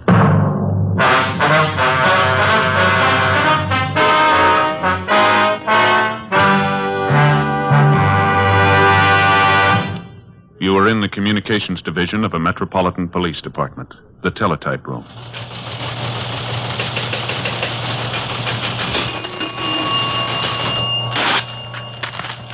.43, LOS 52951, 12:03 p.m. APB, WMA 150, 5'6", dark hair, dark eyes. wearing gray suit, no hat. Suspect is wearing glasses. Heavy build, 22 years. Suspect is armed with blue steel revolver. Any information? Forward. You have just heard a teletype description of a suspect. This information will apply to many, but careful screening will eliminate all but one. You'll find the same is true when you examine king-size cigarettes. Yes, careful screening will eliminate all but Fatima. Compare Fatima. Fatimas are the same length as any other king-size cigarette, 85 millimeters. Fatima has the same circumference, 1 1/64 inches around. And Fatima filters the smoke exactly the same long distance as other king-size cigarettes. But in Fatima, the difference is quality. Fatima gives you extra mildness, a much different, much better flavor and aroma. You get all the advantages of extra length, plus Fatima quality, which no other king-size cigarette has. So compare Fatima yourself. Your first puff will tell you... Ah, that's different. Yes, in Fatima, the difference is quality. Buy Fatima. Best of all long cigarettes.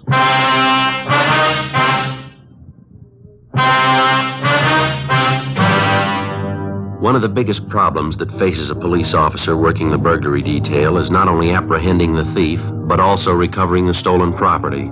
Dozens of criminals of this type will spend 5, 10, or even 15 years in prison if they know that on their release they will have a stake of thousands of dollars in stolen property which they've hidden somewhere to start over again with. Thursday, January 26th, 5 p.m. We got out a broadcast and an APB on the burglary suspect, Matt Garson. Then we began checking back on his girlfriend, Virginia Ramsey, who worked as a hat check girl at the Park Tivoli nightclub on Wilshire Boulevard. It was one of the 6 probable places where we thought that the finger man for the burglary gang was lining up potential victims. Despite the fact that she often associated with known criminal suspects, the Ramsey girl had no previous criminal record herself. That night, after she reported in for work at the club, Ben and I checked her apartment. In one of the closets, we found 3 expensive fur coats. They were all identified as property taken in previous burglaries by the gang. In a strong box in the desk, we found a half a dozen pieces of expensive jewelry, also identified on the stolen property list. Ben and I got in the car and drove to the Park Tivoli nightclub. Your hat, sir? Check your hat? Your name Virginia Ramsey? Yes, that's right. Police officers, Miss Ramsey. Like to talk to you downtown.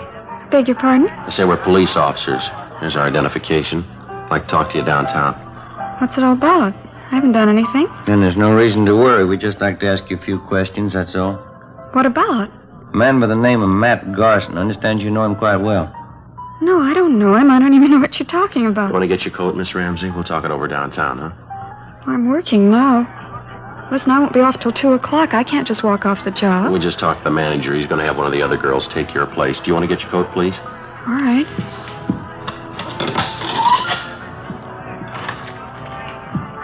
You sure you checked with the manager? I don't want to lose my job leaving like We this. talked to him. It's all right. This way, please. Out the side door.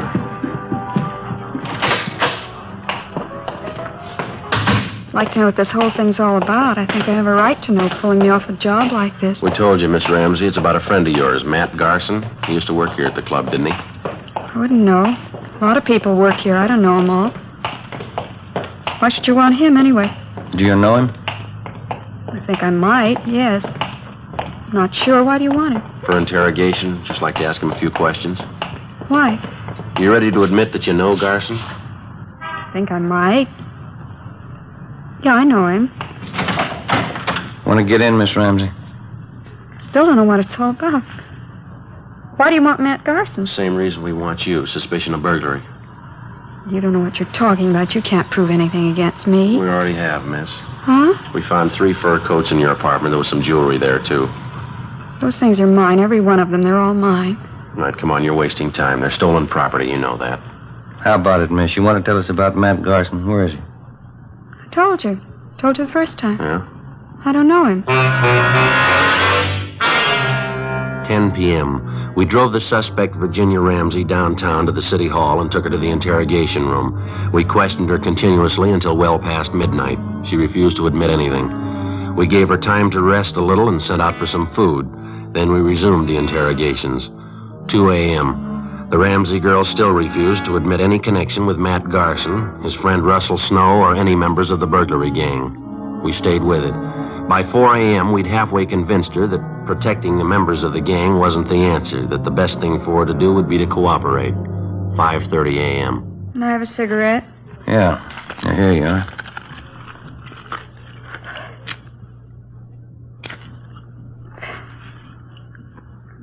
I'll tell you about it. I know Matt Garson. He's one of the gang. You know where he is? No. He got me into it. He made me do it. There wasn't anything else I could do. What did he make you do? Well, when I was checking coats and things at the club, I was supposed to watch for customers with money, expensive furs and jewels. I found out who they were, and then I'd tell Matt. He'd tell the others. Who are the others? One of them's Johnny Lang. There are a couple of others, but I don't know their names. Believe me, Sergeant, Matt made me do it. He got me into it before I knew what it was all about. When I found out, he threatened to frame me if I didn't go along with him. Do you know where any of these men live, where they hang out? No. None of them, not even Matt. Ever since he moved, he wouldn't give me his new address. Do you think Garson will try to contact you at your apartment in the next few days, maybe? No, I don't think so. Not until after the next job. They're waiting on it now. They've been watching the house. Which house is that? Place out in West Hollywood. Wealthy people. They were in the club about a week ago. And the gang's waiting for them to go out some night and leave their valuables at home, is that Yeah, that's right. Matt says it's an easy house to break into. He thinks it ought to be a cinch. it? Matt ought to know better. Huh? It's the easy ones you trip over. Before we booked her in on suspicion of burglary, Virginia Ramsey gave us the name and address of the people in West Hollywood who were supposedly the next victims on the burglary gang's list. Later in the morning, we drove out to see the people. A Mr. and Mrs. Thomas Thornton told them the story and laid out our plans, which they agreed to. That night, the Thornsons left their home a few minutes before 9. They were simply dressed, no furs, no jewels. At 9:35, 3 men scaled a fence at the rear of the Thornsons' home and broke in through a side door. Right behind them was a detail of a half a dozen officers who moved in and made the arrest. The 3 suspects were taken downtown, where they were identified as Russell Snow, Matt Garson, and Howard Ferris. We searched their apartments, their cars, and garages. There was no trace of the stolen property. Each of the men were brought to the interrogation room separately for questioning. Matt Garson was the first. He denied any knowledge of where the loot was hidden. That's the truth. I don't know where the stuff is. I work for the outfit, that's all. You've been working for 3 months without a payoff. Is that what you're trying to tell her? Well, we haven't been turning over everything we got. We've been holding out half the stuff, selling it on the side. I just work for the outfit, that's all. That's not the way we get it, Garson. You're supposed to be the big man. You masterminded the deal. Me? Who told you that? Your girlfriend, Virginia Ramsey. We picked her up yesterday. She told us everything. What'd she tell you? You're the big man. It was your idea. You ran the works. What about it, Garson? Big joke, Sergeant, on both of us. What do you mean? You can ask the other boys. They'll tell you the same thing. We can prove it, too. There's only one boss in this operation. Yeah? Virginia Ramsey. For a 23-year-old girl, it seemed like a new record of some kind, if it was true. We checked the other suspects, Russell Snow and Howard Ferris. They told us substantially the same story. The Ramsey girl had formulated all the plans and directed the entire operation of the gang since its inception. They insisted that they had no idea where the stolen property was hidden, but they did know that the Ramsey girl had a safety deposit box in a downtown bank. We made a canvass of banks in the downtown area, and a day later we located the safety deposit box listed in Miss Ramsey's name. We obtained a court order, and the box was open. In it, we found practically all of the stolen jewelry, almost $50,000 worth. Ben and I went back to the main jail, where we had Virginia Ramsey signed out for investigation. We brought her to the interrogation room, where we confronted her with the evidence. I didn't think you'd find out. I didn't think you'd ever find out. How about the furs, Miss Ramsey? I got the key. You can have it. I rented a private garage. I got them stored in there. All of them? Just about, yeah. You picked up the others in my apartment. How'd you manage to run this whole operation? Those men you had working for you, you cut them in for practically nothing. They were experts, the best in the business. That's why I hired them. They were the best. It's too bad. Should have worked out. Too bad it didn't go. You had a pretty fair run. Wasn't half bad for me, was it? Only 23. First time I ever tried anything like it. What gave you the idea? I don't know. I wanted things. Pretty smart setup, though, don't you think, Sergeant? How's that? Wouldn't you say I played the whole thing pretty smart? Oh, I don't know. You figure it. What? You're in jail, aren't you?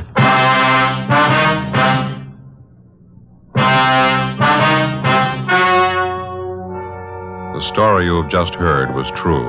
Only the names were changed to protect the innocent. On March 28th, trial was held in Superior Court, Department 89, City and County of Los Angeles, State of California. In a moment, the results of that trial. Now, here is our star, Jack Webb. Thank you. Friends, if you smoke a long cigarette, I want you to get acquainted with Fatima's. This weekend, for instance, when you're relaxing and taking it easy, you'll really appreciate Fatima's better flavor and aroma. And I know you'll like Fatima's extra mildness. Make a note tomorrow. Buy Fatima's in the familiar yellow carton.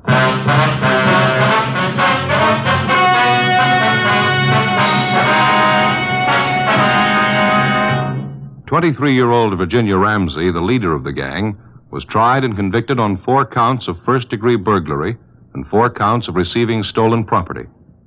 The 3 male members of the gang were convicted of first-degree burglary, also 4 counts. They are now serving their terms in the state penitentiary. First-degree burglary is punishable by imprisonment for not less than 5 years. Receiving stolen property is punishable by imprisonment for not less than 6 months, nor more than 5 years.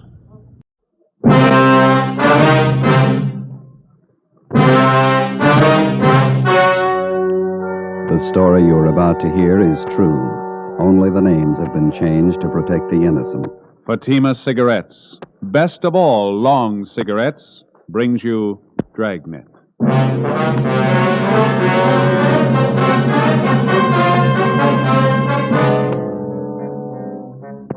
You're a detective sergeant. You're assigned to robbery detail. You've been tracking a hold-up man for months. You finally get a line on where he's hiding. You know he's dangerous, well-armed. Your job, get him. You'll be amazed when you compare Fatima with other long cigarettes. You'll find they now cost the same. But in Fatima, the difference is quality. You see, Fatima is the quality king-size cigarette because it contains the finest Turkish and domestic tobaccos superbly blended. And Fatima is extra mild, with a much different, much better flavor and aroma than any other long cigarette. So try comparing Fatima yourself. Fatimas now cost the same as other long cigarettes, but your first puff will tell you... Ah, that's different. Yes, in Fatima, the difference is quality. Ask your dealer for Fatima, the quality king-size cigarette. Best of all long cigarettes. Start enjoying Fatima tomorrow.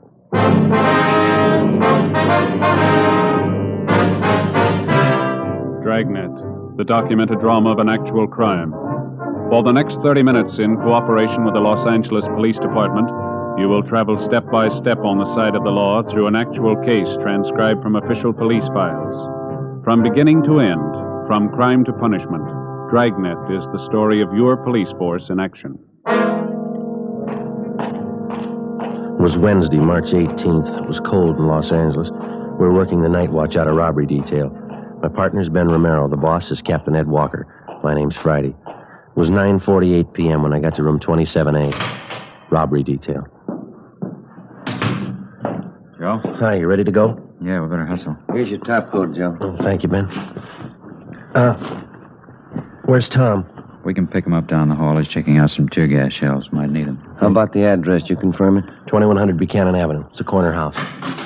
Skipper?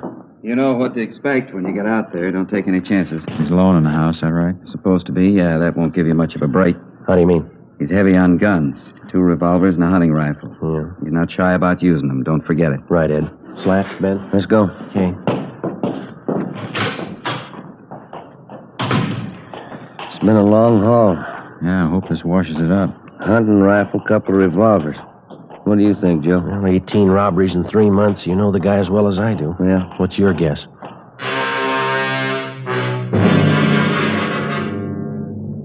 His name was Hoffman, George R. In our files, his criminal record dated back to high school days. Petty theft, grand theft auto, burglary, armed robbery. His record included 2 terms at Preston Reformatory and 1 at San Quentin. Hoffman's latest campaign was a 3-month run of armed robberies. We tried everything we knew to stop him, but it wasn't enough. We'd failed to get a line on him until one of Captain Walker's informants came up with a tip that Hoffman had been hiding out for the past month in a small bungalow on the corner of Buchanan Avenue and Selma Street. According to the information, the suspect had a good supply of food, ammunition, and 3 guns. 10:15 p.m., together with Sergeants Tom Gaffney and Slats Henry, Ben and I parked our car down the street and started toward the house. It was foggy. The street was poorly lighted. As we approached the house, we could see a light burning in one of the rooms at the rear of the bungalow.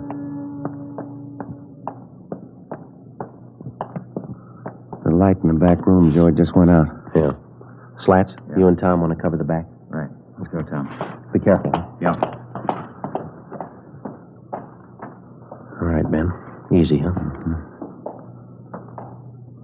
Wait a minute, Joe. Curtains in that corner room. I thought I saw him move. Come on, get out! Come on, Ben, the front door. Yeah, come on. Come on, hit it. Yeah. Come on, hit it again. Yeah, all right. Come on. They got it blocked or something. Something piled against it. Come on, once more. There we are. Watch the furniture, Joe. Yeah. That front room's clear. Go! In the back! Come on. Went out the side window. Where'd he go? Across the street. Got him pinned down behind that car there. He's in the car. All right, let's go for the tires. All right, Hoffman, give it up. Cover this end, Slats. Right. Ben, that hedge across the street, you see it? Yeah, okay. All right, let's run for it. Come on. What? You okay, Joe? Yeah. Hoffman, you haven't got a chance. Throw out your guns. Okay, Ben, give it back to him. All right! I'm coming out! Throw out your guns. Throw them in the street. Here they are! All right, get out of the car. Hands behind your head. Come on.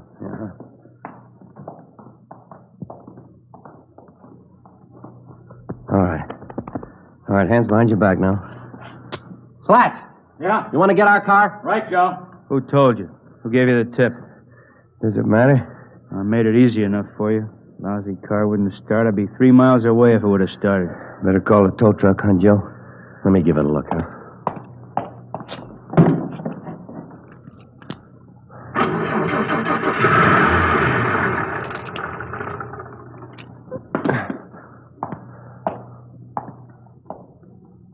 Lousy luck, that's all it is. What was wrong with it, Joe? I tried it. It wouldn't start for me. You should have turned on the ignition. George Hoffman was taken downtown and booked on suspicion of robbery. At a special show-up, he was identified by more than a dozen of his robbery victims.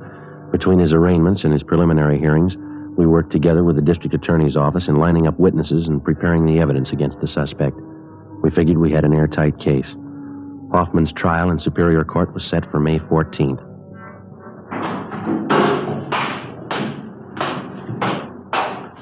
Hi, Joe.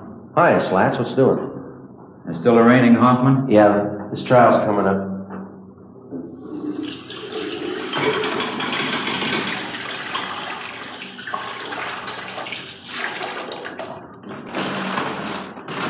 Hey, what happened to your eye? Yeah, how about that? I'll never live with that down. Yeah, come here, let's see.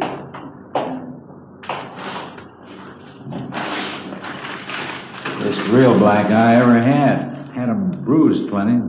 They hurt, you know. Yeah, how'd that happen? Well, every week Gaffney and I go up to the neighborhood boys' club after work to help coach the kids at sports, you know. Mm-hmm. Well, last week we had boxing lessons. Yeah. I was coaching this one youngster. He turned out to be a lot quicker than I thought. You're really connected. Mm-hmm. I guess everybody in the building's heard the story, huh? Yeah, just about. Gaffney took care of that. Captain called me in this morning, asked me if I wanted to file assault charges against the kid. Some joke. Yeah, never fails. You still coaching the kids up there? No, not this week. Kids are supposed to get lessons in wrestling. I'm not taking any chances. Yeah? They've been watching television for months. I'll see you later, man. Yeah. Okay. Oh, nice. All right, Ben, how you doing? Pretty good. Put your coat on, Joe. Yeah? What's the matter? George Hoffman. Yeah? Just broke jail. The morning of his escape, Hoffman was scheduled to appear in Superior Court for arraignment. According to routine, he was taken from his county jail cell on the 12th floor of the Hall of Justice and escorted to the jail shower room on the 14th floor. There he was to take a bath, change to his civilian clothes for his appearance in court. While he was in the shower room, he turned on the hot water faucets, filling the room with steam to hide his actions from the guard. He succeeded in forcing his way out through one of the windows, climbed up one story to the roof. Realizing that he couldn't escape down through the building, he lowered himself over the ledge of the roof and, using the narrow crevices between the bricks to hold on, he climbed 7 stories down the outside of the building. At the 8th floor, he found an open window and got inside. He slugged the bailiff, who tried to stop him, and then ran down the remaining flights of stairs into the street and disappeared in the crowd. 20 minutes later, he robbed a dentist's office at 3rd and Los Angeles Streets and got away. Police and sheriff's deputies covered the city for him. Ben and I were among them. 11:55 p.m. We checked back in with Captain Ed Walker.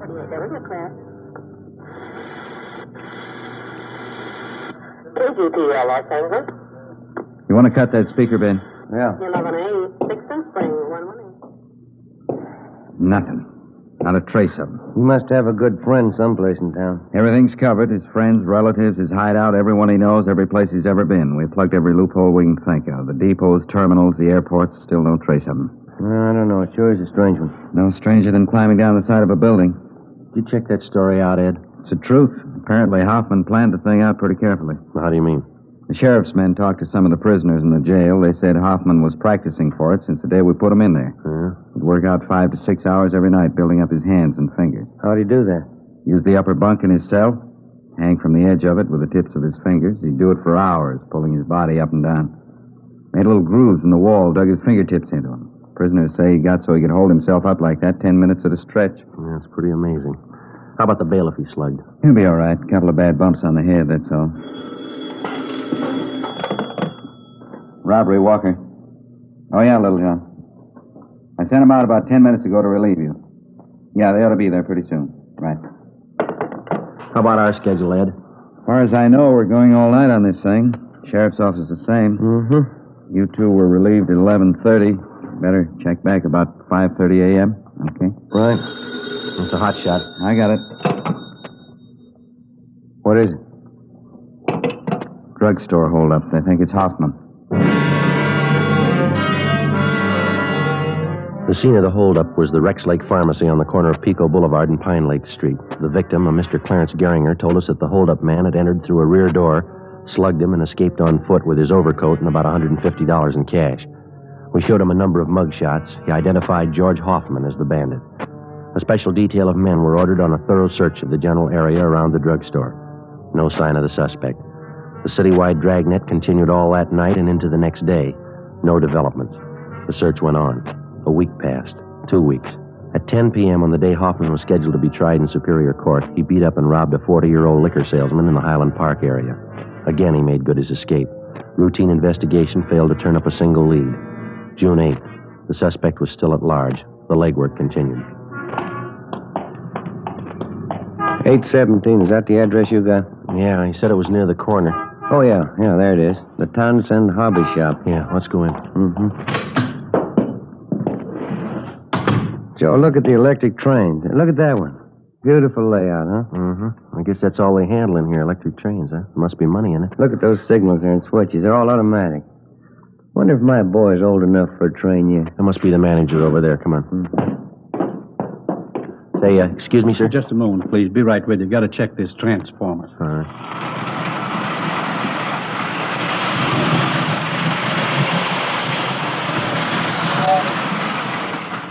Uh-huh. Automatic coupling on the tanker car looked out of kilter. My mistake. Well, let's see, Ken.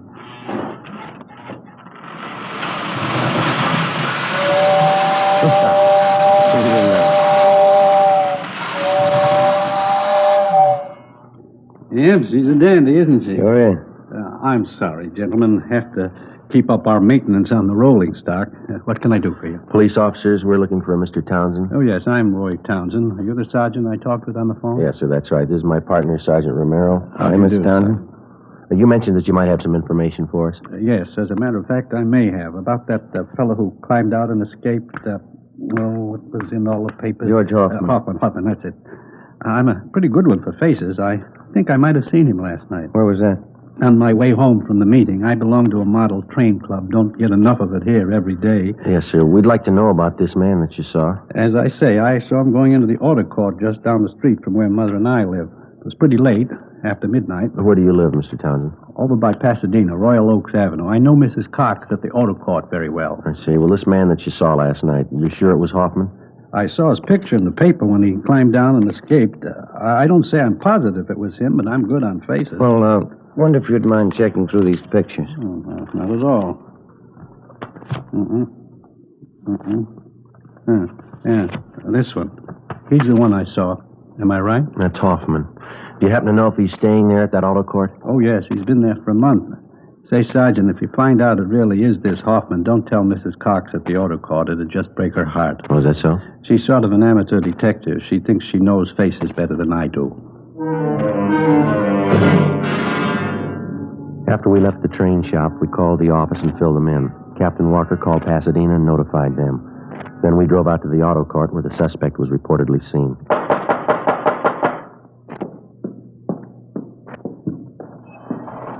Yes, you want something? Yeah, are you Mrs. Cox? Yes, I'm the manager here. If you want lodgings, we're filled up.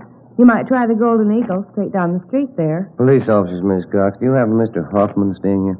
Hoffman? No, I don't. Got a Hoffmeyer, though. You sure that's not it? Well, would you look at this picture, ma'am? Recognize it? Well, yes, but his name's not Hoffman. It's Kane. Number 23. He's not in, though. Left this morning. Was that so? Yes, won't be back for another hour.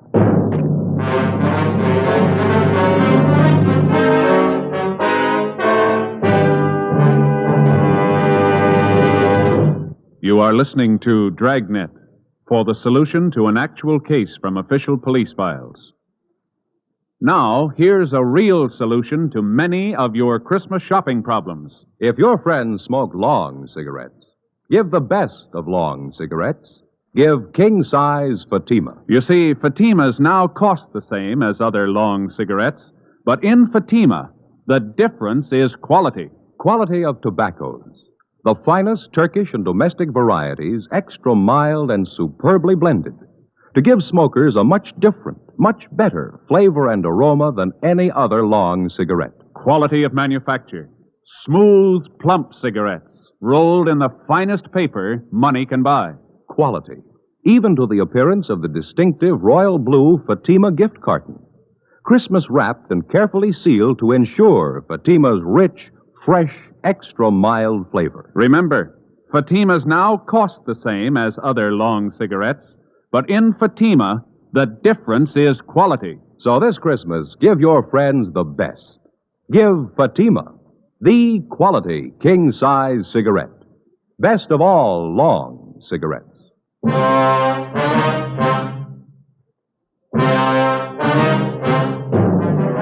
Before going on stakeout at the auto court where George Hoffman was registered, Ben put in a call to the office. The owner of the court, Mrs. Cox, gave us a pass key to cottage number 23 where the suspect was staying. We advised her to say nothing to Hoffman when he returned. We went to cottage 23 and waited. An hour passed. Hoffman failed to show. Another hour went by. Still no sign of him. Well, what do you think? You got me, I don't know. More than an hour overdue. No chance he could have been tipped. Well, I don't see how. Mrs. Cox is the only one who knows we're here. There's no reason for her to warn him. I don't know. His things are all here. His clothes. Well, we've had longer waits than this. Relax, huh? Yeah. Hey, wait a minute. Can you see who it is? Man, coming from next door. Joe? Okay, I'll cover you. Open it. Oh, your new telephone directory? Oh, yeah, thanks. Anything wrong? No, there's nothing wrong, thanks. New phone book. Yeah. We waited another hour. George Hoffman still had failed to appear. At 4 that afternoon, we checked with the office. No word. At 5:30, we were still waiting. I was just thinking, Joe. Yeah? That fellow Townsend in the train shop. That sure must be a dandy hobby, electric train. Yeah, it runs into money, though, doesn't it? Well, I think I'll talk to the wife about it. Their education, you know. My boy'd sure get a kick out of having his own train. He's pretty young, isn't he? 3 years old? Well, I could show him how to work it, put things together for him. I'll get it. All right. Yeah? Oh, yeah, Lightning. When? Okay, thanks. What's doing? Skipper just got a call from Pasadena. Yeah? They picked up Hoffman 10 minutes ago. The suspect, George Hoffman, was taken back to Los Angeles and lodged in county jail. This time there was no escape. At his Superior Court trial on August 16th, he was convicted on several counts of armed robbery and sentenced to the state penitentiary. From August to January of the following year, the months went fast. We washed up a string of liquor store holdups just before Christmas, got 2 days off. My Uncle George and Aunt Allen came down from Renton, Washington to visit with my mother during the holidays. In January, Ben was off work for a week with a bad dose of flu. Another 5 months went by. Toward the end of June, we got word that George Hoffman was no longer at the state penitentiary. After serving 11 months, the former holdup man had been paroled into the Army with the provision that he serve overseas. Another 3 weeks passed. July 12th, Tuesday, Ben and I had lunch at Koken's Cafe and checked back in at the office. I wish Koken would change his menus a little oftener. Fried beans and pastrami sandwiches. Seems to have the same thing every time. Well, you sure dug into them. I got the idea that you like them. Like them all right. I just eat too much, that's all. 3 sandwiches, 2 plates of beans. No wonder I never eat dinner. Dan? Joe? Yeah. You two back from lunch? I want to grab a sandwich. Yeah, go ahead, Slats. We can cover. Okay, thanks. Say, there's somebody waiting in the next room for you. Wants to see you. Okay, see you later. Right. Want to see who it is, Joe? I'll check the book. Yeah, all right, fine. Yes, sir. My name's Friday. You want to see me? Yeah, that's right, Sergeant. Remember me? George Hoffman? Oh, yeah, Hoffman. The Army uniform there. I didn't recognize you. Yeah, I thought it might fool you. I guess you heard about me. Good break, huh? I'm glad you feel that way. How you doing with the Army, huh?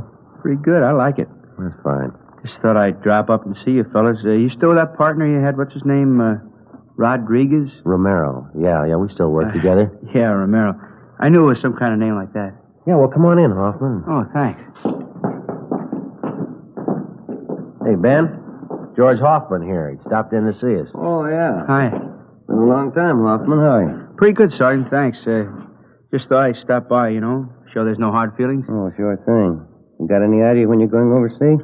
Boys in my outfit figured day after tomorrow. That's kind of one reason why I dropped in to see you. Well, how's that? Well, I know it's pretty nervy, but I got lots of that. You see, a bunch of us are on leave till tomorrow noon. Figured we'd go out tonight, and I'm a little short. You know how the Army pays. Okay, well, how about a couple of bucks, George? Will that do you any good? Yeah. Sure as swell you, Sergeant. Believe me, I'll see you get it back. Well, here's a couple more, Hoffman. Might help out. Well, it's no use telling you how much I appreciate it. I give you my word I won't forget it. I'm going to pay this money back to you. Oh, forget it, George. We're glad to help you out. Well, thanks again for the touch, huh? Sure nice of you. Okay. Now, drop a card if you get a chance. Like to hear how you're doing over there. Sure thing. See you later, huh? Right. Good luck to you, boy. Well, looks like a turn for the better anyway, huh? Mm-hmm. But it was my last $2, doggone it. It never failed. Well, we had to give him something. Yeah, but what do I do for lunch money tomorrow?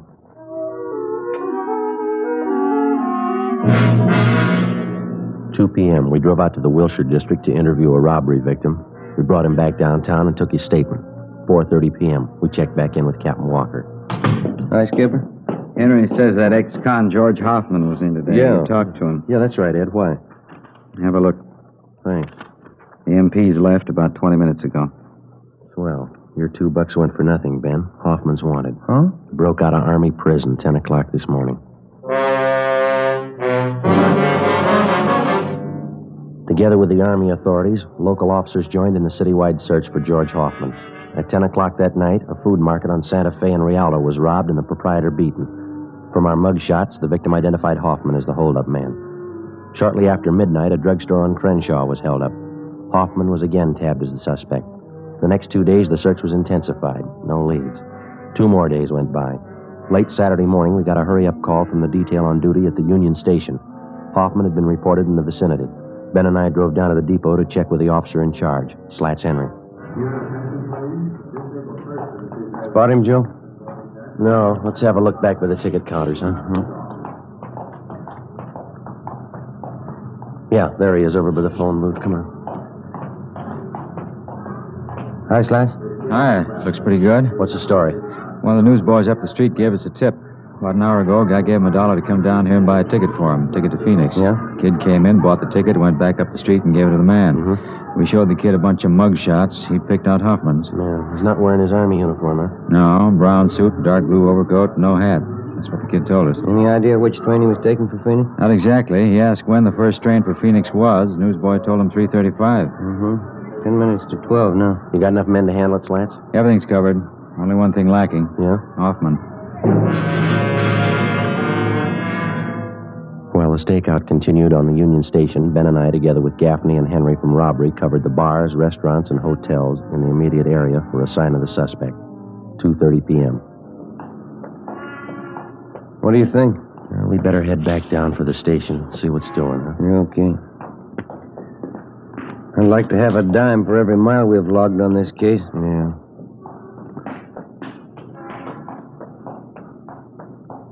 Joe, have a look. Where? Across the street, dark blue overcoat. Same build as Hoffman. I'll bet on him. Come on. He spotted us. Yeah, that's Hoffman. Come on. Now, pick it up. I lost him, Joe. Where'd he go? Turn down First Street. Come on, hurry. Across the street, Ben. Watch the traffic. Where'd he go? I see him. That antique store on the corner. He ran in there. Come on. There he is. All right, Hoffman. Out of the way, mister! All right, hold it right there, Hoffman. I'm coming out! Move! Watch it, Joe. I said I'm coming out, you hear me? You're going the hard way, George. Come on, drop it, drop it!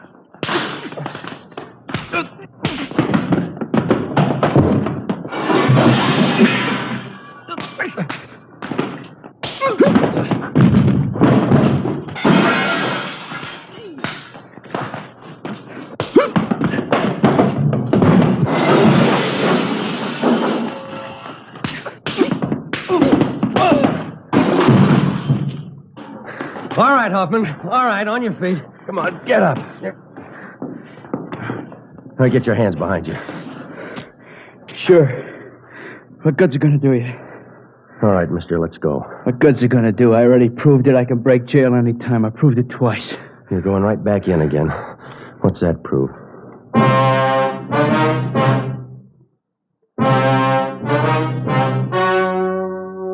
The story you have just heard was true. Only the names were changed to protect the innocent. On October 8th, trial was held in Superior Court, Department 89, City and County of Los Angeles, State of California. In a moment, the results of that trial. Now, here is our star, Jack Webb. Thank you. To get year-round thanks for the gift you give this Christmas, give Fatimas to every long cigarette smoker on your list. Their first pack of extra mild Fatimas will have them convinced, like I am, that in Fatima the difference is quality. And Christmas Fatimas come in a distinctive royal blue slip-over jacket that makes a perfect gift just as is. Remember, Fatimas now cost the same as other long cigarettes, but in Fatima the difference is quality. Give Fatimas, the quality king-size cigarette, to every long cigarette smoker.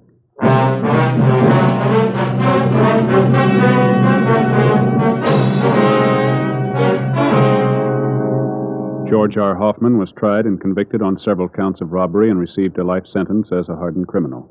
After serving 10 months of his sentence, Hoffman attempted an escape and failed. A few weeks later, he took his own life in his prison cell by hanging.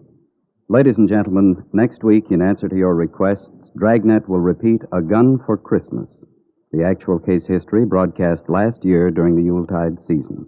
That's next Thursday, December 21st.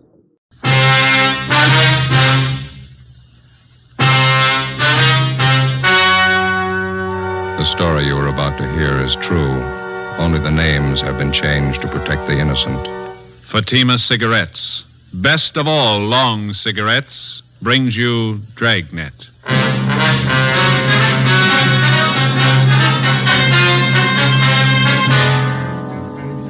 You're a detective sergeant. You're assigned to Juvenile Bureau. A pair of fake talent scouts are at work in your city. Their victims, young girls seeking careers in Hollywood. The criminals are vicious and relentless. Your job, get them. You'll be amazed when you compare Fatima with other long cigarettes. You'll find they now cost the same. But in Fatima, the difference is quality. You see, Fatima is the quality king-size cigarette because it contains the finest Turkish and domestic tobaccos superbly blended. And Fatima is extra mild with a much different, much better flavor and aroma than any other long cigarette. So try comparing Fatima yourself. Fatimas now cost the same as other long cigarettes, but your first puff will tell you... Ah, that's different. Yes, in Fatima, the difference is quality. Ask your dealer for Fatima, the quality king-size cigarette. Best of all long cigarettes. Start enjoying Fatima tomorrow.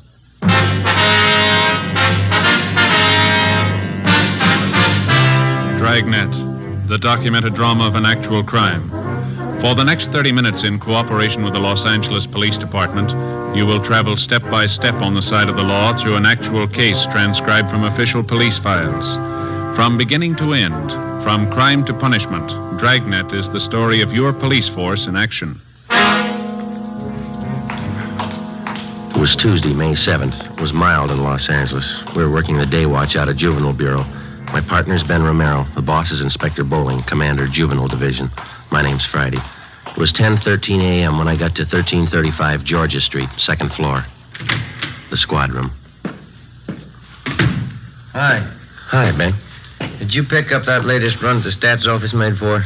No, I don't think they got it ready yet. Notice there in the book it's been ready since yesterday. You were over there. You could have picked it up. Well, yeah.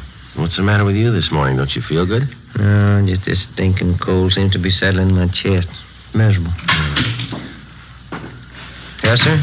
Can I help you? Oh, yes. I'd like some information, please. This is the Juvenile Bureau, isn't it? Yeah, that's right, sir. What can we do for you? Oh, mind if I sit down? I'm climbing those stairs. Takes your breath away. Yeah, sure. Here you are. Thank you. My name's Wayne Kenworthy, officers. I'm out here on a convention. My home is in Minnesota. Mm-hmm. Went out last night with some of the boys at the convention. We stopped at a bar down on your Alvarado Street. Alvarado. Alvarado. Anyway, we were drinking there, and the bartender got to talking to us. Finally offered us some pictures for sale. I got one of them right here. Let's see. Oh, yeah. Yeah, there you are. I paid him $2 for it. Just look at that. Yeah, it's filth. Do you have the address of the bar where you bought this? Yes, sir, I have. That's not the reason I'm here, though. I'm not a one-man moral squad. I'm not the type makes a habit of buying obscene photographs of young girls, either. Yes, sir, we understand. And I bought this picture from that bartender because I know the young girl in it. She's the daughter of one of my neighbors back home in Minnesota. Known her ever since she was a baby. I see. This girl came out here about 8 months ago to live with a girlfriend. Mm-hmm. She was crazy for Hollywood, thought she might break into the movies or something. She stopped writing her folks about 2 months ago, hasn't been heard from since. Well, it sounds like a case for a missing persons bureau, Mr. Kenworthy. Well, the girl's folks have already contacted them. Nothing's been turned up. Nothing at all. Then last night, just by an accident, the bartender shows me this photograph. It's that girl, all right, no mistake. Mm. Well, we'll do everything we can to help straighten it out, sir. Well, that young girl I know. I've known her since she was a baby. Good family, good training. She never would have posed for a photograph like this. Rotten filth. She's just not the type, that's all. Yes, sir, we understand. What was this young girl's name, Mr. Kenworthy? Lois Brewster, that's her real name. When she wrote her folks, she was using another name while she was out here. Thought it might help her movie chances. Drake, I think that's what it was. Linda Drake? Yeah, that's right. About 5'4", 115 pounds, dark hair, dark eyes. That's right. Yeah. You know where she is? Oh, yeah, we do. We had her case called to our attention. Where is she? Is she all right? No, sir. She's dead.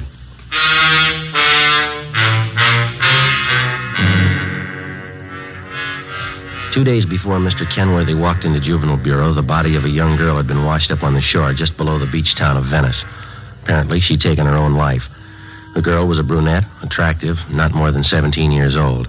There was no identification on the body except for a rent receipt found in one of the pockets of a cotton jacket that the girl had been wearing. The rent receipt was made out to Linda Drake. It was signed R.L. King, 876 Peoria Avenue. The address was checked out, and R.L. King was found to be the girl's landlady. After identifying the body, she told investigating officers that Lois Brewster, alias Linda Drake, had lived at her rooming house with a girlfriend for about 6 months. The girlfriend's name was Joyce Fowler. The landlady went on to explain that the two girls had moved out about a week before without leaving a forwarding address. The Fowler girl had said that she would call back for any mail that might be delivered to the Peoria Avenue address. There had been no other leads to the dead girl's background or identity until her former neighbor from Minnesota, Mr. Wayne Kenworthy, showed up. Later that day, Ben and I met with Inspector Bowling and briefed him. Dirty, rotten business. I'll buy that. How far have you gotten with it? Check the dead girl's quints with the missing persons bulletin. It's Lois Brewster. We notified the girl's parents in Minnesota. They're coming out to claim the body. It's pretty tragic. She's an only daughter. 17 years old. Same old story, we figure, Skipper. Some phony talent scout grabbed her and showed her the bright lights, got her to pose for those pictures one way or another. They can make a teenage girl go one of 100 directions after that. This one ended up on a beach. That's all I care about now. How about the girlfriend Lois Brewster was living with? Joyce Fowler? No word so far. Well, what about it? Any ideas? Well, it pretty much depends on finding this Joyce Fowler. There's no background on her. We got out on all points. How about phony talent scouts? Cheap modeling schools, photographers? Check out that angle. We put 4 of them away in the past 6 months. Another half dozen are being watched. We can start double-checking them tomorrow. Now, how about that picture that old fella Kenworthy brought in? Any lead there? We gathered a dozen samples just like it. One's as bad as the other.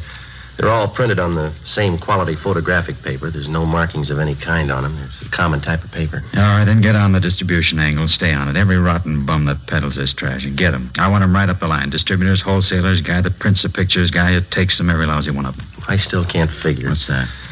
Well, the Brewster girl is a good home there, good training. She knew right from wrong. Kids don't forget that in a hurry. That might have been her trouble. How do you mean? She remembered it.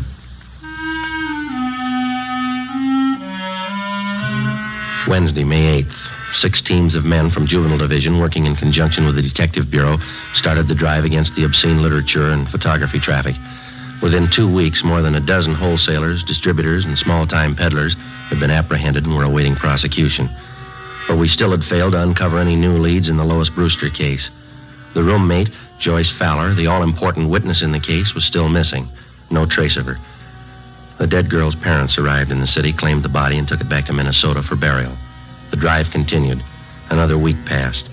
On May 29th, on a tip from a usually reliable informant, Ben and I checked out a small photographic studio on Sunset Boulevard, operated by an Emil Joseph Martin. He was sullen and uncooperative. We checked through his files. Just what I told you. A few special shots I keep filed away just for that. Once in a while, a friend drops in. I print one of them up for him. Yeah. Hold that one up to the light. Some of them are nice-looking dolls, huh? I print one up for my friends once in a while. What kind of friends do you have? What?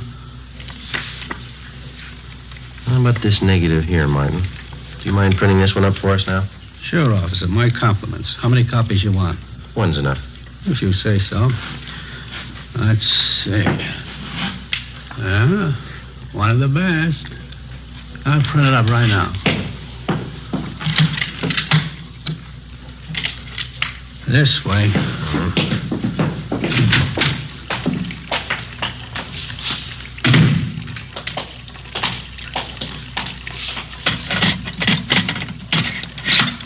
This one's a real collector's item, you know. Is that right? A friend of mine got me the negative. $100 it cost me. Worth it, though. I'll make up a couple of prints for you, huh? One's good. Okay, anything you say. You want to get that light switch? Oh, yeah, I'll get. All right.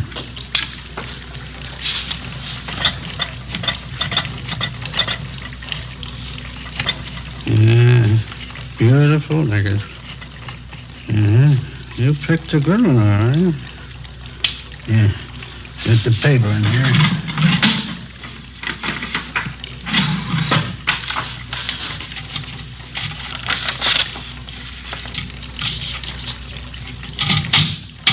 Yeah, that does it. Okay, one print. That's all you want? That's all.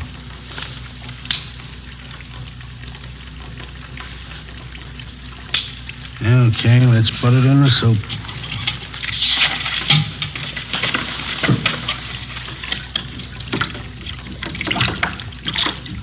Yeah, I bet you get a kick out of this one. Real beautiful girl. How'd you happen to get a hold of this negative? You take the picture? No, a friend of mine got it for me. It cost me a C note. There we go. Put it in the stubber.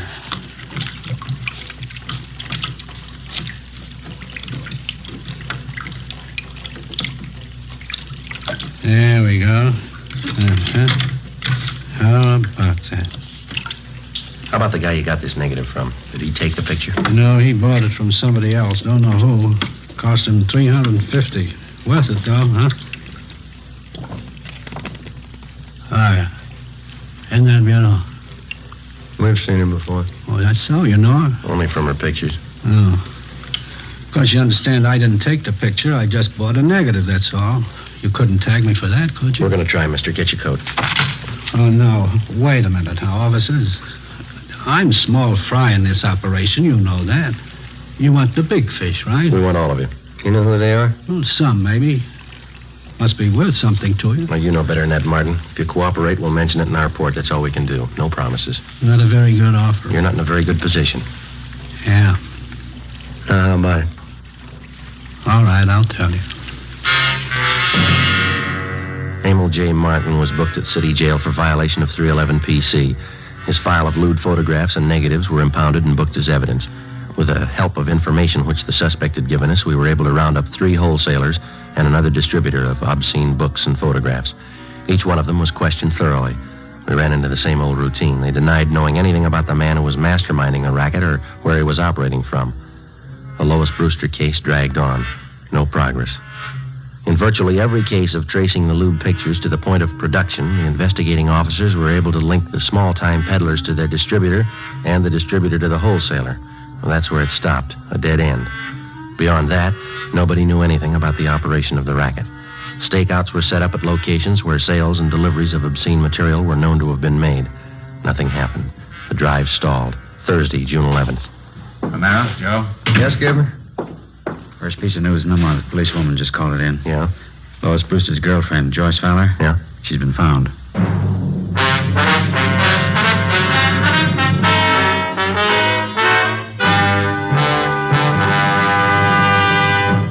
You are listening to Dragnet for the solution to an actual case from official police files. Now, here's a real solution to many of your Christmas shopping problems. If your friends smoke long cigarettes, give the best of long cigarettes. Give king-size Fatima. You see, Fatimas now cost the same as other long cigarettes. But in Fatima, the difference is quality. Quality of tobaccos. The finest Turkish and domestic varieties, extra mild, and superbly blended to give smokers a much different, much better flavor and aroma than any other long cigarette. Quality of manufacture. Smooth, plump cigarettes, rolled in the finest paper money can buy. Quality, even to the appearance of the distinctive royal blue Fatima gift carton. Christmas wrapped and carefully sealed to ensure Fatima's rich, fresh, extra mild flavor. Remember, Fatimas now cost the same as other long cigarettes. But in Fatima, the difference is quality. So this Christmas, give your friends the best. Give Fatima, the quality king-size cigarette. Best of all long cigarettes.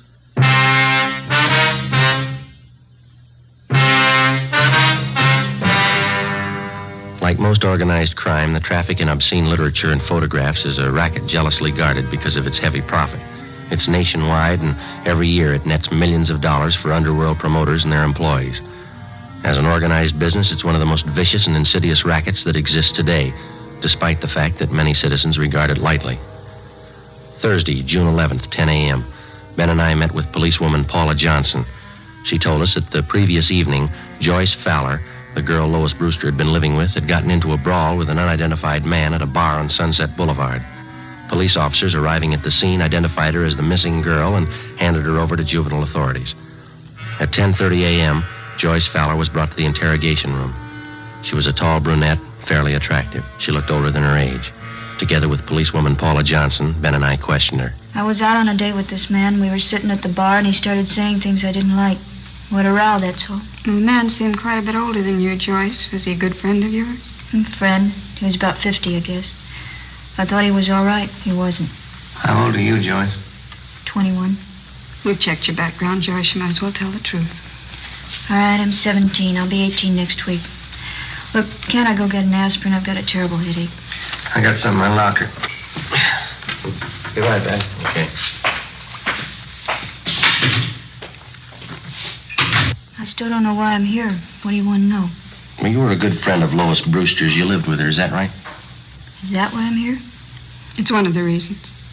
Lois spent 8 months out here before her death. As far as these officers know, you lived with her during those 8 months. We want to find out what happened to her. We want to find out what's happening to you. Nothing's happening to me. I can take care of myself. That's what Lois Brewster thought, Joyce. How about her? You tell us? She didn't know what she was doing. I don't know what happened to her. I'm to blame for bringing her out here, but it's not my fault what happened to her. It's not my fault. Well, whose fault is it? All of them. The whole rotten, dirty bunch of them. Here's your aspirin.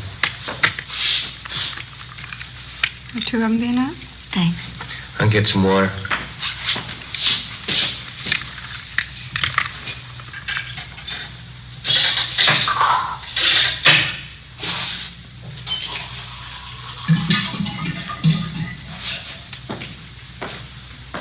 Is something wrong, Joyce? Don't you feel well? I'll be all right.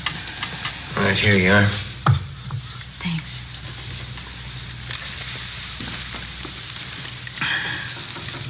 I don't remember too well how it started.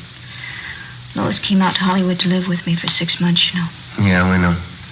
We tried to get modeling jobs, bit parts in the movies. We didn't have much luck. We had to eat, pay the rent.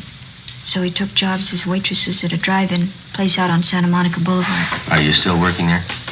No, we were only there 2 weeks, and we got this other job. That's when it started. What was that? One day, these 2 men drove in with a brand new Cadillac, ordered a couple of Cokes. I could tell they were watching us, Lois and me.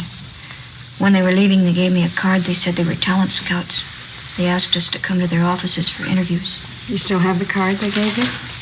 No, I looked for it once. Guess I lost it. Mm-hmm. Would you go on, please? The older fellow's name was Fred Ramus. Other one was Mr. Gilbert. They were both very nice. We didn't think anything was wrong.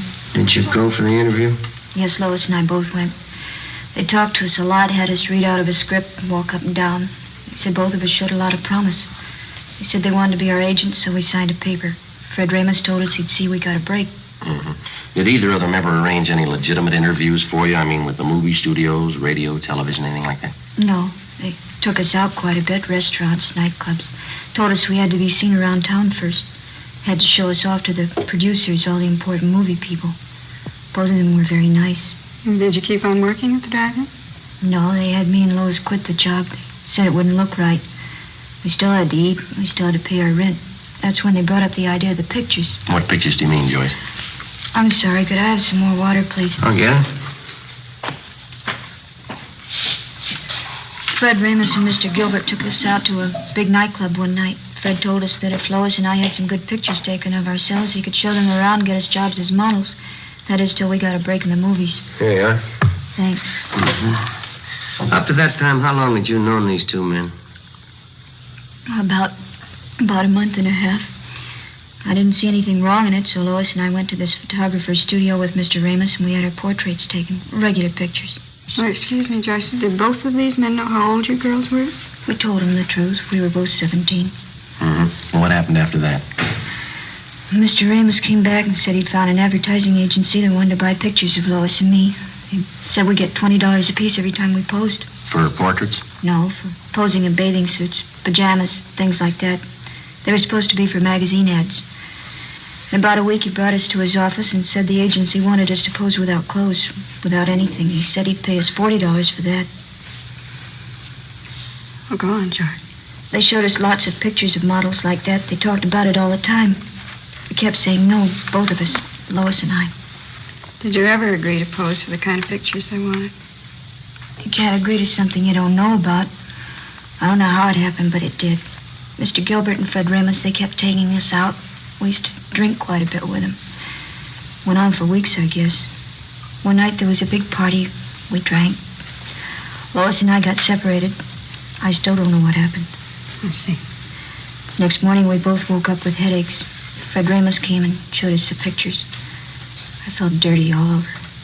I don't know how it happened, I swear it. Lois began to cry. I hit Mr. Ramos. I slapped him. And what does Mr. Ramos tell you? He pretended to be very nice about it. Said he'd pay us well if we go on posing for pictures, the kind he wanted. If we didn't, he said he'd wreck any chance we might have in Hollywood. Said he'd see that the pictures got out. Threatened to send copies to our families, our friends back home. Didn't you think of going to the police? We talked about it. We were afraid of the publicity, the newspapers. We just kept going on, doing what he said. It's like a nightmare.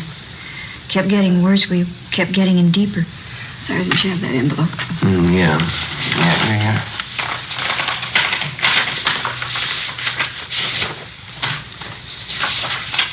You recognize these pictures, Joyce? Yes.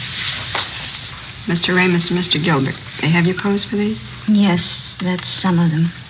We always drank a lot, so we wouldn't remember. That's not why Lois is dead, though. Those pictures aren't the reason. Well, how do you mean, Joyce? Ramos and Gilbert, they'd fix up dates for us. They said the men were their friends. 3 or 4 times a week they'd call. We had to go out with them. We had to do what they said. One morning we got home about 5:30 in the morning. Lois changed, said she was going for a walk. I went to bed. She left a note. I never saw her again. I see. Romero? Oh, yeah, just a minute. It's that long-distance call we placed to your home, Joyce. Sure, right. Oh, thanks. Hello? Yeah, it's me, Joyce. Yeah, it was just a mistake. Yeah. How's Uncle Henry? Swell. No, it's all right. Don't you worry. Yeah, all right. I'll write you tomorrow.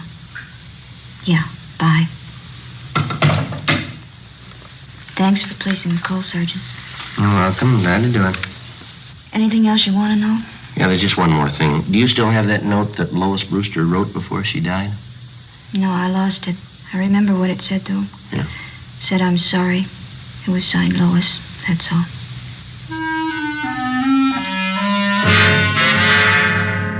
Joyce Fowler supplied us with the addresses of Fred Ramos and his partner, Gilbert. She gave us all the names and addresses of all their friends and employees that she knew of. She also pointed out their offices and base of operations. Inspector Bowling ordered an immediate investigation into the background and business activities of both men.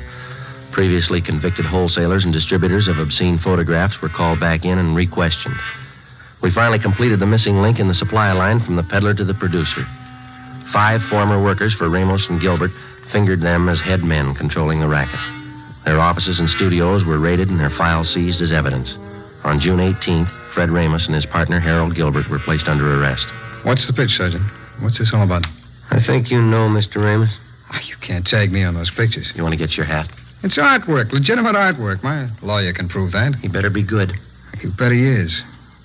You know, I'm kind of surprised at you cops taking the word of somebody like that Fowler girl. She doesn't know what she's talking about. She's a psycho. Is that right? Why, sure. I tried to do something with her and that girlfriend of hers. I even signed up as her agent. They were hopeless. You've got quite a stack of negatives here. Pictures of both of them, 17-year-olds. They're just candid shots, you know. Spicy for my private collection. There's nothing wrong in that. I figured I'd give the girls a break, let them earn a few bucks. Yeah? Look, I couldn't have treated those girls better. I took them around, showed them the town. Both psychos. I never did trust them. Well, that's the big difference, Ramos. Huh? They trusted you.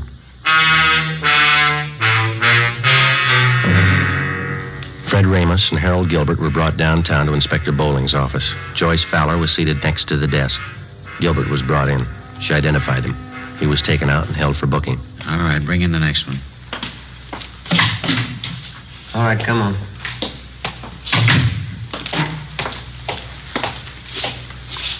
Yeah? Can you identify this man, Miss Fowler? Yes. He's Fred Ramos. What's the trouble, Joyce? Weren't you satisfied with what I was paying you? Could have settled this between ourselves. If you had any beef, you could have come to me. You're lucky, Fred. I'd kill you now if I could. Oh, Joyce, come on now, sit down. All right, Sloan, take him out. Joyce, sit down. Come on, sit down. Be back in a minute, Joe. All right.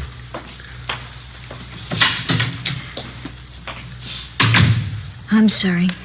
Doesn't do any good. Are there any more? No, that's about all. You've helped quite a lot. Yeah, glad I could do it. Is that all, Sergeant? Well, for now, yeah. You'll have to testify at the trial. After that, the juvenile court's going to keep in pretty close touch with you. I see. Aren't you going back home, Joyce, to Minnesota? No, it'd be the same old thing. My aunt'd be glad to see me for the first week. Then she'd start all over again, hollering at me, picking. Wouldn't be any use. What are you going to do out here, Joyce, you know?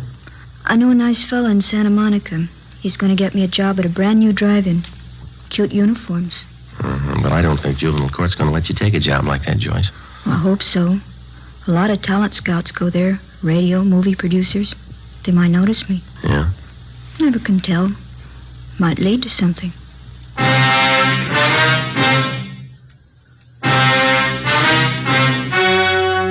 The story you have just heard was true. Only the names were changed to protect the innocent. On October 4th, trial was held in Superior Court, Department 91, City and County of Los Angeles, State of California. In a moment, the results of that trial. Now, here is our star, Jack Webb. Thank you. To get year-round thanks for the gift that you give this Christmas, why not give Fatimas to every long cigarette smoker on your list? Their first pack of extra mild Fatimas will have them convinced, like I am, that in Fatima, the difference is quality.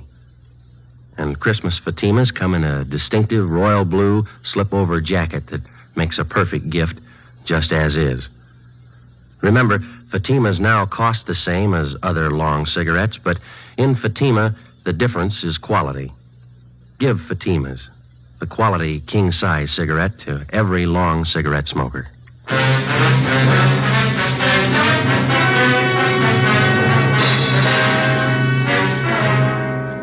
Fred Ramus and Harold Gilbert were tried and convicted on several counts of rape and lewd conduct. They received sentences as prescribed by law and are now serving their terms in the state penitentiary.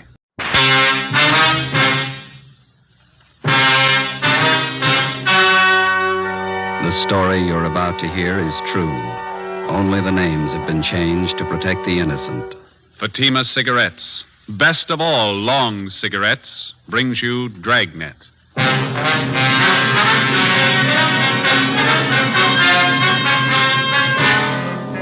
You're a detective sergeant. You're assigned to robbery detail. In 4 months, 15 food markets in your city have been held up and robbed. The bandit is well-dressed, well-armed. Your job, stop him. You'll be amazed when you compare Fatima with other long cigarettes. You'll find they now cost the same. But in Fatima, the difference is quality. You see, Fatima is the quality king-size cigarette because it contains the finest Turkish and domestic tobaccos superbly blended.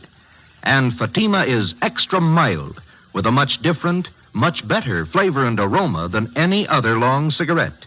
Because of its quality, its extra mildness, its better flavor and aroma, Fatima has more than doubled its smokers coast to coast. So try comparing Fatima yourself. Fatimas now cost the same as other long cigarettes, but your first puff will tell you. That's different. Yes, in Fatima, the difference is quality. Ask your dealer for Fatima, the quality king-size cigarette.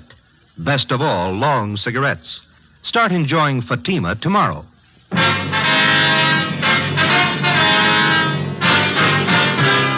Dragnet, the documented drama of an actual crime.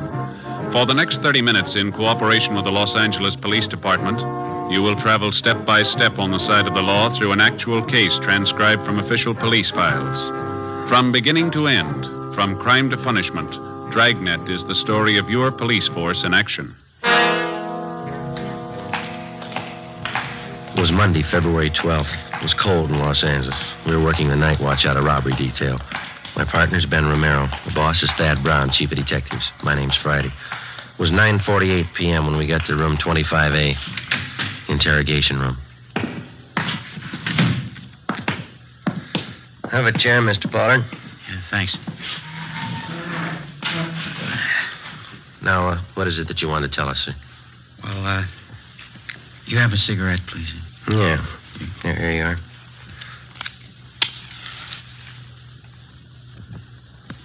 Thanks. I'm a little nervous. It's never happened to me before. What's that? Well, after I thought it over, I knew it wouldn't be any use to keep it up. I knew you'd find me. I don't think I quite follow you. I want to confess. That's why I came here. Yeah? I knew I was doing wrong. I just couldn't help myself. What have you done? I'm not trying to defend myself. I needed money, that's all. Wasn't anything else I could do. Well, we still don't know what you're talking about, Pollard. Been after me 4 months. Thought maybe you'd recognize me from the description. Some of the people must have seen me. Hmm? Those food market holdups? You pulled those robberies by yourself? Yeah, 15 of them. Needed the money. Pollard, is that your true name? That's right, yeah, Frank Pollard. You ever been arrested before? Drunk charge, that's all. I don't know why I went wrong. It just did. You ever done any big time? No. And why do you want to confess? I want to get it off my mind. I want to tell somebody. Everybody. Look, call in newspapers. I'll give them the whole story. I'll tell them everything. How many of those markets did you hold up, Pollard? 15. You said you needed the money, is that right? Why? Personal reasons. Now, look, you got a light again. The smoke's out there. Yeah. Here you are. Yeah, thanks. You used pretty much the same routine on all of the holdups, is that right? Yeah, I only pull one job a week. Figured that was the safest way. Dressed pretty well, like a salesman. Always had a briefcase with me. Is that where you carried the gun? Yeah. Always worked, too. I'd show up at closing time, get the manager in the back room, then pull the heist. What kind of a gun did you use? Service pistol. I had it from when I was in the Army. How do you usually work it? Well, when I got the manager alone in the back office, I'd just pull the gun and I'd say, give me the money, all of it. They knew I wasn't fooling. They'd give me the dough. You don't seem to fit the hold-up man's description too closely. Did you wear a mask on those jobs, is that it? Sometimes I did, sometimes I didn't. How about the man who worked with you? Where's he? Wasn't anybody else, just me. Worked him alone. That's where you cops were wrong. You thought there were two of us, didn't you? We thought so, yeah. Pulled every job by myself. That's where I crossed you up. I knew what I was doing. I didn't need any help. Now, how about that market out on West 7th that you held up last night? Did you pull that one alone, too? Yeah, sure. I always work alone. Guess I had you guys going, huh? Your story doesn't come very close. The man we're after doesn't use a service pistol. He never wears a mask, either. What are you guys getting at? I told you I pull those robberies. I ought to know how it happened. I use a service pistol. Did you use it in that robbery last night, the one out on West 7th? Sure, I always use the same gun. Last night was no different. You're wasting time, mister. What do you mean? Look, I just want to confess. No, sir, there wasn't any robbery last night. On further questioning, the suspect, Frank Pollard, broke down and admitted his confession was a lie. He explained that he wanted the publicity to impress a girlfriend. We had him fingerprinted and delivered him to the Georgia Street Hospital detail. He was filed on and then removed to the psychopathic ward at the county hospital for further examination and treatment. Our 4-month-old search for the market bandit went on. In the 2 weeks that followed, we tracked down more leads. They led nowhere. The real market bandit was still at large. On the night of February 25th, he hit again, this time at a supermarket out on Santa Monica Boulevard. We interviewed the manager, a Mr. Harry Talbot, in his small office at the rear of the store. I guess I should have known better. I got the bulletin you sent out on the guy, his description, everything. I just wasn't thinking, I guess. He came in the market just before closing time, is that right? Yeah, a couple of minutes after 8. Looked well-dressed, had a briefcase under his arm. I fell for it like the rest of them. I thought he was a salesman. Well, how about the man's description, sir? About 5'11", 170 pounds, I guess. Gray suit. It's the same description you had printed up in the paper. Mm-hmm. Was anyone else around when the man came in the door? One of my clerks, Everett Smiley. He saw him leave and get in a car right after the robbery. Is this clerk still around? We'd like to talk to him. Oh, he went down the street a minute. He'll be right back. Mm-hmm. Yeah, maybe that's him. Yeah?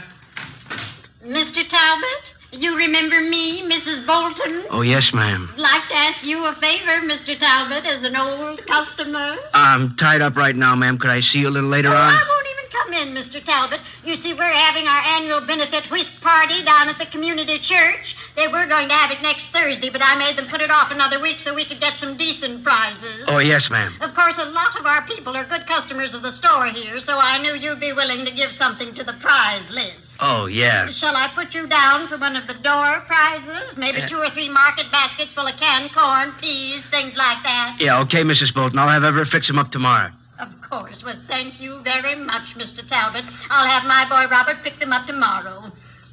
You'll have the baskets fixed up real nice, won't you? Yes, ma'am. I'll take care of it. Well, thank you again. Goodbye. Goodbye, ma'am. Goodbye, gentlemen. Goodbye.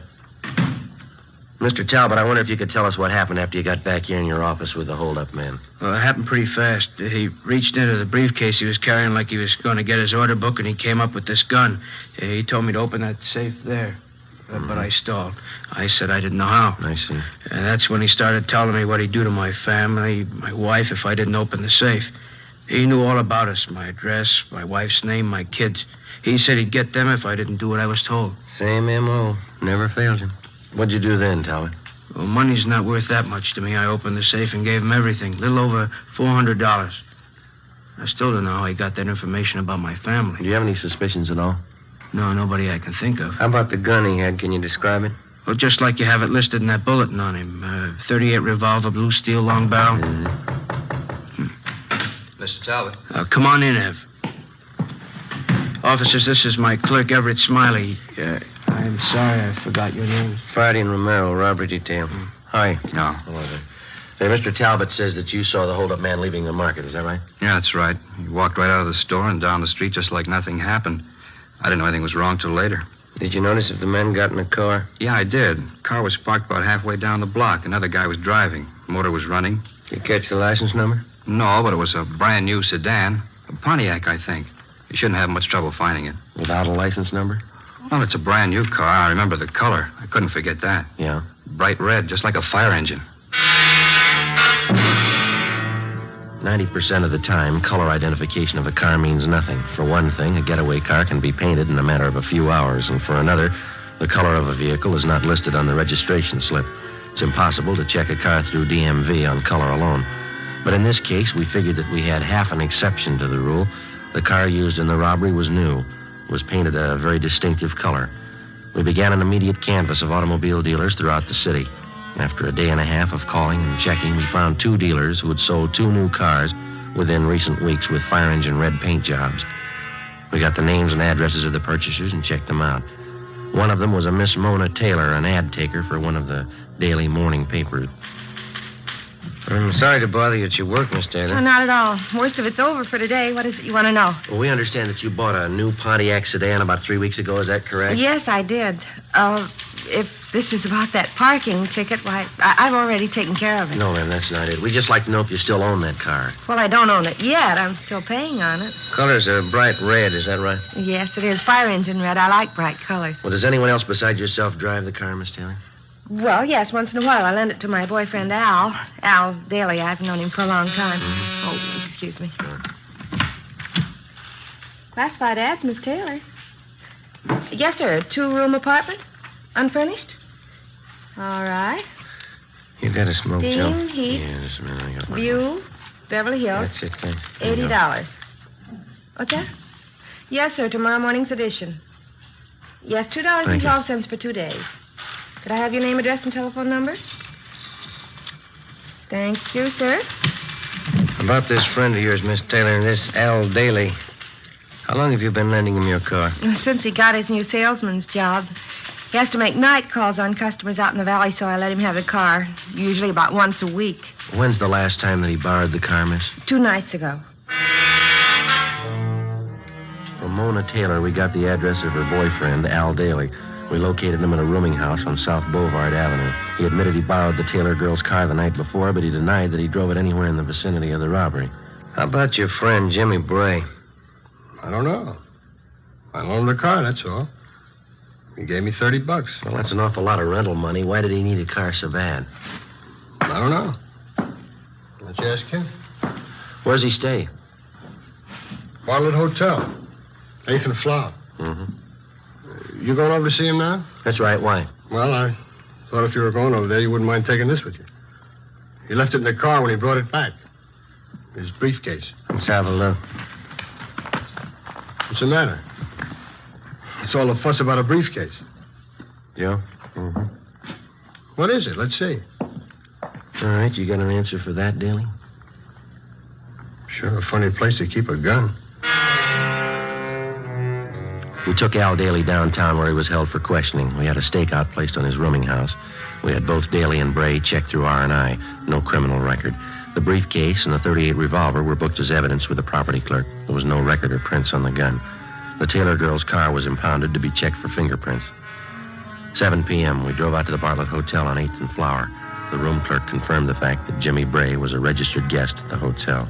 You want to call the office, Joe? Yeah, all right, I'll do it. You got change? Yeah, I think I have. Yeah. Okay.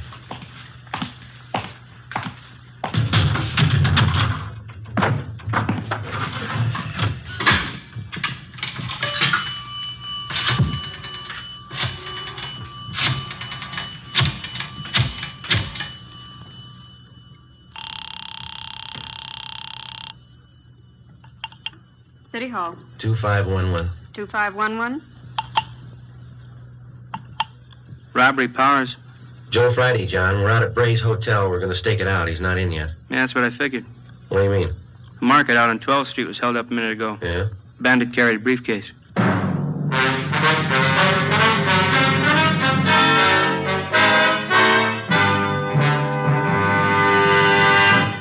You are listening to Dragnet, authentic stories of your police force in action.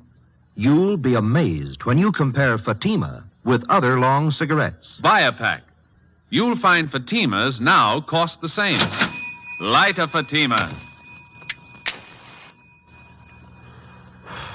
Ah, that's different. What a difference. Yes, friends, in Fatima, the difference is quality. Quality of tobaccos, the finest Turkish and domestic varieties, extra mild and superbly blended to give you a much different, much better flavor and aroma than any other long cigarette. Quality of manufacture. Smooth, plump cigarettes rolled in the finest paper money can buy. Quality, even to the appearance of the bright, clean yellow package, carefully wrapped and sealed to bring you Fatima's rich, fresh, extra mild flavor. Try comparing Fatima yourself. Fatimas now cost the same as other long cigarettes, but your first puff will tell you... Ah, that's different. Yes, in Fatima, the difference is quality. Ask your dealer for Fatima, the quality king-size cigarette. Best of all long cigarettes. Start enjoying Fatima tomorrow.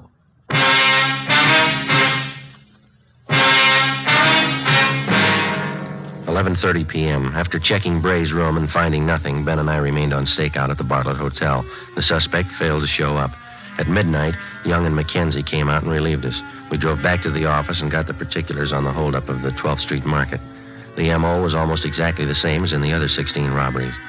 The victim's description of the holdup man matched perfectly with Bray's. By noon the next day, the suspect still had not returned to his hotel. An intensive canvass of the immediate neighborhood around the Bartlett Hotel netted us nothing. Nobody remembered Bray. We checked the bars and restaurants that he was known to patronize. No one had any idea where he might be. Details at the airport, railroad stations, and bus terminals were alerted. We got out a supplementary description on our original APB. The sheriff's office was kept advised. 2 days passed. Still no sign. We questioned and re-questioned Al Daly. Either he couldn't or he wouldn't add anything to what he'd already told us about Bray. A series of stakeouts were placed at food markets in areas where Bray had staged robberies previously. A composite picture of the suspect was made up and given wide distribution throughout the city. It all went for nothing. The following Tuesday, March 4th, Bray robbed a neighborhood market in Highland Park of $150. I had to give him the money, Sergeant. He threatened my wife and kids. Said he'd see something happen to them if I didn't open the safe. Did you say he wore gloves, sir? That's right. I thought it didn't jibe at first. A salesman wearing gloves like that. Didn't think about it till it was too late. Did you notice if he was on foot or did he get away in a car? He had a car, all right, parked down the street there. Saw it through the window. Another fellow was at the wheel. Mm-hmm. Did you notice anything else about the car? The license number, maybe? No, I couldn't see that. But it was a coupe. I'm sure of that. Yeah? It was red. Bright red. There was one angle we couldn't figure. If Bray was bent on a steady career of robbery, why did he use an escape car painted the most conspicuous color possible? We checked out Mona Taylor's car again. There was no connection. The search went on. 2 weeks, 3 weeks, another month. Bray kept to his usual schedule, one robbery a week. The legwork went on, too. On March 20th, we got a call from one of Ben's informants. He told us that he'd seen a man answering Bray's description in the Venice Park amusement area down by the beach. Well, we drove down to Venice to check it out. Pretty good crowd for a cold night. Yeah. Where do we find this friend of yours? See where the merry-go-round is up ahead? Yeah? It's just beyond that. He runs one of the booths. You throw baseballs at phony milk bottles, 3 chances for a dime, you know. Oh, yeah. He and his wife run it. They've been out here for years. I don't know how they ever make a living at it. Hey, those hot dogs smell good, don't they? Is that your friend's booth across the way there? Yeah, it's it. Come on, fellas, show the girls how you can throw a baseball. Spill the milk. How about it? We'll let the girls have a free throw. Step up and win a prize. Looks like Maud's running the place tonight. Maud, that's his wife. Oh, yeah. How you doing, Sergeant? Cold night, huh? Hi, Maud. This is my partner, Joe Friday. How are you? Glad to know you, Joe. Guess you're looking for Scooter, huh? Yeah, is he around? Just down the way, Sarge. Hey, how about it? Sailor, try your luck. 1 thin dime. Spill the milk. Pretty good crowd tonight, Maud. Oh, yeah, but they're not spending. Hasn't been good at all lately. Where'd you say your husband was, ma'am? Just down the way. Old man Hudson's out to chow. Scooter runs a merry-go-round for him while he eats. Well, thank you, Maud. We'll drop back and see you before we leave. Right. Glad to meet you, Joe. Yeah, glad to meet you. Goodbye. What do you say, girls? Have the boys show you how good they can throw. Spill the milk. How about it? Scooter, is that what you said? Is that the guy's name? Yeah, that's right. He used to run the scooter drome. You know the little electric cars you drive around, bumpers all around them? Yeah. All right. Hey, Murphy, come on. There he is. Scooter? Hey, Scooter! Hi, Sarge. I've been waiting for you. Hop on. Yeah, go ahead, Joe. Okay.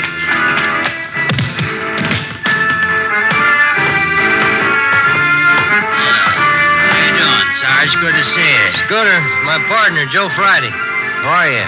Yeah, glad to know you, Joe. I guess we can talk here as well as any place, huh? Sure. What's the story, Scooter? It's like I told you on the phone. Murphy down the Penny Arcade, he noticed the guy first. He pointed him out to me. He sure hits close to Bray's description. Well, when did you first see him? Oh, 2 nights ago. I wasn't so sure it was Bray the first time. Then I saw him last night. That cinched it. I didn't hear that. I said I saw him last night. That cinched it. Oh. Well, when did this Murphy, was that his name? When did he first see him? About a week ago. He's got an eagle eye for strangers who hang around. Murphy thinks the guy's staying out here someplace. Is there any idea where? Yeah. Hey, just a minute. No jumping around like that, son. Now you'll fall off and bang your head. Kids. Where'd you spot this man, Scooter? Same place Murphy did it. He's hanging around the shooting gallery down the way. The guy who runs the place is new. We don't know him well enough to ask him about it. You mean this man who looks like Bray just hangs around the counter there? Well, no, not exactly. You see, there's a little office to one side of the shooting gallery, and the times I seen the guy, he was either coming in or going out of there. Mm-hmm. When's the last time you saw him, Scooter? Huh? I say, when's the last time you saw him? Oh, earlier tonight, about 6:30. I think Murphy's right. The guy's holding up in there. Hold on there, girlie. Now, don't try to get off the merry-go-round till it stops. That's the girl. Thank you a lot, Scooter. We'll check back with you before we leave. Yeah, okay, Sarge. I hope it helps you out. I'm glad I met you, Joe. Right, see you later. There's the shooting gallery down there by the bullseye, son. Yeah, if the guy is Bray, it's funny that he hasn't been spotted before. This area is pretty well patrolled here. Yeah. Try your skill, fellas. 10 shots, only quarter. We're police officers. Like to ask you a few questions. Oh, what about? What's your name? Gridley. Max Gridley. You know anybody by the name of James Bray? Bray? Uh-huh. No, I don't. Why? How about this, Mr. Gridley? Know anybody who fits that description? No, it doesn't mean anything to me. What's the matter, anyway? Well, a man answering that description has been seen entering and leaving this office right next door over here. It's part of your concession, isn't it? Yeah, that's right. But I'm the only one who uses it. Somebody must have got the wrong slant. Then you wouldn't mind if we looked it over. Routine investigation. Well, I don't know. Yeah, all right. I'll come around and open the door for you. All right, come on.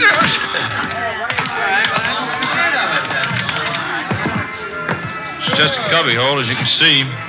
Kind of use it as a storage place. Sometimes have my lunch in here. Take a nap once in a while. Looks pretty well lived in. All those clothes are yours, Mr. Gridley?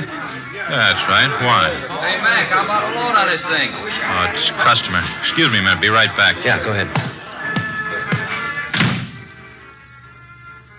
Hey, Joe. Yeah. Over here, have a look. This towel. Yeah. Look at the name stenciled on it. Bartlett Hotel. 9:30 p.m. We advised the shooting gallery operator not to attempt any phone calls. Then I called the office, and Ricketts and Powers came out to help us with a stakeout on the shooting gallery and the adjoining office. Ben and I covered from the Penny Arcade directly opposite the shooting gallery. Ricketts and Powers were staked out 2 doors away at a stand that advertised handwriting analyzed, 25 cents. We waited. Ben munched on a bag of popcorn. 10:30 p.m., no sign of the suspect. 11 o'clock, still no sign.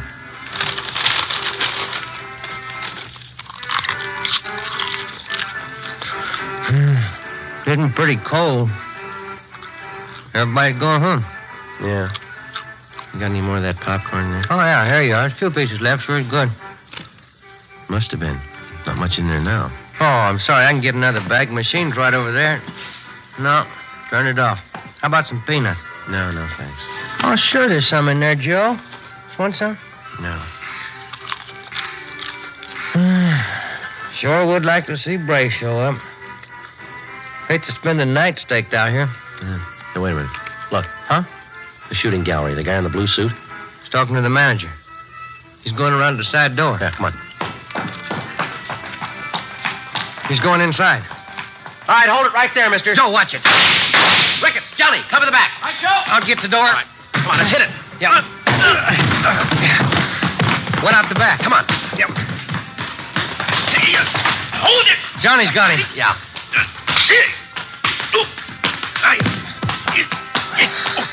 Good.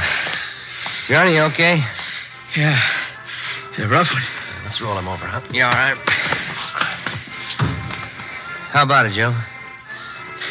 Short, dark complexion, fat. What do you think? I don't know, but it's not Bray. Ricketts and Powers remained on stakeout at the shooting gallery while Ben and I took the suspect downtown along with the proprietor of the shooting gallery, Max Gridley. We had the man treated for cuts and bruises at Georgia Street Receiving Hospital, and then we took him to the office. He identified himself as Blake Chatfield, an unemployed salesman. After 2 hours of questioning, he broke down and admitted that he was Bray's accomplice. In each of the 18 robberies, he drove the getaway car. He said for the past month, he and Bray had been living in the office adjoining the shooting gallery. He was booked at the New City Jail on suspicion of 211 PC.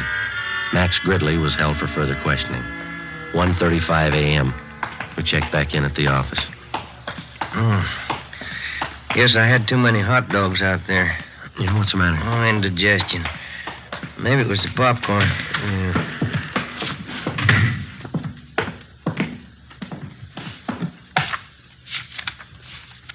A couple of messages in the book. My wife wants you to call her before you go home. Uh-huh.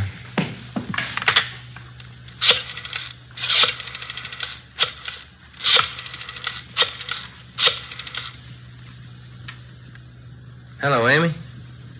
Yeah, long night, yeah. What? Loaf of graham bread. Well, I'll try. Okay, dear. Yeah, bye. Same old thing. Yeah. I get it. Robbery Friday. Johnny Powers, Joe. Yeah, John. How's it going? Jimmy Bray finally showed. We got him. Any trouble? No. Drove up in a bright red coupe. Couldn't miss him. Mm-hmm. You coming in now? Yeah, just leaving. See ya. Right, John. Bye. Well, I picked up Bray. Bringing him in now. Good. Sure been a long haul, almost 5 months. Yeah, it's a long time. Hey, Joe. Yeah? Where am I going to get a loaf of graham bread at this time in the morning?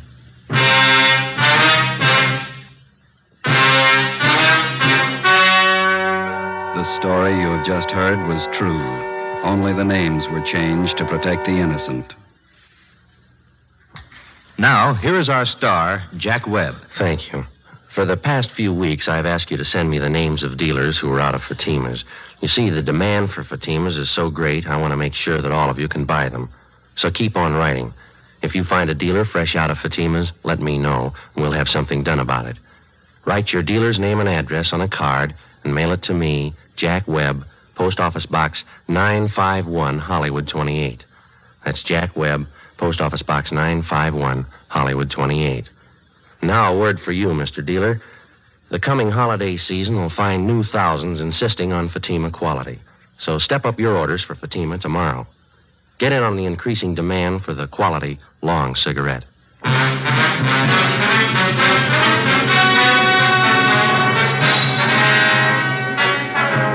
James R. Bray and Blake A. Chatfield were tried and convicted on several counts of armed robbery and received sentences as prescribed by law.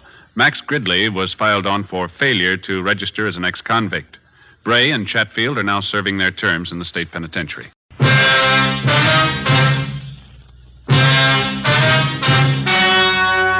story you are about to hear is true. Only the names have been changed to protect the innocent. Fatima Cigarettes, best of all long cigarettes, brings you Dragnet.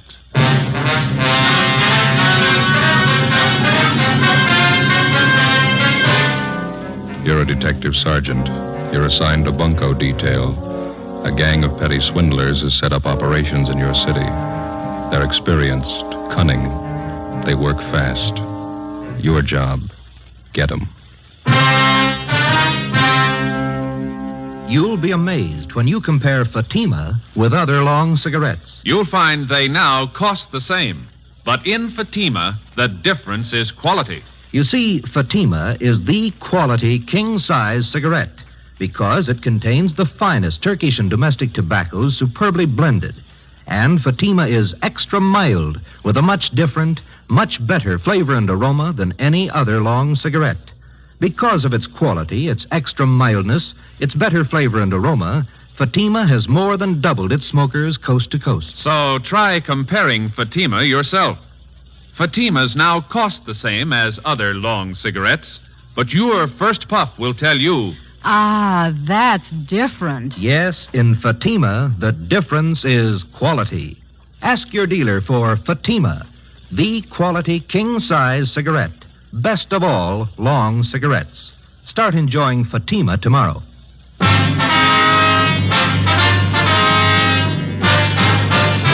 Dragnet, the documented drama of an actual crime. For the next 30 minutes, in cooperation with the Los Angeles Police Department, you will travel step by step on the side of the law through an actual case transcribed from official police files. From beginning to end, from crime to punishment, Dragnet is the story of your police force in action. It was Tuesday, December 14th. It was cold in Los Angeles. We were working the day watch out of bunco detail. My partner's Ben Romero. The boss is Captain McCauley. My name's Friday. It was 10:35 a.m. when I got to room 38. Bunco detail. Joe? Yeah, Ben.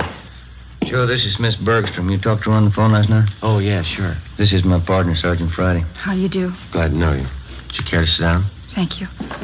I was downtown, so I thought it'd be just as easy for me to come in and see you. Did you bring those things with you, Miss Bergstrom? Here they are. Wristwatch. Pen and pencil set. Mm-hmm. Sure make them look nice, don't they? On the outside, yeah. Let me take the back off the watch for you. There. You can see for yourself, Sergeant. It's junk, not worth 15 cents. Charged me $48 for that watch. Said it was wholesale. He wasn't making any profit on it. Told me he was doing it because he'd known Harry so well. Watch only ran for a day, then it stopped. How about the pen and pencil set, miss? This is bad. Pen's just a shell, won't even write. Same with a pencil. I paid him $30 for them. Mm-hmm. This engraving on the pen. With love from Harry. That's Harry's boy I was engaged to. That's how the man got me interested to start with. Came to my house and gave them to me. The watch and the pen and pencil. Said Harry had ordered them as presents for me.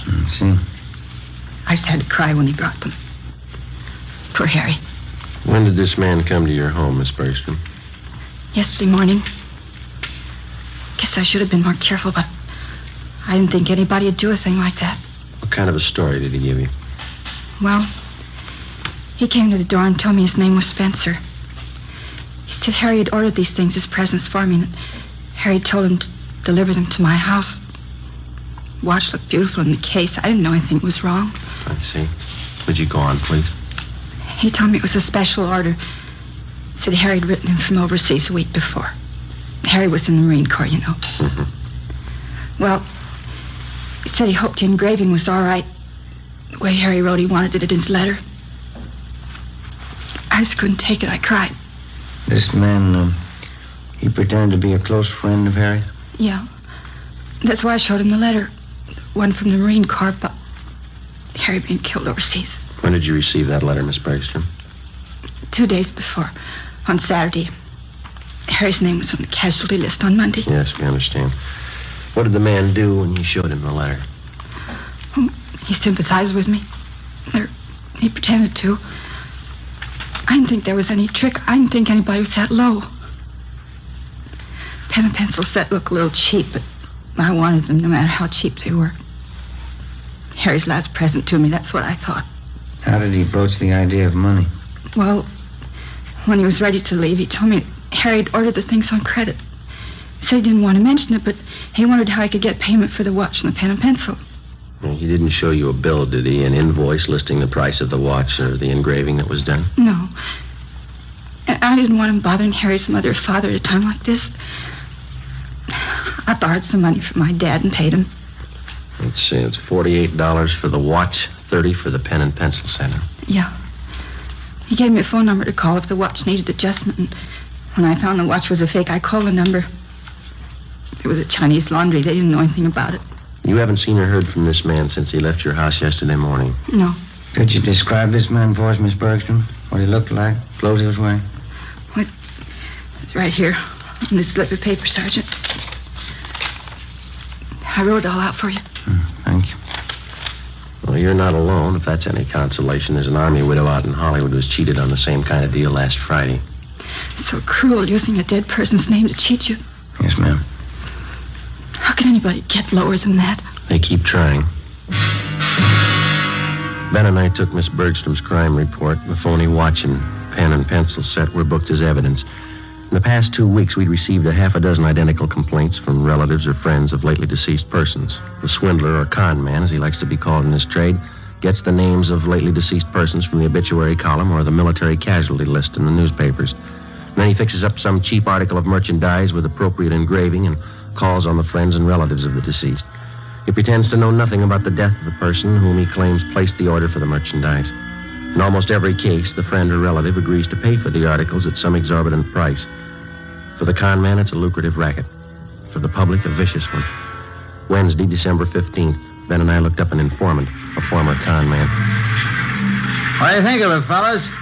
Been in business for 2 months, doing fine. What do you think of it? Looks great, Judge. Nice setup. Finest baby laundry in South Los Angeles. That's why I advertise. Hey, you don't think that's too broad, do you? No, I don't think so, Judd. You got some nice equipment here. Baby laundry. How'd you ever get started? Father-in-law set me up with a loan. Says you got tired of me trying to sell him bum watches. Well, that's a good break for you, Judd. Say, you got a couple of minutes? We'd like to talk to you. Sure thing. Come on back here. Okay. Fine, thanks. Yeah, I've squared away, living a solid life. Not bad at all, you know. It surprised me. You ever see any of the old gang, Judge? Not much, no. Some of the old grifters look me up now and then, try to touch me. No go. Hey, here you are.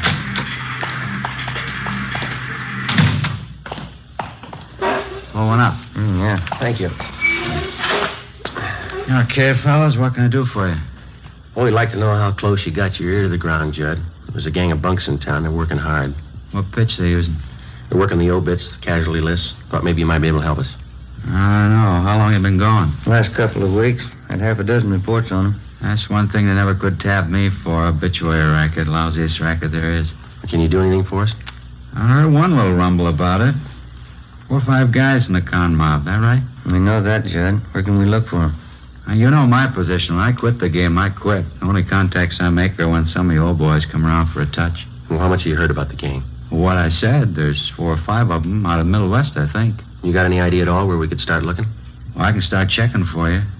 You nailed any of them yet? We gotta find them before we can arrest them, Judd. Yeah, well, as I say, when I quit the game, I quit. But maybe I can take a few soundings for you. Can't promise you anything. I'm strictly on the up and up. Okay, Judd. You know where to get in touch with us. We'll appreciate anything you can do. Yeah, well, you've helped me plenty of times, fellas. Wouldn't hurt a bit to tab that bunch. I'll walk out with you. Yeah, see, you got all the machines going. Baby laundry business must be pretty good, huh? It's a staple commodity, fellas. Kids always need a fresh change. Just a minute. Yeah, look at this. Just look at the size of it. Yeah. You ever see anything so small in your life? It's cute, huh? Yeah, what is it? New kind of soakers, I think. Let's see the label here. Yeah, Mother Greg Super Soakers. Kids things, they sure give me a wallop, you know? Hey, we might as well check the office while we're here, Ben. Can I use your phone, Judd? Yeah, right over there on the wall. You got change? Yeah, thank you. I have.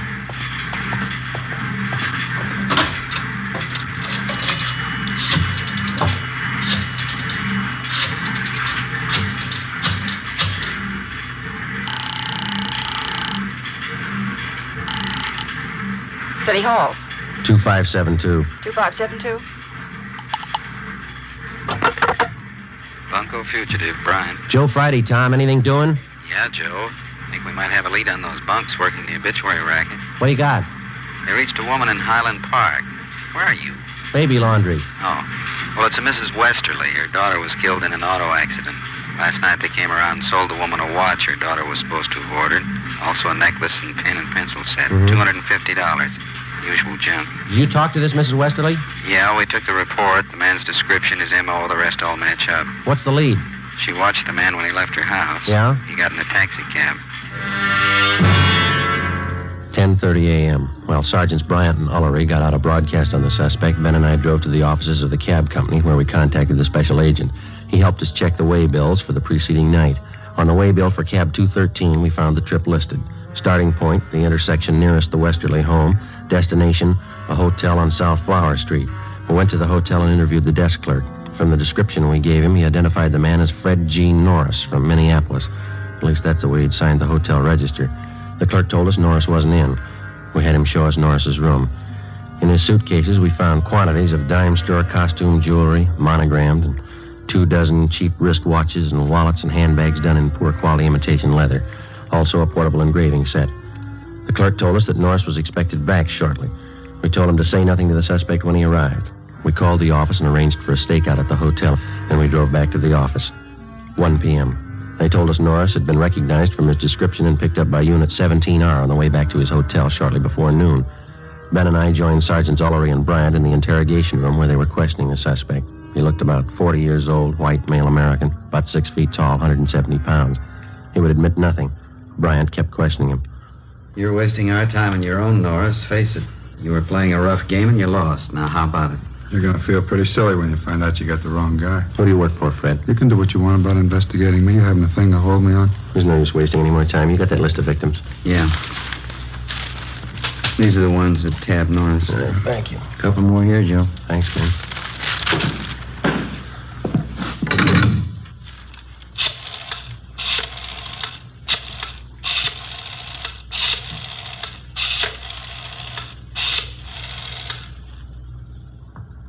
Hello, Miss Bergstrom there, please?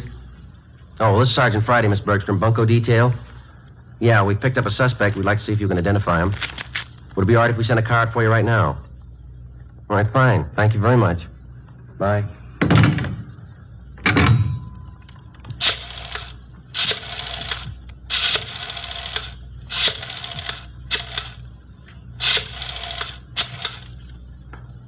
Look, I can't sit here all day. I have business to attend to. Right, Norris, he's on the phone. Hello, Miss Cronin there, please. This is Sergeant Friday calling, Miss Cronin. Bunko detail?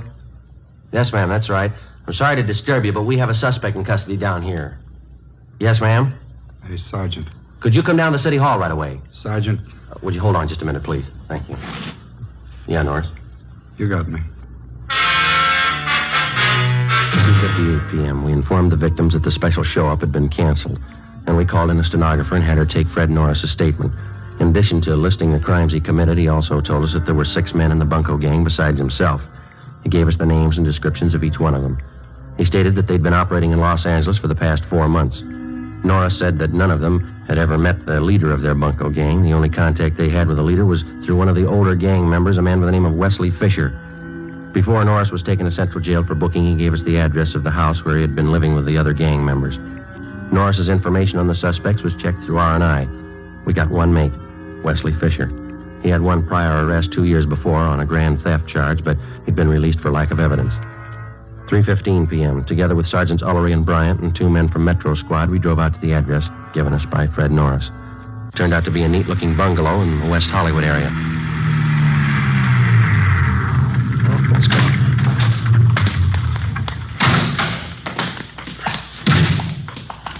We can take the front door, Joe. Yeah. Say, Tom. Yeah? You want to have Johnson and Brewer cover the back of the place, please? Okay, Joe. Maury and I'll cover the sign. Thanks. Well, let's go, man.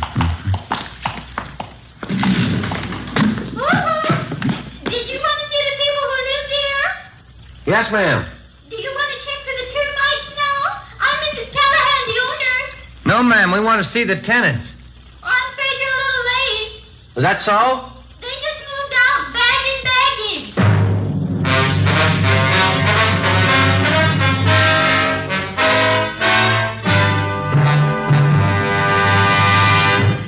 You are listening to Dragnet, authentic stories of your police force in action. You'll be amazed when you compare Fatima with other long cigarettes. Buy a pack. You'll find Fatimas now cost the same.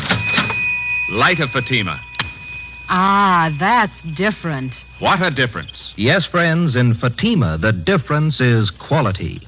Quality of tobaccos, the finest Turkish and domestic varieties, extra mild and superbly blended to give you a much different, much better flavor and aroma than any other long cigarette. Quality of manufacture. Smooth, plump cigarettes, rolled in the finest paper money can buy. Quality, even to the appearance of the bright, clean yellow package, carefully wrapped and sealed to bring you Fatima's rich, fresh, extra mild flavor. Try comparing Fatima yourself. Fatimas now cost the same as other long cigarettes, but your first puff will tell you...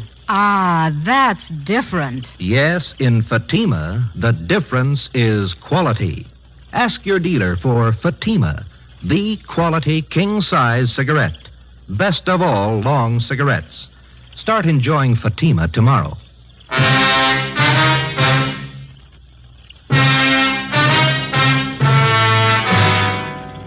Wednesday, December 15th, 4 p.m. We made a thorough check of the house, which the 6 suspects had just vacated.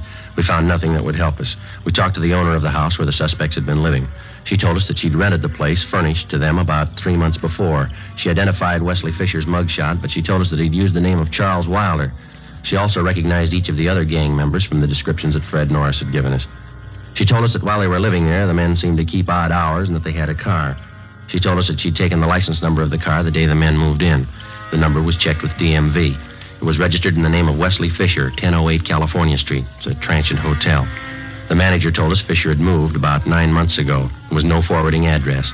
We got out an all-points bulletin on Wesley Fisher requesting that all occupants in his car be held for investigation of grand theft. Thursday, December 16th, 8 a.m. Ullery, Bryant, Ben, and I met with Captain McCauley. Where are they getting all this junk they're palming off? Where's their source of supply? The guy we picked up, Norris, told us they brought a good supply of it out with him from the Middle West. That hotel room Norris had downtown, they were using that for a warehouse. They didn't want to keep the stuff at the house they were living in. How are they hitting? Any possibility of stakeouts? No, not unless we cover every name in the columns. You might have to try it. Something's got to be done. Look at these. 2 more this morning, straight out of the obituary column. Took one family for $90. Another one for $60. How about that last run through the stats office? Help you any? They pulled some more mugs for us. I'm going to show them to the victims this morning. How about this Norris? You think he's come up with everything?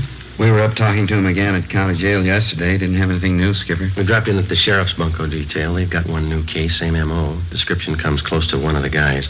The victim was the father of a Navy flyer lost overseas. They sold him a gold watch chain that his son was supposed to have bought him for a present. Solid brass. The sheriff's men got anything new? We've been working pretty close with him. Nothing new. Excuse me. Bunco fugitive, Captain McCauley. Can I talk to Joe Friday? Oh, yeah, hold on. You, Friday. Oh, thank you. Yeah. Joe, this is Judd. Can you meet me out at my place? What do you got? The name Wesley Fisher mean anything to you? 8:30 a.m. Ben and I drove out and met with Judd at his home. He was still in his bathrobe when he met us at the door. He told us he had an important appointment downtown at 9 o'clock, and he was in a hurry. We talked to him while he shaved. Hope you fellas don't mind. Can't miss this date, lining up some new business, you know. It's all right, Judd. Go right ahead. Yeah, I gotta move fast on these things before they cool, you know. Well, works the same with us, Judd. What's the story? Well, I don't know what's worse. Brother Max called me this morning. You remember my brother Max, don't you? No, I don't think so. He works the Pink Parrot Bar in South Main. When you were in to see me the other day about those grifters you want, I gave my brother a tumble on it. Told him to keep an eye open. Now, hand me that towel, will you? Oh, yeah. Here you go. Thanks. They're all steamed up. What'd Max come up with? Well, he's night bartender at the Parrot, you know. Now, last night he spotted a couple of guys at the bar. Had some day-old newspapers. Uh-huh.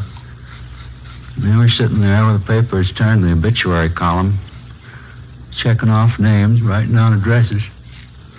Max is pretty sharp that way. He spotted them right off. Lousy razor. Does Max know these two men he spotted? No, not by name, but he knew that one of them lived in the hotel next door to the bar. When the hotel night clerk came in for a beer, and Max asked him about it. He tabbed one of the guys as Wesley Fisher. Did he have anything on that man? No, the clerk told Max he doesn't live at the hotel, but he spends a lot of time there with Fisher. Well, had he seen Fisher and this other guy at the bar before? Yeah, Max says he's been in before. Got lashed up a couple times. Mm-hmm. Say, would it be okay to contact your brother at his home, Judd? Sure. We don't want to contact him at the bar. Yeah, sure thing. Get your address as soon as I'm finished here. He just moved. I see. I don't know. Hope I didn't get you guys out here for nothing. I appreciate it, Judd. Looks good. Seems to fit. That hotel down there, it's a hang-up for con man. Angles are all there. Let's hope Fisher is. 8:53 a.m. We arrived at the hotel on South Main Street. We checked with the desk clerk, who told us that Wesley Fisher had room 37. As far as he knew, Fisher was in his room. We got a pass key from the clerk and went up to room 37, where we found Fisher and another man. He identified himself as Raymond Breen, one of the gang members identified by Fred Norris. We also found a small supply of cheap watches and pen and pencil sets in Fisher's car. It was parked near the hotel, was impounded. We took both suspects back to the city hall. We questioned them separately in the interrogation room. Breen was first, but he refused to answer our questions. He was taken back to the squad room, and Wesley Fisher was brought in. Sit down, Fisher. Thank you. Guess you know why you're here. No, I haven't the least idea. All right, then we'll show you. Do you know Fred Norris? Fred Norris. Name sounds a little familiar. Can't quite place it. Well, he places you pretty well. He says he worked with you and Breen up till a couple of days ago. That's so? Yeah. Says he lived with you in that bungalow out in West Hollywood. That's so. Norris, West Hollywood. When was that? 2 days ago, Fisher. Your landlady identified your mug. She even had the license number of your car. What's it prove, gentlemen? Proves you're lying.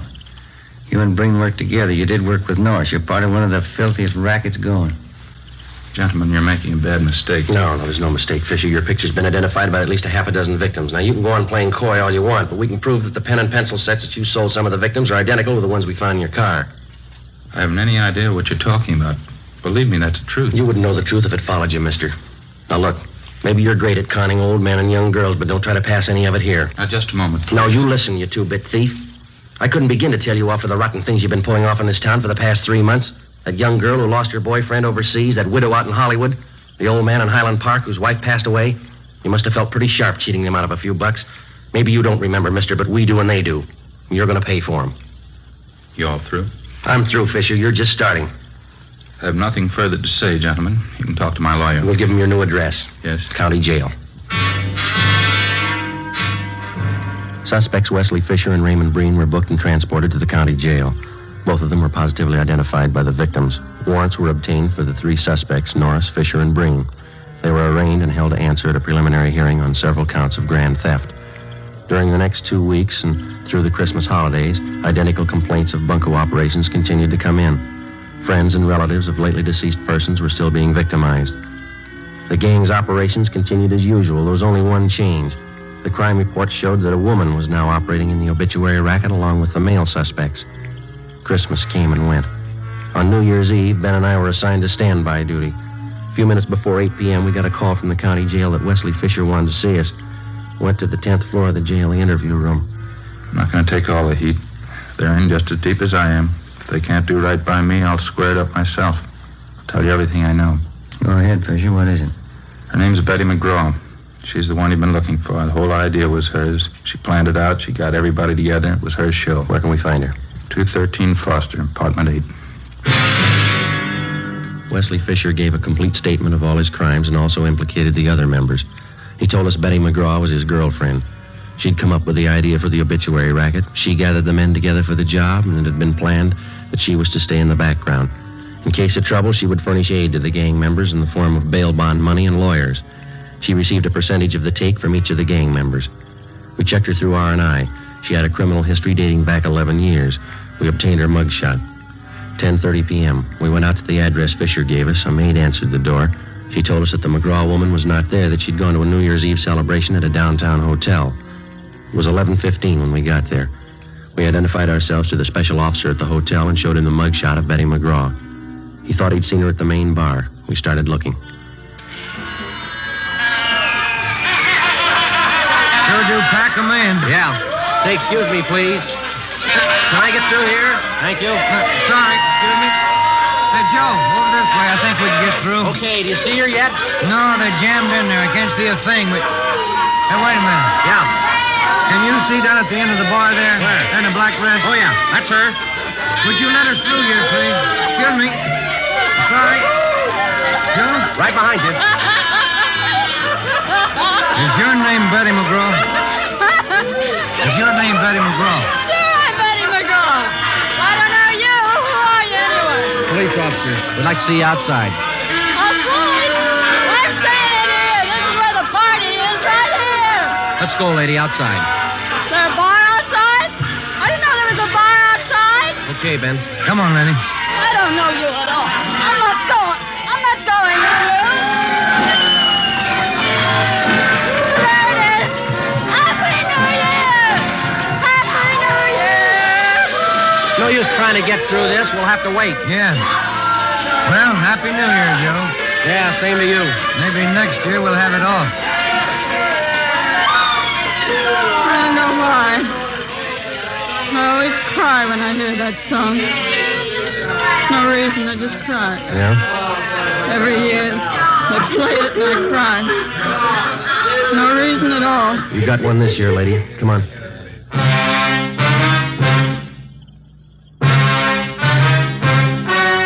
The story you've just heard was true. Only the names were changed to protect the innocent. On March 28th, trial was held in Superior Court, Department 93, City and County of Los Angeles, State of California. In a moment, the results of that trial. Now, here is our star, Jack Webb. Thank you. In the past few weeks, I've asked you to send me the names of cigarette dealers who are out of Fatimas. You see, the demand for Fatimas is so great that I want to make sure that all of you can buy them. So keep your letters coming. If you find a dealer fresh out of Fatimas, let me know and we'll have something done about it. Write your dealer's name and address on a card and mail it to me, Jack Webb, Post Office Box 951, Hollywood 28. That's Jack Webb, Post Office Box 951, Hollywood 28. Now for you, Mr. Dealer. The coming holiday season will find new thousands insisting on Fatima quality. So step up your order for Fatimas tomorrow. Get in on the increasing demand for the quality long cigarettes.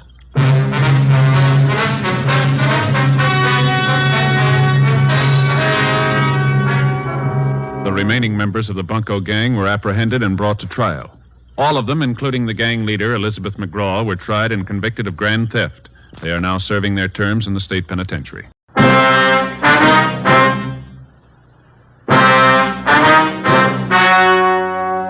The story you are about to hear is true. Only the names have been changed to protect the innocent. Fatima Cigarettes, best of all long cigarettes, brings you Dragnet.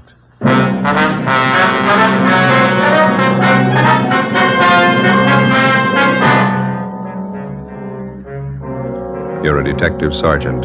You're assigned a homicide detail. An old couple suddenly disappear from one of the fashionable neighborhoods in your city. There's no trace of them, not a clue to their whereabouts. Foul play is suspected. Your job, find them. If you want a long cigarette, smoke the best of all long cigarettes. Smoke extra mild Fatima.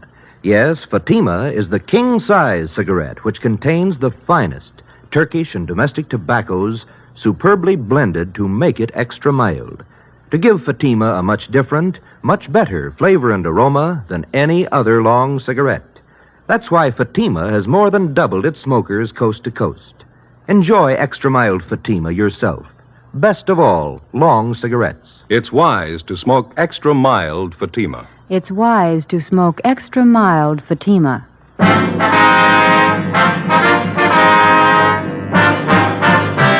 Dragnet, the documented drama of an actual crime. For the next 30 minutes, in cooperation with the Los Angeles Police Department, you will travel step by step on the side of the law through an actual case from official police files. From beginning to end, from crime to punishment, Dragnet is the story of your police force in action. It was Saturday, September 30th. It was warm in Los Angeles.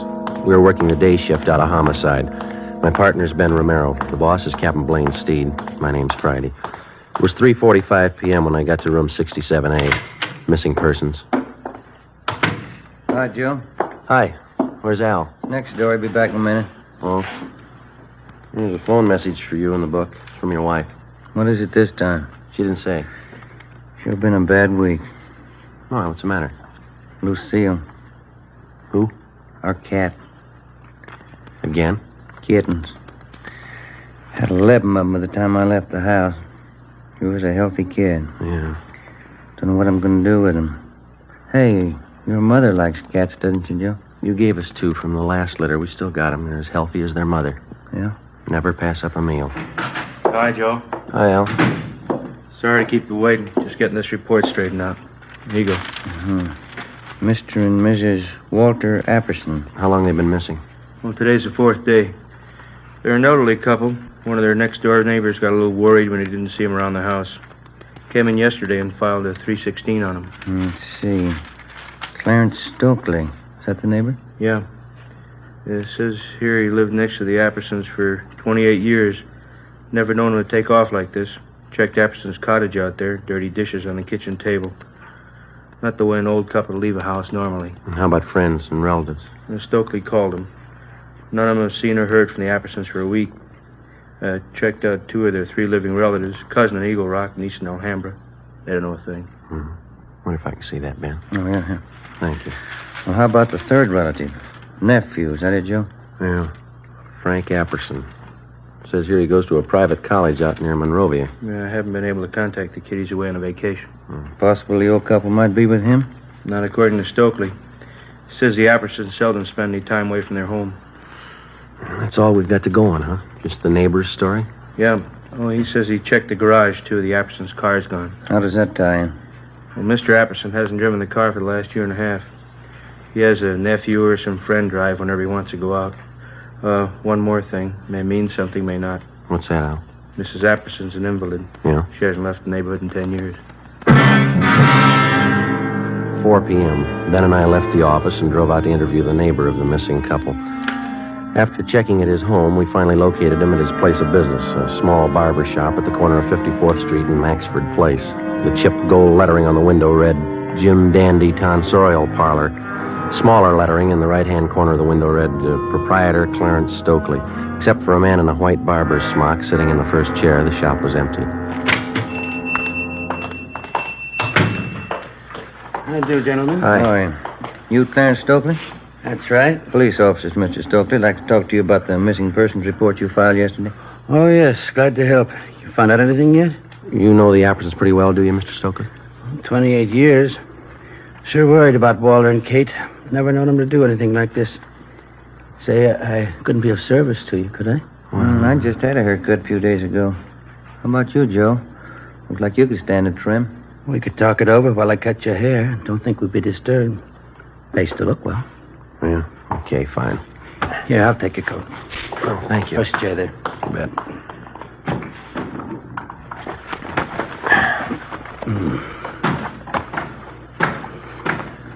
Mr. and Mrs. Apperson didn't mention anything about going away on a trip, did they? Not a word. That's what makes it so strange. Here, let me fix this around your neck here. Oh, yeah, thanks. Play cards with them twice a week, usually. Katie Apperson's a fine whist player.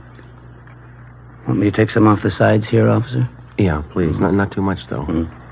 When did you first notice the Appersons weren't home? Tuesday night. We thought we might go over and play some cards. I see.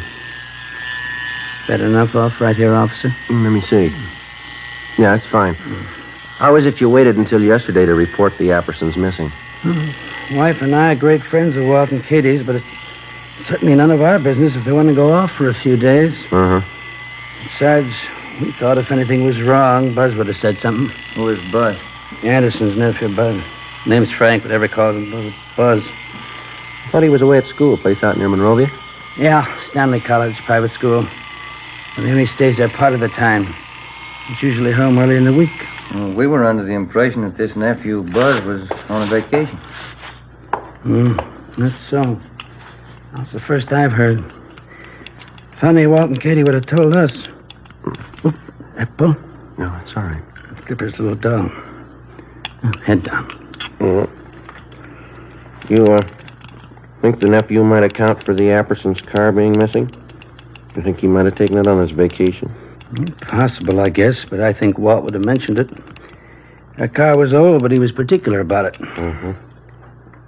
Maybe fit it out on top here a little? All right, fine. Do you know the nephew at all? Pretty well. Nice young fellow. He got along with his aunt and uncle all right, did he? Yes, indeed. Buzz loved them both. Do you have any idea where the Appersons might be, Mr. Stolfman? No, I don't. Neither does my wife. That's why we called you people. We don't mean to be Badinsky's, but we're worried. Maybe just a little more off the top, officer? No, I think it's fine. It's okay. You have no idea where we might find the nephew, Buzz? Not if he's away on vacation. Might check with the school. Buzz might have gone off with a couple of his friends. A little something to dampen that down? Yeah, fine.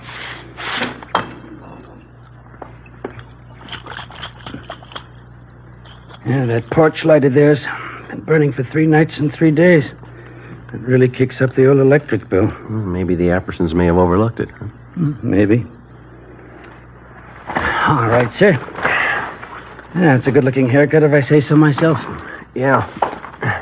It's fine. Oh, here you go. Thank you. Oh, here's our card, Mr. Stokely. We'll be checking with you. Bye. Bye.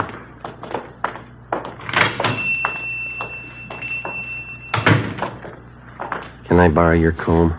Barbara never combs your hair right. That's not going to help you. Huh? It's the way he cut it. What do you mean? He put the part on the other side.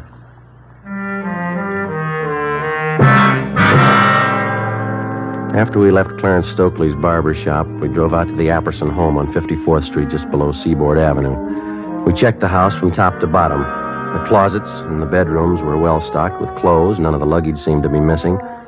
In the basement, back on one of the cupboard shelves, we found a bottle of cyanide. It was half filled. In the kitchen, we found dirty dishes still lying on the table. We put in a call to Ray Pinker at the crime lab, and he came out and took sample scrapings from each of the 3 plates and specimens from each of the half-filled cups of coffee on the table. He also took along the bottle of cyanide to examine it for fingerprints. Ben and I called the record bureau just as a matter of routine and asked for any make and warrants on the nephew, Frank Buzz Apperson. R&I called back with the information that Frank Apperson had been arrested for grand theft auto 6 weeks before. His trial was pending. We checked back with the barber, Clarence Stokely. He knew nothing about the trouble. The next morning, Sunday, with the help of school authorities at Stanley College near Monrovia, we got in touch with the parents of 2 of Buzz Apperson's friends. They told us, as far as they knew, Apperson was on a camping trip with their sons. They were expected back in the next day around noontime.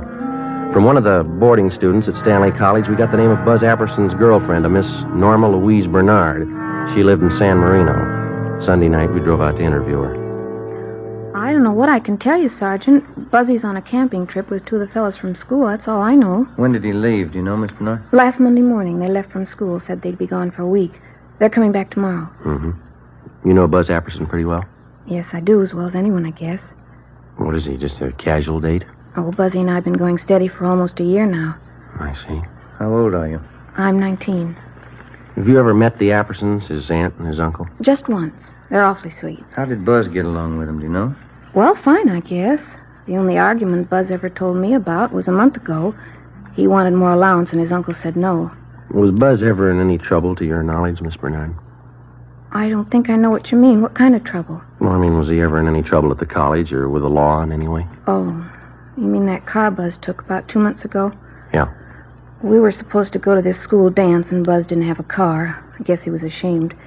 He said he knew the fellow he borrowed the car from, but the day after the dance, the cops came. How did his uncle react to that? Well, there was a terrible row, Buzz said. I really shouldn't be telling you. Bud made me promise. How were feelings between the boy and his uncle before he left on the trip? Did he mention anything to you about that? Well, we had a date last Sunday night. I asked him how things were at home. He didn't seem to want to talk about it. The last time you saw him was Monday morning. Is that right? Yes, just before he left on the camping trip. Well, you're sure he went on that trip? Well, of course I'm sure. How do you mean? He said, no matter who asked you, I went on a camping trip. He said it a couple of times. Did he offer any explanation? No, but I knew everything was all right. Oh, is that so? How? I could tell. The way he kissed me.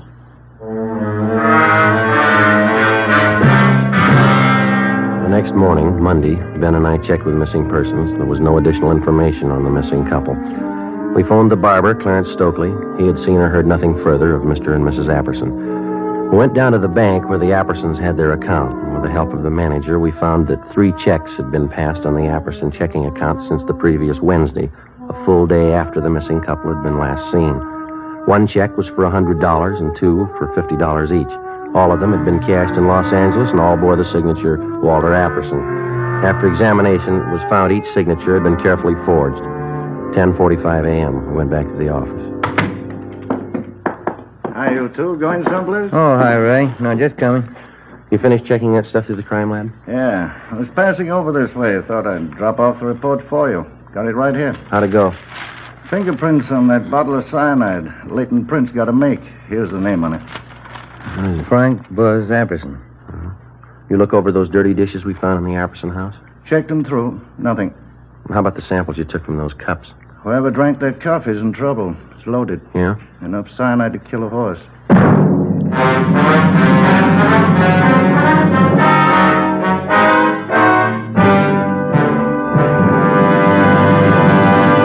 You are listening to Dragnet, the case history of a police investigation presented in the public interest by Fatima Cigarettes. If you smoke a long cigarette, it will be in your interest to listen to this case history recorded by a typical Fatima smoker. Hi there. My name is Bab Beckwith. Bab. That's short for Bethany Ann Beckwith. I live in New York City, and I'm a fashion stylist. The other day, at a showing of the new fall styles, I ran out of cigarettes. A friend of mine, a designer, introduced me to the new long Fatima. I really wish someone had told me about them sooner. Fatimas are a lot milder than the cigarettes I've been smoking, and they have a delightful flavor, too. I'm very glad to recommend them to you, because I know from experience it's wise to smoke extra mild Fatimas. And more smokers every day are finding that out. Actual figures show extra mild Fatima has more than doubled its smokers coast to coast. So enjoy extra mild Fatima yourself. The king-size cigarette, which contains the finest Turkish and domestic tobaccos, superbly blended to make it extra mild. You will prefer Fatima's much different, much better flavor and aroma. You will agree. It's wise to smoke extra mild Fatima. It's wise to smoke extra mild Fatima. The best of all long cigarettes.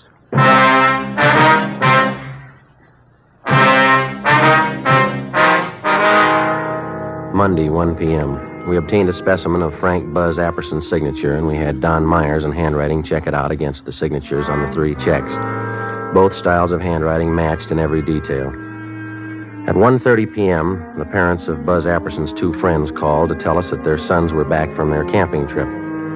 We checked the Apperson home. The nephew wasn't there. We drove out to see his 2 friends. Under questioning, one of them finally broke and admitted that Buzz Apperson had not gone with them on the camping trip. In the process of questioning the boys, one of them told us that he had been with the suspect 2 days before the trip when he purchased some medicine at the campus drugstore. We went to the drugstore and checked the prescription book. It showed Frank Buzz Apperson had purchased and signed for a bottle of cyanide 2 days before the disappearance of his aunt and uncle. Ben and I drove back to the Apperson house. When we arrived, the officers on stakeout had the boy in custody. No, I'm sorry, officers. I wish I could help you out, but, well, maybe it's not as bad as you think. When did you last see your aunt and uncle? Monday, before I left on the camping trip. They're in the habit of going off like this, are they? Oh, sure. Aunt Kate and Uncle Walter have friends all over. They go on trips all the time. Is that so? How do they get there? They drive, both of them. They've been driving for years. You talked to your uncle's friend, this Mr. Stokely next door. He says your aunt and uncle haven't been driving for at least a year and a half. Stokely, the barber? He's one of the neighborhood cranks, Sergeant. Anybody around here can tell you that. Minds everybody's business but his own. You don't seem too worried about your aunt and uncle. Think they're all right? Well, we'd have heard by now if they weren't, don't you think, sir? They probably took off on a trip. That's just about the size of it, I think. And how about this trip of yours? Sir? Well, this camping trip that you just come from. Oh, a couple of fellows from school. We went camping up by Big Bear for a week. Mm-hmm. Pretty good fishing for September. Ever been up there? Yeah, have you? Well, sure. I just said that's where we've been camping. Say, I'm a little thirsty. There's a couple bottles of ale in the refrigerator. Care for a bottle? No, not right now, thanks. Well, would you mind if I had one? Sure could use it. No, you go right ahead. We can talk in the kitchen. Mm-hmm. Place is in kind of a mess. I guess I'll have to go in and clean it up.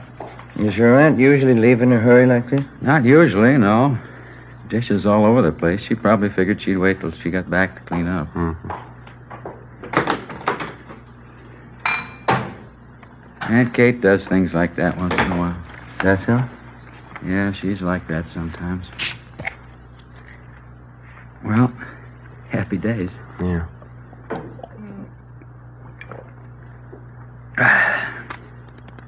Okay, Buzz, you want to tell us? Hmm? Where are they? Your aunt and uncle, what happened? Say, I don't think I know what you're talking about. What's the trouble? Come on, Buzz. You know what the trouble is. Let's have a straight story. It's going to save a lot of time. Sir? We can draw it out as long as you like. It'll be a lot easier if you cooperate. Look, I don't know what you're thinking, Sergeant, but whatever it is, I don't understand you. What are you getting at? Something's happened to your aunt and uncle, and we're pretty sure you know what it is. Well, how could I? I've been away on this camping trip. You've been away, but not on a camping trip. Sir? We've checked you out from the day you came to live with your aunt and uncle, Buzz. You're going to make us spell out the whole record for you? But I've been away. I just got back. I don't know what's happened. We found a bottle of cyanide in the basement cupboard. Your fingerprints are all over it. Well, sure, that figures. We use it for bug poison in the garden. I take care of the garden. I use it all the time. You use it in coffee? Sir? The police chemist checked what was left in 2 of the cups that were on that table there. Cyanide in both of them, enough to kill 6 people. Now, look, boy, we've talked to your neighbors, your teachers, your girlfriend Norma, and those 2 pals you were supposed to go camping with. Now, we can drag all of them out if we have to. They're going to make a liar out of you. Sir? I think you got it the first time. Well, there couldn't be any cyanide in those cups. Why should there be? We think you can tell us that. But I can't. I don't know anything about this. I haven't any idea what you're talking about. Is this some kind of a gag? You know better than that. How about those checks, Buzz? Sir? The ones you forged your uncle's signature on. You need the money that bad? I didn't forge any checks. I was away on a camping trip. Dave and Willie were with me. They can tell you. You got in a row with your uncle. Maybe about that stolen car. Is that how it happened? It had nothing to do with it. I want to see Norma. I want to talk to Dave and Willie. They'll tell you. How about the man at the campus drugstore? Sir? The one you bought the cyanide from. You want to talk to him, too? Look, are you 2 fellas kidding me? This must be some kind of a gag, is it? Your aunt and uncle are missing. There's evidence of foul play. Now, does that sound like a joke? Well, how should I know where they are? I wasn't there. I want to talk to Norma. I want to see Dave and Willie. They'll tell you. Why don't we drive over and see him now? It's all right with us. Want to get your coat? Sure. Norma's the girl I'm engaged to. Dave and Willie are my best friends. They know everything about me. A couple of real nice guys. And so? Sure. Well, let's go, babe. Yeah. Dave and Willie have been all through school with me. They can vouch for me. Yeah? Sure. You can take their word, too. We will. 5:50 p.m. We left the Apperson house, drove across town, and headed over the Arroyo Seco toward the home of the suspect's friend, Dave Killifer. 6:33 p.m. We took a right turn off the freeway, headed south for another mile, and finally pulled up in front of the killer for home. Buzz Apperson's friend Dave met us at the front door. What's it all about anyway, Buzz? What's the pitch? Well, that's what I want to know. Look, is this some kind of a gag you guys cooked up on me? We were on the trip, Buzz. I don't know anything about any gag. What's all this about your aunt and uncle? I don't know. That's what these officers want to find out. I'd like to have you tell us again, Dave. Was Buzz here with you on that camping trip? Sure, that's why we came over. Now tell him about it, you know. All right, let's have it, Dave. Was he with you on that trip? These officers aren't kidding, Buzz. They want the truth. Well, tell him I was with you and Willie. We went to Big Bear. We're looking for your aunt and uncle. I'm not going to lie now. You didn't go to Big Bear with us. All right, Dave, thanks. Well, he's lying, officers. Who put you up to this stunt, Dave? They'll throw you in the jug for a gag like this. Who's behind it? You're the guy who said it was a gag. You told us to tell everybody you were up at Big Bear with Willie and me. How about leveling? What's it about? He's lying. What's it about? You've got nothing to hide. Have you? He's lying. You can tell that, can't you? Let's go talk to Willie. He'll tell you the truth. Joe? All right. Thank you, Dave. That's all. All right, Sergeant. Sure there isn't anything I can do? No, thanks. Just the same. Good night. Okay. Good night. Anybody could tell he was lying. Isn't that right, Sergeant? Well, he's your friend, Buzz. Why do you say that? Well, he was just plain lying, that's all. Couldn't you tell? No, I couldn't. How about you, Ben? Not me. Why would he lie, Buzz? You told us he was your pal. Some kind of a stupid gag they're pulling. A gang in the fraternity I belong to. Dave's one of them. They've done it before. I don't know why they're lying, but they are. Where's your friend Willie live? Sir? You said you wanted to drive over and have us talk to Willie? Oh, yeah. Where does he live? Look, would you mind very much? How's that? I got a terrible headache. Would you mind very much just driving around a while? I'd like to clear my head a little. I can't figure this thing out. All right. Why don't you roll down the window there, Buzz? Okay. Yeah. The air feels good. Sure is hot out tonight. Yeah, Been a pretty long summer, hasn't it? Yeah, it has. Say, I guess maybe we ought to forget about going over to Willie's place. He strings along with the rest. He'd probably lie, too. You said you wanted us to have a talk with him. Yeah, but I've been thinking about it. He'd only lie. It'd be better if we drove over to see Norma. That's the girl I'm engaged to. Yeah, that's what we understand. If anybody can give you a straight story, Norma can. She doesn't live far. Straight down the road here into San Marino. Yeah, we know. Oh. Sure would appreciate it if you'd drive over there. Okay. Norma can straighten this thing out. Swell girl. We're going to get married as soon as we can. Oh? Yeah. She saw me leave on that trip to Big Bear. She won't lie to you. Sure wish my aunt and uncle had left a note where they were going. All this trouble. You mind if I lay out a couple of things for you, Buzz? Now, what do you mean? When a police officer picks somebody up, he's got a good reason for it. Yeah, but Dave was lying, Sergeant. You know that. It's a lot more than what Dave had to say. Now, you've done something wrong. We don't know what exactly, but we've got an idea, and we're going to find out. You can't prove anything. I got that cyanide for the garden. We use it around the house for different things. You don't use it in coffee cups. What happened, boy? Where's your aunt and uncle? Next turn for Norma's house, up by the signal. Turn left. Yeah. Come on, Buzz. You know what happened. You're going to have to face it sooner or later. If it's not tonight, then tomorrow morning or tomorrow night or the night after. But I don't know what happened. The facts say you do, and they're not going to disappear. Now, you made the problem. It's going to stick out in front of you till you find an answer. How about it? Norma will know what to do. Wait till I talk to Norma. Why don't you stand up and face it, boy? Getting your girl mixed up in this isn't going to help. She'll know what to do. Can she find your aunt and uncle? Can she? How about the 3 checks? How about them? Can she explain those signatures that you forged? Maybe those fingerprints on the cyanide bottle. Can she help you out there? Now, look, Buzz, I believe you. You love the girl. Do you want her mixed up in all this? Here we are, Joe. Okay. That's the right house, isn't it? Yeah. Yeah, that's Norma's house. All right, what's it going to be? Do we go in? She'd cry. She'd only cry. Norma thinks a lot of me. Yeah? She's a swell girl. I don't want to have to tell her. She'd only cry. Yeah. I killed my aunt and uncle. 8 p.m. Buzz Apperson directed us to drive to San Pedro to the west basin of the Los Angeles harbor. We got out of the car and followed him to the end of one of the piers. He told us his story, and we put in a call to the office. Within half an hour, a fireboat and a barge were on the scene, and a diver was sent down into the water a few yards from the edge of the pier. We stood by and watched. Buzz Apperson, Ben, and I. I put quite a bit of cyanide in the coffee. I had to be sure. How'd you manage to get both of them in the car? I waited till way after dark, and then I dragged them out. Drove down to the end of the pier right here. Put the car in low. It went over, right where the diver went down, just this end of the barge. All right. Clear those lines up there. Here's the first one. You better stand back there. Yeah, watch it. Okay, sir. Let's go.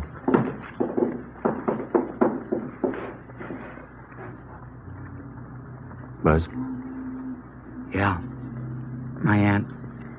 Only one thing missing, Buzz. Sir? A reason. Why'd you do it? I'm not sure anymore. Stolen car trouble, I guess. My trial was coming up. All that trouble. I didn't want my aunt and uncle to go through all that. You mean that's why you killed him? I think so. I didn't want them to be ashamed of me. That must sound funny. Nobody's going to believe you. Suppose I don't. Yeah. Will it make any difference?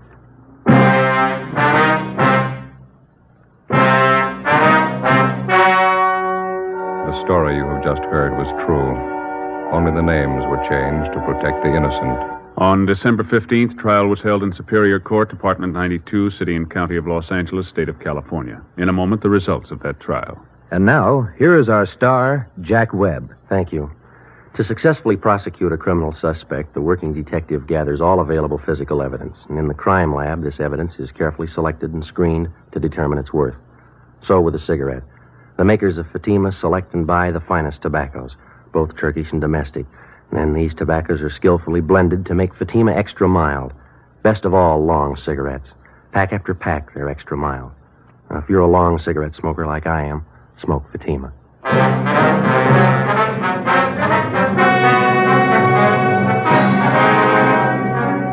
Frank Buzz Apperson was tried and convicted of murder in the first degree and sentenced to life imprisonment. He is now serving his term in the state penitentiary.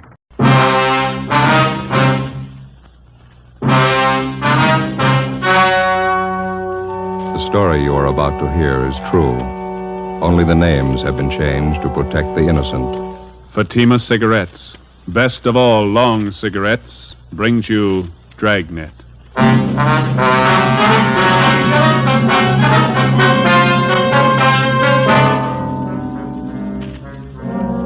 You're a detective sergeant. You're assigned to forgery detail. An accomplished check forger is at work in your city. His victims, small businessmen. You know his M.O., you don't know his identity. Your job, get him. If you want a long cigarette, smoke the best of all long cigarettes. Smoke extra mild Fatima. Yes, Fatima is the king-size cigarette which contains the finest Turkish and domestic tobaccos superbly blended to make it extra mild, to give Fatima a much different, much better flavor and aroma than any other long cigarette. That's why Fatima has more than doubled its smokers coast to coast. Enjoy extra mild Fatima yourself. Best of all, long cigarettes. It's wise to smoke extra mild Fatima. It's wise to smoke extra mild Fatima.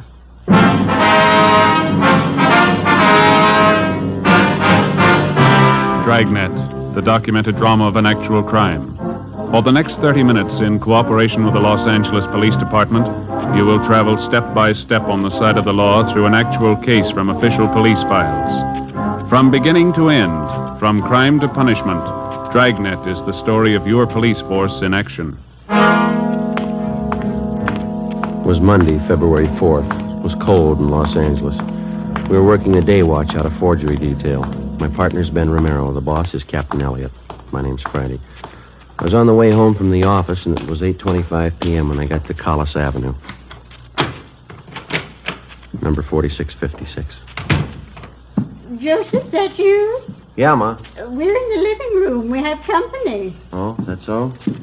Hello, Joe. Well. You remember Mary Fowler, don't you, Joseph? I sure do. How are you, Miss Fowler? Just fine, Joe, thank you. Doing some shopping out this way and thought I'd stop by and have a cup of tea with your mother. Well, it's good to see you. How are things in the old neighborhood, huh? Oh, pretty much the same. Oh, Miss Daly, remember her? Mm-hmm. Finally died. Oh. I suppose it was for the best, though. I was just telling your mother. Jim and Louise Watson finally moved. Jim got a new job out by Altadena. Oh, is that so? Yeah.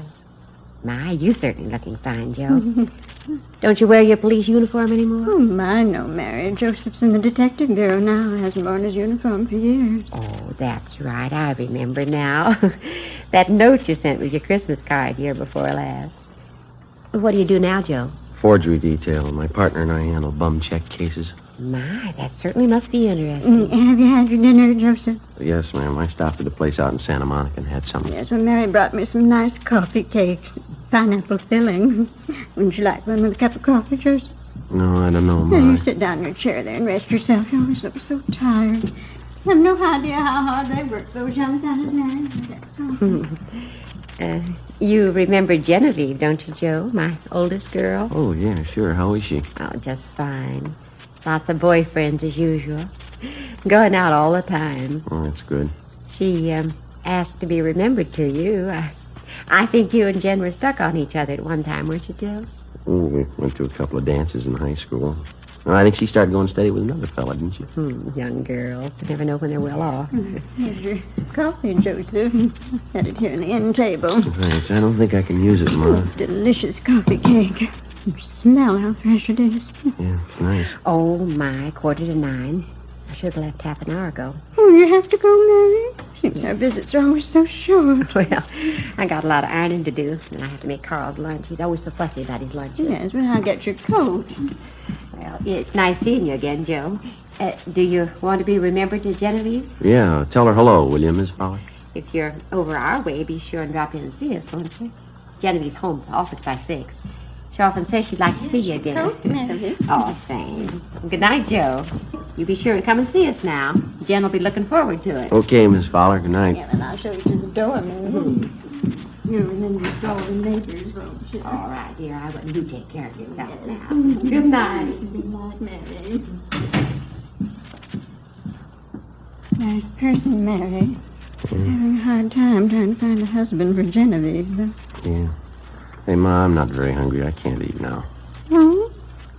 Oh, it seems such a shame to waste. That's a lovely coffee cake. Bill and you still in the same case, hmm? Yeah, same one. It seems to me it's taking an awfully long time. Well, we've been on it 2 months, yeah. I'll never understand it. Why people write bad checks. Always get caught. Well, it's easy living while it lasts. Now, you know what the man's handwriting is like. Don't you know who the man is? Well, we think so, Ma. We're not sure. There's hundreds of check men who work almost alike. Some of them even look alike. There's always a big enough field to pick from. Our problem's picking the right one. Now, I don't know much about it, but the whole thing seems kind of silly to me. Well, how's that? What's this man supposed to be doing? Going around your small neighborhood stores, cashing $15, $20 checks? Well, if he got himself a job, he could probably earn that much in one day doing good, honest work. Yeah. Say, Ben didn't call before I got home, did he? Mm-hmm. Wasn't he with you? Oh, he was going to interview one of the bum check victims on his way home, a grocery store owner down in Highland Park. It might be him now. Oh, now, don't hang on that phone, Joseph. Your coffee gets cold. Yeah. Friday talking. This is Ben, Joe. Got a partial identification from that grocer's. Nothing great. Which mugshot did he like? Stanley Bubeck. Grocer thinks it might have been the guy who pushed the check. He can't be sure. 33 bum checks passed. Same M.O. Not one positive identification. Something's phony, isn't it? It's got me stopped. We know the endorsements on every one of those checks was written by the same guy. Used practically the same story on every one of his victims. Yeah. Those 33 people are either blind or they're kidding us. Well, there's only one other answer. Huh? We're looking for the wrong man. For 2 months and 2 days in different shopping districts throughout the city, a man described as well-dressed and middle-aged had been passing worthless checks on independent neighborhood businessmen. Most of the victims were proprietors of small shops, meat markets, liquor stores, grocery stores. In none of the cases was the check written for more than $25. With the help of the stats office and our record bureau, we'd gone through the list of experienced checkmen until we found one man whose description and M.O. matched perfectly with that of the suspect. The man's name was Stanley Bubeck. We can't locate him, Captain. Another thing, we can't get a positive identification from any of the victims. And find a suspect they can identify. You've been tracking the guy for 2 months. What's the big mystery? Well, we tabbed the man as Stanley Bubeck, and his record and his M.O., his description, they all tie in perfectly. Now we're not sure it's him. What do you mean? Well, if it is Bubeck, it's almost a sure thing that one of the victims could have made him on one of his mug shots. None of them can make up their minds. Look, maybe one of you two'd like to be captain of forgery for a day, sit in this office and listen to complaints come in over that phone about this guy, the front office, neighborhood businessmen's clubs, retail merchants. They tell me they're trouble, so I'm passing them on to you. Now, whoever this paper hanger is, we want him, and we want him fast. Lousy little $20 checks. We'd probably have a lot better target if you try something bigger. And don't think he and 100 other checkmen like him don't know that. You won't find them stealing company paychecks and flooding the town with paper. They take it from the little guy, and they take it in small amounts, but add up those small amounts at the end of the year, and they'll scare you. Yeah, that's the rotten part about it. None of those victims can afford a bad check. That grocer Donnelly stands on his feet all day and at a profit of $10, $15. He gets tagged with one bad check, and he's working for nothing. We've got bulletins out on the suspect to all the small businessmen in town. They've all been alerted. Excuse me. Captain Elliott. Yeah, okay, Don, right away. Don Myers. He went over the handwriting of those last 3 checks, wants to see you. Okay. How about that special bulletin you got out to the prisons on Stanley Bubeck? Any replies? Nothing yet, Skipper. All right, stay on it. Right, let's go, Ben. It's a sour deal.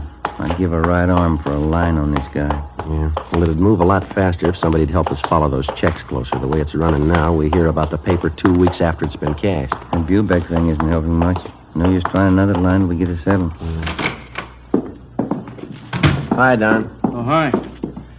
Just finished up on those last 3 checks that came in. You want to give them a look? How do they shape up? Well, you can see for yourself. Right here. Yeah? Here are the 3 I just went over. Mm-hmm. And here are half a dozen bad ones for cash last month. The endorsements on this half dozen match perfectly. And those other 3? Well, I'd say they were endorsed by the same person. Now, look here. You can notice the capital letters. Now, he still handles them the same way. Disconnected from the other letters in the first name. See? Yeah. But he connects the capitals in the last name. See? Mm-hmm. Not very bright. Yeah. Not much doubt in my mind. All the other handwriting factors tie in. The form, skill, shading. They all match up. The movement, the terminals, they're all the same for my money.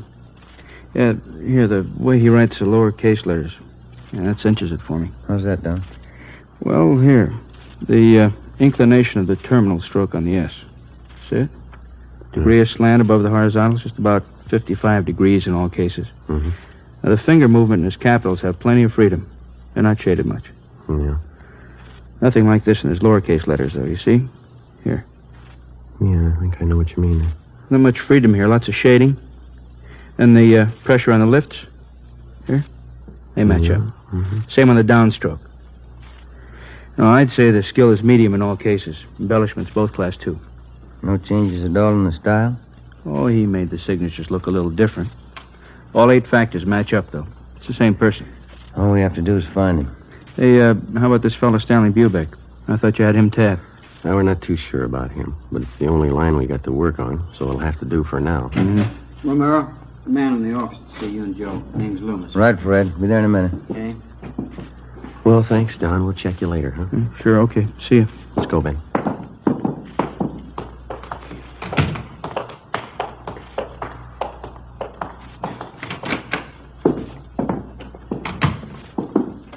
How do you do? You Mr. Loomis? Yes, Sergeant Romero? No, this is Sergeant Romero here. My name's Friday. Oh, How are how you? do you do? What can we do for you? It's about these checks, Sergeant. These right here. Well? You see, I run a delicatessen out on Sunset, and a few days ago, a new customer came in for a few things and paid for them with these checks. He came in twice. Yeah, go ahead. Well, I got the checks back today. They're no good. I tried to look up the man at the address he gave, but there's no such address. Mm-hmm. You can see, one's for $15, the other one's for $20. Yeah. Reason I asked for you men is because I know the man who runs the drugstore across the street, George Holmquist. He had some bad checks about a month ago. He said you took care of him. Oh, yeah, I remember. Do you recall the man who passed these checks, Mr. Loomis? Yes, I think I do. He told me he was new in the neighborhood and he was looking for a place to trade.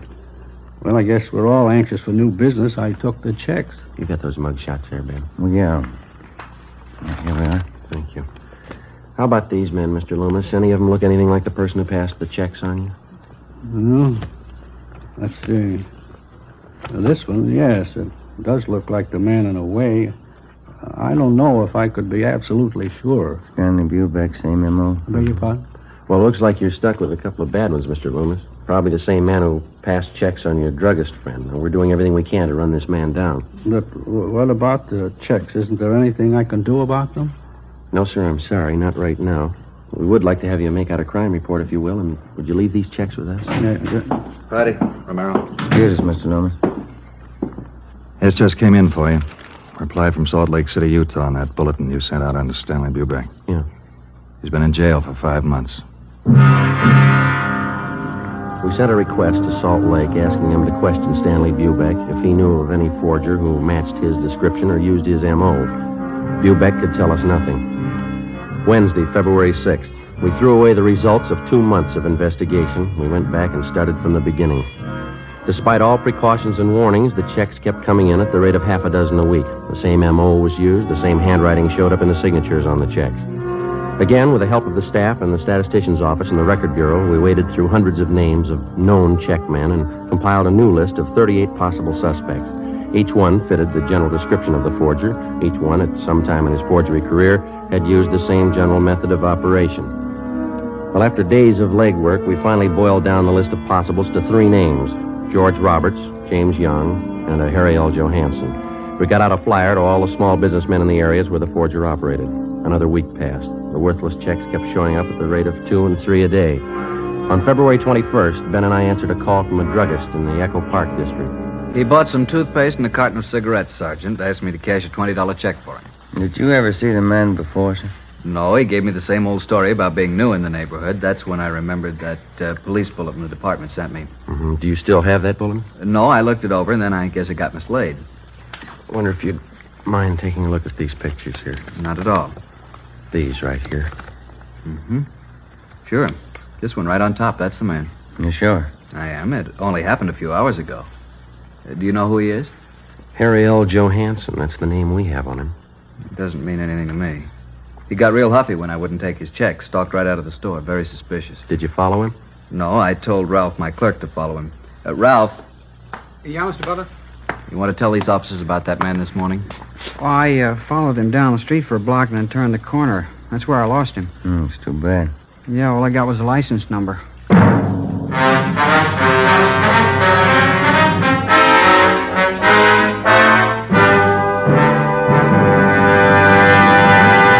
You are listening to Dragnet, the case history of a police investigation presented in the public interest by Fatima Cigarettes. If you smoke a long cigarette, it will be in your interest to listen to a typical case history of a Fatima smoker. It's the case of Northwest Airlines stewardess Jean Metzen.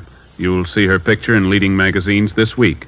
Now, her actual signed statement. There's one thing I really look forward to after a long flight. A good, mild smoke. That's why I prefer king-size Fatima. It's milder than any other long cigarette I've tried. Yes, I agree it's wise to smoke extra mild Fatima. And so do more and more smokers every day.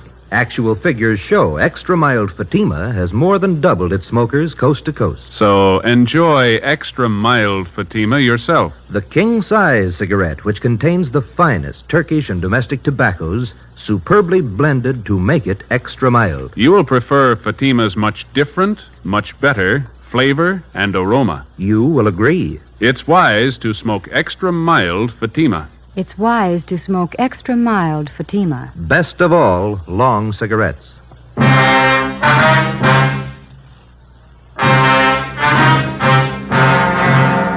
September 21st, Thursday, 3 p.m. We took the license number which the drugstore clerk had given us. We went back to the office and checked it through DMV. We found the car was registered to a Russell Burroughs on Pico Boulevard. We checked him out. He told us that he had loaned his car the day before to a friend of his. He identified the friend as Harry L. Johansson and gave us his last known address, 614 Elderwood Avenue. We got out a broadcast on the car. The Elderwood Avenue address turned out to be a single-story wooden frame house in the southern part of the city on the edge of the industrial district. It needed a coat of paint. A woman in her elderly 30s answered the door and identified herself as Mrs. Johansson. She invited us into the living room. There was a baby playing on the floor. I don't expect my husband home for another 2 weeks, Sergeant. He's a cosmetic salesman. Travels all over the western states. When did he leave on this last trip, Mrs. Johansson? The first of the month. Why, is there anything wrong? What's the name of the cosmetics company that your husband works for? Harrington Universal. Offices are down on East Main. Mm-hmm. Do you know a friend of your husband's named Russell Burroughs? Yes, I do. He's kind of a friend of the family. Please, Sergeant, if there's anything wrong, I ought to know. We talked to Mr. Burroughs this afternoon. He told us your husband's in town. Burroughs loaned him his car. Harry? That's silly. He's still on the road. He'd certainly let me know if he was coming back early. You sure of that, ma'am? Would you excuse me a minute, Sergeant? I'll have to put the baby to bed. Certainly, ma'am. Come on, Bonnie. I'll be back in a minute. Kind of a funny setup, isn't it? How do you mean? Well, if Johansson's pushing bum checks, the money isn't going into his home here. Wife doesn't act like she knows anything. Seems cooperative. Afraid we're going to have to level with her if we're going to find out anything, huh? Mm-hmm. You sure got a cute little girl. I'm sorry, Sergeant. It's perfectly all right. Just a few more questions. Is it possible that your husband could be in town and you might not know it? I mean, could he be staying with a friend or some relatives? No, if Harry was in town, he'd come home. Why would he stay with anyone else? When did you last hear from your husband? Last week. He wrote from San Francisco. The letter's right there on the mantel. Oh, huh. Well, besides that letter, do you have any other samples of your husband's handwriting around the house? Well, I think so, yes. Where did you say you were from? Central Division, Forgery Detail. You investigate checks, bad checks. Yes, ma'am, that's right. And you know about my husband. His prison record, yes. Harry promised me he was through with all that. He gave me his word. Sorry, ma'am. About a month ago, he had some extra money. He wouldn't tell me where he got it. Look, Sergeant, maybe you've made a mistake. Maybe it's not Harry at all. You're not sure, are you? Did your husband use the phone much? I mean, for out-of-town calls, say? No. Just that one toll call, a Long Beach number, I think. He has a business friend down there he used to call. Do you know the number, ma'am? I can show you. It's on last month's phone bill. Please, Sergeant, if Harry's done something wrong, he did it for us. Me and the baby. Harry's not bad. Yes, ma'am. He's done something. He did it for us. Harry hasn't had it easy. He wanted to get things for the baby. Clothes, a better house. All he wanted was a little happiness. A little happiness. You had it wrong, ma'am. You don't buy it with bum checks.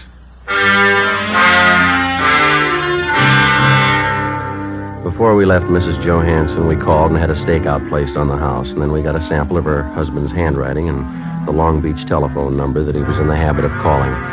The next morning, Don Myers in handwriting compared Harry Johansson's letter with the signatures on the worthless checks. It matched. We called the Harrington Universal Cosmetics Company. They never heard of Harry Johansson. We called that Long Beach phone number. A woman answered and gave us the address where the telephone was installed. Turned out to be a swanky, modern apartment house. In apartment 18, we interviewed a good-looking brunette. She identified herself as Harry Johansson's common-law wife. She was well-dressed, and the apartment was richly furnished. What's it all about? What do you want, Harry? Police business. You know where he is? Well, what's he done? Do you know where he is? He drove into Hollywood this morning. Might be back tonight. I don't know for sure. Is this your apartment? Yeah. Mine and Harry's. You're sure that Johansson's not here now? Of course I'm sure. Why? Oh, and you won't mind if we come in and look around, huh? I have a right to know what it's all about. Johansson's wanted for forgery. Now, if you want to get involved, you help him hide out. I'm not asking for that kind of trouble. Go ahead and look. Take the bedroom, will you, Ben? Right. Never mind, cop. Thanks for the help, honey. I don't want any part of your troubles, Harry. I didn't know a thing about it, officer. Ben? Yeah. You better come along, too, lady. Well, tell him, Harry. I don't know what it's about. What's the idea of getting me mixed up in this? How do you think I was paying for this place? Taking you out and buying us clothes for you. I don't want any part of it. 3-room apartment, a couple of dresses. That's all he ever got me. You got no complaints, lady. Huh? That's more than he bought his kids. 1 p.m. Friday. Ben and I took Harry Johansson to the county jail where he was booked for suspicion of forgery. We called Mrs. Johansson and notified her. She immediately contacted friends and relatives and raised enough money for a writ to have her husband released from jail. 3 days later, Johansson was arraigned and a date set for his preliminary hearing. After the arraignment, Ben and I took him back to the county jail for rebooking. I'd like to ask you a question, Johansson. Yeah. You got any money of your own left? Why don't you stick to your own business, copper? That family of yours is having a pretty rough time. Your wife borrowed every cent she could find to bail you out. Now, what's she going to live on? She got relatives. No, there's the elevator. Come on, Johansson.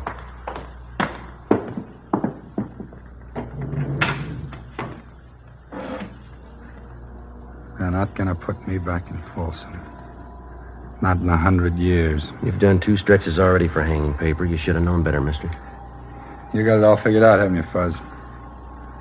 Well, I'm not going back. Take it easy. You got a couple of more weeks on bail before the trial. Yeah. A couple of weeks. What's the matter with you? Don't you feel well? They won't get me back to Folsom. You're not making it any easier on yourself. All right, Archie.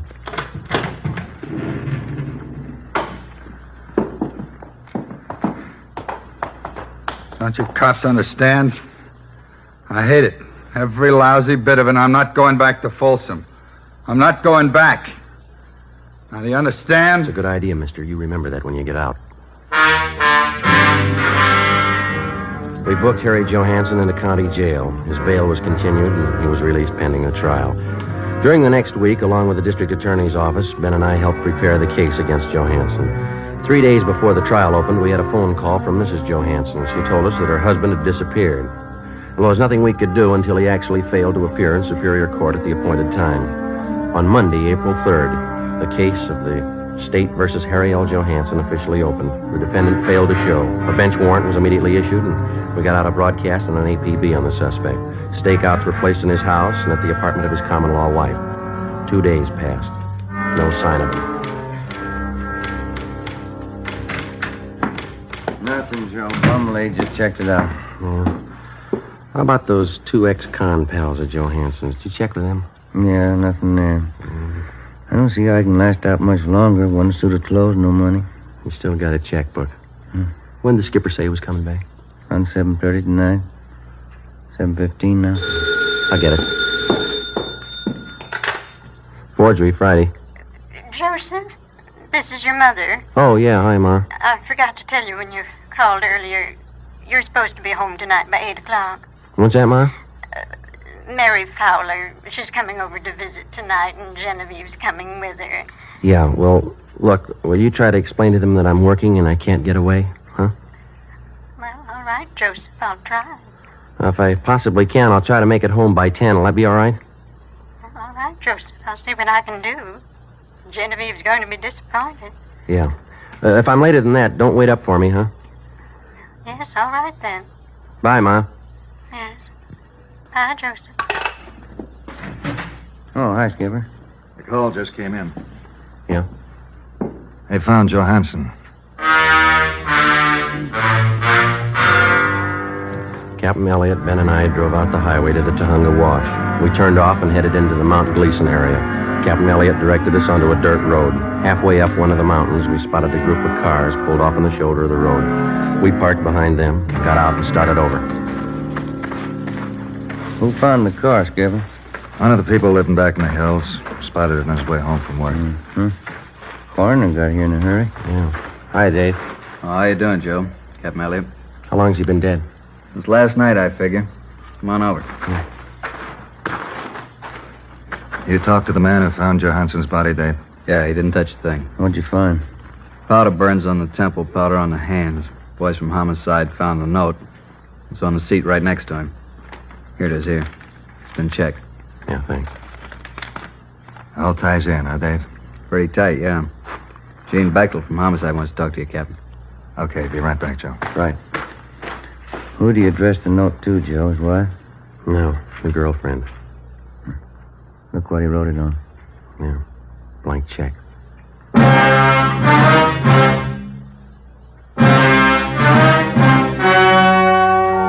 The story you've just heard was true. Only the names were changed to protect the innocent. On April 9th, an inquest was held in the coroner's office on the main floor of the Hall of Justice, Los Angeles, California. In a moment, the results of that inquest. And now, here is our star, Jack Webb. Thank you. The working detective comes in contact with many people in his daily tour of duty, people who are willing to cooperate and those who won't even try. It's a difficult task, but the police officer has been trained to try to please everybody to the best of his ability. So with a cigarette, the people who make Fatima try to please all long cigarette smokers. They carefully select and blend the finest Turkish and domestic tobaccos to make Fatima extra mild, the best of all long cigarettes. Now, if you're a long cigarette smoker like I am, smoke Fatima. Every pack is extra mild. Fatima.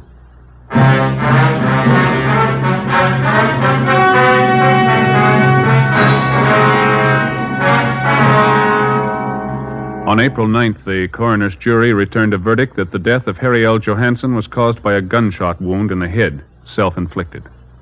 The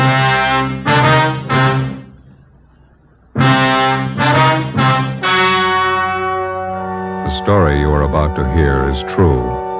Only the names and locations have been changed to protect the innocent. Fatima Cigarettes, best of all long cigarettes, brings you Dragnet.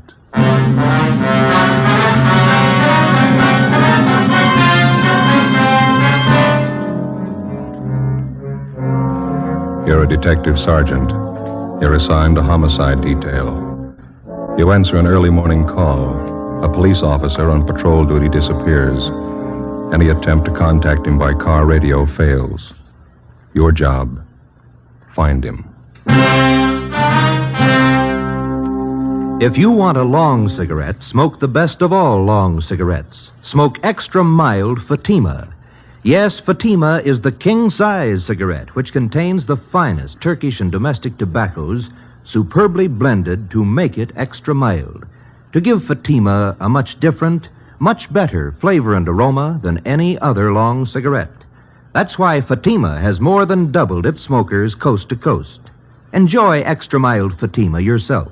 Best of all, long cigarettes. It's wise to smoke extra mild Fatima. It's wise to smoke extra mild Fatima.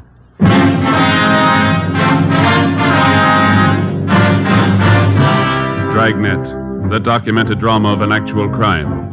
For the next 30 minutes, in cooperation with the Los Angeles Police Department, you will travel step by step on the side of the law through an actual case from official police files. From beginning to end, from crime to punishment, Dragnet is the story of your police force in action. It was Monday, June 4th. It was sultry in Los Angeles. We were working the early morning watch out of homicide. My partner's Ben Romero. The boss is Chief of Detectives Thad Brown. My name's Friday.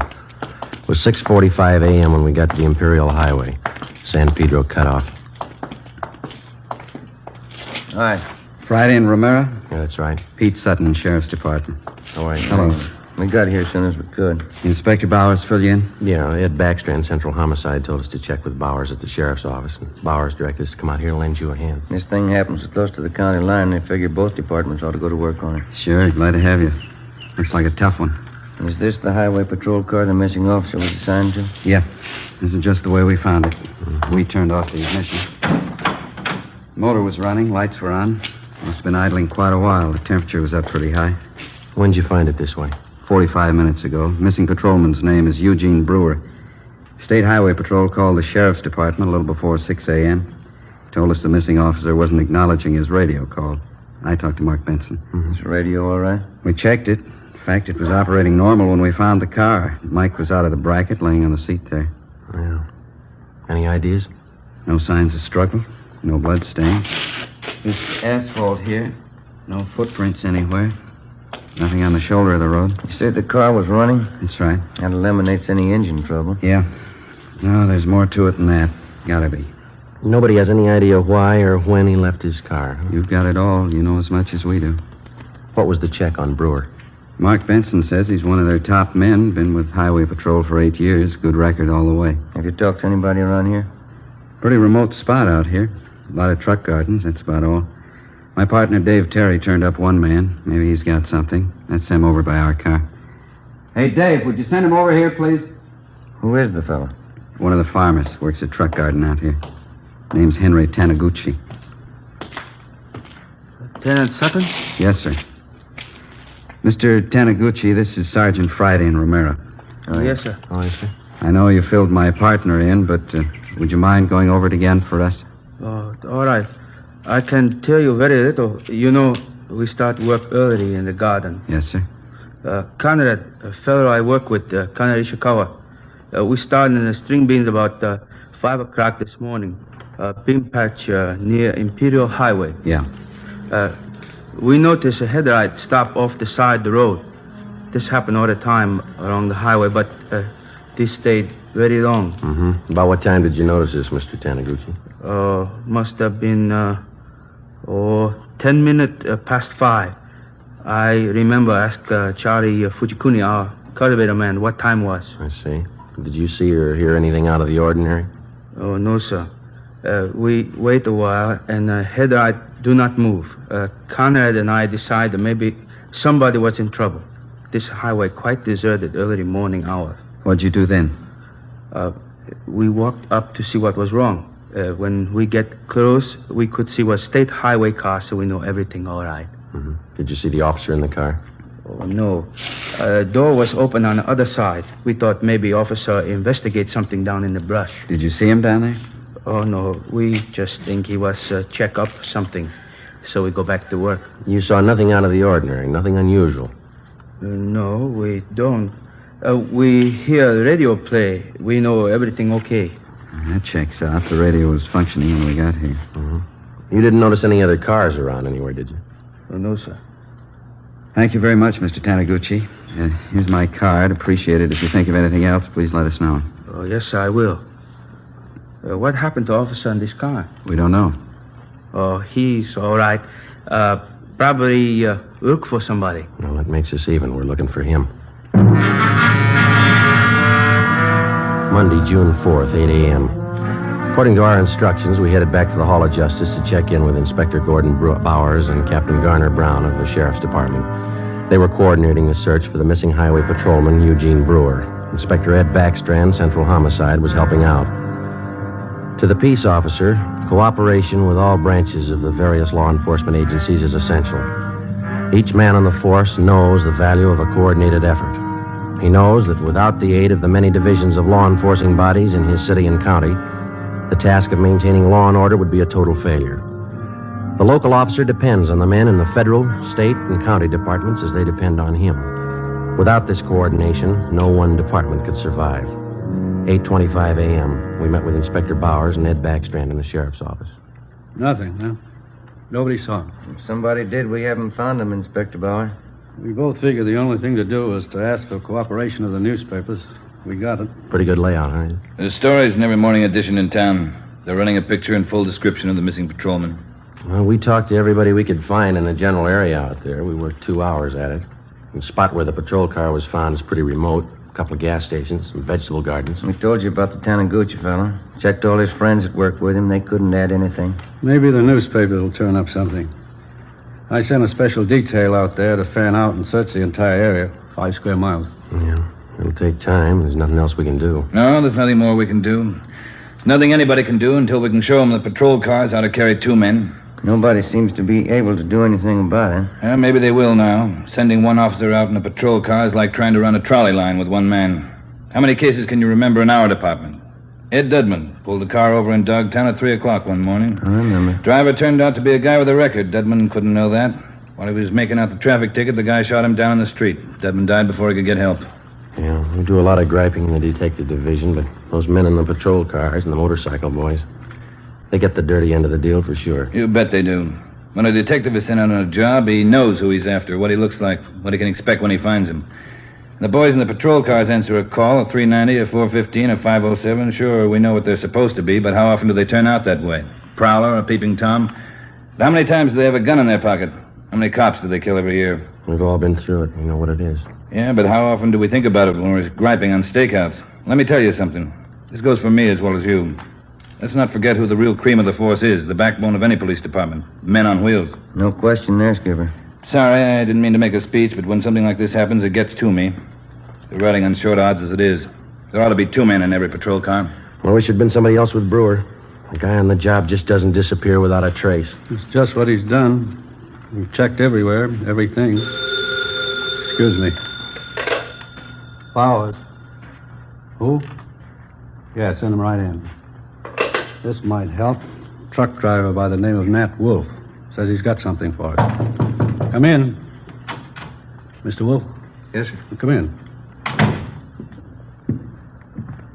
Mr. Wolf, Inspector Backstrand, Sergeant Friday, and Romero. Hi. How do you do? Hi. I saw the story in this morning's Times. I don't know if what I got's worth anything, but I figured I'd better pass it along to you guys. Something on the missing highway patrolman? Well, I don't know. The reason I'm here, maybe it's just a coincidence, but I gave a fella a hand earlier this morning out on the Imperial Highway, not far from where the paper here says the empty patrol car was found. About what time was that, Mr. Wolf? Oh, around 4:30 this morning. You want to tell us about it? Yeah. I'm an independent trucker. I haul topsoil for different nurseries.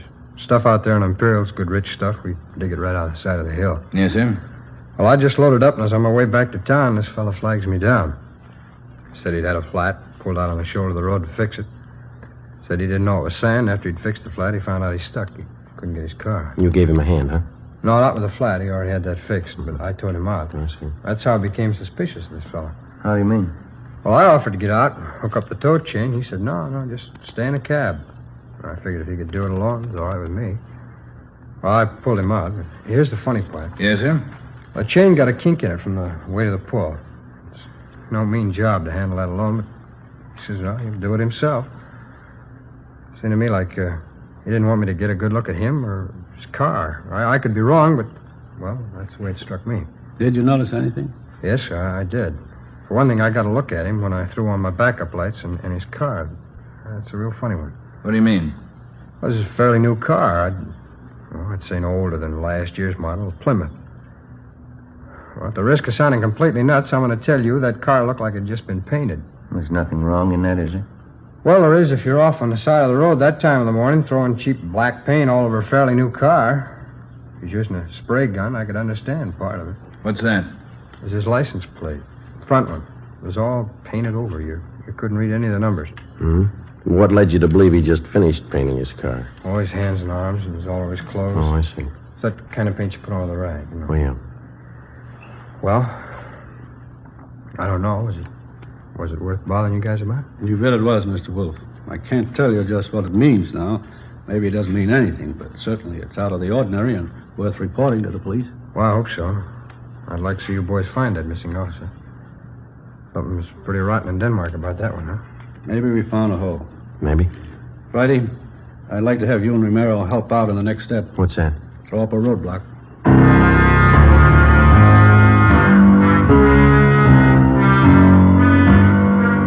10:30 a.m. Before we left the sheriff's office, the truck driver, Nat Wolf, gave Inspector Bowers a description of the man in the Plymouth sedan. Together with Lieutenant Pete Sutton and Dave Terry, we drove to the Imperial Highway.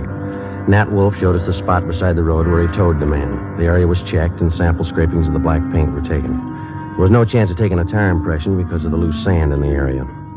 All physical evidence was taken back to the crime lab for analysis. Nat Wolf returned to the office to check through mug books for possible identification of the man he helped out. Meantime, a special detail of men continued to search the area where the missing patrolman had disappeared.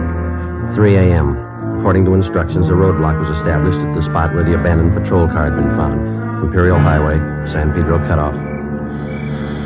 KGPL Los Angeles. 11A, 6th Spring, 118. Police business? Yes, sir. Wonder if you could help us out. Certainly.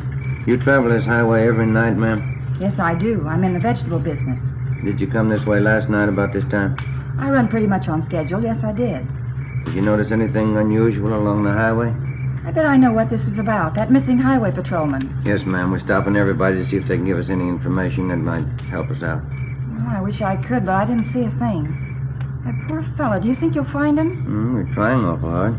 Sorry, I can't help you. Can I go now? Yes, ma'am. Thank you.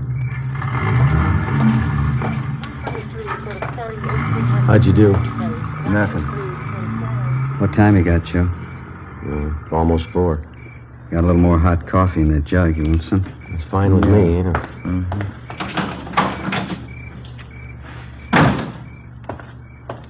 Here we are. Cups in the lid here. Ben, Joe? Thanks, Lou. Watch your fingers. It's hot. Yeah.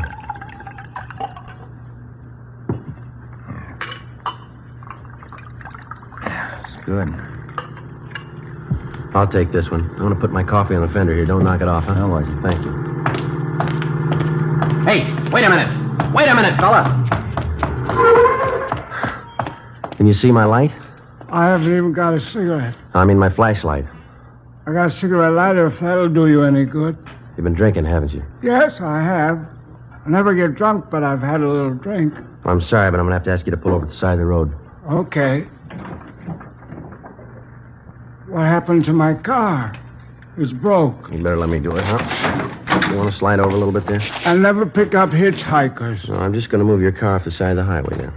Any trouble, Joe? No, 502. We'll have to hold him a while. Well, tell your friend to get in, too. It's a sedan. We're not going far.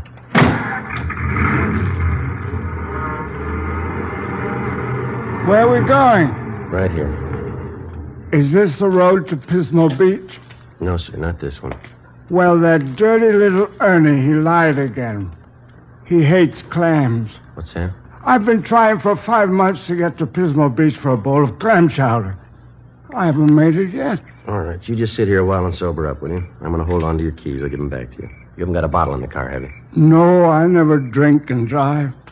Alcohol and gasoline do not mix. Yeah. You drive this road every night? Every night. Ernie keeps telling me to take me to Pismo Beach. I love clams. You just sit here and sober up. Happy drunk? Yeah, he's too drunk to drive. Yeah, getting along towards daylight. Where'd I put my coffee? Oh, I put it over here, Joe. Afraid we knocked it off. Oh, thanks. This one's mine. Okay.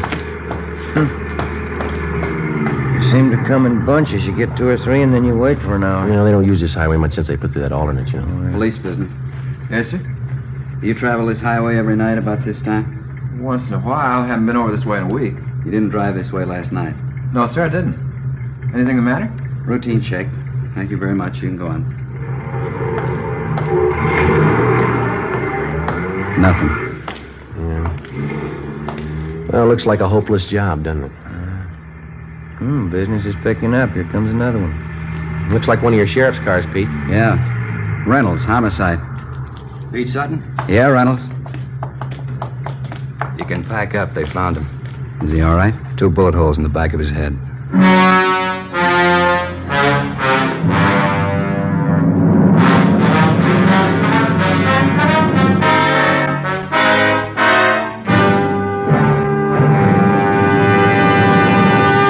You are listening to Dragnet, the case history of a police investigation presented in the public interest by Fatima Cigarettes. If you smoke a long cigarette, it will be in your interest to listen to a typical case history of a Fatima smoker. It's the case of Northwest Airlines stewardess Jean Madsen.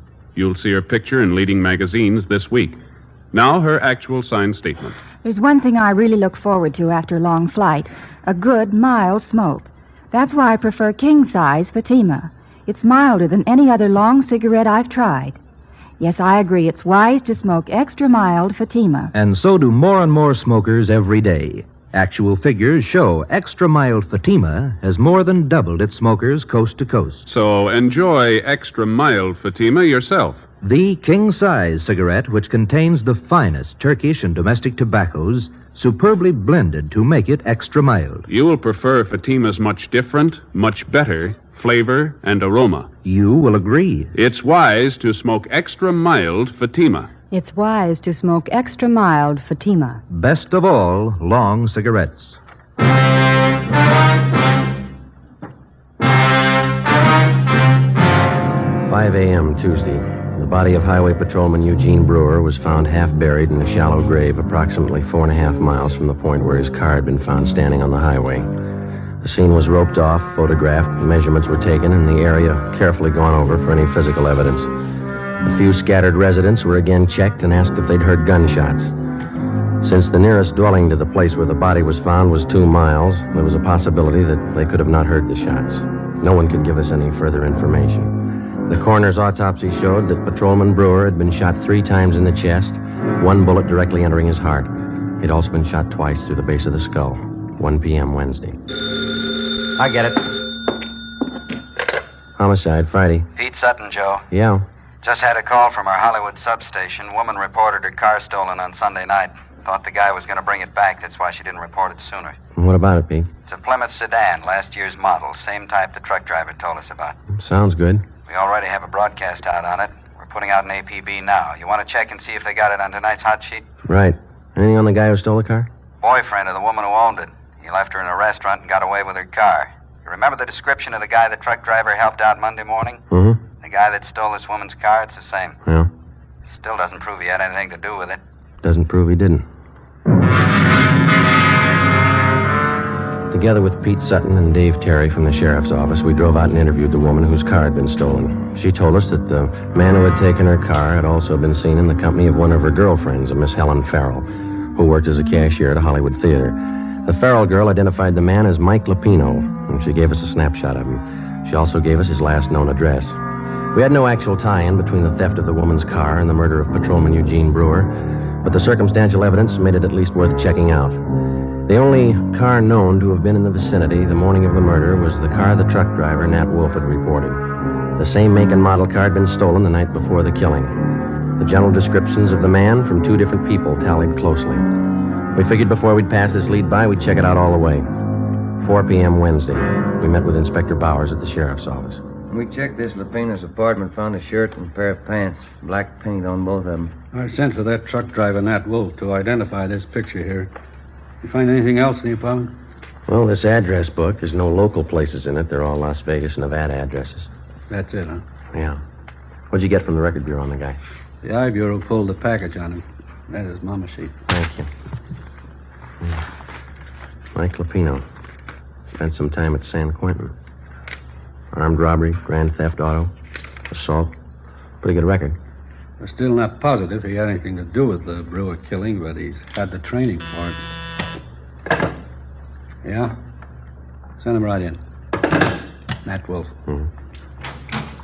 Come in, Mr. Wolf. Thanks. A dirty shame about that boy. I read about it in the papers. Yeah.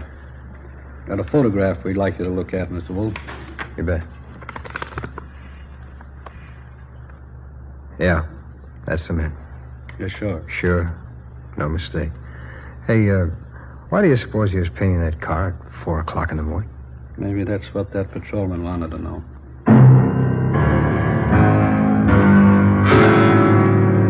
We waited for an answer on the APB.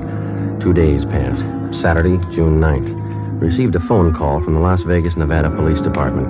The stolen black sedan had been found in the downtown area of Las Vegas. We requested them to put a stake out on the sedan and asked them not to disturb either the car or its contents. Together with Pete Sutton from the sheriff's office, Mark Benson from Highway Patrol, and Ray Pinker of our crime lab, we flew to Las Vegas. Pinker checked the stolen car. Embedded in the rear seat were 2 spent bullets. There were also bloodstains on the seat and on the floor of the car. Pinker flew back to Los Angeles, where the evidence was analyzed. The bullets found in the car were fired from the same gun as the bullets found in the body of the dead patrolman. Fingerprints lifted from the stolen car matched those of Mike Lapino. Saturday afternoon, we checked in with Chief Harry Miller, Las Vegas Police Department. This is all you've got on him, huh, Chief? That's most of it, yeah. Since we staked out that black sedan, I've had the town covered for Lapino. No one saw him abandon that car, huh? No one we know of, no. Had good cooperation from the newspapers. Story's been on page 1 since the thing broke. Anything come of those names we got from Lapino's address book, the ones we phoned to you? Let's see, I got the list right here. Yeah, here we are.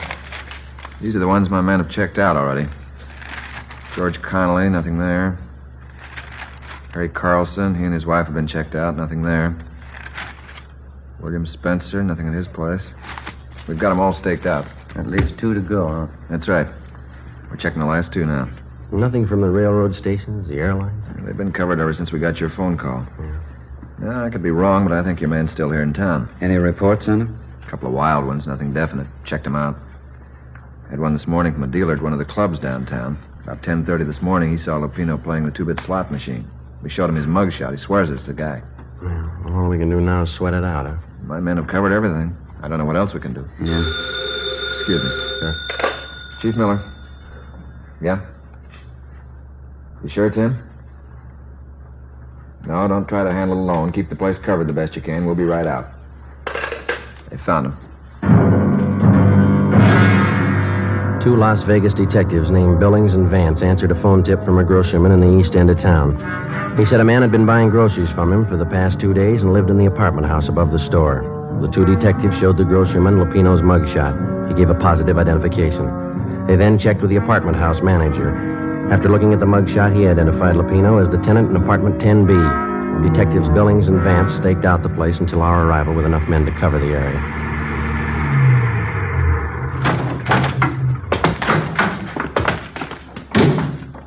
Vance? Yeah, Chief. What's the story? Well, he's in there. Hasn't been out all day. Apartment 10B. We'll take the front, Chief. Manager thinks Lapino has a gun. Maid was cleaning the apartment, found some loose slugs in the dresser drawer. You still want it, Friday? Oh, it's our headache. Joe and I'll go in, Chief. Right. Vance gets the men up on the roof to cover. We've already fanned him out around the building. I don't know what they tell you in L.A. on one of these things, but here we tell them to be careful. Right, Chief. Joe? Let's go.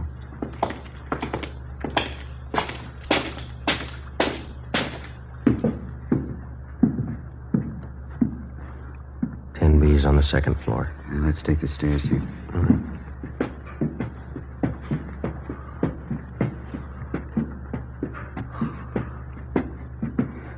It's a long way up, isn't it? Yeah.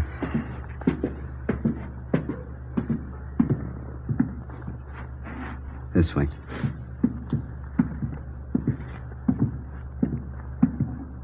Here we are. You cover, huh? Yeah.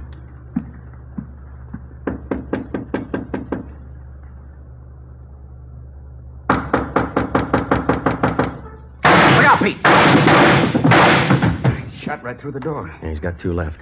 Unless he's got another gun. Now, let's take him. One good kick ought to get the lock. Right. Just a minute. Now, let's go, Pete. I got it! Watch that gun, will you? Drop it!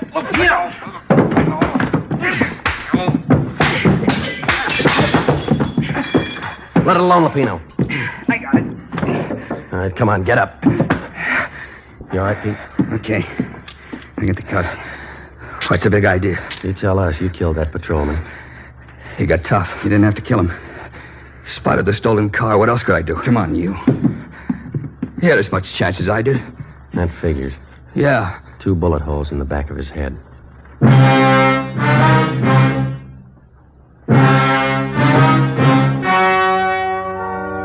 The story you have just heard was true. Only the names and locations were changed to protect the innocent. On October 2nd, trial was held in Superior Court, Department 91, City and County of Los Angeles, State of California. In a moment, the results of that trial. And now, here is our star, Jack Webb. Thank you. The working detective knows that every member of his local police department is a qualified man. He knows that his fellow peace officers have been carefully selected to perform their specific duties by trial, by examination, and by results. And so, with a cigarette, the makers of Fatima Carefully select and blend only the finest Turkish and domestic tobaccos to make Fatima extra mild. Best of all, long cigarettes. If you're a long cigarette smoker like I am, smoke Fatima. Every pack is extra mild. Fatima.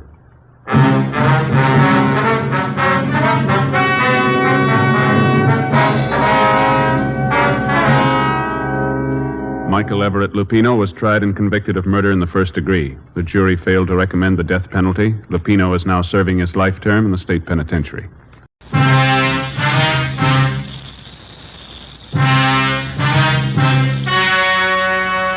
The story you are about to hear is true. Only the names have been changed to protect the innocent. Fatima Cigarettes, best of all long cigarettes, brings you Dragnet.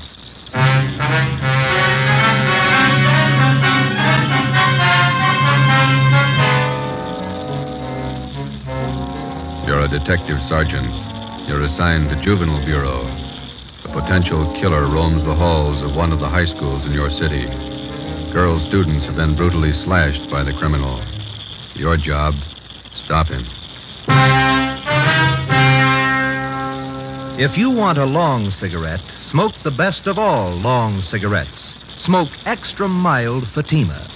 Yes, Fatima is the king-size cigarette which contains the finest Turkish and domestic tobaccos superbly blended to make it extra mild, to give Fatima a much different, much better flavor and aroma than any other long cigarette. That's why Fatima has more than doubled its smokers coast to coast. Enjoy extra mild Fatima yourself. Best of all, long cigarettes. It's wise to smoke extra mild Fatima. It's wise to smoke extra mild Fatima.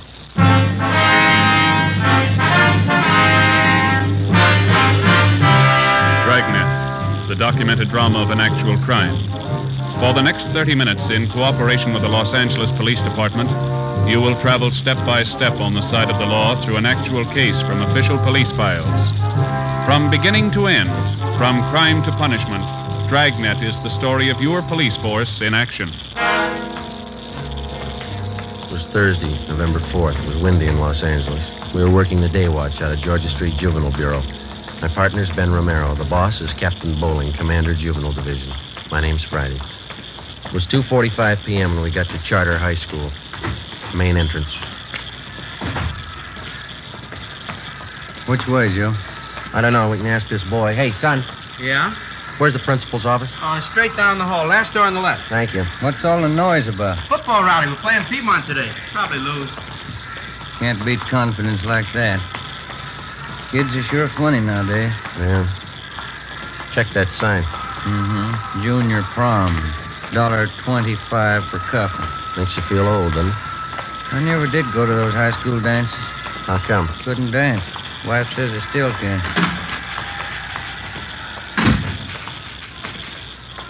Yes, sir? Like to see Mr. Chase? Could I have your names, please? Romero and Friday. Oh, yes, he's expecting you. You can go right in. That door there. Thank you, ma'am.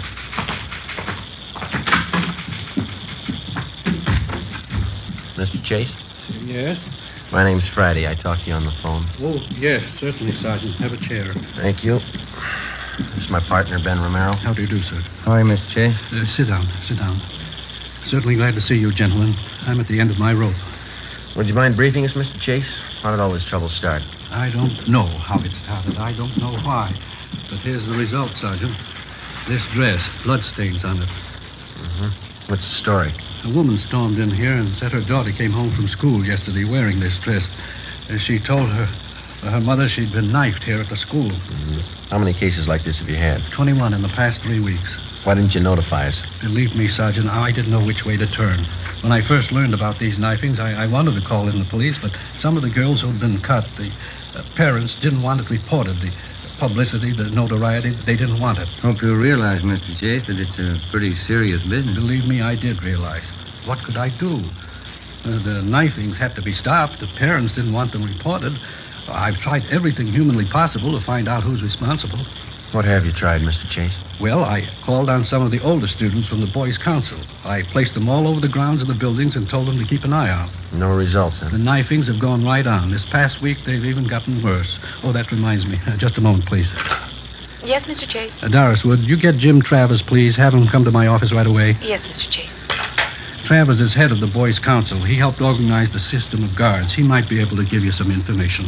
You said a minute ago that the situation has been worse this past week. You mean the knifings have gotten more frequent? More frequent and more serious. One girl was cut very badly this morning. She had to be sent home. Are most of these girls cut in pretty much the same manner? The school nurse treated some of them. She says it looked to her as though the girls had been slashed with a very sharp knife, probably a razor. Is there any definite time pattern to these knifings? All of them happened between periods when the students change classes. The corridors are pretty well crowded, and that's why it's so difficult to pin it down to any one person. I see. How about the victims themselves, Mr. Chase? Is there any set pattern there? That's what has me frightened. How do you mean? Most of the victims are rather pretty girls. Whoever's doing this seems to have a preference for them. It's frightening when you think of what kind of mind the person must have. It's a little more than frightening, Mr. Chase. Huh? The person with a knife must be a mental case, probably a dangerous one. I don't think he's going to be satisfied with just knifing the girls. Killing? Possible if we let it go much longer. You wanted to see me, Mr. Chase? Come in, Jim. I would have come sooner. I was tied up with a rally committee. Jim, this is Sergeant Friday and Sergeant Romero, police officers. Right, Jim. They're here to investigate the knifings. I thought maybe you'd be able to help out with some information. Well, I still have the fellows on the council watching the corridors. We haven't seen anything yet. Well, do you have any time after the rally, Jim? We'd like to have you show us around. Okay, Sergeant. Is the school nurse still in her office? I'd like to talk to her, too. I think so. Jim, when does Miss Wesley go home? 3:30 on Thursday, Mr. Chase. I'll tell her to stay on a few minutes. That's fine. We'll meet you outside the office here, huh? Okay, I'll see you later then. Right. The school out for the day? Yes, it is. Guess we'll have to wait till morning to interview the victims. The first class is at 8 o'clock. I'll have the girls assemble in the classroom next to my office. All right, Mr. Chase. Thank you. I'll be right back, Doris. See you gentlemen out. Looks like the rally's just breaking up, huh? 3 o'clock now. The game's at 3:30. The kids certainly jam up the corridor. Come on, come on. Let us through here. Let us through, please. All right. The rest of you go about your business. Go on now. What's the matter, young lady? What's the trouble? Patty Larson, she's fainted. What's the matter with her? Look at her dress. It's covered with blood. An ambulance was called, and the injured girl was taken to Georgia Street Receiving Hospital, where she was treated for a cut on her right forearm and a deep slash across her hips. She was not in serious condition. It was the doctor's opinion that the wounds had been inflicted either by a very sharp knife or more probably a razor. A detail of plainclothesmen were dispatched to Charter High School to keep the grounds and quarters under strict surveillance until further notice. At 7:30 the next morning, policewoman Lorraine Jensen, Ben and I met at the high school with Principal Chase and Jim Travers, the head of the Boys' Council. By 9 a.m., all of the 21 knifing victims were assembled in one of the empty classrooms. Policewoman Jensen outlined our plan of questioning. May I have your attention, please? This isn't going to take very long, girls, but I will have to ask you to cooperate with us. Try to remember every detail of the time and the place that the knifings occurred. Do you all have a report form to write out? Yeah, they're all set. We'd like to have you write 3 things. First, exactly where you were when you were injured. After that, write the date and the time. Make that just as close as you can remember. I don't remember. Do you not going to know what to write? At the bottom of the page, write the name of the person you suspect might have cut you. Your answer will be kept confidential. Please don't compare notes with the girl next to you. We want your version, not your neighbor's. Sergeant. Yep, Travis? 5-minute warning bell. Yeah, okay. All right. Yeah, Joe. There's a recess coming up. We want to check the quarters. Can you make out alone for a little while? Sure, you two go ahead. We can check the slips when you get back. Right. Let's go, Ben. Yeah.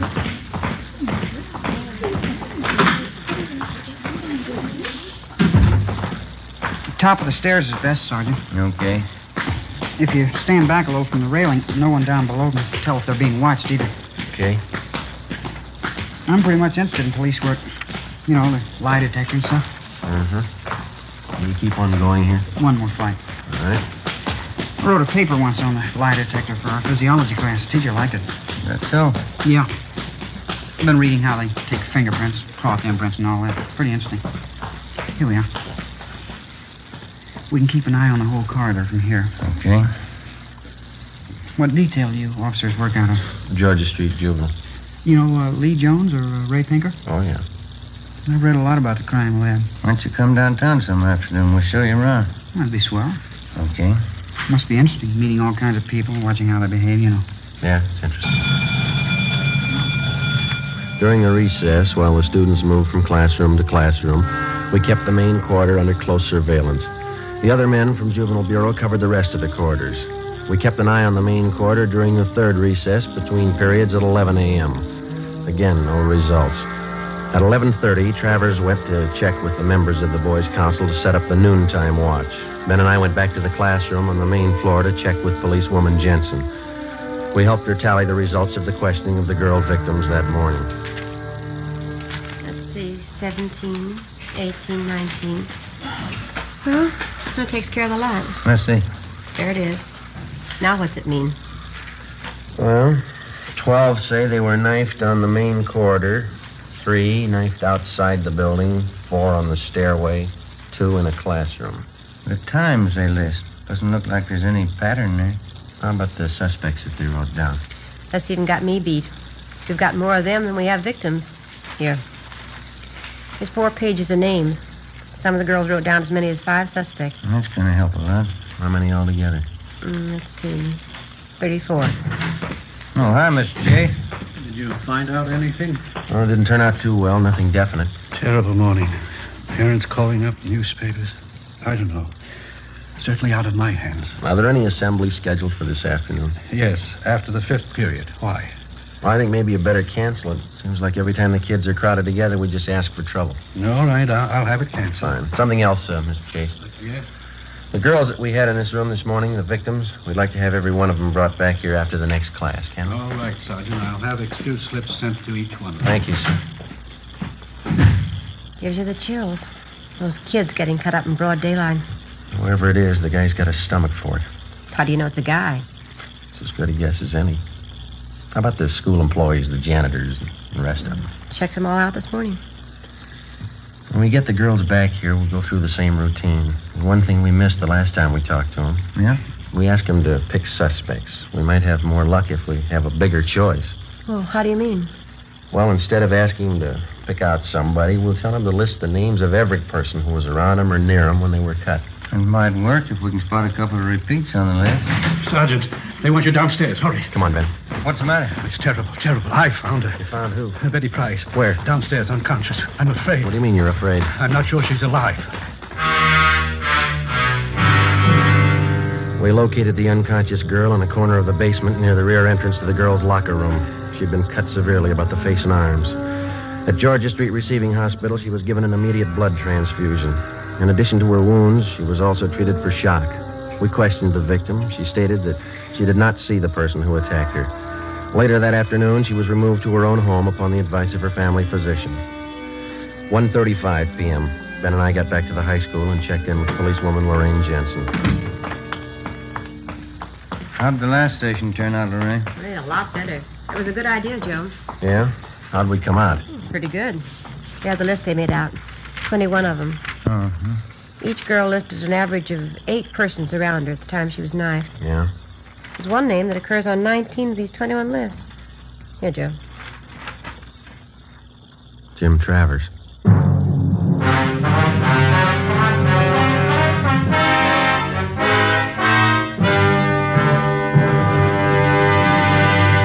You are listening to Dragnet, the case history of a police investigation presented in the public interest by Fatima Cigarettes.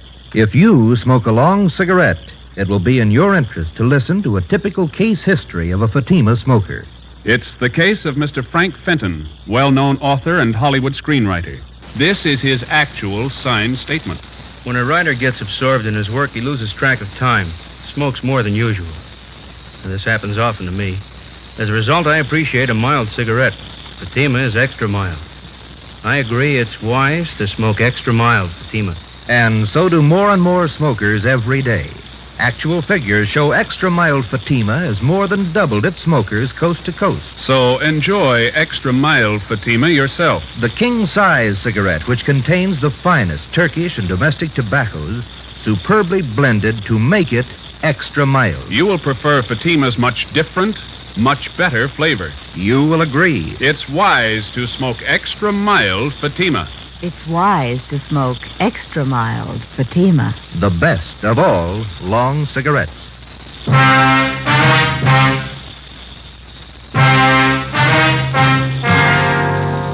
Friday, November 5th, 1:45 p.m. Ben and I started checking on Jim Travers. In the registrar's files, he was listed as James Kirkland Travers, 17 years old. He was a well-known, popular student. He was a fine athlete. He was from a well-to-do family. His father was the head of an engineering firm. His mother was from one of the oldest families in the city. During his 3.5 years at Charter High, Jim Travers had maintained close to an A average in his studies. He'd been president of his class since freshman year, and he'd held numerous other class offices. We interviewed his teachers. They had nothing but praise for Travers. They tabbed him as a brilliant young man with an excellent future. We asked about Travers' friends, who he palled around with. We picked up a small lead. We were told that he had very few, if any, close personal friends among the students, but he did have one girl at the high school he was especially fond of. Her name was Barbara Ferris, a tall, dark-haired girl, exceptionally pretty. Her scholastic record was almost as high as Travers. 2 p.m. Policewoman Lorraine Jensen and I interviewed the girl in a small room off the principal's office. We're not singling you out, Barbara. We're interviewing most of the girls in the upper classes.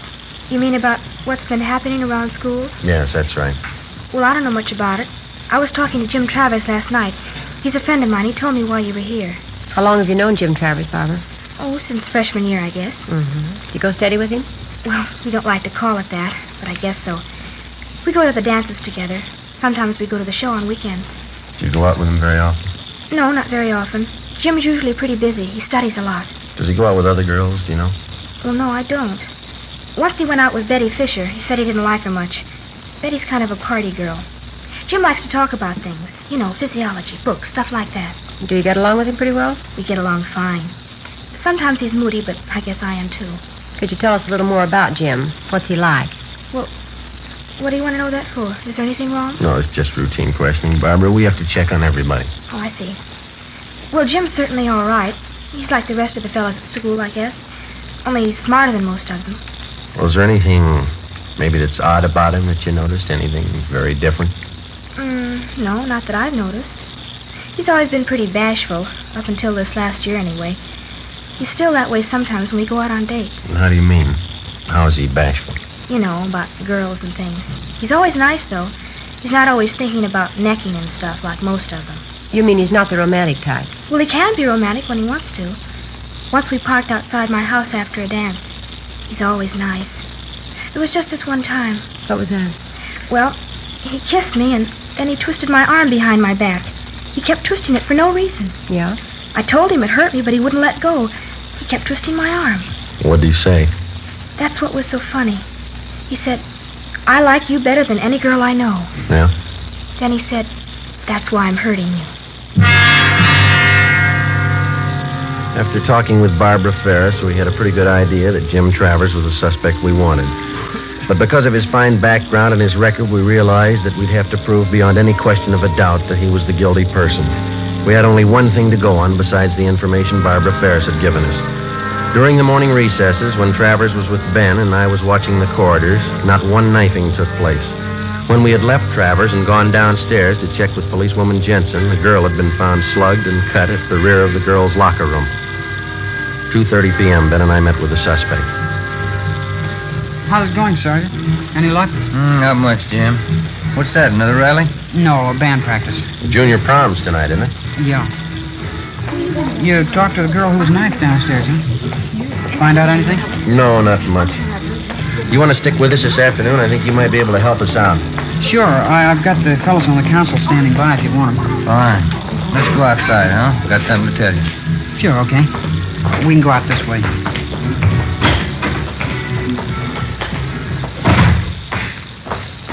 I certainly appreciate your letting me tag along. Hope I can help you. I think you can, Jim. So when we talked to those girls this morning, we drew up a new list of possible suspects. Yeah? Funny thing, one of the names on the list was yours. Well, I've got nothing to hide.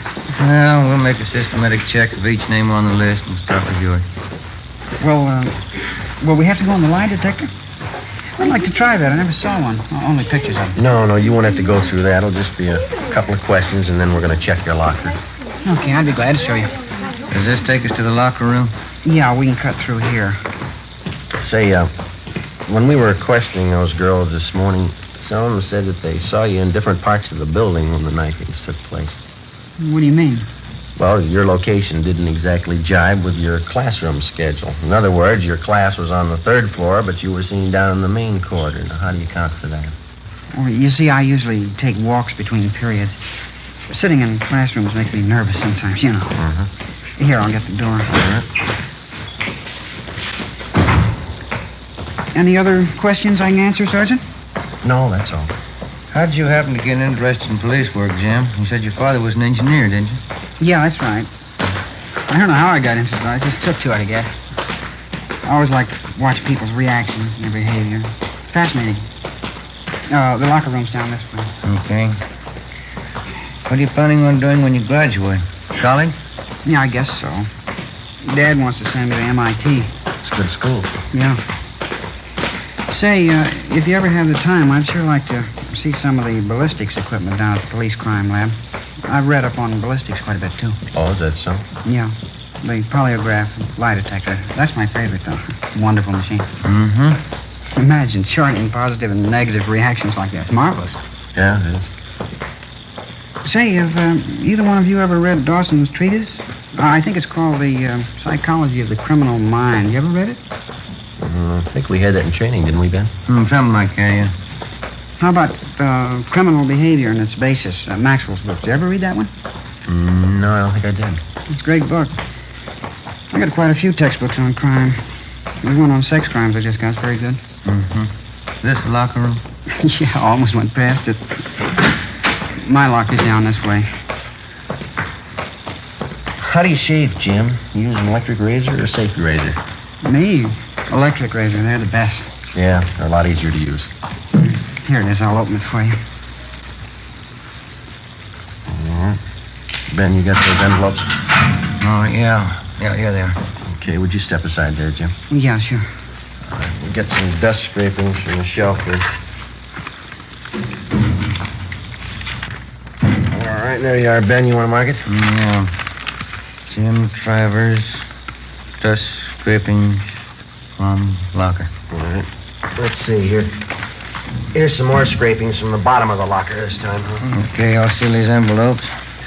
Oh, here's a nail file. Okay, Jim. Now, will you hold out your right hand? Oh, yeah, okay. Hold an envelope under his hand, will you, Ben? Catch the nail scrapings. Yep. Here we are. Say, what's all this for, Sergeant? Oh, it's just routine with everybody, Jim. Just gonna take some sample specimens to run through the spectrograph. Spectrograph? Mm-hmm. Now, let me scrape that middle fingernail a little. Oh, okay. That's it. Now the index finger. What about the spectrograph? We use it all the time. Well, it won't work in a case like this, will it? All right, that's all for the right hand, Ben. Don't forget to mark the envelope. Yep. Let's see. Jim Travers, scrapings from fingernails of right hand. There we go. All right, now the left hand, Jim. Yeah.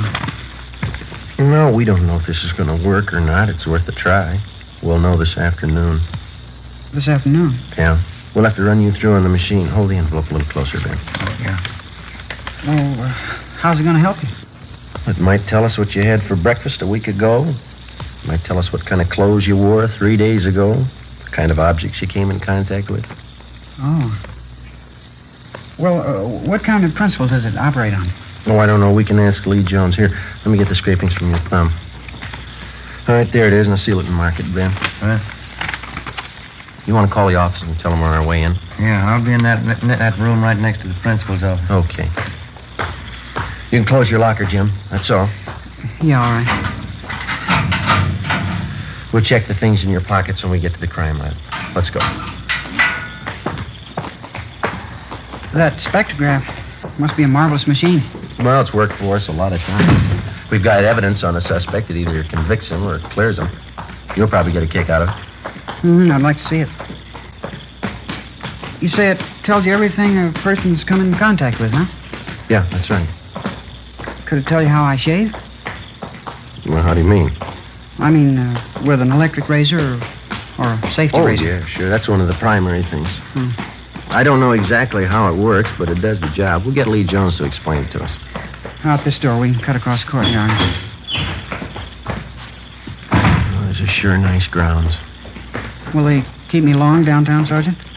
What do you think, Jim? You know, the strange part about these knifings out here. What's that? Whoever's responsible probably doesn't even realize what he's doing. Yeah.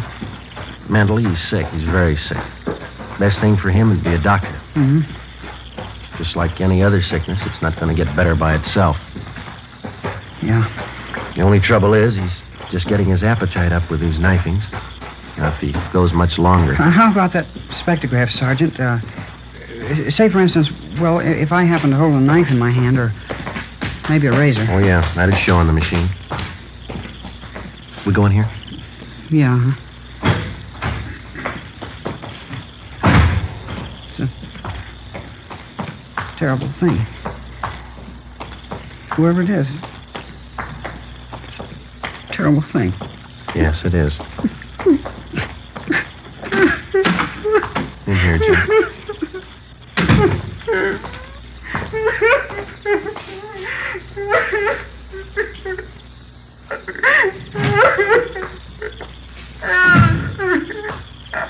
Joe, how's it going? I think he's ready to tell us. Hope so. I expect a graph won't. All right, son, you want to tell us about it now? I couldn't help myself. I had to do it. I had to. I couldn't sleep. I couldn't study unless I did it. I couldn't help myself. You're responsible for all the knifings, are you?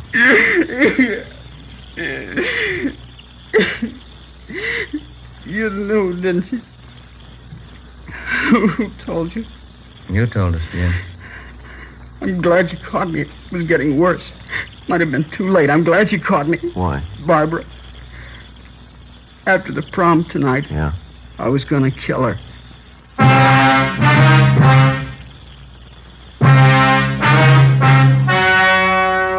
The story you have just heard was true. Only the names were changed to protect the innocent. On December 15th, the hearing was held in Juvenile Court, Department 38, City and County of Los Angeles, State of California. In a moment, the results of that trial. It's amazing how many long cigarette smokers are changing to extra mild Fatima. Here is the actual report. From coast to coast, Extra Mild Fatima has more than doubled its smokers. Yes, more and more smokers every day are discovering that Fatima is the king-size cigarette that is extra mild. Extra mild because it contains the finest Turkish and domestic tobaccos superbly blended to make it extra mild, to give it a much different, much better flavor and aroma. Enjoy extra mild Fatima yourself. Best of all long cigarettes. It's wise to smoke extra mild Fatima. It's wise to smoke extra mild Fatima.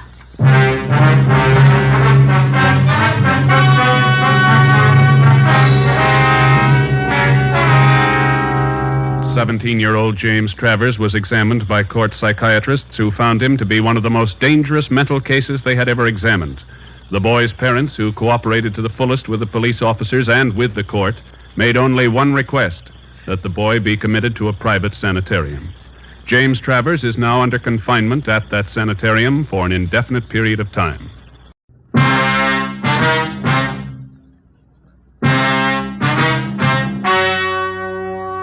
The story you are about to hear is true. Only the names have been changed to protect the innocent. Fatima Cigarettes, best of all long cigarettes, brings you Dragnet.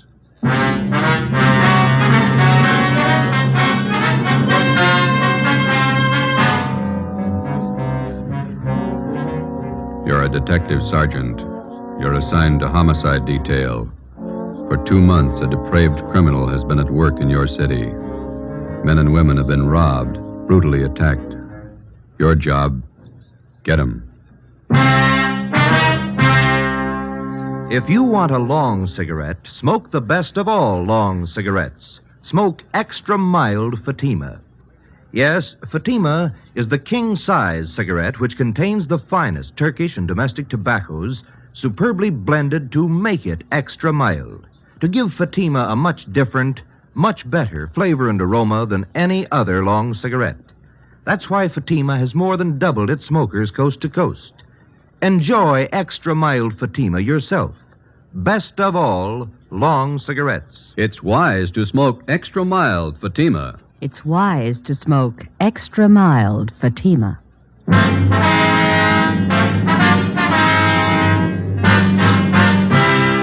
Dragnet, the documented drama of an actual crime. For the next 30 minutes, in cooperation with the Los Angeles Police Department, you will travel step by step on the side of the law through an actual case from official police files. From beginning to end, from crime to punishment, Dragnet is the story of your police force in action. It was Wednesday, March 7th. It was cloudy in Los Angeles. We were working the night watch out of homicide. My partner's Ben Romero. The boss is Thad Brown, chief of detectives. My name's Friday. I was on the way home from the office, and it was 2:25 a.m. when I got to Collis Avenue, number 4656. Joseph? Is that you? Yeah, Ma. Did I wake you? Well, what time is it? A little after 2. Oh, you can't keep this up. You've got to have your rest. Don't worry, I'm okay. You got any cold meat in the icebox? There's some pressed ham, a few slices of bologna. Didn't you have any dinner? A couple of hamburgers and a piece of pie. I got hungry again. I had some nice beef stew for dinner. There's some left in the icebox. I'll come down and warm it for you. No, all I want's a sandwich, Ma. You go on back to sleep.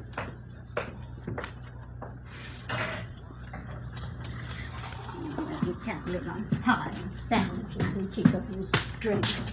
Working all hours, first thing you know, you'll be getting sick. You need your food and you need your rest. Nobody cares when you're sick.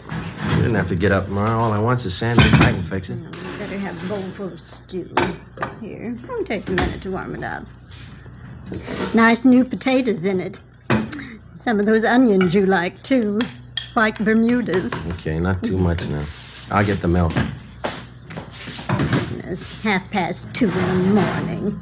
What kept you so late again? Another steakhouse, the same job. Is that the murder in Highland Park? No, Ma, the badge bandit. One that poses as a policeman. Oh, that one. We certainly ought to do something about him.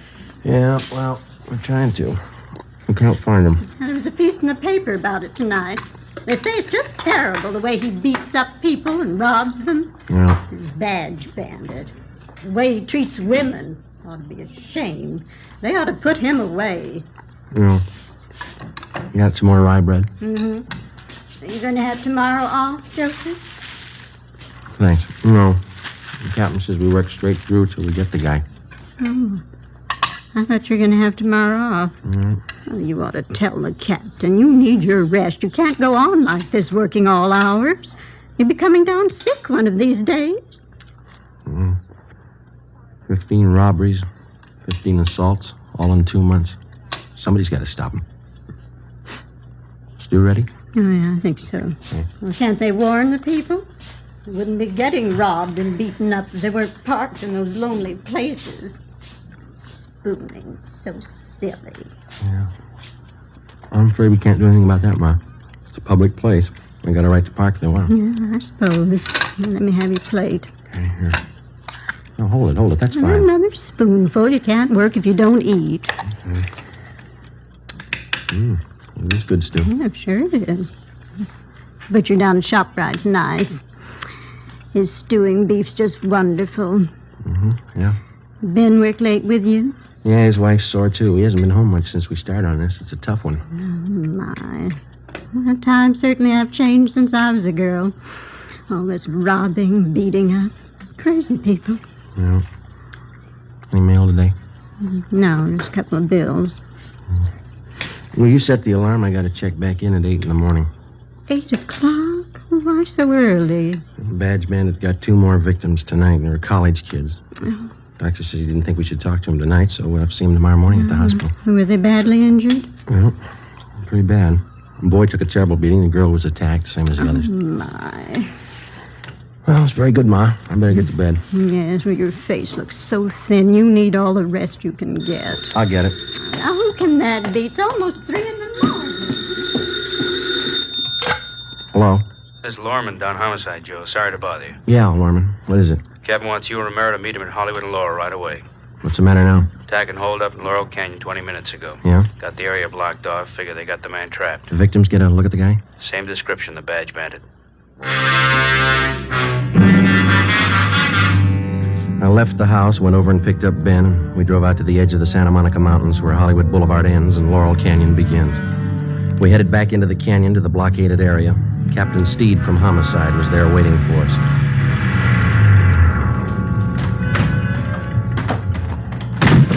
Hi, Skip. Hiya, just a minute. Taylor, call communications again. Have them tell the men out on Ventura to start moving in. Right, Captain. Sorry to call you back. Couldn't be helped. Okay. How's it shaping Control up? 3, Wait a Commander minute. of Search Detail in vicinity of Laurel Canyon. Unit 62K reports that they are at Mulholland Drive and Oakstone Avenue. Nothing further to report. Okay, what'd you say, Joe? So how's it shaping up? Well, here's a sketch of the area. Covers just about all the Laurel Canyon district. Yeah? Badge bandit got his victims near the top of this hill here. Mm-hmm.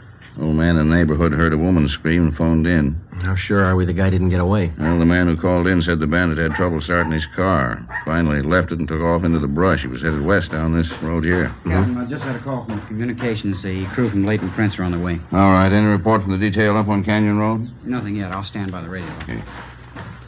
How much area we got to cover? Now, from the mouth of the canyon here, all the way back to Ventura Boulevard. On the west here, from Lookout Mountain Avenue over to Crestview Drive on the east. How much have we got to go on? Crowley talked to the victims for a minute before they took them to Georgia Street. Yeah? The guy's description's the same. Heavy set, blonde hair, chubby face, horn-rimmed glasses. Mm-hmm. Well, if he's on foot, there's plenty of underbrush around here to hide in.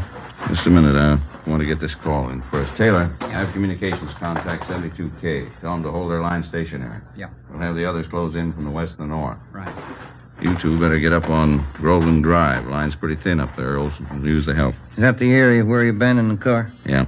I want you to cover all the houses in that area. Check with everybody you can find in the neighborhood. They may be able to help. If they don't answer, find out why. Okay. I'll be making the rounds in another 10 minutes. Check with you then. All right, let's go, Oh, Joe. one more thing. Yes, sir? I'll tell you what I told the rest of the men. This guy's in a corner, and he's got a gun. There's only one way out for him. Yeah? Make sure it's not you. 3:45 a.m. Ben and I drove up to Groveland Drive and joined the search. We started our house-to-house canvass of the neighborhood where the suspect had abandoned his car. None of the residents had any further information to give us. 4 a.m. We kept on checking. 23 hours. It's a long shift. Yeah. I could use some sleep. Wife of mine is boiling mad. She's even mad at the kid. Yeah? What's the trouble? Oh, aunt of hers sent down some flower bulbs from Oregon yesterday, gladiola bulb. Yeah? Kid was playing with a little girl next door yesterday, and they found a box of flower bulbs. They put the mess of them in a pot of water and boiled them on the stove. What'd they do that for? Who knows? There's another house up ahead. We better check it. Yeah. We ought to get some street lights up here. Yeah. That's nice work, waking people up in the middle of the night. I don't like it any more than they do. Wish we could make them believe that.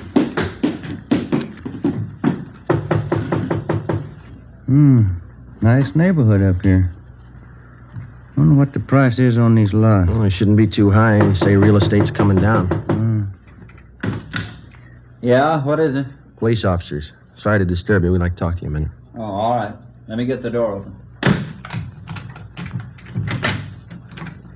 What's been going on in the neighborhood tonight? Some kind of trouble? Cars racing up and down the hill? What's the trouble? Have you noticed any strangers in the neighborhood last hour? No, I just got to bed 20 minutes ago. I work out at Paramount. We're shooting nights.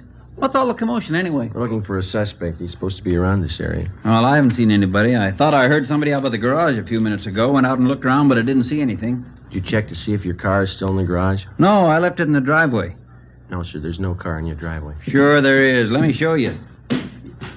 Hey, it's gone. Can we use your phone? Yeah. Yeah, but I saw it just a few minutes ago. The car was right there in the driveway. You think that guy took my car? Yes, sir, it's a pretty good bet.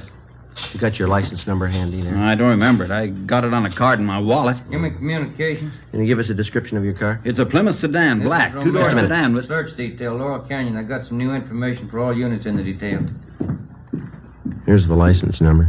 Thanks. Will you broadcast this information to all units in the search detail? What was the make and model of your car? 46 black Plymouth, a two-door sedan. 1946 black Plymouth, two-door sedan, license number, let me see. 7 X-ray 2569. This car's just been stolen from 10211 Groveland Drive.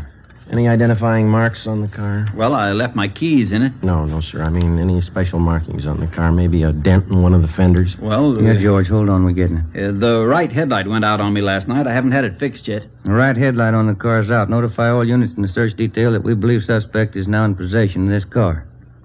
Right, thank you. Let's go. Must have happened in the last 15 minutes. I heard that noise and I went out to check. The car was there then. Well, here's our card. We'll be checking with you later. Yeah, I sure hope you find it. I don't know how I can get to work tomorrow without my car. Yeah, we'll notify you. Yeah, gee, I sure hope you find it. Thanks for your help. Come on, Ben. 7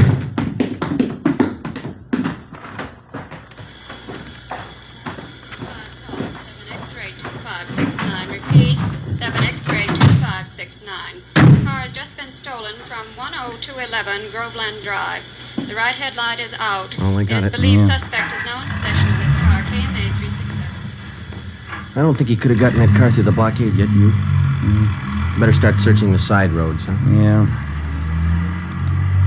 There's one, leading off to the left, up ahead. Okay, let's try it.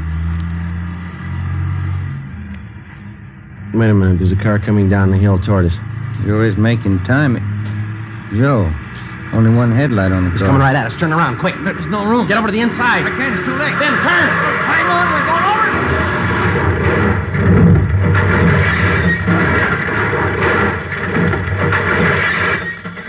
Attention all units. Special attention all units in search detail in the vicinity of Laurel Canyon. ADK reports theft Ben? of a 1946 You all right? Plymouth two-door sedan. Ben. License in the 5 column. An ambulance was called, and Ben and I were taken to Georgia Street Receiving Hospital. There I received emergency treatment for multiple cuts and bruises and a sprained left shoulder. Ben didn't do so well. He had a possible concussion, 2 broken ribs, and a half a dozen severe cuts about the face and arms. We were then taken to the P&F ward. The next afternoon, we had a visit from Captain Steed and Chief of Detectives Thad Brown. Friday, how you feeling? Pretty good, Chief. I saw Romero across the hall. You came out better than he did. Yeah, that's what I hear. You resting any? Oh, much better. No danger involved. Needs rest, that's about all. How long? Oh, he'll be here 2 weeks, according to the doctor. What about you? A couple of days. Too bad, Joe. Badge bandit? Yeah. Looks like you two got banged up for nothing. Oh? After he rammed your car, he ditched the black Plymouth, and then we figure he hit with the underbrush. Yeah? Somehow, while we were hauling you and Ben out of that wreck, he slipped through the line. Any fingerprints on the car? None we could use. It's rotten luck. I guess it was his night, huh? We're getting more men from Metro Division to help out. Mm-hmm. And we're doubling the number of decoys around the city. Policewomen, huh? And we'll have each of them planted in a parked car along with an officer in every area the badge bandit's been working. All he has to do is grab at the bait once. Yeah, if he goes for it. He'll have plenty of time to choose. We work the same setup every night till we reach him. It's a big operation. Might have to run it for weeks unless he quits. Well, there's only one way a guy like that ever quits. Yeah. When we stop him. Saturday, March 10th, 2 p.m. I was released from the P&F ward and went home. Ben stayed on at the hospital. He had at least another 10 days to go before release. Sunday, I spent at home. Monday afternoon, I checked back in at the office, and Captain Steed put me on decoy duty for that week, along with policewoman Dorothy River. We were assigned to cover an isolated parking area near Mulholland Drive and Beverly Glen. It was a nice view, but the duty was slow. No sign of the badge bandit. Policewoman River and I waited it out from late evening to early morning, from Monday through Thursday. Friday night came. Same thing. We waited. How's Ben? You see him today? Yeah, he's doing fine. Be out next week. Grouchy, I guess. Oh, sure. You want a cigarette? Thank you. can sure tell it's Friday night. Yeah. Thanks. College kids are out in force. Mm-hmm. What time you got? 1:45. Long nights.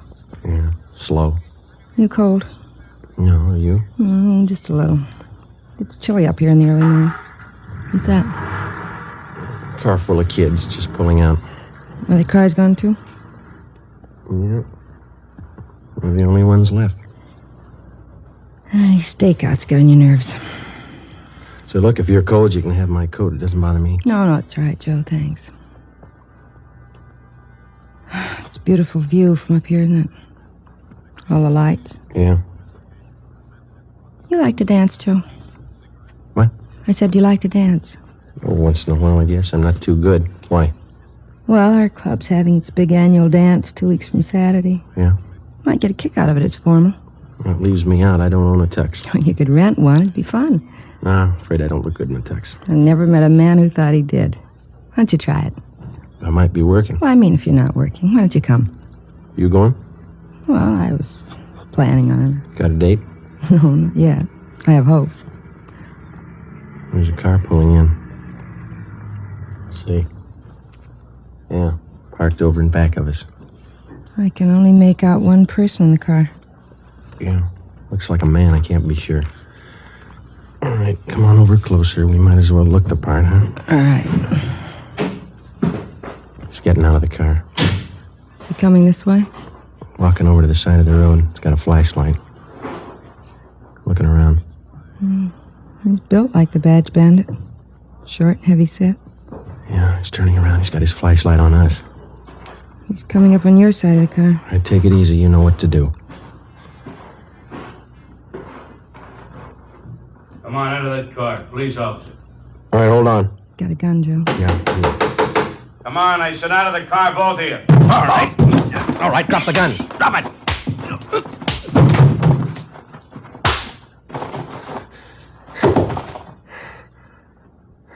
That's him. Yeah. Now I'll get the cuffs on him. Thanks. I didn't think I hit him that hard. You didn't, I did.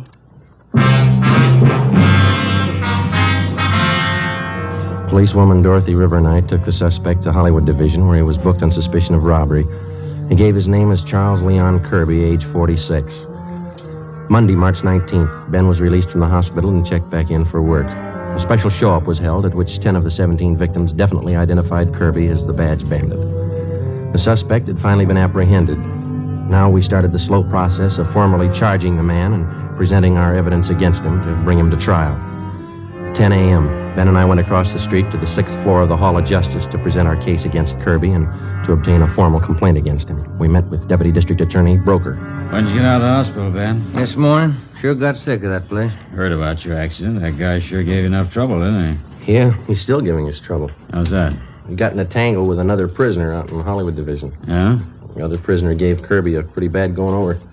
Cut him up and broke his left forearm. They're moving him in an ambulance from Hollywood to the prison ward at the General Hospital. When did this happen? Just this morning. I think they're moving him downtown now. Tough one.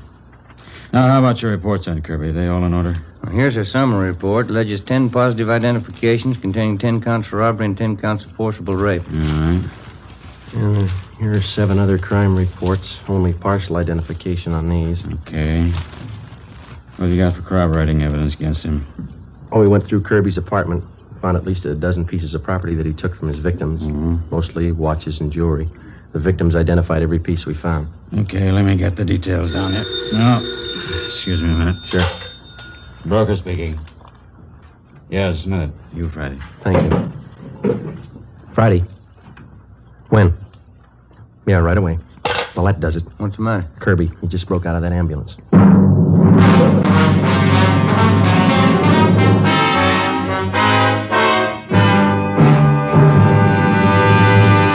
You are listening to Dragnet, the case history of a police investigation presented in the public interest by Fatima Cigarettes. If you smoke a long cigarette, it will be in your interest to listen to a typical case history of a Fatima smoker. It's the case of Mr. Richard Watts, Jr., drama critic of one of New York's great newspapers. This is his actual signed statement. My working day starts when most people are going to bed. When the curtain closes on the last act, I've got a newspaper deadline to make. Working more means smoking more. And that's when Fatima quality really tells. I agree. It's wise to smoke extra mild Fatima. And so do more and more smokers every day. Actual figures show extra mild Fatima has more than doubled its smokers coast to coast. So enjoy extra mild Fatima yourself. The king-size cigarette, which contains the finest Turkish and domestic tobaccos, superbly blended to make it extra mild. You will prefer Fatima's much different, much better flavor. You will agree. It's wise to smoke extra mild Fatima. It's wise to smoke extra mild Fatima. The best of all long cigarettes.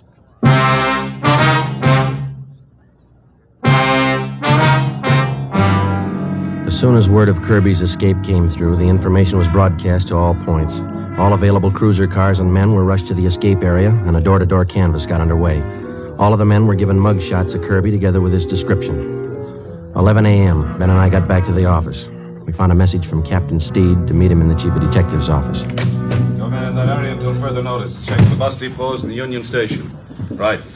What's the story, Chief? That's what I'm trying to find out. Where'd he make the break? Near 4th and Main. Couldn't have picked a better spot. The ambulance had just crossed 3rd and Main when Kirby slugged the guard. The driver was too busy dodging traffic to notice what was going on in back. That's a lousy break. Kirby jumped out of the back end of the ambulance and disappeared in the crowd. No sign of him since. Well, that's fine. Takes us almost 3 months to reach the guy, and he breaks away on a cheap fluke like that. Well, he doesn't have many friends in town. He's only got one we know of. Yeah. A brother. Kirby stays with him pretty often from what we could gather. The brother lives in a rooming house down on Alameda. Anybody checked that yet? We've got it staked out. The brother works at a box factory in the south end of town. That's covered, too. He's not going far with a broken arm. What have you got? Pawn shop hold up 6th Street. Happened a few minutes ago. Yeah? Here's the description of the hold up, man. Stocky build, blonde hair, horn-rimmed glasses, chubby face. You were wrong about that broken arm. Come on. 11:20 a.m. Ben and I pulled up at the East Asia pawn shop on 6th Street. Inside, we found the proprietor, Morris Brubaker, lying propped up against one of the showcases. He was an elderly man. His face and head showed the marks of a savage beating. His wounds were hemorrhaging badly, and ambulance attendants were giving him first aid. We showed him Charles Kirby's mugshot. That's the man. I wouldn't make a mistake. That's him. Was he alone, Mr. Brubaker?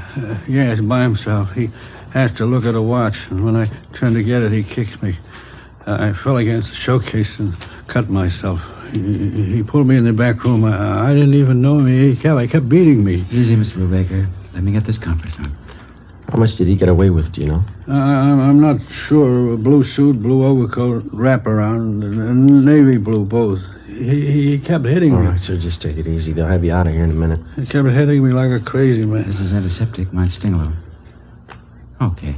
What else did he take, Mr. Brubaker? Can you remember? Yes, from the cash register, he took money. How much? $13, $40, I can't be sure. When he left your store, did you see which way he was going? No, he dragged me in the back room. He locked me in. Ready to move now, Sergeant? Okay. I don't know. I saw him going through the shelves there in the back of the counter. I don't know. What'd you keep there? My account books and my gun. A box of shells, too. You want to take a look, Ben? Well, my head. Yes, sir. Just take it easy. It's only going to be a minute now. the account books are still there. Yeah? He got the gun. 4 p.m. Kirby, alias the Badge Bandit, was still at large. As far as we were concerned, the case was almost back to where it started from 11 weeks before. The suspect was still loose. He was well armed. He was still free to rob, assault, or murder. We had two big advantages. Kirby's possible broken arm, which would need medical attention, and secondly, the lead to Kirby's brother. At 5:30 p.m., we had a report that the suspect was seen purchasing a ticket at a theater box office out on Hollywood Boulevard. We ran it down. It didn't pay off. At 6:15, a taxi driver thought he spotted Kirby boarding an outbound streetcar at Figaro and Pico. Was checked out. No results.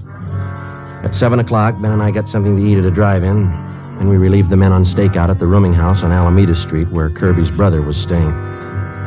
10 p.m. Midnight. No sign of Kirby. We waited. At 3 a.m., Hanson and Cummings of Homicide relieved us, and Ben drove me home. It was 3:45 when he dropped me off at Collis Avenue, number 4656.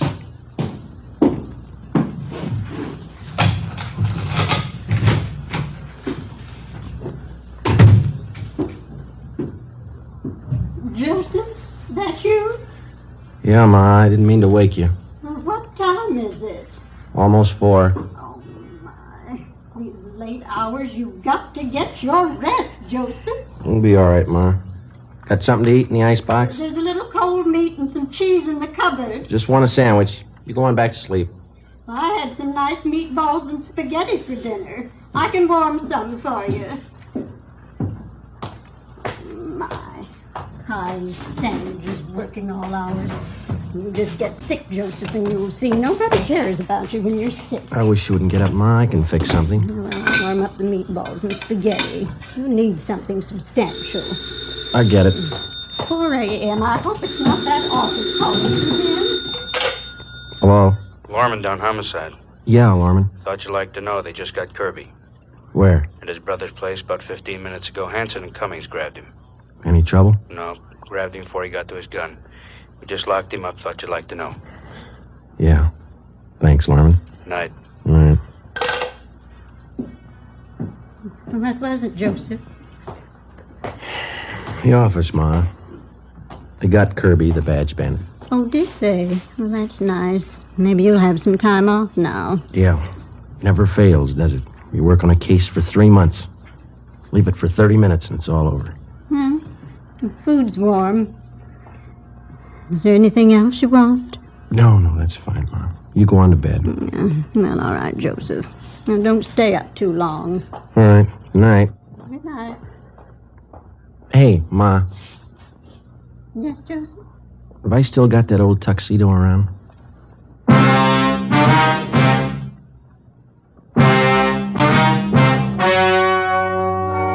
The story you have just heard was true. Only the names were changed to protect the innocent. On June 27th, trial was held in Superior Court, Department 87, City and County of Los Angeles, State of California. In a moment, the results of that trial. It's amazing how many long cigarette smokers are changing to extra mild Fatima.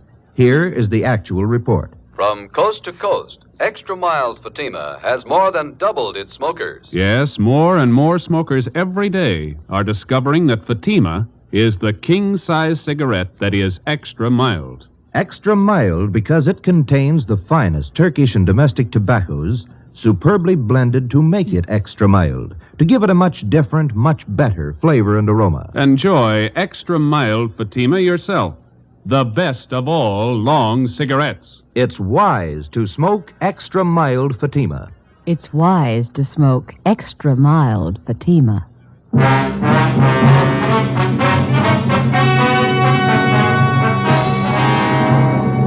Charles Leon Kirby, alias the Badge Bandit, was tried and convicted in Superior Court on several counts of armed robbery, rape, and assault with intent to commit murder. He was sentenced to life imprisonment. After serving 1 year in the state penitentiary, he was judged insane and committed to the state mental hospital at Mendocino. After 2 months there, he escaped. Charles Kirby, alias the Badge Bandit, is still at large.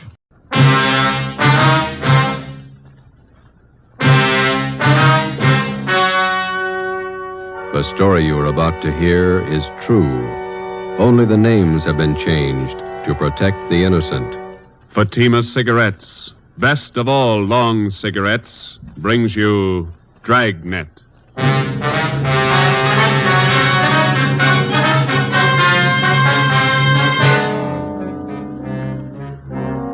You're a detective sergeant. You're assigned to Bunko Fugitive Detail. You receive information an escaped criminal is hiding out in your city. He's dangerous. He may be armed. Your job, get him. If you want a long cigarette, smoke the best of all long cigarettes. Smoke king-size Fatima. Fatima is the long cigarette which contains the finest Turkish and domestic tobaccos, superbly blended to make Fatima extra mild.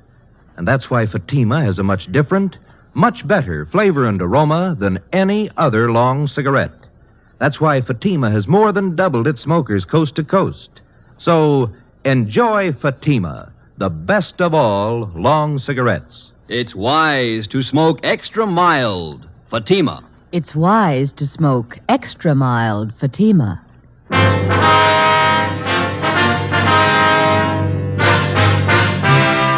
Dragnet, the documented drama of an actual crime.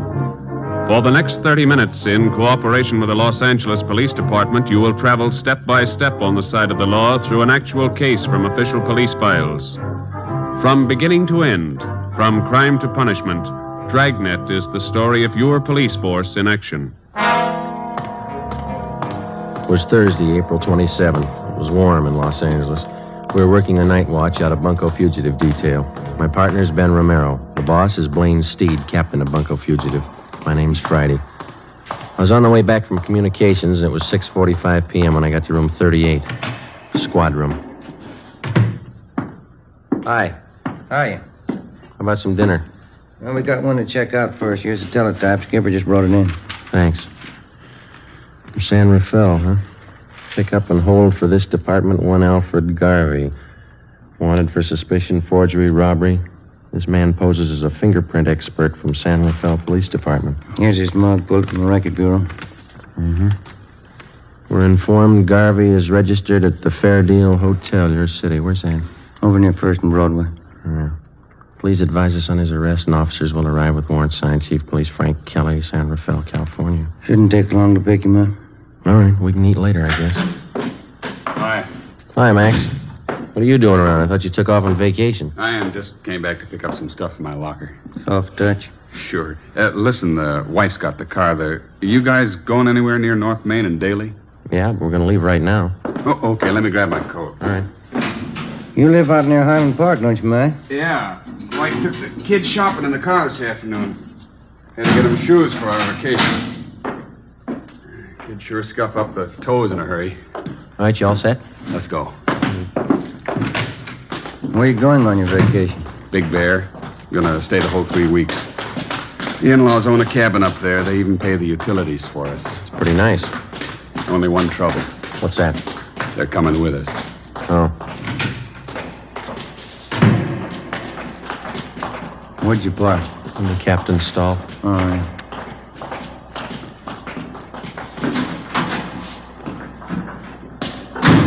All right, in the back. Okay.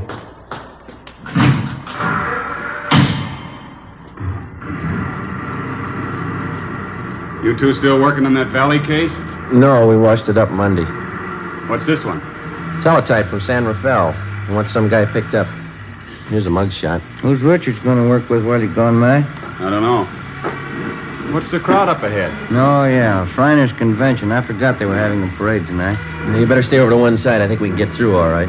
Watch those kids there. Yeah, there we go. That's the place up ahead, isn't it? Fair deal, yeah. We got to stop by this hotel a minute, Max. You want to wait here? I'll come in.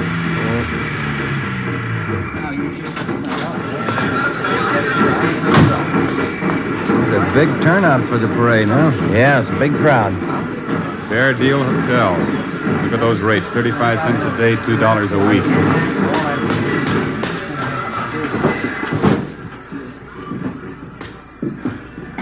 Yes, sir. Can I help you? Police officers, would you look at this picture, please? All right. Maybe registered as Alfred Garvey. Garvey sure came in yesterday. The picture makes him look old. Is he in now? Well, let's see.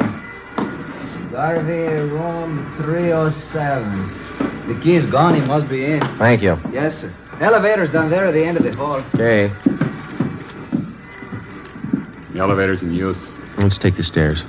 I'll wait for you here. I want to see the parade. Okay, Mike. I've never seen it to fail. What's that? Stairs. Every time my arch is hurt, we get a thief to check who lives upstairs. Just one more flight. Yeah.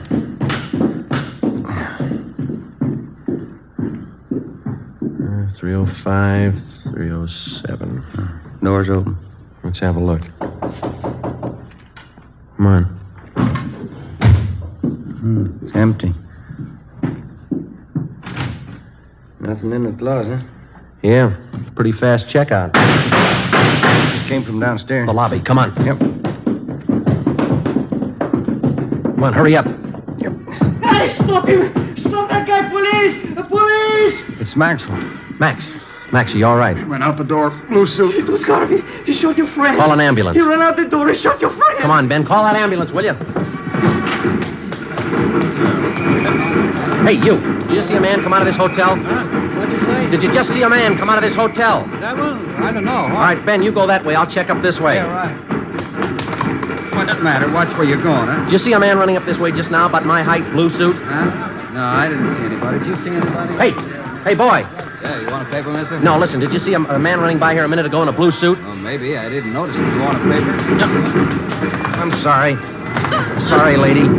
Ben, over here. Yeah. Did you spot him? No, we're going to need help. All right, come on.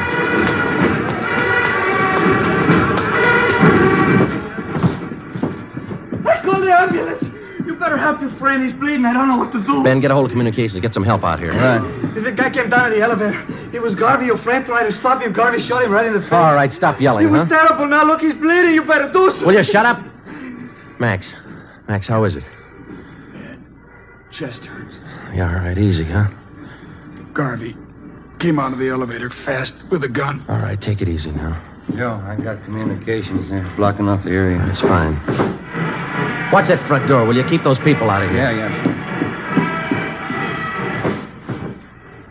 Chest. I'll be here in a minute, boy. Call the wife, Eleanor. Ambulance is here. Yeah. He looks bad. Well, he's not going to get any worse. He's dead.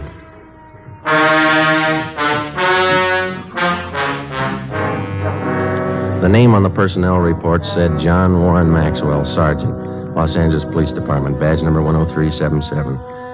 Nearest living relative, wife, Eleanor Jean Maxwell. Dependents, John Maxwell Jr., 6 years. Deborah Lee Maxwell, 2 years. Death in line of duty, April 27th, 7:15 p.m. John Maxwell's body was removed from Georgia Street to the county morgue. At 7:45, a special detail of men from homicide and bunco fugitive were on the scene to aid in the investigation of the killing. The neighborhood where the Fairdale Hotel was located was covered for a half-mile around. By 9 o'clock, the parade was over and the area was cleared. We had a single lead to work with. In checking out the different taxicab stands in the neighborhood, we found out that 3 separate fares had been picked up within 2 blocks of the hotel 4 minutes after the shooting. Ben and I went to the offices of the taxicab company. The cabs in question were called in and the waybills were checked. The times of the 3 different trips were listed, and so was the address of each destination. We copied down the addresses and then interviewed the drivers. We're going to give each one of you half a dozen pictures. I'd like to see if you can identify any of them as passengers you picked up tonight near the Fairdale Hotel. All right, here you go. There you are. 4, 5, 6. Check them carefully, please. Here are yours right here. Take a good look at each one of them. Okay, thanks. Now, fellas, take your time. Look them all over real good before you make up your minds. Yeah, here's the one, Sergeant. No mistake. Let me see. Where'd you pick up this man? About a block from the hotel. I drove him to a place on 14th Street. Same address on the waybill. Ben?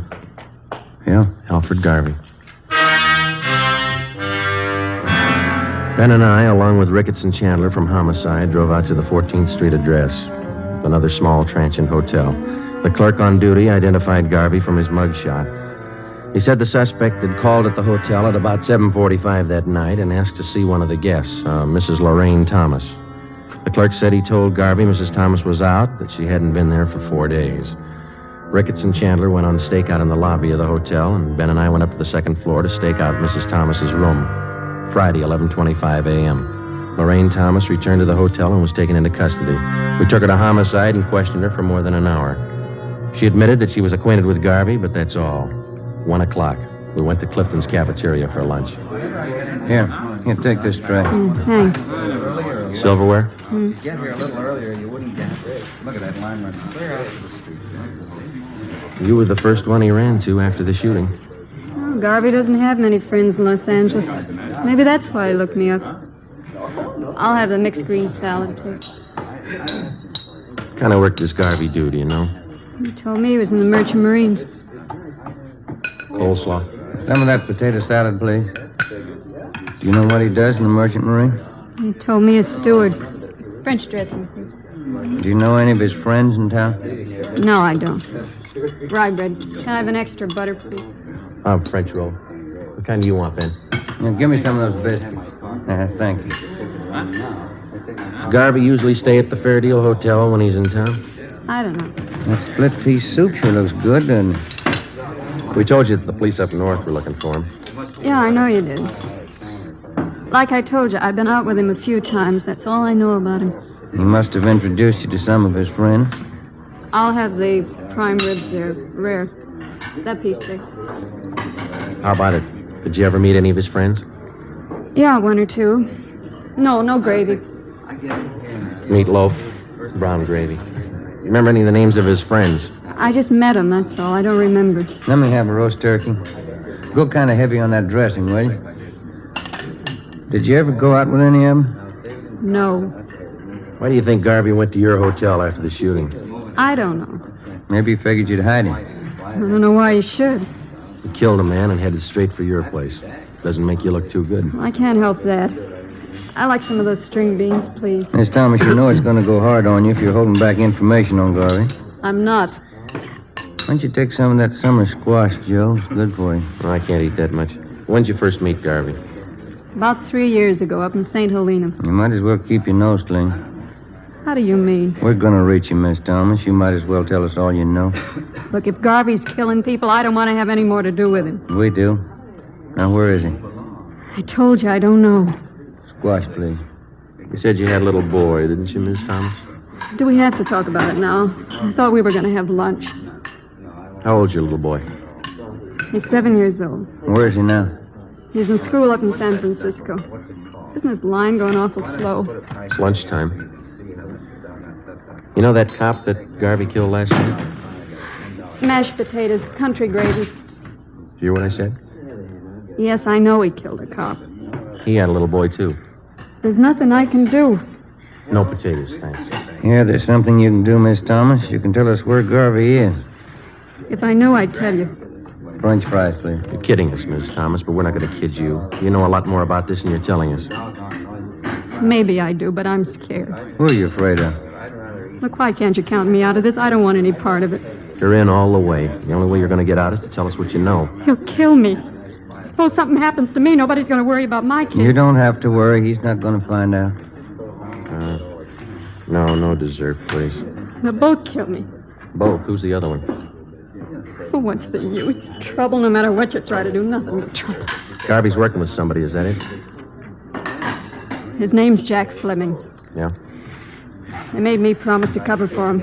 Give him a place to hide out whenever the heat was on. Then you know where they are. No, I don't, and that's the truth. Why do they need a place to hide out? You said Garvey killed a cop. What about Fleming? Hey, Joe, you better move along there. Oh, I'm sorry. What about Fleming? They're going to pull some jobs. All right, we can skip the dessert. Come on. I'll take the check for all of them. Let's go. What kind of jobs? Where? Hold up. Tomorrow night. Three Kings Liquor Store out in Wilshire. Let's sit down. They're both the same, Garvey and Fleming. They can't hold a gun without using it. Here's the table. Oh, you dropped your tray. I'll get you some more. Don't bother. I'm not hungry anymore.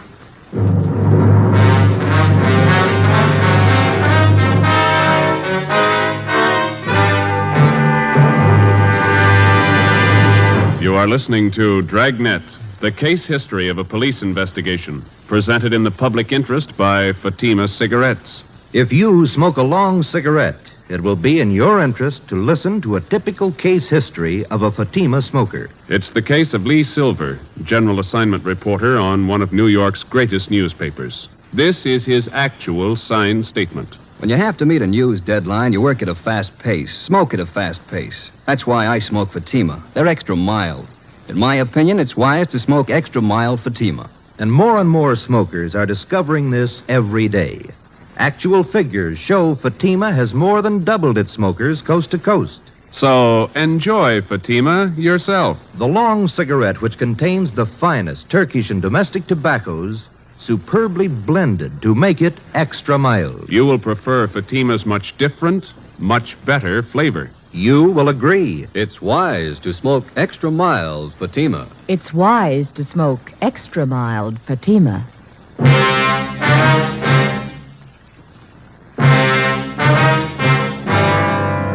Saturday, April 29th. Last rites were held for Sergeant John Maxwell, and he was buried at Holy Cross Cemetery. A guard of honor from the police department was present, along with most of the men Maxwell had worked with in Bunko Fugitive Detail. The chief of detectives delivered a short eulogy, and then one of the men from the department band sounded taps over the grave. We got back to the office at noon, checked in at the record bureau. The photocopy room had taken negatives of Garvey's and Fleming's coming out mugs and made duplicates that were distributed to all officers. The stakeouts continued at the Fair Deal and the 14th Street Hotel where Lorraine Thomas was staying. She was put under protective custody. Ben and I, Ricketts and Chandler, went on stakeout at the Three Kings Liquor Store on Wilshire Boulevard. It was a large, modern place, and it did a volume business, especially on Saturday night. Ricketts and Chandler covered the store from the outside. Ben and I were stationed in the supply room at the rear of the place, where we had the main counter and most of the store in full view. We set up a prearranged signal with the clerk on duty, and if and when Garvey and Fleming showed up, the clerk was to accidentally knock an empty bottle off the counter. We waited until midnight. Nothing happened. It's the first customer in half an hour. It's kind of slow. Yeah. Wait a minute. Here comes another one. No sale. It's a woman. Bottle of muscatel, please. The clerk sure got the jitters. No, I'll put in with him. Well, I could go for a hamburger. What did you eat dinner? I wasn't very hungry then. Oh, I got an almond bar. You want it? Yeah, thanks. Wait a minute. Another customer. Yeah, man. Can't see his face too well with that hat on, can you? That's Fleming. Come on. Police officers, get your hands up. Watch it, Joe. You hit him. He's going out the front. Come on. Ricketts and Chandler stopped him. Yeah, he's down. Watch him. Get the gun. Yeah. Yeah, here it is. That's Fleming, all right. Ricketts, call an ambulance. What's the score? Yeah, looks like one in the shoulder and legs, too. What about Garvey? I don't know. What do you think? Fleming stopped all the slugs. Yeah. Let's ask him.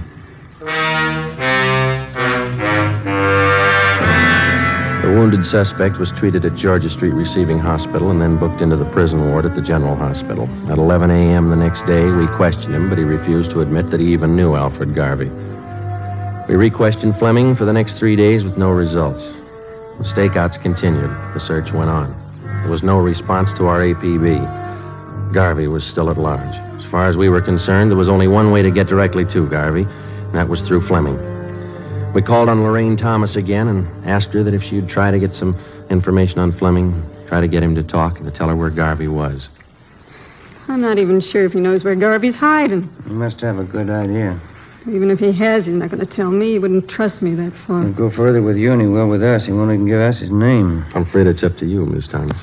Why can't you let me out of this? Hey, look, figure it this way. You knew about Fleming and Garvey. You knew they were in town. You knew what they were up to. You didn't break your back to save that dead cop's life. Garvey shot him. I didn't. You knew he was a killer. You knew he had a gun. What do you want me to do? Get close to Fleming. Visit him every day till he talks. But he doesn't trust me. I told you. Then get him to trust you, will you? Do favors for him. He wants to contact friends to raise money for a lawyer. Help him do that. Run errands. Do anything for him within reason. Suppose he finds out about the holdup. That I told you about it. He's got a long stretch ahead of him. He won't bother you. They'll kill me if they find out. They wouldn't wait a minute. They won't find out. All right. Won't be my fault. Al did the shooting. He killed the cop. Let him square it up. He'll square it with the court. There's only one trouble. Yeah? Maxwell's wife and kids. How does Al square it with them? On the morning of May 8th, suspect Jack Fleming was removed from his private room and wheeled down to the X-ray lab on the pretext of treatment. While he was absent, a dictaphone was placed in his room by a sound crew from the crime lab. Fleming was then returned. That afternoon, while Ben and I listened in on earphones in the next room, Lorraine Thomas paid her first visit to Fleming. We had briefed her on how to proceed in getting the suspect to talk, in particular, to reveal Garvey's hideout. It was a slow process. For the next 15 days, between the hours of 2 and 4 in the afternoon, Mrs. Thomas visited Fleming while Ben and I monitored their conversation in the adjoining room. For 15 days, despite all her shows of confidence, Fleming refused to confide. He was sullen and close-mouthed. Some afternoons, he would hardly speak to her. On the 16th day, his mood seemed to be improving. Here, Let me fix that pillow for you, Jack. There. Is that better? Yeah, that's good. Thanks. I got in touch with Dave and Johnny like you asked me to. Huh? What'd they say? Well, they said they could get you the money for the lawyer the day after tomorrow. And Dave said he might be over to see you tonight. Yeah, that's fine. Once I get a lawyer, I'll stop worrying. I stopped by Danelli's place, too. Pop Royce wasn't there. I'm going back tomorrow to see him. He ought to be able to help. You've been okay, Larry. I won't forget it. Oh, that's what friends are for. Gee, I'm sure sorry you had to get it this way. Forget it. I can give it back where it came from. Say, I bought you some new magazines, a couple of candy bars. Swell. Put them over here near the bed, will you? Yeah, sure. Let me get them for you. There, Jack. See, I'll put them right here on this table. I'll bring you some more tomorrow. That's fine. You're going to try and see Pop Royce again tomorrow? Yeah, they told me he'd be in around noon for sure. If I don't see him then, I'll keep trying till I do. Yeah, that's it. Oh, listen. There's something else. Sure, Jack. Come here. Hmm? I don't want to talk loud. The cops might have bugged this room. Yeah. All right. A little closer. Okay. Tonight, I want you to go to George's joint, the Blue Moon, down on South Flower. Yeah? And ask for George at the bar. He's usually around from 11 on. Uh-huh. Tell George you've seen me. He'll know it. Then tell him to take you to Al. Take me to Al? Yeah, Al Garvey. George knows the place. Yeah. Okay, Jack. And keep your mouth shut. Don't talk to anybody but George. He knows the place. All right, Jack. It'll help you out. Well, Yeah. it's a long wait. Get paid. Let's go. 10:45 p.m. A detail of 3 cars followed Lorraine Thomas to the Blue Moon Tavern on South Flower Street. We parked down the block and watched her go in. At 15 minutes past 11, she came out with a small fat man in a dark blue suit. They got in a tan-colored coupe and drove south. The cruiser cars, using 3-way radio, tailed the coupe alternately out through the Echo Park area and then back to the starting point at the Blue Moon Tavern. Lorraine Thomas went back into the bar with a man and 20 minutes later came out, caught a taxi, and took it to her hotel on 14th Street. We drove back to the office. It was 5 minutes past 1 a.m. That's it? I get it. Munko Fugitive, Friday. Lorraine Thomas, Sergeant. He showed me the place George did. Where? We drove past it. 1032 Alamo, apartment 3. Is Garvey there now? No. George said he's supposed to be there tomorrow in the afternoon, 5 o'clock. George said I'll have to go alone. Are they watching the place? I think so. Garvey's staying with another man. They got guns. You know where Garvey is now? George wouldn't tell me. We can't afford to tip our hand. How do we know Garvey will be there at 5 o'clock tomorrow? That's just it. We don't. May 9th, 3 p.m. An immediate stakeout was placed at the suspected hideout. A detail of 20 plainclothesmen began filtering into the neighborhood in the vicinity of 1032 Alamo Street. The 3-story apartment house at that address was checked thoroughly and then covered on all sides. Apartment 3 on the first floor was checked out, too.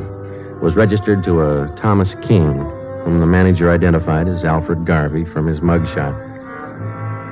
To avoid pedestrian casualties, we toured the immediate vicinity between 3 and 4:30 that afternoon, advising residents and storekeepers to clear the street and stay inside. At 4:35 p.m., the men in the detail took up their assigned positions. We waited. Hold that light, will you, Jim? Yeah. Thanks. Awful lot of trouble for that punk Garvey. Be more trouble if he doesn't show. No such luck. Tan coupe coming down the street behind us. Same one we tailed last night. A girl driving. There's 2 guys with him. Yeah, Garvey's one of them. They're pulling up. Ready? Now, wait a minute. All right, let's go.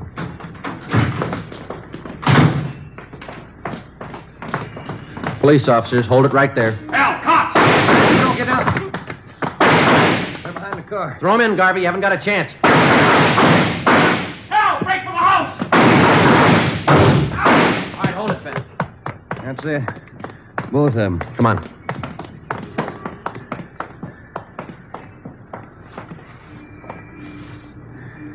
Both dead. Garvey. The other guy. Rotten case. Rotten business.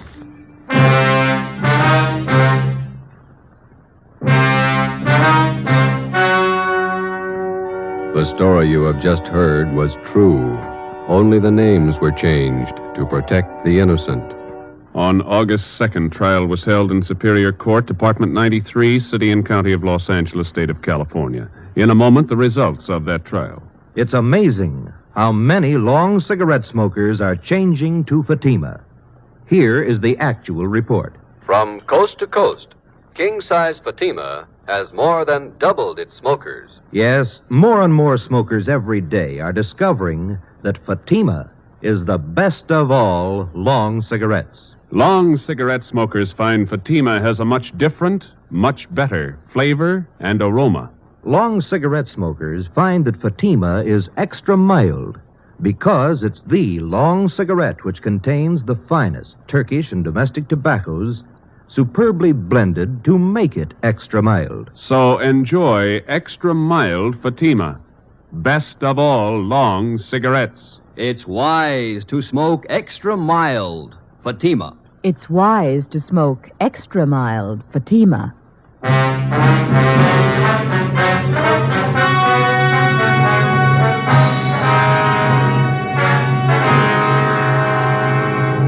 Jack Fleming, the only survivor of the hold-up gang, was found guilty of several counts of armed robbery. Garvey's accomplices who aided him in hiding out were tried and convicted of being accessories. They are serving prison terms as prescribed by law.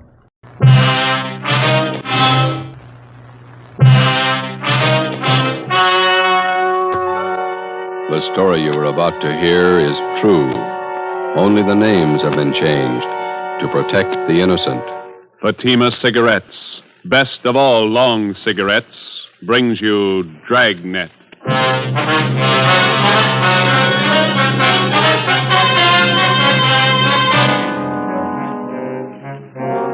You're a detective sergeant.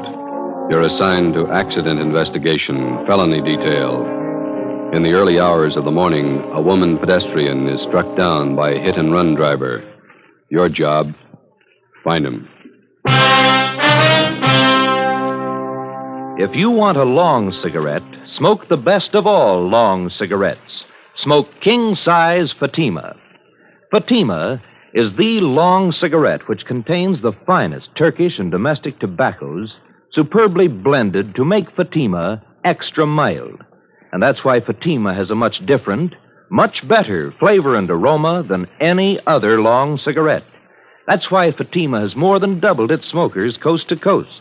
So enjoy Fatima, the best of all long cigarettes. It's wise to smoke extra mild Fatima. It's wise to smoke extra mild Fatima.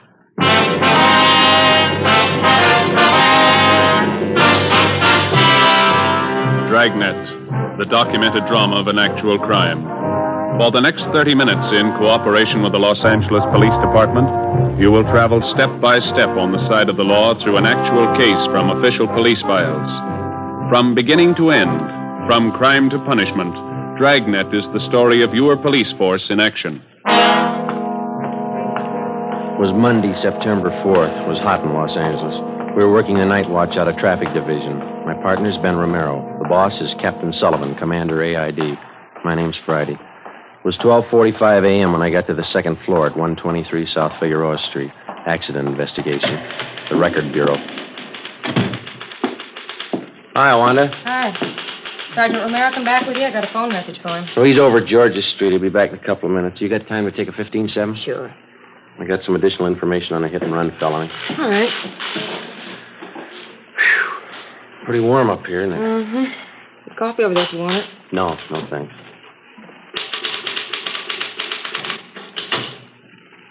All right, officer's memo. Subject? Investigation of hit-run felony. DR number 467923. Location, 7th and Carondelet Streets. It's Carondelet. September 3rd, 11:15 p.m. Division reporting, AID. Division of occurrence? Central. Central. Date and time occurred, September 3rd, 11:15 p.m. Location of occurrence, 7th and Carondelet. Is this going to run long, Sergeant? Oh, page and a half. Go faster in shorthand. I can transcribe it later. All right. Excuse me. This is for Captain H.W. Sullivan, commanding AID.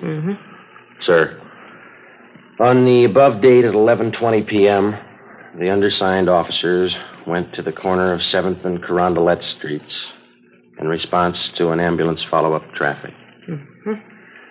On our arrival there... You got any matches, Wanda? Yeah, here you are. Okay, thanks. On our arrival there, we were met by 11T. We witnessed ambulance attendants placing an unconscious woman in an ambulance. She appeared to be critically injured. The victim was removed to Georgia Street Receiving Hospital. All right. We then interviewed a man who identified himself as Chester J. Crawford, 540 Green Oak Drive. He stated that he was acquainted with the injured woman and that her name was Sheila Gordon, Gordon, 7832.5 7th Street. Crawford told us that he was taking her home from a dance. And they arrived at the intersection of 7th and Carondelet Streets at approximately 11:15 p.m. 11:15. Okay? Yeah. Crawford further stated that while he and Sheila Gordon attempted to cross the intersection, an automobile headed west on 7th Street went through the red traffic light. Right. Did you read that last part back? Attempted to cross the intersection. An automobile headed west on 7th Street went through the red traffic light. Okay. Crawford told us that he jumped out of the path of the car and tried to pull Miss Gordon with him. He said that the car struck her down without slowing down, continued out 7th Street, and disappeared. Wait a minute. Oh, I'm sorry. And disappeared. Okay. Crawford stated the hit-and-run car was either a Dodge or a Plymouth, but it could have been either last year's model or this year's. He described the car... Is too fast, boy? That's all right. He described the car as either light blue in color or bluish green. Said that he failed to get the entire license number, but that the last three numbers on the rear plate were either 804 or 304. 804 or 304. That's right. Okay. Fine. Crawford said he made an attempt to follow the hit-run car, but that he was unable to obtain transportation. He stated he then ran to a phone at the Corsev Bar and Grill. Spell that? What? Corsev. Corsev. That's at 7th and Carondelet, and called the police. And the undersigned officers then obtained Crawford's full name, address, phone number, and proceeded to question residents in the neighborhood. And were unable to locate any other witnesses besides Crawford. Okay. Hi. How'd you do? Oh, I saw her. That's about all. Doctor says we won't be able to talk to her for at least a couple of days, maybe not at all. What's your chances? 50-50 if she's heavy on luck. 3 broken ribs, brain concussion, internal injury. What'd Lee Jones have to say? Is that all the report, Sergeant? Oh, yeah, Wanda. We'll have the rest for you a little later. Thank you. I'll type this much up as soon as I can. Thanks. Sure. What'd Lee Jones have to say? Nothing. He and Pinker went over the area for an hour. No broken glass from headlights at the PI. No tire impressions worth anything. No physical evidence. Where does it leave it? With a half-dead girl and no suspects. What do you think, Joe? I don't know. It's a sour one. Any kickback on the teletype yet? No. That guy she was with, Crawford, not too much help. Looked a little nearsighted to me. He saw well enough to get out of the way of that car. You got the notes. How much to give it? Let me see. I got it here in the book. Car was either a Dodge or a Plymouth, late model. Color, either light blue or blue-green. And the last 3 numbers on the license plate were 804 or 304. It's a big field to pick from. That's the only lead we own. You can call it that, yeah. Well, I guess we better talk to DMV, get the dope on all cars fitting that description that Crawford gave us. It's going to be a hard trip. At least 3,000 cars to track down. Probably closer to 4. What do we do for help? We can ask the captain in the morning. I'll get him. Okay. Record Bureau, Romero. Yeah, we'll bring him right over. Yeah, bye. So Lee Jones again. Yeah. Says he wants the clothes Sheila Gordon was wearing at the time of the accident. He figures when she got hit, her clothes must have left fabric marks on the front of the car. It might work. There's only one trouble. What's that? You can paint off fabric marks. Well, it's a long list. Let's take it from the top. Yeah. Find the car.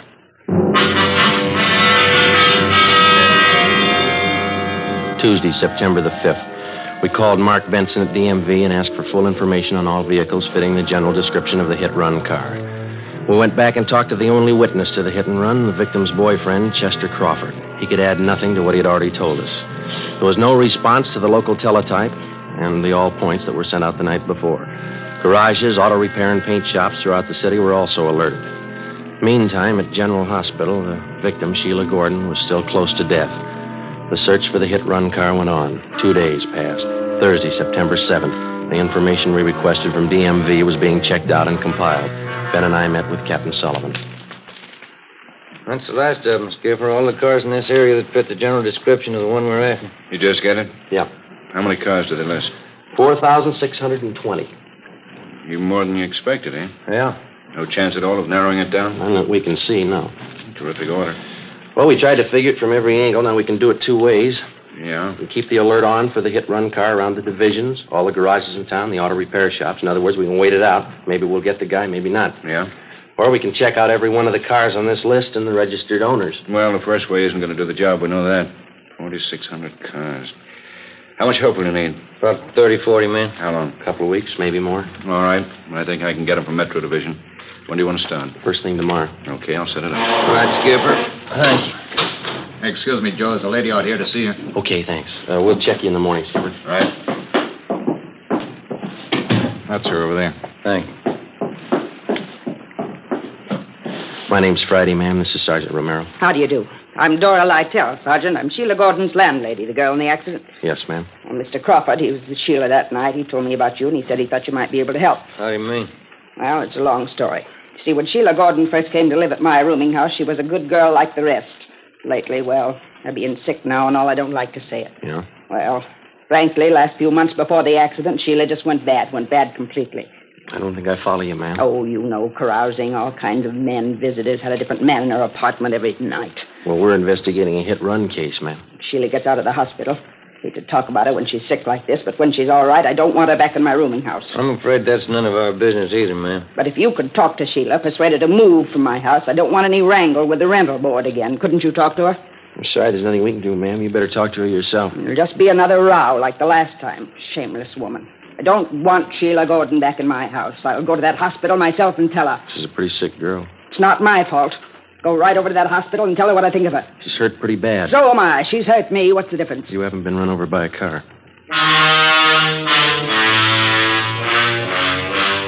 Next morning, Sergeants Reed and McLennan, Ben, and myself joined the 40 men from Metropolitan Division who had started checking out the first of the 4,620 suspected cars. The detail was broken down into teams, and each team was handed a list containing the names of 100 registered car owners. It was a long job and a dull one. Dozens of people weren't at home when we called. We had to rig up a system of checkbacks for each one of these. Some cars had changed hands 2 and 3 times. That meant more checking. By the end of the second week, we'd gone through more than half of the 4,600 names on the list. By the end of the fourth week, we had less than 1,000 to go. At the General Hospital, the victim, Sheila Gordon, was pronounced out of danger and recovering. We questioned her, but all she could tell us was that she thought the hit-and-run car was a dark color. The search went on. Monday, October 6th. Ben and I spent a 10-hour day checking a list of car owners south of town. It was 6:35 p.m. when we got back to the office.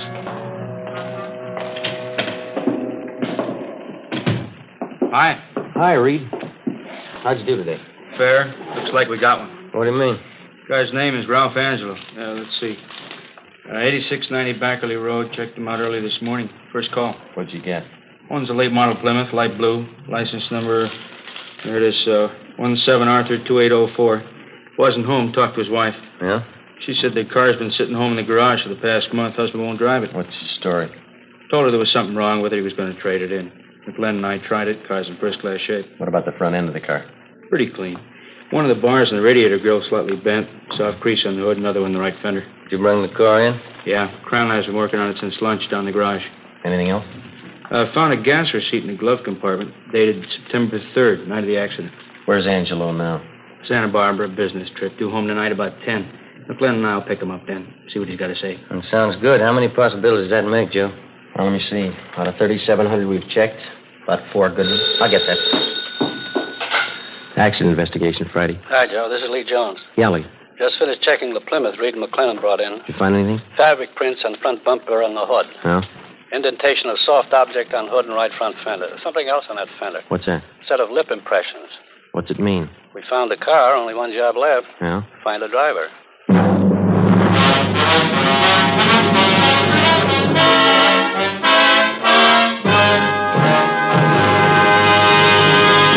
You are listening to Dragnet, the case history of a police investigation presented in the public interest by Fatima Cigarettes. If you smoke a long cigarette, it will be in your interest to listen to a typical case history of a Fatima smoker. It's the case of attorney R. Michael Charters, member of the New York Bar. And this is his actual signed statement. Lawyers are always working against time. Long hours mean smoking more, and that's why I prefer extra mild Fatimas. I recommend them to anyone who likes a king-size cigarette. In my opinion, it's wise to smoke extra mild Fatima. And more smokers are discovering this every day. Actual figures show Fatima has more than doubled its smokers coast to coast. So enjoy Fatima yourself. The long cigarette, which contains the finest Turkish and domestic tobaccos, superbly blended to make it extra mild. You will prefer Fatima's much different, much better flavor. You will agree. It's wise to smoke extra mild Fatima. It's wise to smoke extra mild Fatima. The best of all long cigarettes.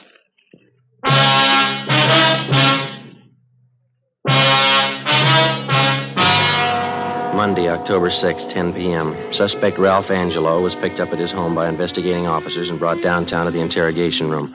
Sergeants Reed and McLennan, Ben, and myself questioned him for 3 hours. At 1:30 a.m., we took Angelo to the county jail where he was booked on suspicion of 501 vehicle code, hit-and-run felony. The next morning, we obtained a warrant from the district attorney's office, and later that day, Ralph Angelo was arraigned in Municipal Court Division 7. The date was set for his preliminary hearing in municipal court. Sheila Gordon recovered from her injuries and was released from the general hospital. On October 10th, the preliminary hearing was held. Sheila Gordon was on the stand most of the morning. After the noon recess, I was called to testify. Raise your right hand. You solemnly swear that testimony about to give pending in this case be the truth, whole truth, nothing but the truth, so help you God. I do. State your name. Joe Friday. Be seated.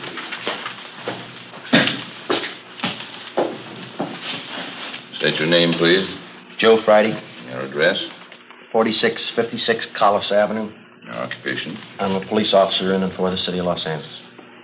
Are you one of the investigating officers assigned to this case? I am. Did you have a conversation with the defendant regarding this case? I did. Where? In the traffic division at 123 South Figueroa Street. Who's present? The defendant, Sergeants McLennan, Reed, Romero, and myself. Were the statements made by the defendant free and voluntary? They were. Were there any promise of immunity or reward or the use of force or violence to induce you to make the statement? No, there was none. You tell the court the extent of the conversation at that time. Well, first of all, I asked him if he was the registered owner of a 1948 Plymouth automobile, California license number 17 Arthur 2804. He admitted that he was. And then I asked him if he was driving that car on the night of September 3rd. He said he was, but that he did not drive anywhere near the location of the hit-and-run felony that night at 7th and Carondelet Street. Did the defendant tell you where he drove his car that night? No, sir. You asked the defendant where he drove his car that night of September 3rd? Yes, I did. And what did he answer? Well, he said, it's none of your business. Did you persist in this line of questioning? Yes, I did. The defendant continued to refuse to give you the information? That's right. Did the defendant state where he was on the night of September 3rd, between 10 p.m. and midnight? He refused to tell us. You advised the defendant at that time that his car had been impounded for investigation? That's right. Did you advise him that several points of incriminating evidence had been found in the car? Yes, we did. And what did he say in answer? Well, he said, you can't prove a thing. I wasn't near the place. You can't prove a thing. Was that the extent of the conversation between you and the defendant? It was. Thank you, that's all. Counsel for defense? No questions, Your Honor. Leland Jones, come stand.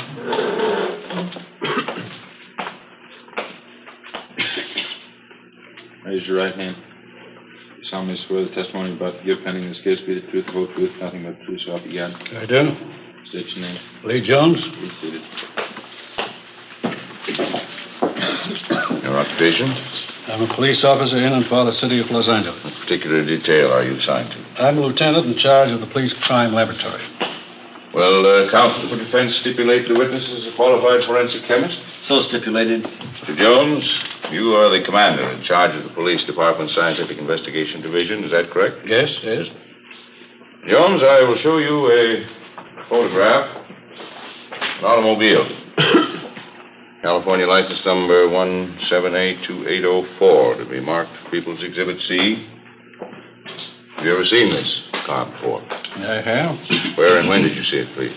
I saw it at the Traffic Division Garage, 123 South Figueroa Street, Monday, October 6th this year. Did you make an examination of this car at that time? I did.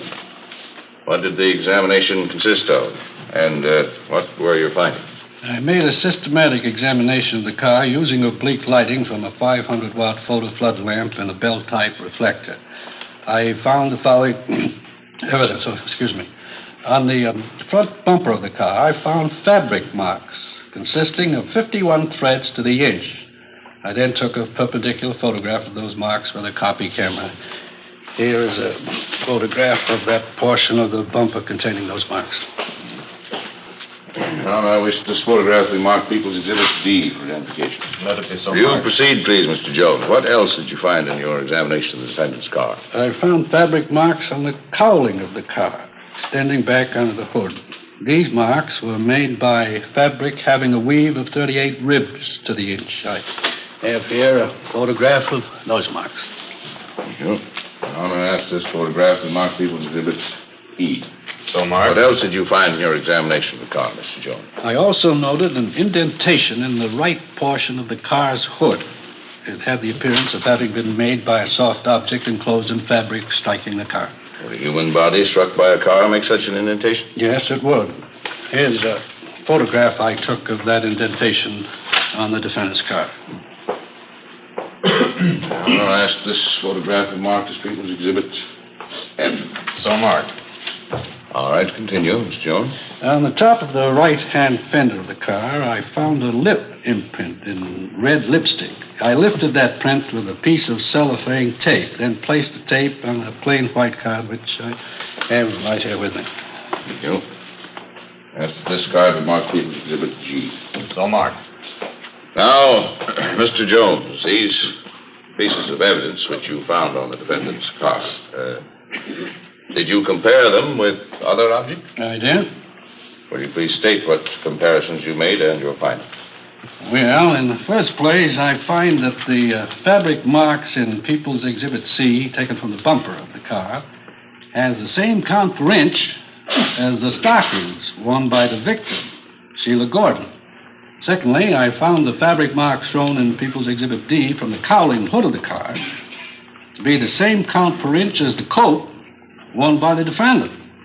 I further made a comparison between the lip imprint found on the right fender, as shown in People's Exhibit G, and various exemplars of the victim's lips. She made the exemplars by placing her lips against heavy, stiff white paper. I have those exemplars with me. Ask they be marked as People's Exhibit H. So marked. Now, may I ask, how did the lip imprint taken from the defendant's car compare with these sample imprints made by the victim's lips? I found that there were 17 points of similarity between the two. These points of similarity consist of various small lines or wrinkles which match identically, as may be seen in the photographs. Jones, do you have an opinion as to the origin of the lip imprint on the defendant's car as shown in People's Exhibit G? I do. What is that opinion? It's my opinion that the lip imprint on the defendant's car, as shown in Exhibit G, was made by the lips of the victim, Sheila Gordon. With me. Now, Mr. Jones, we recognize, of course, that you're a qualified forensic chemist. But are you going to set yourself up as an expert on women's lips, too? Well, I've done some research in that department, too. Mr. Jones, isn't it possible that any number of lip imprints made by different people would look exactly alike? No, it is not possible. There are no two things in the world exactly alike. There are no two sets of lip imprints alike. Well, anyone who's been around at all would know that.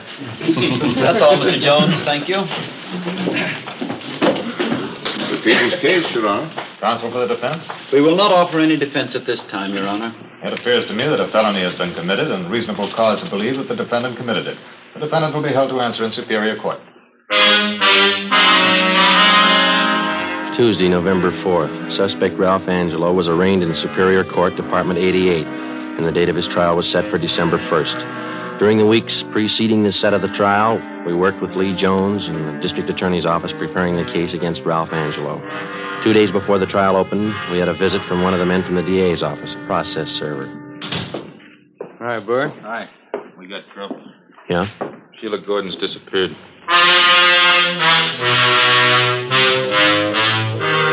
Wednesday, December 1st, Ralph Angelo's trial opened and Sheila Gordon was called to the stand. She failed to appear. We checked her few known friends in the city. They couldn't help. She had disappeared from her new address and taken everything with her. A bench warrant was issued by Superior Court for Sheila Gordon. The deputy district attorney succeeded in having the court grant a delay in order to find the missing girl, in this case, the complaining witness. Meantime, we got out a local broadcast and an APB. We got missing persons detail to help out in the search. Still no sign. Ralph Angelo's lawyer asked the court for a dismissal of the hit-and-run felony case because of Sheila Gordon's failure to appear. On December the 8th, the court ruled on the motion. Regarding the motion by the defense for dismissal of hit-and-run felony charges against Ralph C. Angelo, because of the prosecution's failure to produce the complaining witness, to wit, Sheila R. Gordon, the court feels it would not serve the interests of justice to continue the case. Case dismissed. The search for Sheila Gordon went on. Behind us, we had logged 3 solid months of police work, checking and running down more than 4,000 cars. Hours of labor in the crime lab. More hours pounding the pavement, questioning people, checking, rechecking. Without a trial and a conviction, it didn't mean a thing. 3 days before Christmas, we received information that the missing girl was living in a small town south of Los Angeles. Ben and I checked the address. What was the apartment number? 7A, wasn't it? Oh, yeah. Mm-hmm. I'll get it.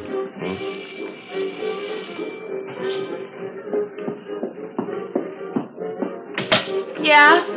Oh, you two. Come in. Sit down. Make yourself at home. I'm sorry the place is such a mess. A little party earlier tonight. It's messed up. What about the trial? Why didn't she show? Come on, sit down. See, I'll tell you what. I'll freshen up a little, put on some makeup. What about the trial? I didn't have anything against the guy. I didn't mean to run me down. You wouldn't happen to have a drink on you, would you? You know better than that. Why didn't you show up at the trial? I told you I didn't have anything against the guy. What was it, a payoff? Look, why don't we go out and get something, then we can come back and have a party. How much did he give you? $50. He was awful nice. You agreed not to show in court. I didn't have anything against the guy, that's all. Better get your coat. Why? That's what the court wants to know. You're taking me in. Why? Is there any law against forgiving? Yeah, when you get paid for it.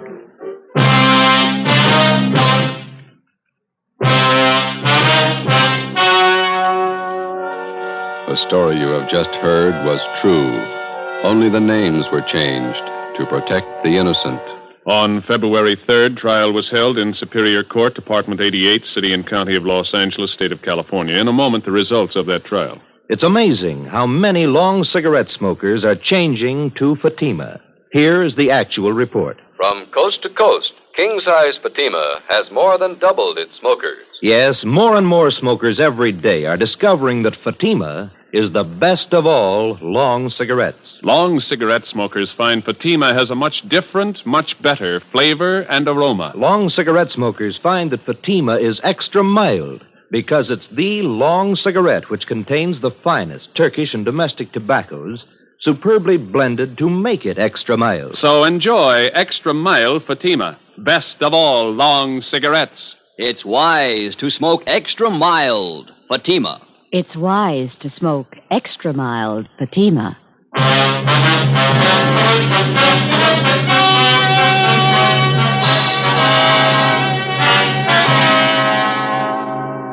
Sheila Gordon was returned to Los Angeles, and a new date was set for the trial of Ralph Angelo. Subsequently, he was tried and found guilty as charged. Angelo was also tried, along with Sheila Gordon, for compounding a felony. They were both convicted and received the sentence as prescribed by law. They are now serving their terms in the state penitentiary.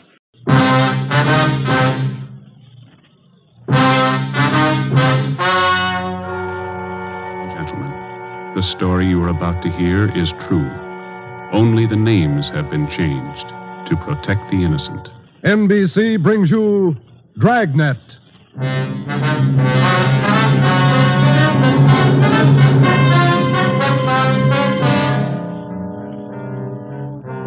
You're a detective sergeant. You're assigned to a homicide detail. A man's wife has suddenly dropped from sight. On the surface, it appears only as a routine missing persons case. You start to investigate. Suspicion grows. There is evidence of possible foul play. Your job, find the woman or find her murderer. Dragnet, the documented drama of an actual crime. Investigated and solved by the men who unrelentingly stand watch on the security of your home, your family, and your life. For the next 30 minutes, in cooperation with the Los Angeles Police Department, you will travel step by step on the side of the law through an actual case transcribed from official police files. From beginning to end, from crime to punishment, Dragnet is the story of your police force in action. It was Wednesday, September 15th. It was warm in Los Angeles. We were working a day watch out of homicide. My partner's Ben Romero. The boss is Ed Backstrand, chief of detectives. My name's Friday. I was on the way back from lunch, and it was 12:56 when I got to room 42. Homicide. Hi, Joe. Waiting for you. Hiya, Ben. Al. Hi. I hear you got something for us. Here's a report right here. Gardener by the name of Eric Kelby called in day before yesterday. Said his wife disappeared from their home out in the valley Sunday night. Says he thinks she left him. That happens every day, Barghetti. Not this way, it doesn't. Walsh and I went out yesterday to interview the guy. Story doesn't add. Why not? None of her clothes are missing. None of her luggage. She even left her pocketbook behind, full of money.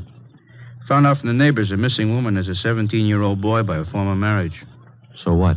An only child. Mother dotes on the kid. Shouldn't even say goodbye to him. How did this Eric Kelby impress you? Pretty grouchy with Walsh and me. No cooperation. Wants to find his wife, doesn't he? I don't know if he does or not. There's no help, I'll tell you that. Can I see that report a minute now? Oh, here you are. Agnes Trumbull Kelby, age 39. Kelby's her second husband. First one died a little after the boy was born. Mm-hmm. Disappeared Sunday night from her home, 546 Belasco Road, between 7 and 8 o'clock. When did Kelby call in? Monday afternoon. Said he thought his wife might be spending the night with her sister. When he found out she wasn't, called us. Did you meet the boy while you were out there, Borghetti? Yeah, that's another thing. Kid came riding in on a bike while we were talking to one of the neighbors. Trying to talk to him, but the old man came out, hustled him inside the house. Then he starts eating us out. What'd he say? Told us it was our job to find his wife, not to go prying into his stepson's affairs. Well, that's a new slant. How about her friends and relatives around here, Al? Any besides her sister? Walsh located a couple of her aunts. I don't think he's checked them yet, though. I'll tell you, boys, this is one I'll bet on. Maybe. You got the names of Mrs. Kelby's relatives? Oh, yeah. Right over here. Sure wish we had a chance to talk to that boy. Yeah. How's it feel to you, Ben? I don't know. Notice anything else funny about the guy, Al? I don't know. Now, here's those names, Joe. Thanks. Kelby was upset, all right. For some reason, he didn't strike me as reacting the way a normal guy reacts when his wife disappears. All right, Al. How would you react? Barghetti's worrying again. Oh, now listen, boys. It's no fooling matter. This is one I'll bet on. It's a homicide. All right. How about a copy of this report? Yeah, where'll I get the phone? Missing person spaghetti. Who's that? Oh.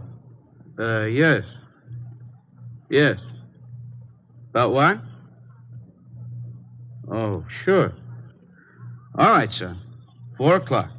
Yeah. Goodbye. That was Kelby's stepson. What do you want? Thinks something's happened to his mother. In police work, missing persons detail is not a department separate in itself. It is organized as a part of the Homicide Bureau. According to Barghetti, who took the call, the boy said he suspected his stepfather, and he didn't want him to know of any meeting between him and police officers. He would meet the officers that afternoon at 4 p.m. in a restaurant on the corner of Hollywood Boulevard and Fairfax Avenue. At 3:15, Ben and I left the office and drove out to the meeting place, the Dairyland Fountain and Coffee Shop. We arrived there at 3:45. At 8 minutes to 5, the Kelby boy still had not arrived. Youngster's not very prompt. Let's wait a little while longer. Yeah. Smoke? Yeah, thanks. Want some more coffee? No, thanks. I guess the boy isn't going to show. Think something's happened? 15 minutes after we left the coffee shop, we drove up in front of the gate of the Kelby Nursery on Belasco Road. The house itself was set well back on the property, which covered about 4 acres. The entire nursery was surrounded by a 6-foot steel wire fence, and it looked like almost every available foot of ground inside was planted with some kind of a flower or shrub. Kelby met us at the gate. Yes? What do you men want? Police officers. Are you Mr. Kelby? Yes, what do you want? Well, if you'll shut those dogs up for a minute, we'd like to ask you a few questions. I'm busy now. Can't you come back tomorrow? It's pretty important, Mr. Kelby. I think we better talk right now. All right, if you have to. Red, Giant, down. You too, Jaime. Quiet. All right. Now, what do you want? Mind if we come inside? Well, these watchdogs of mine are pretty vicious. We can talk here at the gate. All right, Mr. Kelby. This is Sergeant Romero. My name's Friday. We've been assigned to look into your wife's disappearance. Oh. Did you find anything yet? Nothing definite. Maybe you can help us. Would you tell us exactly what happened the night your wife disappeared? What do you mean, what happened? Well, when did you last see her? When did you first notice she was gone? We finished up Sunday night dinner about 7 o'clock, and I laid down for a nap. Agnes went out on the front porch for some air. I woke up a little before 8 and went outside to look for her. She was gone. Nobody saw her leave, Mr. Kelby? Not that I know of. Maybe some of our nosy neighbors, I don't know. How about your stepson? Wasn't he around Sunday night? Bruce? No, went out to a show with some other kids. When did he get back from the show? About 10, I think. Why? Where's your stepson now? Who are you looking for, my wife or my stepson? Both, Mr. Kelby. Where's your stepson? Gone. I took him over to my sister's in Alhambra. Been feeling bad since his mother disappeared. Figured the change would do him good. When did you take him over to your sister's, Kelby? This afternoon. What's that got to do with it? We'd like to talk to Bruce. No, I can't allow it. The boy's too upset. I can't allow it. I'm afraid you're going to have to allow it. Listen, mister, you can get off this property right now. No cop's giving me sass. Nobody's giving you sass, Kelby. We want to talk to your stepson, that's all. He might give us a clue as to the whereabouts of your wife. And I say you can't see the boy. What's more, you cops couldn't find thorns in a rose patch.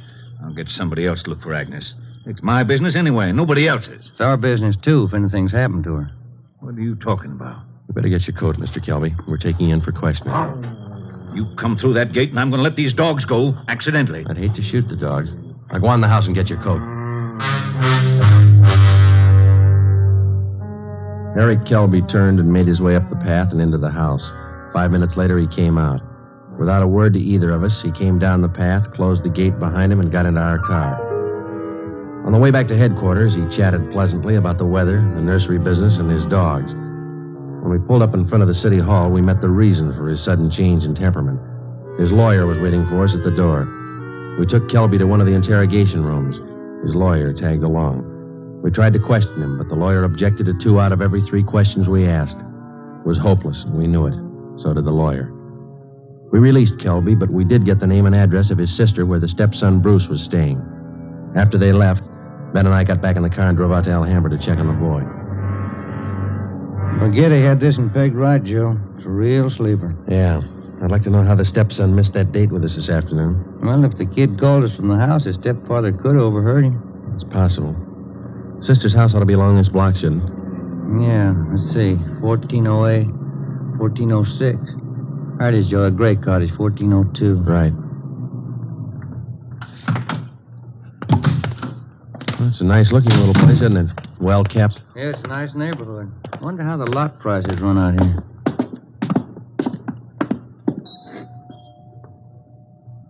Somebody's coming. Yes, what is it? Police officers, ma'am. Are you Miss Kelby? Bertha Kelby. Yes, that's my name. Why? We talked to your brother earlier today, Miss Kelby. He said that you brought his stepson, Bruce, here to stay for a while. We'd like to see him. Bruce? Yes, he was here till about, an hour and a half ago. I went to the store, and when I came back, he was gone. Have you any idea where he might be, Miss Kelby? Well, I telephoned my brother Eric's place just before you came to the door. He's not there. I don't know where he might be. I'm worried about him. He seemed so upset. This business about his mother's disappearance, you know. Would you mind if we came in and looked around, Miss Kelby? Well, no, not at all. We went in and looked the house over from one end to the other. There wasn't a trace of the boy. We drove back to Kelby's nursery and satisfied ourselves the boy wasn't there. Then we came back to Alhambra and we kept an eye on Miss Bertha Kelby's home until midnight. No one came or went. At 5 minutes past midnight, the lights went off in the living room, and a few minutes later, in the back of the house. The next morning, when Ben and I checked in for work as usual at 8 o'clock, we met with Captain of Homicide, Frank Kearney. What makes you two so positive there has been any foul play in this Kelby thing? That's just it, Cap. We're not positive. It's a whole setup. It smells bad. For instance? That lawyer. If a man's innocent, he doesn't need a lawyer to sit with him in the interrogation room and tell him not to answer questions. Number two, that kid's telephone call. Maybe he doesn't get along with his stepfather. It happens, you know. Maybe he's trying to get back at him for something or other. Maybe. Then why is Kelby hiding him out? You sure he's hiding him out? No other way to take it, Cap. The Kelby woman walked away from her home Sunday night. Nobody saw her. She took nothing with her. No clothes, no luggage, no money. You checked with the family doctor? Yesterday. He told us Mrs. Kelby was in perfect health. We double-checked the wanderer's file and the repeater's file and missing persons. Couldn't find her name in either one. How about her relatives in town? Haven't had a chance to talk to him yet, Cap. We'll check him this morning. Well, one thing's certain. The woman couldn't have gone very far. We checked the sheriff's office, the jails, the hospitals. Sent out a teletype and an APB. Every cop in the city has her description. She's been gone almost 4 days, but nobody's seen her. How does that add up to you? It doesn't. You better move on it. Check every one of Mrs. Kelby's friends and relatives. Right, Frank. Then try the neighbors. As long as I've been a cop, neighbors have been able to tell everything about anyone.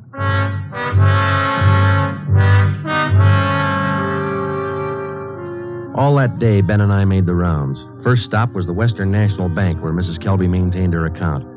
Her savings statement showed a total balance of $31,564.17. Her separate checking account had a balance of $842.71. At the Farmers Mutual, we found the record of an insurance policy issued to Agnes Trumbull Kelby. It was a 20-pay life policy covering the insured in the amount of $30,000. The beneficiary was listed as the insured son, Bruce Trumbull Kelby, if living upon the receipt of such due proof. If not, the insured's husband, Eric J. Kelby. By the time we finished checking her financial status, the odds were piling up fast. From only casual reports, we knew that Eric Kelby was a frugal man. If he was greedy as well, if he wanted or needed money badly enough to kill, then he had all the motives necessary to murder his wife. Maybe his stepson, too. Ben and I started to make the rounds of Mrs. Kelby's friends and relatives. Our first stop was at the apartment of Agnes Kelby's sister, a talkative maiden lady in her early 60s. Agnes just isn't that kind. Oh, I'm worried sick about this. I really am. And Bruce, the poor lad, he must be heartsick. And Eric, what does Eric say about all this? He says he thinks his wife left him. Left him? Why, that's ridiculous. How strange. Can you think of any good reason why your sister would leave Mr. Kelby? Why, no. They had tiffs, of course, small ones. But, of course, there was that argument about Bruce. The two of them always seem to be arguing about Bruce. How do you mean, ma'am? Oh, well, raising the boy and all, you know. The last time I talked to them, they were tiffing about whether or not Bruce should be paid for working in the nursery for Eric. And the strangest thing, Eric seemed to be so upset about it all. Imagine. All on account of paying the boy a few dollars for good, honest work in that silly nursery. Well, you know, I'm the outspoken kind, and I just told Eric.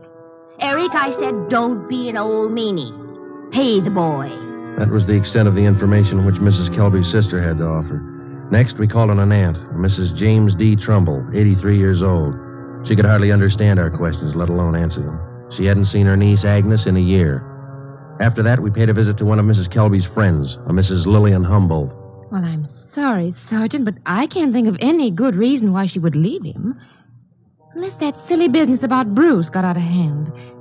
You know, maybe Eric is just a little jealous of the boy. Next, we called on Daisy McLeod, who worked as a day maid for Mrs. Kelby. Officer, what Mr. and Mrs. Kelby thought, what they said, what they did, it's none of my business. I come in the morning, I do my work, I do it well. I'm not the nosy type, and I don't pry. I take half an hour for lunch, and when I'm through, I take my pay, and I don't expect tips, and I take the bus home. I'm not the peeking through the keyhole kind, sneaking around corners listening. But what I couldn't tell you about that man. Exactly what do you mean, Miss McLeod? Oh, he's a hard man, you know. They're always arguing about the boy. Bruce this, Bruce that. He's a nice boy, I think. He's never done anything to me. Oh, but the arguments. Him and her all the time. Should the boy be paid for working? Shouldn't he? Why? Why not all the time? It's just... When Ben and I finished with a list of Mrs. Kelby's friends, relatives, and employees, we started out on the neighbors. None of them saw Mrs. Kelby after 6 p.m. the night she disappeared. 2 of the neighbors said they saw the porch light burning after 7 p.m., but both said the porch was empty. Mrs. Kelby was not sitting in her chair at the usual time after dinner. According to them, that was one of her habits. It was 10 minutes to 6 by the time Ben and I got back to the office. The light was still burning in Captain Kearney's office. Full day, Joe. Not a mileage. Yeah. I wonder what the captain's hanging around for. Let's find out. Get anything? Pretty good luck, Cap. Good. I've got some more for you. Just walked in 5 minutes ago. What do you mean, Frank? Who walked in? Bruce Kelby. He's waiting in the next room.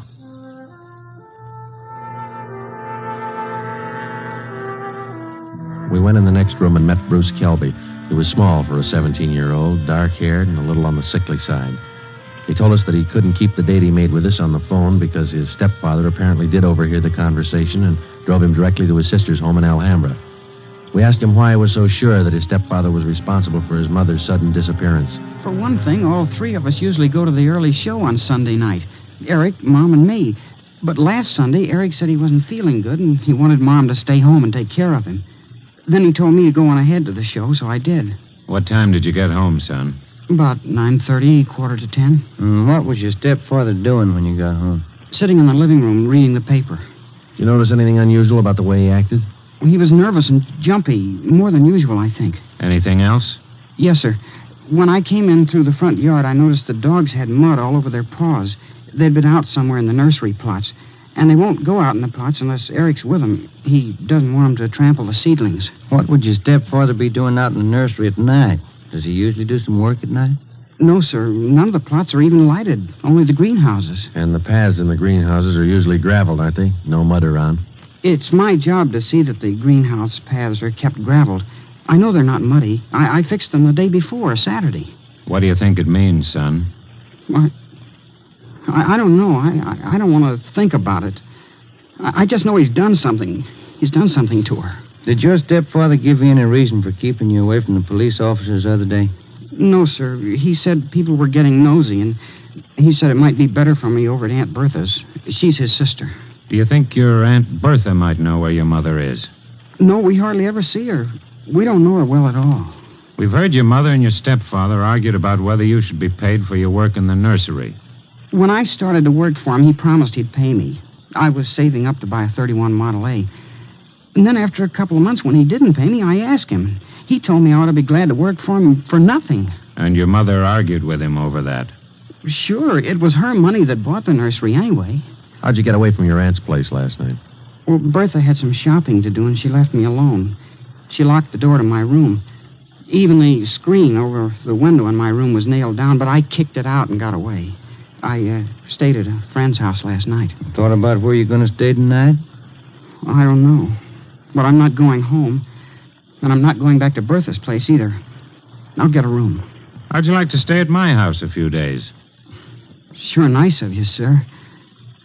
Maybe I'd better not. Mom might not like it. Oh, I'll take care of that. Now let's hop out and get some dinner.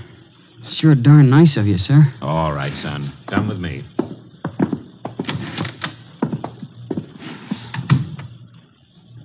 What do you think, Joe? He could be lying. Yeah.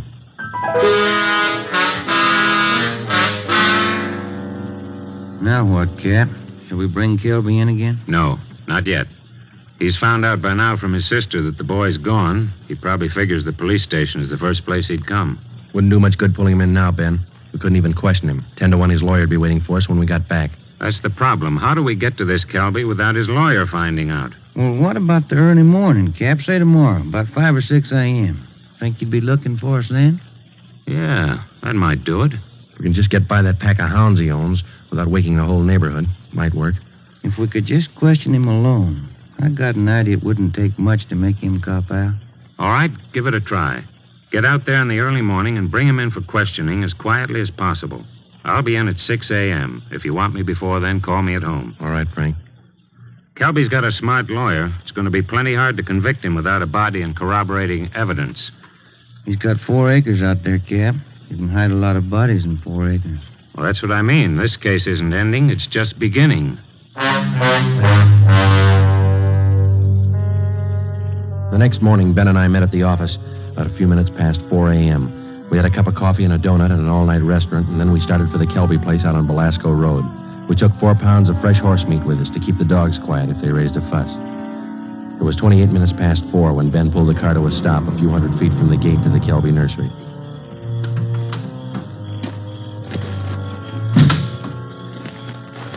We got out of the car and made our way down the road to the gate. I reached in and tried the latch. It was padlocked. The dogs started in. Okay, Ben, looks like we'll have to jump the fence. Toss some of that horse meat over to him. Yeah, here. That's it. Come on, let's climb. Keep an eye on those hounds. Looks like they could chew your leg off. Yeah.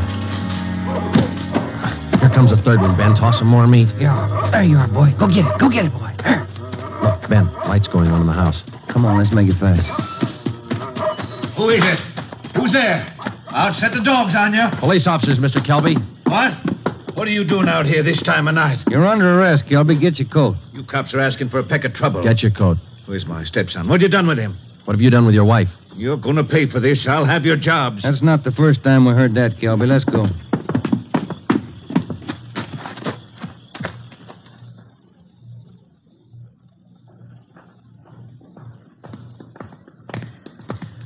Lights burning in the captain's office. Yeah. All right, Kelby, in here. You pay for this, mark my word. Ben, take him in the office here and stay with him. I'll see if Frank's in yet. Right, Joe. Come on, Kelby, inside.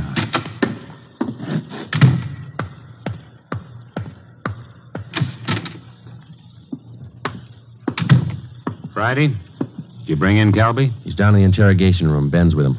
Somebody saw you. Don't think so. They must have. Kelby's lawyer's sitting in the next room.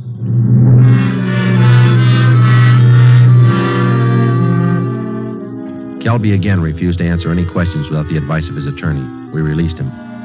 That day, Captain Kearney sent out 2 men to keep an eye on the nursery and report on all of Kelby's movements. Shortly after 7 o'clock that night, just after nightfall, we tried once again to bring in Kelby for questioning without his lawyer's knowledge. It didn't work. A little after we booked him, his lawyer obtained a writ of habeas corpus. We had to release him again. The 2 men assigned to stake out the Kelby place reported definitely that somebody was tipping the lawyer whenever unknown visitors showed up at the nursery and drove off with Kelby. There was nothing we could do about it. The next morning, Kearney came up with a lead. I had a long talk with the boy last night. Accidentally, I think he's given us a pretty good lead. Yeah? There's only one way we'll ever get a conviction. That's by finding the body and evidence to tie Kelby in. Yeah, that'll do it. Where do we start looking? In a new rose bed next to one of the greenhouses in Kelby's nursery. The kid came up with it last night. How come? First, Kelby's crazy about saving $1 and making one. Yeah. In the nursery trade, especially where you have a limited area to work in, like Kelby, you cultivate every foot of ground. Every bit of soil you got is planted with something. Mm-hmm. Kelby's not the type to waste anything. Especially he's not the kind that would let ground lie fallow when he could plant something that might bring in a few dollars next season. Bruce tells me his stepfather has every inch of those 4 acres planted. Every inch. Except a 6 by 9 foot plot of ground in that rose garden.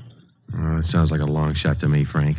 The boy said he prepared that piece of ground for planting late Saturday afternoon. His stepfather wanted it ready for Sunday morning. The plot of ground's still vacant. Might have planted it yesterday, Cap. When's the last time you checked? Before I came to work this morning. I called the men on stakeout next to the nursery. They told me the plot's still empty. It's worth a chance, Frank. When do we look it over? Tonight. I don't want Kelby or his lawyer to know a thing until we find that body. Well, how are we going to work it? We'll order up a crew from the crime lab. They can take probings through that plot and all around it. They can tell us without any guesswork how deep that ground's been worked over lately. When do you want to start? Be here in the office at 8:30 tonight. If my hunches are any good, we'll find a body.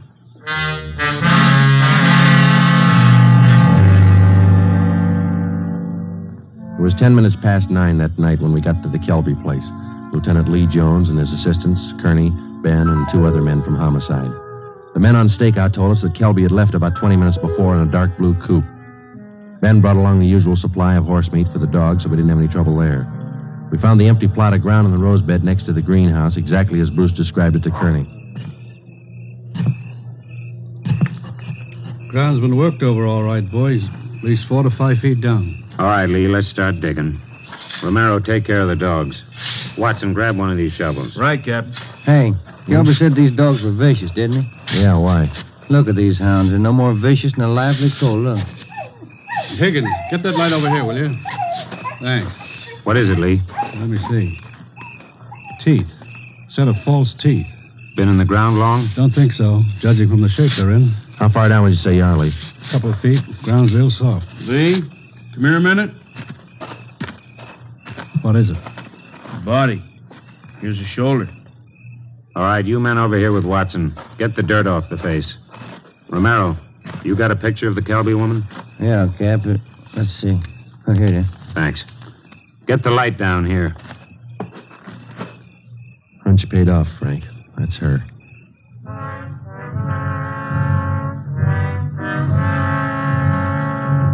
Ben and I went back to the car and notified communications to broadcast a want for murder on Eric Kelby. His description, together with a description of the car and license number of the car he was driving, was rebroadcast every 15 minutes. Then we went back to check the house. We found the front door unlocked. We went inside and looked around. In one bedroom, we found clothes scattered over the bed and the floor. There was only one old suit remaining in the closet. On the table next to the bed, we found an airline's timetable.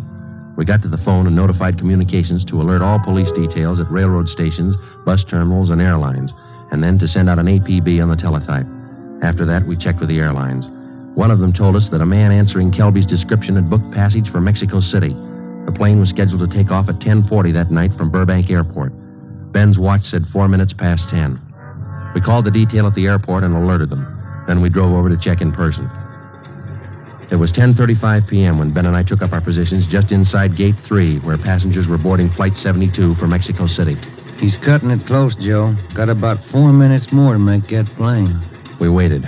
The crowd got thicker as departure time came closer. At 10:39, Eric Kelby came through the main entrance, across the terminal, through Gate 3, into a pair of handcuffs. I don't understand. What does this mean? We found your wife's body, Kelby. What? I don't know what you're talking about. In the rose patch next to the greenhouse. Your lawyer can't help this time. Mexico City. Would have been a nice trip. Expensive. I'll plead insanity. I didn't know what I was doing. Be a nice vacation next year, Joe, Mexico City. I'm going to talk to my wife about it. I didn't mean it. She slapped me. We were arguing about the boy. I didn't mean it. I don't know if you did or not, Kelby, but you killed her. Come on. You missed your plane.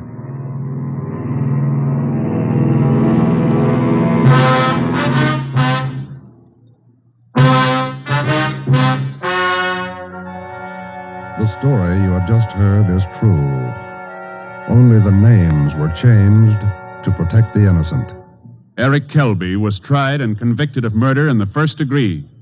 He is now awaiting execution in the lethal gas chamber at the state penitentiary.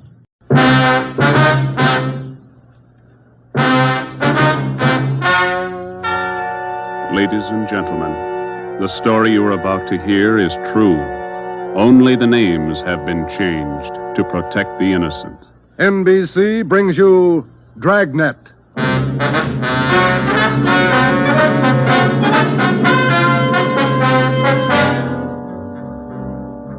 You're a detective sergeant. You're assigned to auto theft detail. In 3 months, more than 250 cars have been broken into. Property mounting well into thousands of dollars has been stolen. 2 youthful members of the gang have been apprehended. The all-important brains of the criminal ring, the leaders, are still at large. Your job, get them. Dragnet, the documented drama of an actual crime, investigated and solved by the men who unrelentingly stand watch on the security of your home, your family, and your life. For the next 30 minutes, in cooperation with the Los Angeles Police Department, you will travel step by step on the side of the law through an actual case from official police files. From beginning to end, from crime to punishment, Dragnet is the story of your police force in action. It was Monday, March 2nd. It was cold in Los Angeles. We were working the night shift out of auto theft. My partner's Ben Romero. The boss is Ed Backstrand, chief of detectives. My name's Friday. I was on the way back from the interrogation room, and it was 10:58 p.m. when I got to room 26, chief of detectives' office. Real tough kids, aren't they? Yeah, they won't admit a thing. Now, sit down. Thanks. When'd you pick him up? About 8:30 tonight in the parking lot behind the Star Theater out on Sunset. He was lifting the radio out of a 48 convertible. He's had lots of experience. The report says you picked up a 19-year-old girl with him. She was waiting for the guy in a parked car across the street from the theater. The car was full of loot. The first real break we've had on those auto burglaries in 3 months, and it's no good to us. Neither one of them will talk. They won't even admit they know each other. You run makes on them? Just did. We've been questioning the boy for an hour, getting nowhere. What's his name again? Freeman, Stanley Freeman. Oh, yeah. Age 20. Address? Butte, Montana. Down here for a vacation. He doesn't lie very well, Ed. He's never been to Butte, Montana in his life. Knows less about the town than I do. Well, get to him. Right, Ed. Where'd you put the girl? We had a policewoman take her to our office. We can talk to her when we finish with the boy. Well, what's her story? Hasn't any. She won't even open her mouth. 19 years old, probably needs a good spanking. Now get him to talk. Right.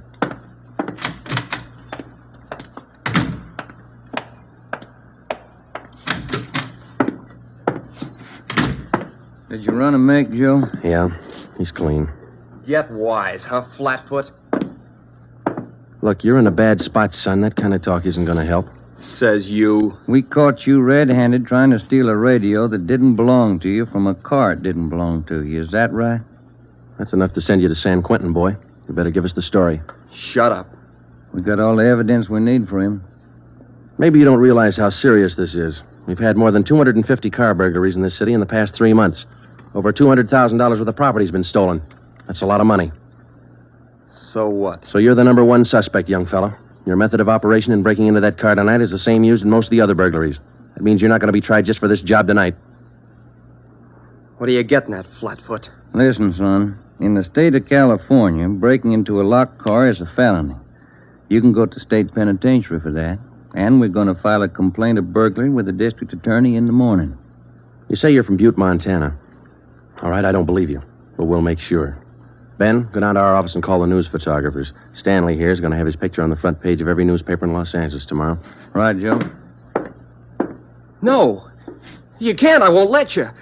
I got my rights. What's the matter, youngster? Everybody wants his picture in the paper. Yeah, well, I don't. I won't let him. We got your picture already for him, remember? They took it when they fingerprinted you. You can't use it. You can't. I'll get a lawyer. Reporters will be over in a couple of minutes. We have to give them your story and your picture, too. This one. You won't. You won't. Give it to me. All right. Give it to me. All right, Freeman, get your hands off him. Now sit down. All right. Now let's have it straight. Don't let him use the picture. Don't let him. You can't. You can't. We got to have the truth, son. Now, look, you're 20 years old. You know right from wrong. You'll have to take your medicine. If you cooperate, we'll do all we can to help. I live out in the Wilshire district. All I wanted was a little extra money. We didn't take much. We didn't think it was so wrong. It was stealing, Freeman. You know that's wrong. Where do you live out there? Piper Avenue. 821 Piper. You won't give him my picture. You live there with your family? Yeah, my mother. Father's dead. Promise me you won't give him the picture. My mother, she'd see it. Promise me. You're working with a gang on those auto burglaries. We know that. Now, who are they? Where are they? And what's the setup? I can't. They get me for it. Who'd get you? I can't tell you. I can't. Who's your girlfriend, Stanley? The one you were with tonight? Joanne Miller. Where does she live? Piper Avenue, same as me. Lives on the same block, 866. Is that her home? She live there with her folks? Yeah. Mother and father. They work. And you got her into this. Isn't that the story she gave us, Ben? I did not. I didn't. It was her. She said a bunch of kids were doing it. It was quick money, something to do at night. She started it. All right, Romero. I'll go see the girl. You stay here with Freeman. All right, Joe. Just stay put in that chair for him.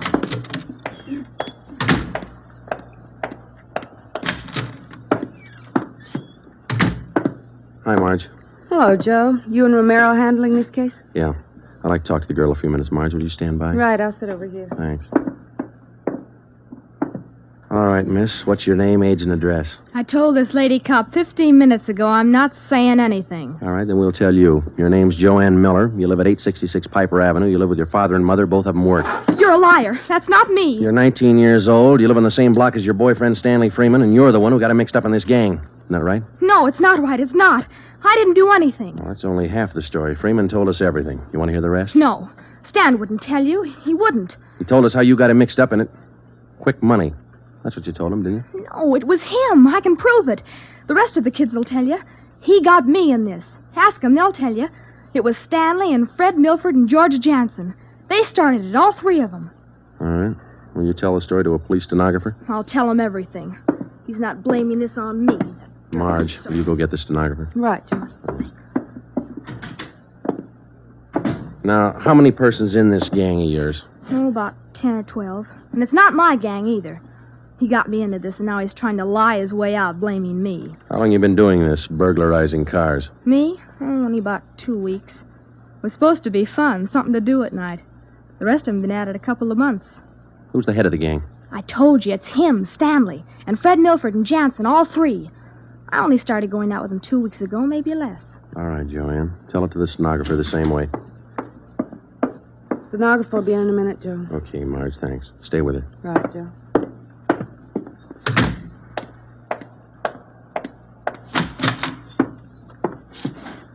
Just about a closed case, Ben. Girl gave us a full confession. She didn't. Oh, you're not tricking me again. She didn't. She told us you're one of the leaders of the gang, Stanley. Said you got her into all this. The other two are George Jansen and Fred Milford. About a dozen kids in the gang, all of them about your age. Isn't that right? She's lying, can't you tell? She's lying. She got me into the gang. Well, she did. She's Milford's girlfriend. Ask her. Oh, she can't lie out of that one. She got me into it. I can prove it. Who's the real leader of the gang? Milford. He started it. He organized the whole thing. He collects the stuff we get, and he delivers it. Jansen helps him do it. What do you mean he delivers the stuff? Where does he deliver it? Oh, somewhere in Dogtown, I think. Down around South Main, near the railroad yards. Who's it delivered to? Oh, I don't know exactly. I heard Jansen mention the name once. Myra, he said. It's supposed to be a big secret. Myra, that's all I remember. Where does Jansen and Milford live? Well, Jansen rooms down on East Flower. 1042, I think. It's a rooming house. And Milford lives 2 blocks over from me on Quincy. 234 Quincy. He lives with his grandmother. Got that, Ben? Right. All right, let's pick up Milford and Jansen. It was 10 minutes past 1 when Ben and I returned to headquarters with George Jansen and Fred Milford in our custody. In Jansen's room at 1042 East Flower Street, we found 2 fur coats, a box full of new car accessories, an S&W 38 revolver, and a .45 automatic. When we picked up Fred Milford at his home, we discovered 5 deluxe car radios hidden in the garage, plus a valuable assortment of cameras, cigarette lighters, and clothing. Both Jansen and Milford refused to talk, but when we got them to headquarters and showed them the signed statements of Stanley Freeman and the girl, Joanne Miller, they broke. Milford, where else did you and your gang operate besides the Wilshire district? No place, only out there, that's all. Same type of car burglaries have been committed all over the city. You telling us your gang didn't have a hand in them? It's the truth. Our territory was Wilshire district. We didn't go outside. You mean some other gang's responsible? I don't know. All I know is we didn't have any part of them. Is there another gang, Milford? Maybe, I don't know. You find out. It's none of my business. It is your business, Milford. You admit you and your gang committed 55 jobs in the past 3.5 months. That leaves about 200 jobs to be accounted for. Yeah, that's right. You figure it out. We have figured it out. I think you and your gang of young thieves pulled every one of those 250 jobs. There isn't any other gang. That's the story the district attorney's going to get. You're crazy. There is. I know there is. And then give us the information and save yourself a lot of trouble. Well, we're not the only ones. That's all I know. Milford, do you know how many years you get for auto burglary? I told you, we're not the only ones. There must be a couple of others besides us. Vince Mahoney, he's got a gang. Where does Mahoney operate? West Hollywood and Beverly. Where's he live? I don't know. Honest, I only met him a couple of times. Where'd you meet him? I don't remember. Where'd you meet him, Milford? Delivery. I met him down at the delivery place a couple of nights. When you delivered the property you stole from Cars, is that right? Yeah. Where was that? Down by the railroad yards. Where? Chavez Street. It's a little alley off East Main. Who'd you deliver the stuff to? I told you, her name's Myra. That's all I know. We meet her and some guy on Tuesday nights. We give them the stuff and they pay us off. Mahoney delivers the same night I do. Do you meet her every Tuesday night? Yeah. You're going to meet her this Tuesday, tomorrow night? I don't know. I guess so. Same place? Yeah. Are you the only one she deals with? Sometimes Joanne. Me or Joanne. I know what you're thinking. You want to use me to trap Myra. Well, what's it worth? You know better than that. How about it, Milford? Oh, what else can I do? Give me another cigarette. By 3:30 that morning, the signed statements and confessions were piling up fast. Milford gave us a list of the names and addresses of each member in his gang, and within an hour, they were all under questioning at headquarters.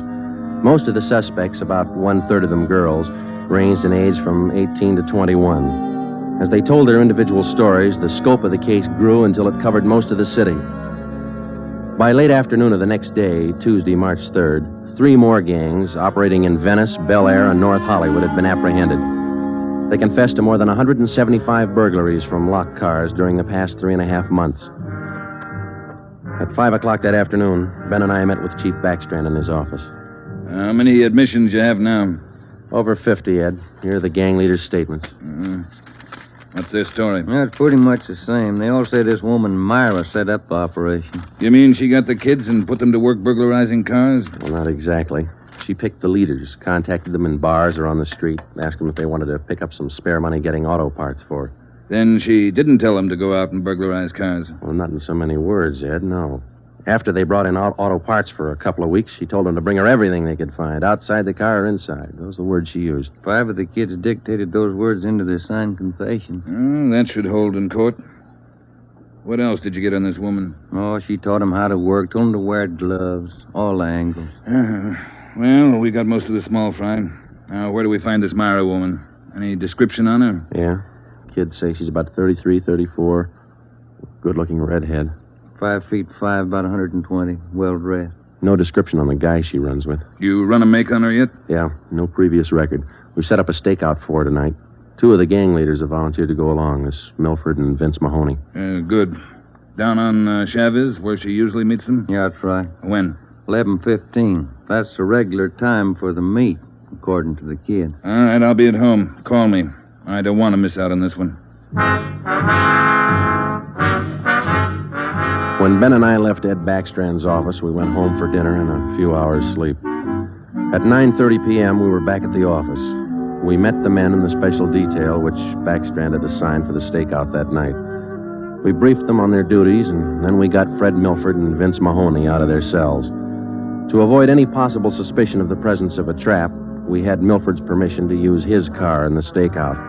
The car which he had said he had driven to the delivery meetings with the woman Myra at least a dozen times before.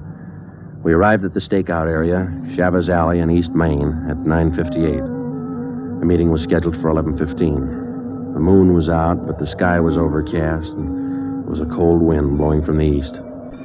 Hey, what time you got, Sergeant? About 10. Why, Milford? Getting nervous? No, just wondering. How you cops gonna rig this thing? In just a couple of minutes, we're going to plant you 2 in Milford's car parked up there in the alley.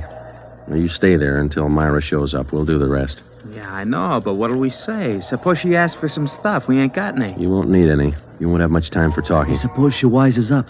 Maybe she'll pull a gun. Maybe. Does she carry one? No, never saw her with one. Don't worry, Milford. We'll make sure you're not in danger. She's got an awful temper, that redhead. Got mad at me once when I squawked at the prices she was paying us for radios. What was she paying you, Mahoney? An A2 radio, good shape, $7. She got all the gravy and you got all the grief. You're not kidding. Joe? Are you? Yeah, Steve. What do you got? Well, the men are all staked out, Joe. Got the area covered from every angle. All right. You got an extra man to stay in Milford's car? I'll handle that myself. Fine, thanks. Okay. All set, Joe? Yeah. Now, Milford and Mahoney, we're going to put you two in your car now. There's going to be an officer with you, so there's no need to be nervous or afraid. You just sit in the car and act natural. When this Myra drives up, don't leave the car. Have her come to you. You got it? Sure. Okay. All right, Joe, let's go.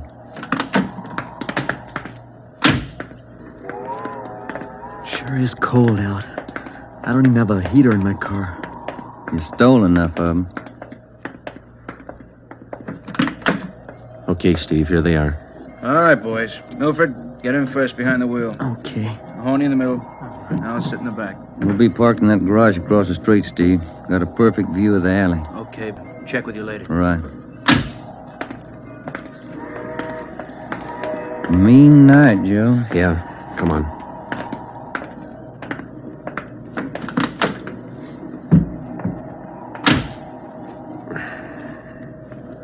It's cold here in the garage, isn't it? Yeah. It might be a long wait. What time you got? 6 minutes past 10. Thank you.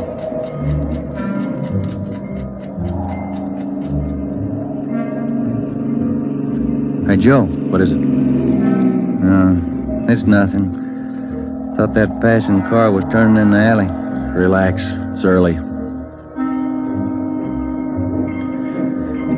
Lonely place. It's dark. Gets on your nerves.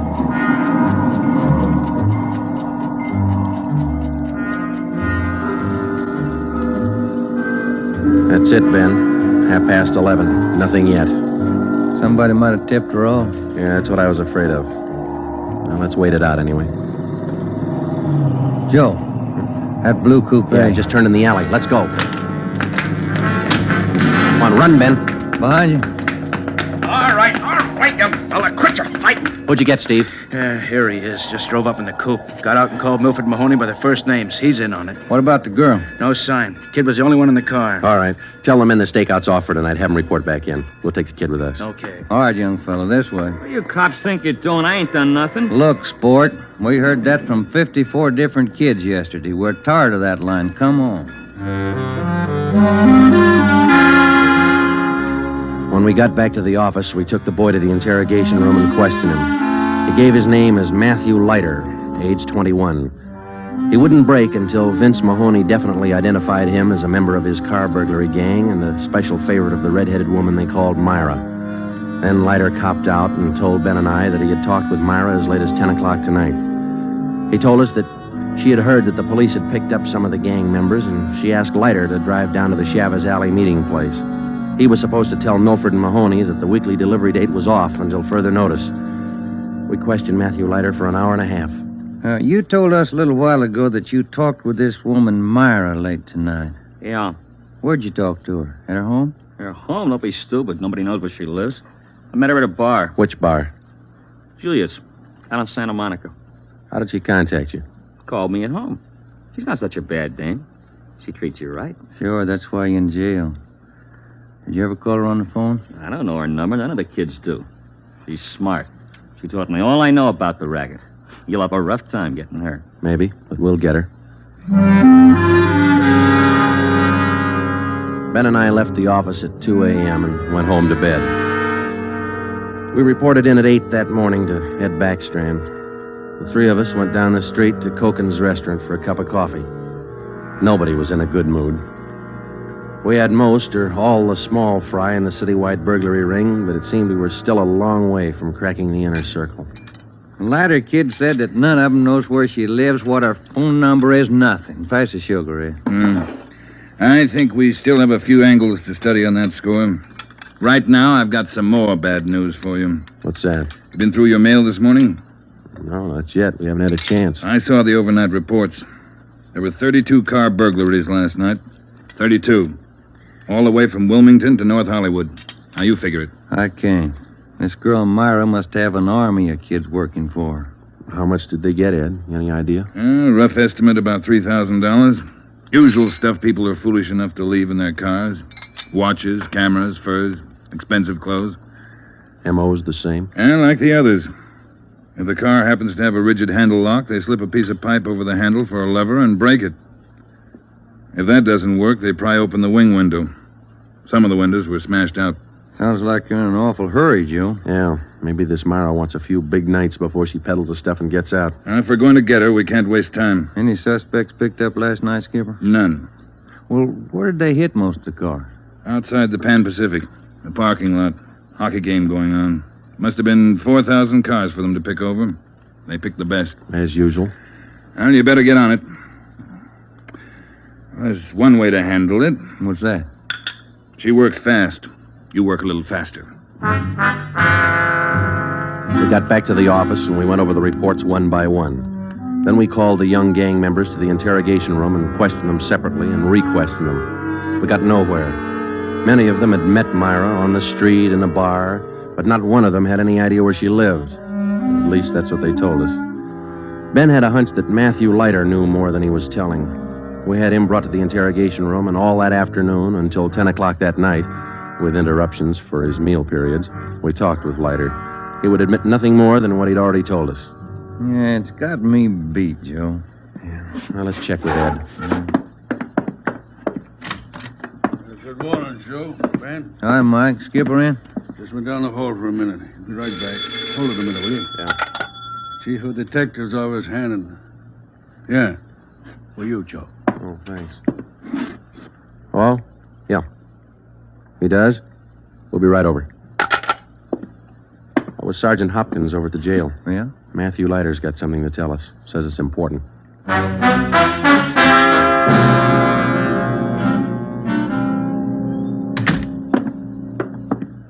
Have a chair here, Leiter.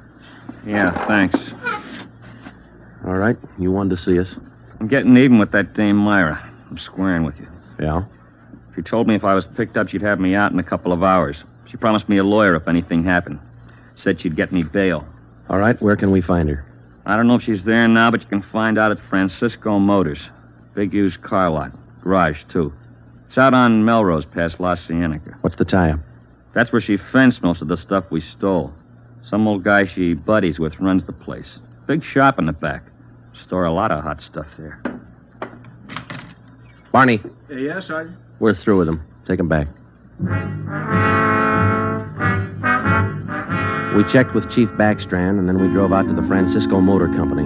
We located it on the corner of Melrose and Geneva Avenue. It was a big layout. Consisted of a large used car lot sign bannering the slogan, Deluxe Auto Accessories, lowest prices in town. Along the back end of the lot, there was a large L-shaped garage. We found the man in charge, and he gave his name as Paul Hackett, the owner of the car lot. In the garage, we found the entrance to a large back storeroom. It was loaded with thousands of dollars worth of auto radios, spotlights, cratefuls of assorted car accessories. Special closets built into the walls of the garage contain racks of fur coats, suits, dresses. Below that, smaller boxes containing watches and cameras, all wrapped in tissue paper. You can save all of us a lot of time and trouble by talking to us now, Mr. Hackett. Where is Myra? I don't know who you're talking about. I don't know what you're talking about. Can you explain what we just found in your garage? I didn't know it was there. I didn't know it was stolen. Well, which is it, Mr. Hackett? Make up your mind. I bought it, but I didn't know it was stolen. You can't prove I did know. I think we can prove it, Mr. Hackett.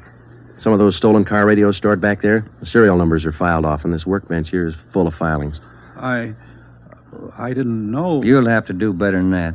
How does Myra figure in? I don't know. I don't know what you're talking about. It's all right with us, Hackett. We found the stuff and we got you.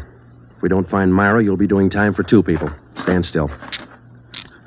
You can't. You can't do this to me. I don't know anything about it. Come on, Hackett. We're taking you in.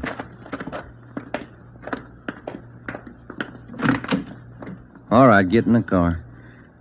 Come on, in the car. Am I going to jail? You're going to jail. All right. I'll take you to Myra. Hackett told us that Myra lived at 1345 Munich Drive in Beverly Hills. He said that he was Myra's husband. He told us that he'd been in a legitimate garage business for 10 years before he married Myra. She talked him into the racket. He identified 1345 Munich Drive as their home. When we got there, we found stores of stolen property similar to those found in the garage. Myra was not there. Hackett had no idea where she might be. We sat down in the living room and waited.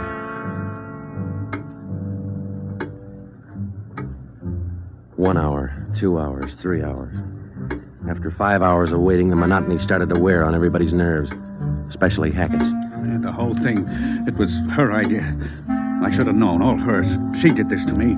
I won't take it alone. Where is she? You tell us, Hackett. Told you, I don't know. She couldn't have gone. She didn't know. I'm not going to take All right, this quiet alone. down, quiet down. That you, Paul? Thought I heard you talking to some. Who's he? The police, Myra. The police. Your smart kids told them the whole story. What are you talking about, my smart kids? What are these cops All doing here in the right, that's living... enough. Get your dirty hands off me. Get away. Kids are right, Joe. She got a Get away temper. from me. Who do you think you're... There, that ought to hold you for a while. All right, come on, you two. Let's go. All right, copper. You win. Stupid husbands. How many times did I tell you? Don't trust those kids. Don't store their stuff in the garage. Don't open it for anybody. Get a lawyer. No, you knew better. Dumb jerk. The idea of having those cops camping in the living room waiting for me. Why didn't you warn me? I'm going to divorce you. That's what I'm going to do. I'll stick you for plenty. Jerk. All right, inside, you two.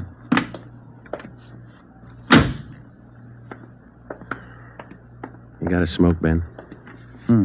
Yeah. Here. Thanks. I was just thinking. What? Those kids were right. She's a pretty nice-looking woman. Yeah. Nice face. Beautiful figure. Mm-hmm. Sure talks a lot, though, doesn't she? Yeah.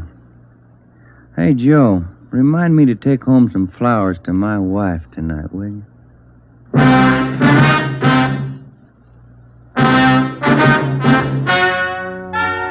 The story you have just heard is true. Only the names were changed to protect the innocent.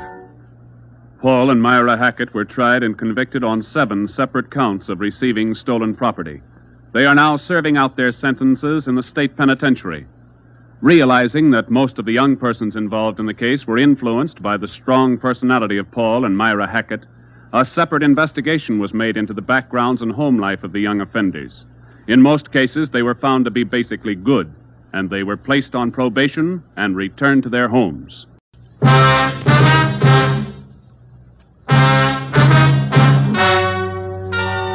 Ladies and gentlemen, the story you are about to hear is true. Only the names have been changed to protect the innocent. NBC brings you Dragnet.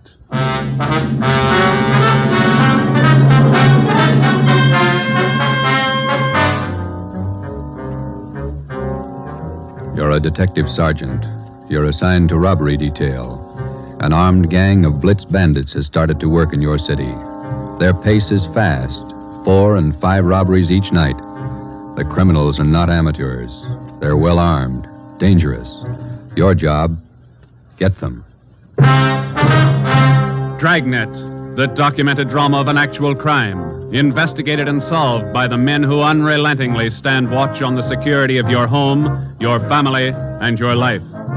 For the next 30 minutes, in cooperation with the Los Angeles Police Department, you will travel step by step on the side of the law through an actual case from official police files. From beginning to end, from crime to punishment, Dragnet is the story of your police force in action. It was Thursday, October 23rd. It was windy in Los Angeles. We were working a day watch out of robbery. My partner's Ben Romero. The boss is Ed Backstrand, chief of detectives. My name's Friday.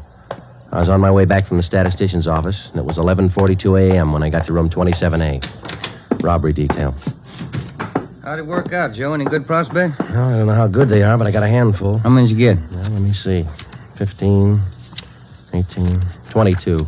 Ethel down in the stats office ran them on the IBM for me. There they are. Let's see. It's a gang of 3 men working on foot. Blitz robberies. They only take cash. M.O. is tie-ups. Work from 8 to 10 at night. One of the gang's tall, the other 2 short. And these are the men the machine sorted out? Under that heading, yeah. If our information's wrong, then so's the machine. Got a good bunch of candidates here. Descriptions match up with what we got. They seem to.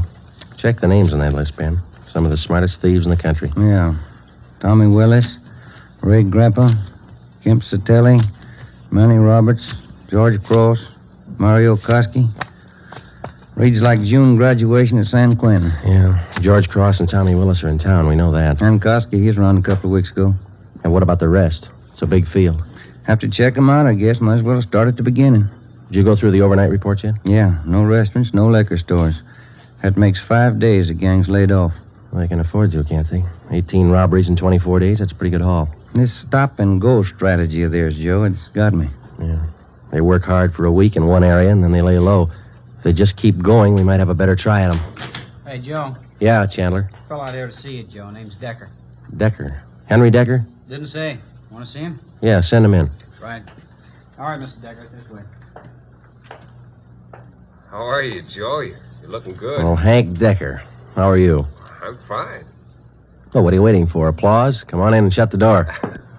Hank, this is my partner, Ben Romero. Ben, Hank Decker. All right, Hank. How are you, Ben? Hank and I are in service together. Yeah, I just dropped in for a visit, Joe. Are you busy? No more than usual. Sit down. Ah, thanks. I remembered you telling me you were on the PD, so I figured I'd drop around and get an inside track. How do you mean? I just filed with Civil Service to take the exam next month. Figure I'd like to work at being a cop. He's shell-shocked, Joe. Great pep talk you boys hand out. You sure you want to be a cop? Oh, look, I'm 30 years old, Joe. I'm married, high school education, about a year of junior college. What's your wife think? She's not sold. Well, that's why I dropped in. How about coming out to the house for dinner tonight? You want me to sell her? Just talk to her. 7 okay? Yeah, 7's okay. I'm glad to have met you, Ben. Same here, Decker. See you again. Bye. Bye, Joe. See you tonight, Hank. Well, what do you think, Ben? Ought to make a good cop. We had a list of 22 possible suspects.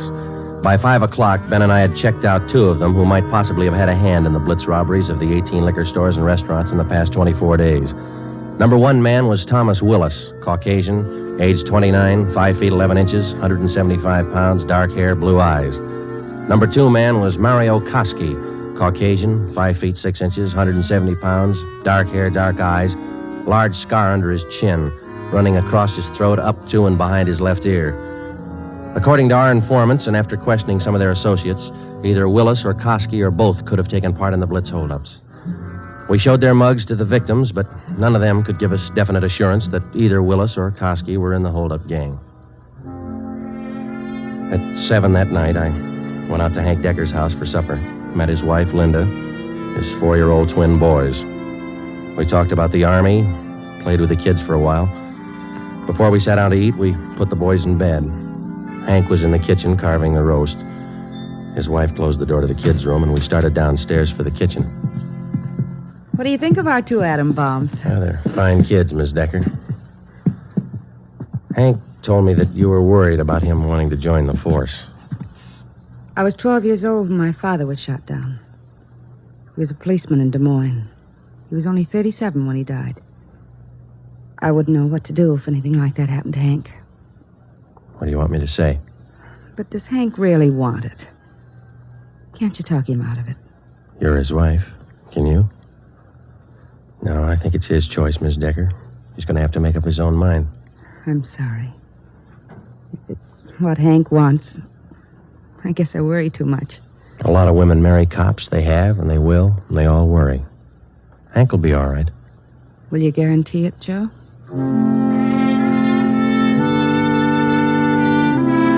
During the next month, I heard from Hank Decker only once. He was studying hard. During the same month, Ben and I were working hard, trying to find some kind of a concrete lead to break the Blitz gang. There had been no subsequent holdups which seemed to tie in directly with the gang or its operations. From the list of possible suspects which Ben and I made up, 18 names had been eliminated for one reason or another. Either they were in jail at the time of the robberies, out of the Los Angeles area, or out of the state. But 4 names remained: George Cross, Tommy Willis, Mario Koski, Julian Brock. During the latter part of the month, George Cross was booked on a minor charge, and we questioned him at that time. He showed no knowledge of the holdups. Nearly 2 months after the robberies were committed, Ben and I were still without a solution as to the whereabouts of the gang. Never known a blitz gang like this way before, Joe. Once they get wound up, they usually go until they're caught. Yeah. Did you get out those telegram checks to the east yet? Last night before I went home. Sent out all 3. Willis, Koski, and Brock. I'd like to find just one of them. Chicago might have something. That's Koski's old hangout. Willis, too. What about Brock? He's from Kansas City, isn't he? Yeah. I got a wire, too. Might have an answer from one of them tomorrow. That's a slow job. We'll have to wait it out. Guess so. No follow-ups from the victims we talked to. I'll get it. Robbery Friday. Oh, hiya, Joe. Hank Decker, congratulate me.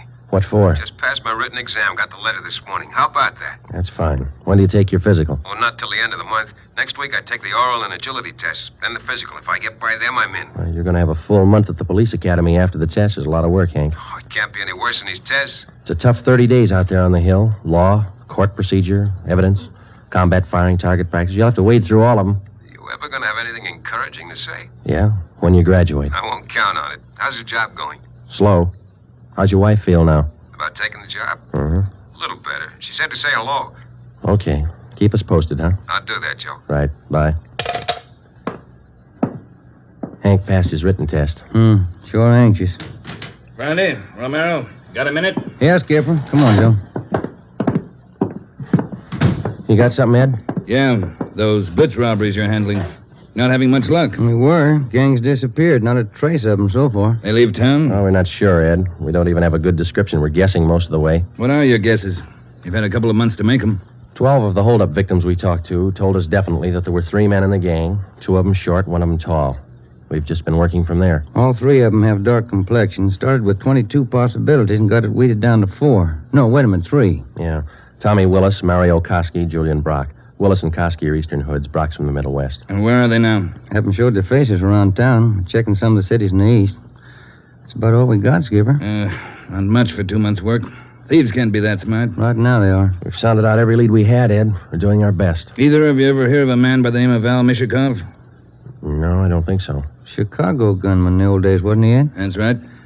I thought he was doing time in Joliet. Paroled last year.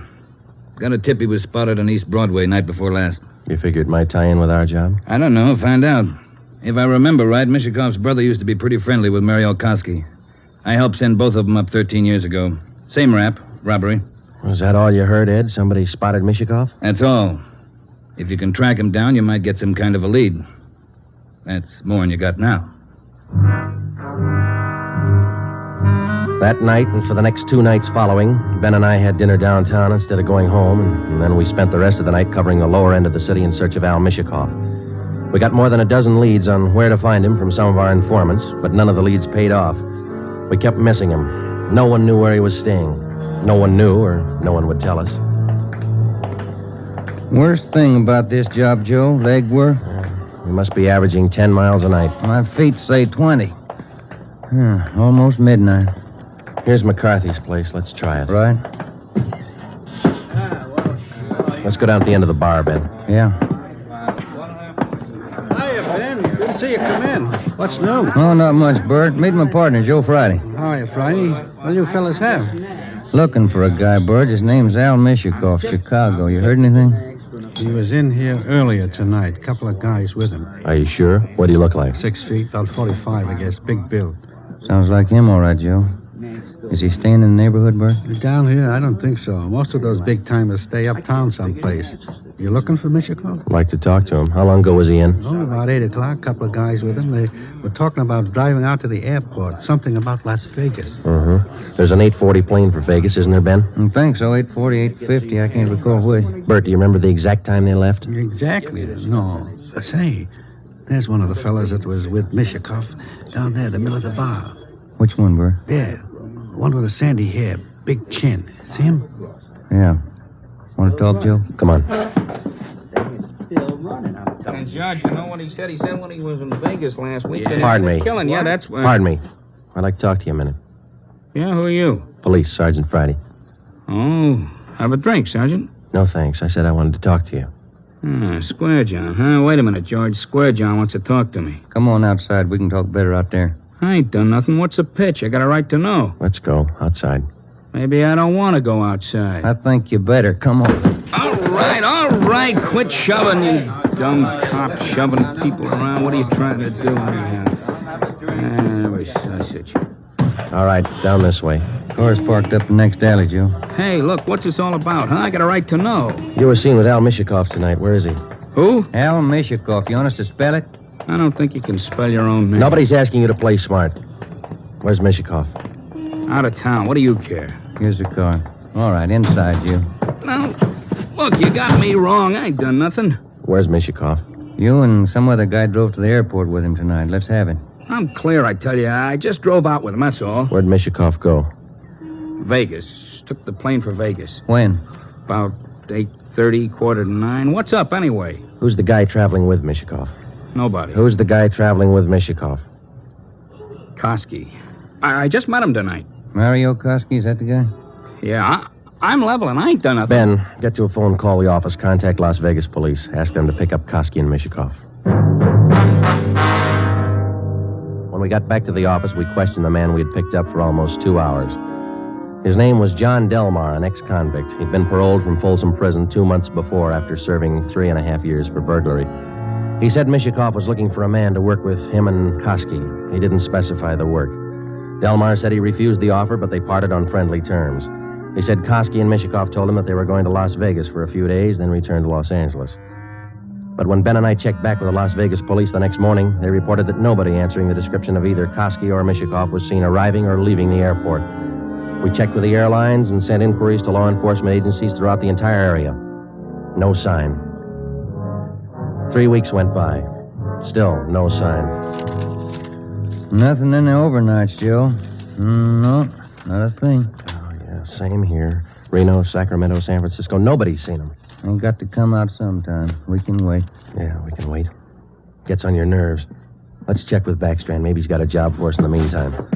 You're getting as eager as your friend Hank Decker, Joe. Incidentally, how'd things turn out for him? He passed all his exams, putting in his month's training at the academy now. He should do all right. Hiya. Hi, Mike. Skipper busy? Not in his office. Won't be until afternoon. What's the matter? He's got a lecture at the police academy this morning. Thanks, Mike. Come on, Ben. Ben and I drove out to the police academy near Elysian Park. We went out to check with Ed Backstrand on the Blitz robberies, not to listen to his lecture. When we walked into the classroom, he was just finishing up, so we sat in the back of the room and listened. It was a pretty good speech. Because of the alertness of the arresting officer, his talent for memorizing detail, and his knowledge of how a criminal acts under a given set of circumstances, the arrest was made. Well, that's about it, gentlemen. Thank you for your attention. Now, when I ran this speech over at home, my wife said it wasn't a very good talk, but at least it came out on time. Now it seems I'm 2 minutes short, so I guess I failed on both counts. But if I may, I'd like to use the few minutes that are left to tell you what I think of being a cop after 24 years. For one reason or other, you men have chosen the career of a police officer. Well, let me tell you right now, without any qualifications, it's a thankless job. Maybe you can't see it now. Maybe you think I'm exaggerating. But when you graduate next week and get that uniform on, your whole lives are going to change. You're going to lose friends, a lot of them. They'll want parking tickets fixed, some other favors. You'll have to turn them down, so you'll be a heel, a fathead. When you're on the beach, you're going to meet the cream of society and the scum, the lowest. Sometimes you won't be able to tell the difference. Some of you will have to work with thugs, two-bit gangsters, dope addicts, cheap women. All the human garbage you can find in a big city.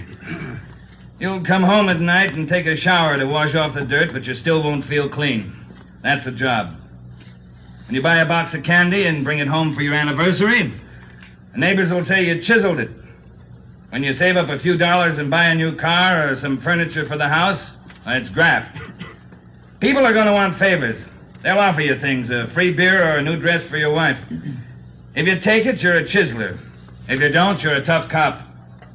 Well, here's a piece of advice. Take nothing from anyone, no matter how good a friend he is. Pay for everything you get and don't ask favors. Treat everybody alike, no matter what they look like or what they believe in. You don't play favorites. There are going to be times when a few men in the department get out of line. The newspapers will play it up because it makes good reading, and the average John public will love it. Because that's the only way he can pay you back for that traffic ticket you gave him. Being a good cop is a hard job, but it's a good one. Let me warn you just once more. It's one of the most thankless jobs on earth. That's all, gentlemen.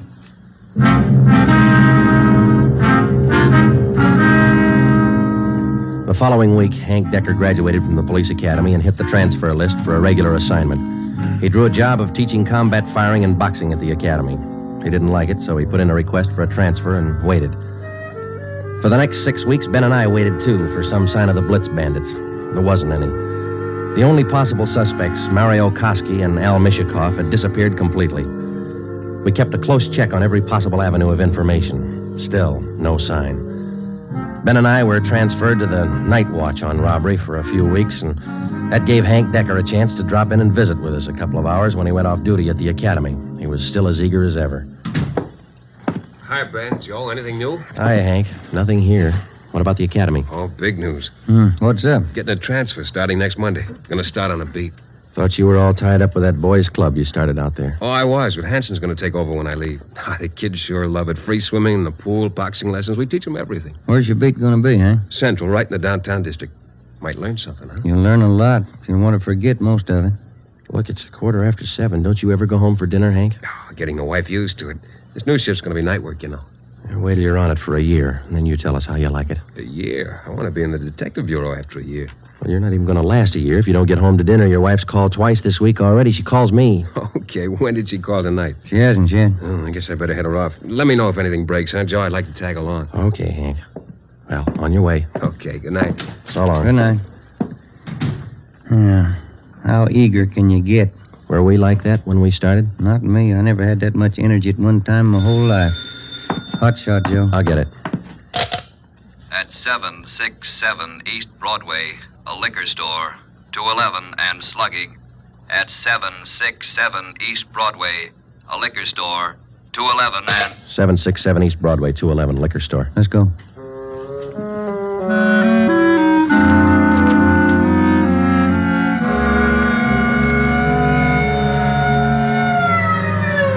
.767 East Broadway, King's Liquor Store. We pushed our way through the small crowd outside the door and into the shop. 2 patrolmen in uniform were already interviewing the proprietor. He had 2 large gashes on his head just above the right temple. He was trembling and badly shaken, but he managed to give us a good description of the hold-up men. Yeah, I can tell you what they look like. 3 of them. One short, one tall, husky, another short, fat. You remember what they were wearing? Coats. All 3, dark coats. One of the short men, he had a big scar here on the throat, like this. After the 3 men robbed the store, they slugged me and tied me up. Turner, this man's hurt. You call an ambulance? On the way, Sergeant. That's fine. We have just one more question, Mr. King. Here's a handful of pictures. We'd like you to tell us if any one of these men were in the gang that held you up tonight. Let me look. There you are. Take your time. No, not him. No. Oh, this one. Here. He took the money from the register. Would you look through the rest, please? Are there any more? Let me see again. No. Oh, here. Another one. The fat one with the scar. This is him. I think he's the one that slugged me. Thanks, Mr. King. Here's our card. We'll be contacting you later. Turner, will you and your partner take the crime report? We got some checking to do. Right, Sergeant. Thanks. Come on, Ben. Yeah. Koski and Mishikoff. He picked out both of them, Joe. Yeah, he certainly did, didn't he? Attention all units. Attention all units. Wait a minute. The southeast corner of Broadway and East 3rd, a liquor store and restaurant 211, code 3. All units. The southeast corner of Broadway. Come on, Ben, let's roll. East 3rd.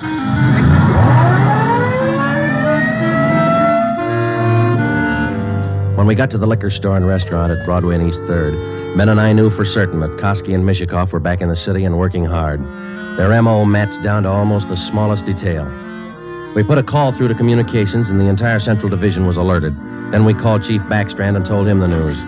He assigned a special detail from the Metropolitan Unit to patrol the area until further notice.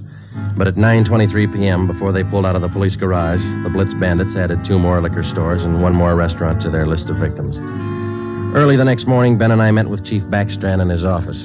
You got a make on that third man yet? We ran his description through R&I early this morning, Ed. Closest candidate's a guy by the name of Julian Brock. Done time here in New York. Any tie-up with Koski or Mishikov? Mama sheet says he knows Koski pretty well. And that's good enough. Now, how do you think you're going to get these thieves? We've got the alert out, Chief. Special detail from Metropolitan Division's been briefed. Communications all set. All right, here's a tip for you. Tell the men if there's a hold-up call that only the car in the area of the hold-up will handle it. These thieves are no amateurs. They may try some decoy trick. Tell the men to stay in the area they're assigned to until they receive a call. Check? We'll take care of it, Ed.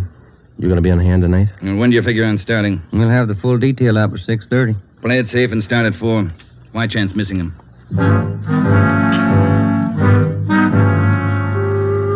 At 3:30 that afternoon, we left the police garage with a special detail from Metropolitan Division, and we started to cruise the central area. We weren't looking for any action the first few hours, and we didn't get any. The 5 o'clock traffic in the downtown area was heavy as usual. Hope that gang holds off till after 6. We couldn't get out of this traffic if our lives depended on it. Well, we'd probably do better on foot if it wasn't for radio contact. Control 4 to 80K. Control 4 to 80K, your location. Get it, will you, Joe? Yeah, wait till I get the mic. 80K to Control 4. 80K to Control 4. Our location on Spring Street between 2nd and 3rd. 80K, stand by. 80K, call your office code 2. Call your office code 2, KMA 367. 80K to Control 4, Roger. KMA 367. Yeah. Now what do I do for a parking space? You know, you're lucky. That guy up ahead there, he's pulling out. Good. That hasn't happened to me in 6 months. Okay, hold on, Ben. I'll be back in a minute. Yeah.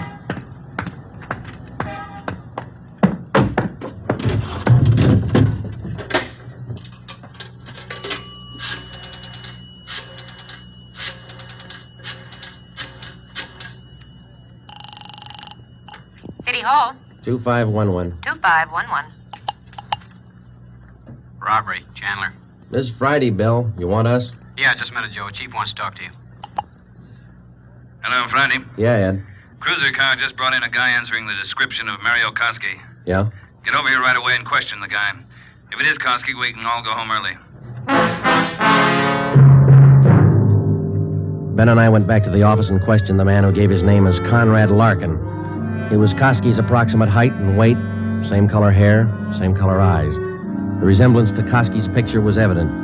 We questioned him thoroughly about the Blitz robberies, and then we checked out his fingerprints. The coincidence was hard to overlook, but we were satisfied. The man was not Mario Koski. There was a phone message on my desk to call Hank's wife. I called her, and then we checked with Chief Backstrand again and started for the police garage. It was 10 minutes past 6. Hey, Ben, Joe, wait a minute, will you? Oh, hi, Hank. What's all the excitement? I heard about those jobs last night, the Blitz gang. How about tagging along tonight? What's the stare? You suit yourself, Hank. When are you due home for dinner? I told the wife I'd eat out tonight. You sure you're not due home for dinner? No, not tonight, Joe. Does you have any luck yet? Not so far, Hank. Maybe later on tonight. Come on, here's the garage. How close did you come to the gang last night? Not close enough. 2 steps ahead of us all the way. They sure must work fast. 5 jobs in a row. All right, Hank, let's don't rub it in, huh? Hey, Ben, watch it, will you? Yeah. Woman driver. How about it, Joe? You think I can make the outfit? You can talk to Ed Backstrand. He might get you a transfer after a while. Yeah, I might try it. Joe, look across the street. There's a guy coming out of the bar. Where? In front of the bar. He's standing there. Guy in the dark coat, you see? Yeah. 2 other guys behind him. Who is it? I can't be sure. Ben, you better pull up. Koski. Looks just like his picture. All right. Come on. All right, hold it, mister. We want to talk to you. Run for it, Al, copper! Watch it, Joe! Hank, get down! Get down! 2 of them down, Ben. Other than went up alley. Let's go. Did they get Hank? Yeah. All right, hold it right here. All right, Koski, throw out your gun and come out with your hands up. All right, let's return the fire. Come on.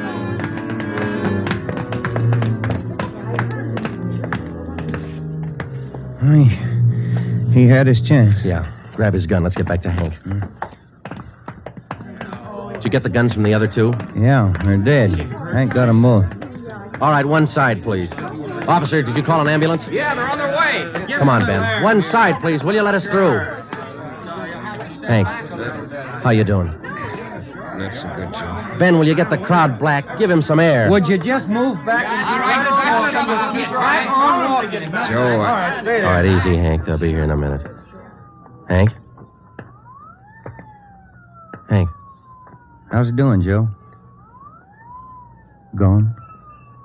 Yeah, come on.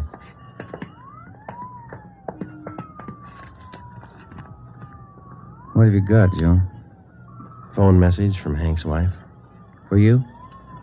Yeah, You returned the call? before we left the office.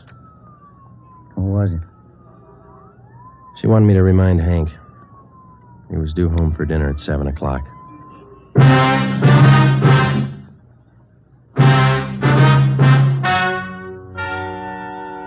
The story you have just heard is true. Only the names were changed to protect the innocent.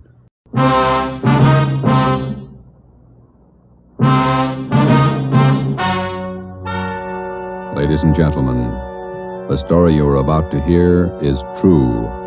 Only the names have been changed to protect the innocent. NBC brings you Dragnet.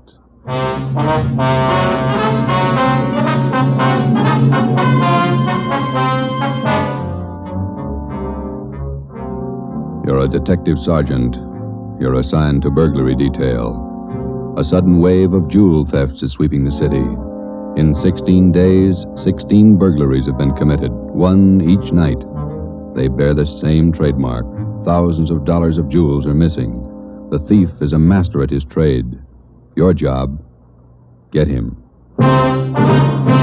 Dragnet, the documented drama of an actual crime, investigated and solved by the men who unrelentingly stand watch on the security of your home, your family, and your life. For the next 30 minutes, in cooperation with the Los Angeles Police Department, you will travel step by step on the side of the law through an actual case transcribed from official police files.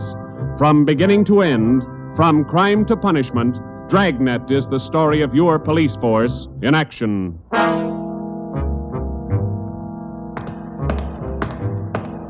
It was Tuesday, June 17th. It was warm in Los Angeles. We were working the day watch out of Burglary. My partner's Ben Romero. The boss is Ed Backstrand, chief of detectives. My name's Friday. I was on the way into work that morning, and it was 7:53 a.m. when I got to room 45. Burglary detail. Hi, Joe. How are you, Walker? Gonna be a scorcher out today. Yeah, just like yesterday. Ben in yet? I think he's over in communications picking up the mail. Thanks. You guys been busy? Yeah, kind of. Jewel thefts. Anything big? No big hauls, but he's consistent. 16 nights in a row. Same guy? Think so. Same M.O. Yeah, everybody's got troubles. Gotta check some records. See you later, Joe. Okay, Willie. Burglary Friday. Yeah. Okay, Mike, soon as Ben gets back. He's picking up the mail. Right, bye.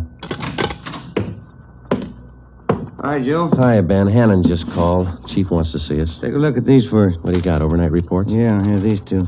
Yeah. 2 of them. 3 diamond rings, 1 sapphire, 1 necklace, jade. Big haul. Look at the other one. Lady's watch, diamond band, emerald bracelet, tourmaline brooch. What's tourmaline, Ben? I don't know. Must be valuable. It's gone. Let's see. Owner left house about 9 p.m., returned about 1:30 a.m., found property gone, scratches on the door. Probably using the cellophane method. Hasn't missed yet. 2 in 1 night. Well, he's picking up his pace. Must have a bag full of loot somewhere, whoever it is. You get the description sheets from pawn shop detail? Yeah, I got them right here. You take half of them. Let's see what luck we got this morning. Yeah, Nothing so far. Me neither. Let's see. I'll get it, Joe. Burglar Romero. Hi, Ben. Chief still wants to talk to you, boys. He's got an appointment at 8:30. Wants to see you before he leaves. Okay, Mike. Just checking some buy sheets. Be right in. Better make it fast. He's in a bad mood this morning. Okay, Mike. Thank you. Backstrand again? Yeah, he's in a bad mood. Come on. Wonder what's bothering him. Something's bad. He doesn't blow very often. Chief of Detective's Office, Hannon. Go ahead in, boys. He's waiting. Thank you, Mike. All right, ma'am. I'll connect you. Friday, Romero, sit down. Wait till I get the phone. Backstrand. Oh, yes, Mrs. Winthrop. Yes, ma'am. We're doing all we can. Yes, ma'am. Yes, ma'am. Yes, I'll do that. Yes, ma'am. Goodbye. Got trouble, Ed? Taxpayer, Mrs. Winthrop. You two ought to remember the name. We do, Skipper. 10 days ago, somebody lifted $2,000 worth of diamonds from her bedroom while she was at the symphony. Last night, she was hit again. A diamond watch, an emerald bracelet, and some kind of a brooch. Tourmaline. I don't care what kind it was. It's gone. What's the pitch? We just read a report a couple of minutes ago, Skipper. Could be a tie-in with those other 16 jobs. 16 jobs in 16 days. You haven't got a lead on the thief yet? Nothing shows up. No prints, nothing. What about the pawn shops? Nobody's tried to soak any hot stuff as far as we know. We double-checked the detail. We got every hock shop in town on the alert. Whoever it is, they've got to try to pawn the stuff sometime. Unless they're going to give diamond rings for Christmas presents. They haven't tried the pawn shops yet, Skipper. We're sure of that. Look, 16 burglaries in 16 days. Jewels and watches. Good ones. Well, it's got to stop. It's got to stop soon, you understand? We'll stay right on top of it, Ed. We're doing all we can. For 2 weeks, I've had half a dozen women calling me every day. Society women. Some of them figure they should get extra treatment. They're only DR numbers to us, Skipper. They all get the same attention. I'll try and explain that to some of them. They think you're in on the racket. Maybe you boys would like to take these calls some morning. No thanks, Ed. All right, then, let's get some action. Keep the pawn shop operators on their toes and get after every known fence in town. That's all. I've got an appointment. All right, Ed. Check you later. Holding a call for you, Ben. Oh, thank you. Hello. Oh, hi, Max. What? Well, hold it. Be right down. First break, Joe. What do you got? Necklace and a watch. Both of them on the stolen property list. Where? Henry's pawn shop. 5th and Main. 6 minutes later, at 8:25 a.m., Ben and I drove up in front of Henry's Square Deal Pawn Shop. Quick cash, no red tape, watches bought and sold. The proprietor was Max Murphy, an old friend of Ben's. Well, pal, of all days, it had to happen yesterday. Took the day off and went fishing up at Big Bear. I left my nephew in charge, Harry. A real knothead, that kid. How do you mean, Max? Joe, if I told him once, I told him 101. Whatever you do, whatever they come in with to hock, check it with the list. Check it with the stolen property list. What does he do? He forgot. He forgot. Oh, a real knothead, that boy. How old is he, Max? 32. A real knothead. I checked the slips from yesterday. Then I checked the stolen property list. There it is. Hot stuff. When did the stuff come in, Max, do you know? About 4 o'clock yesterday afternoon. Can we look at it? Oh, sure. It's back here behind the car. There it is. Did you check out the serial numbers on the watch yet, Max? When I found out, yes. They match to a T. All right, let's see. Yeah. Description on this necklace matches, too. Let's have a look at your buy book, huh, Max? Yes, sir, Joe. Here you are. There's a deal right there. Here? Yeah, that's him. That's how he gave his name. Walter Tracy, 132 and a half Blackstone Court, Los Angeles. Let me check the book for the description, Max. Oh, sure. Yeah, here. Okay, Max, thanks. We'll be checking with you later. Sure, Joe. Anytime. Sorry. All right, Max. See you later. You fellas take it easy. Right.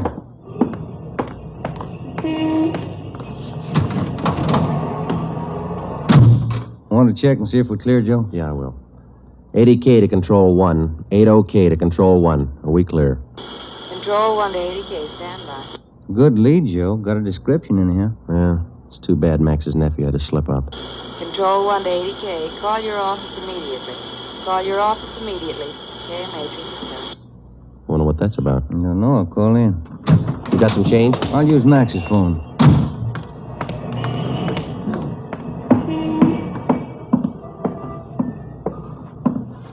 Use your phone a minute, Max? Oh, you, Ben? Sure. Help yourself. Thank you.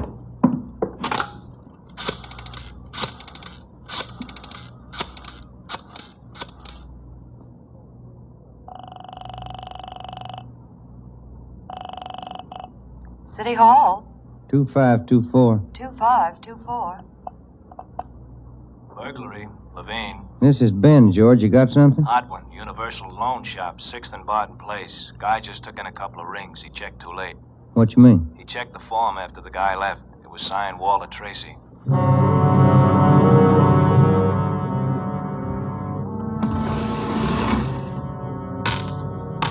There they are, Sergeant. Both rings. Fine quality diamonds. Don't you usually check your stolen goods list before you take in stuff like this? Usually, yes. Last night, no. I don't know what I was thinking about. Can we have a look at your buy book? Right here. There it is. Walter Tracy. 699 Olive Street. 145 pounds, 5'9", dark hair, build, thin. We'll have to slap a hold on these rings. I know. I should have thought. Can you think of anything else that might help us to identify the man? Well, no. Had a light suit on. Nice cut. Very well dressed. Thank you. That's all for now. Here's our card. If the guy happens to drop back, give us a call, will you? Sure will, Sergeant. Say. Yeah? I've got some nice watch bands. Yours look old. Can I interest you? No, thanks. Some other time. Come on, Ben.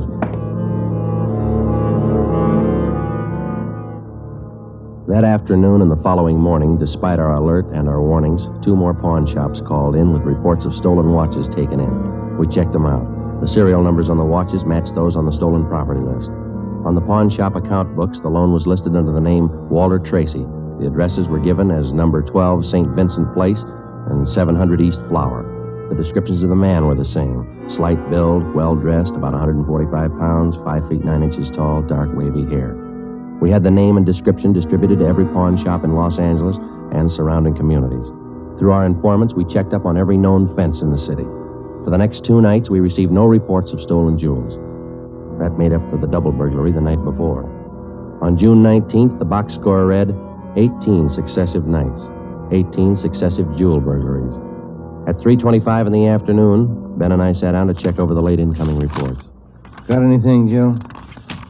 No, not yet, no. Nothing here. Maybe the guys left town.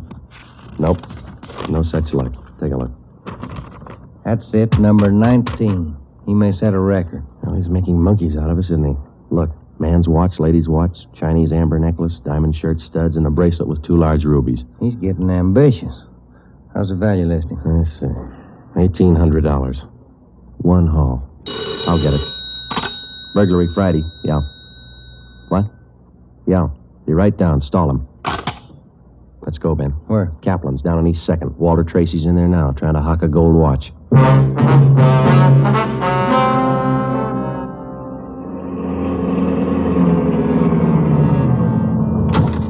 Ben, cover the door. I'll go and look like I'm shopping around. Right, but watch your step. We don't know this guy. Yeah, stay close to the door, huh?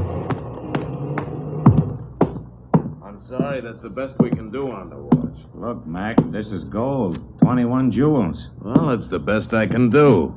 Drop dead. Well, it's the best I can do. Don't get sore. Yeah, sure. See you later. That's him, Sergeant. Walter Tracy. I stalled him as long as I could. All right, I'll check back with you later. Did you spot the guy that just came out? Yeah, I went up the street. Let's follow him. Hustle it. You spot him, Ben? Straight ahead, about 15 yards. He's crossing the street. Yeah, let's get up a little closer. We'll lose him, sure, if the light changes. Come on, run for it. Watch the traffic light. Yeah. That was close. He might have spotted us. He's going faster. Come on, Joe, run. Yeah. Don't lose him. This crowd's not helping. Hey, wait a minute. I bet you're a cop. You're chasing somebody. All right, let go of my arm, mister. Let go. Well, you don't have to get tough. Lousy cops think they own the street. I'm going to write the mayor's office. Come on, Joe. He's running for it. Yeah, I see him. Watch the signal up ahead. Hurry, Joe. Almost up to him. Into the parking lot. Hey, you! Stop! Look out, Joe. A gun. Yeah, I see him. All right, get away. All right, smart guy. It's a nice job. Yeah. He's too fast for an honest man. Let's take him in. When we got back to headquarters, Walter Tracy was under technical arrest. We took him directly to the interrogation room. We searched him thoroughly.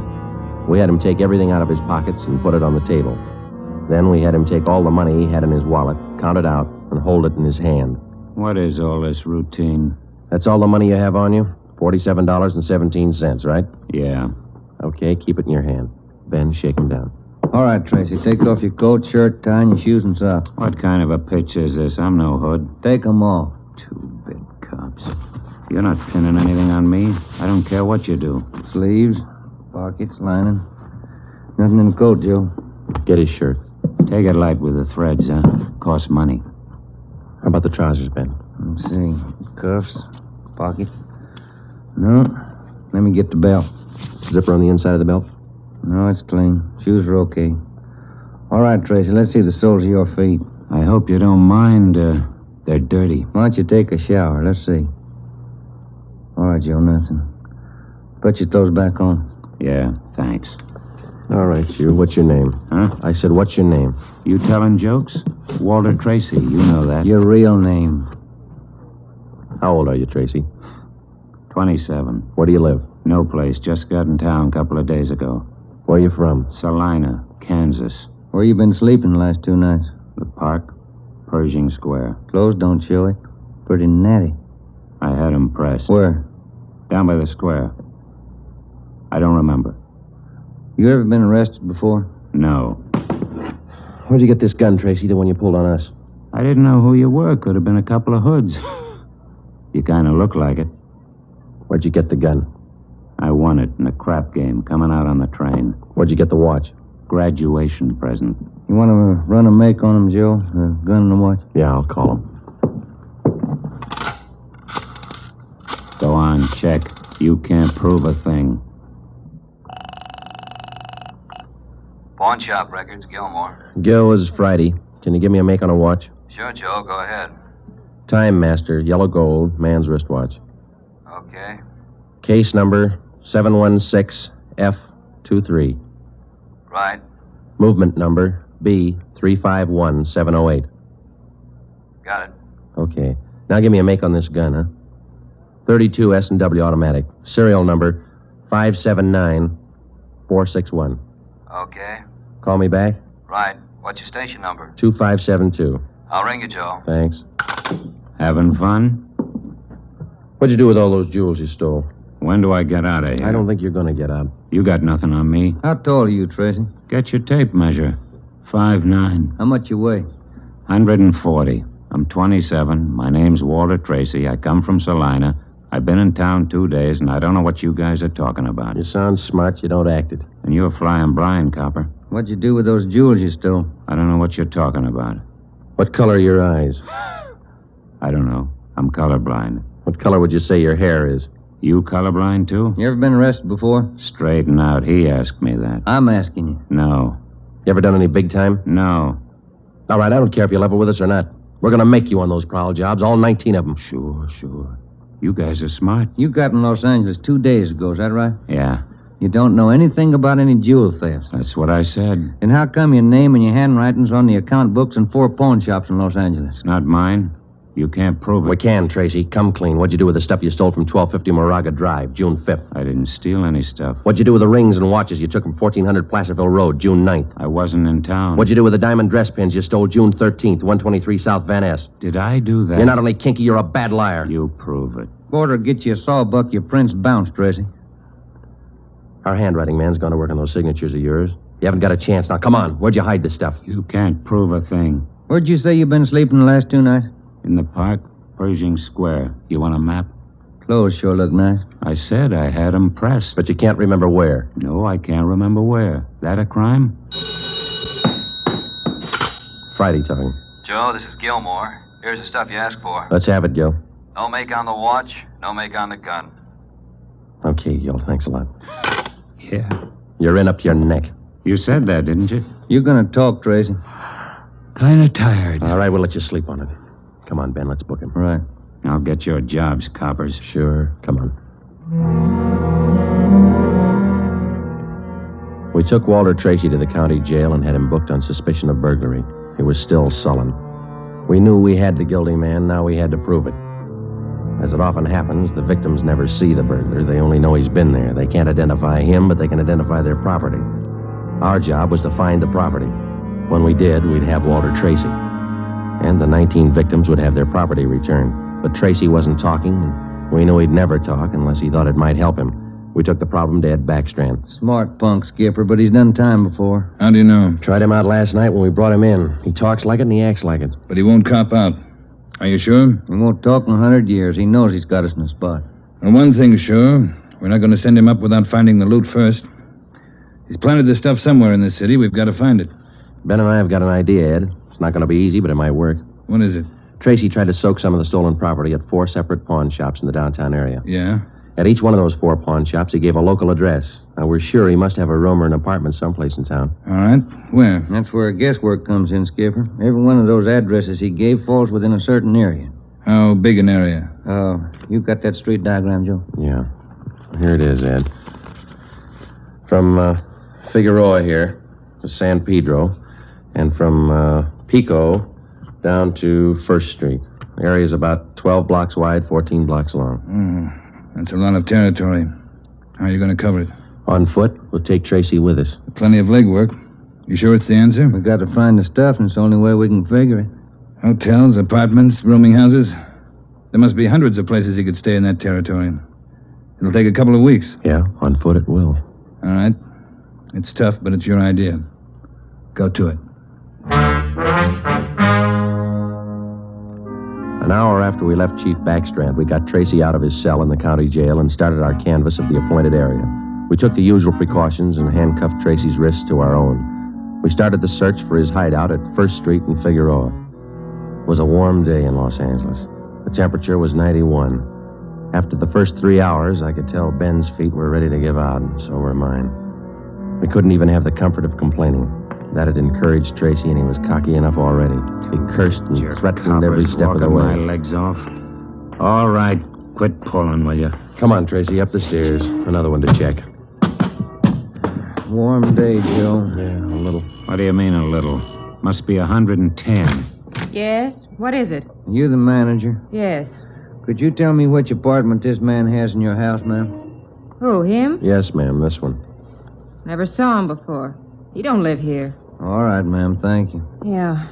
Hot, ain't it? When are you going to get wise? Come on, Tracy.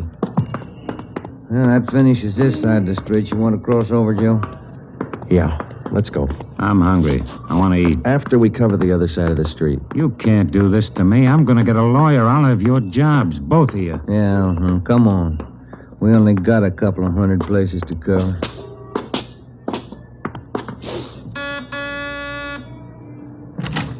Hi, gents. What can I do for you? You the manager? I run the place, yeah. Which room does this man have in your place? Him? You made a mistake. He doesn't live here. All right, thanks. My feet are killing me.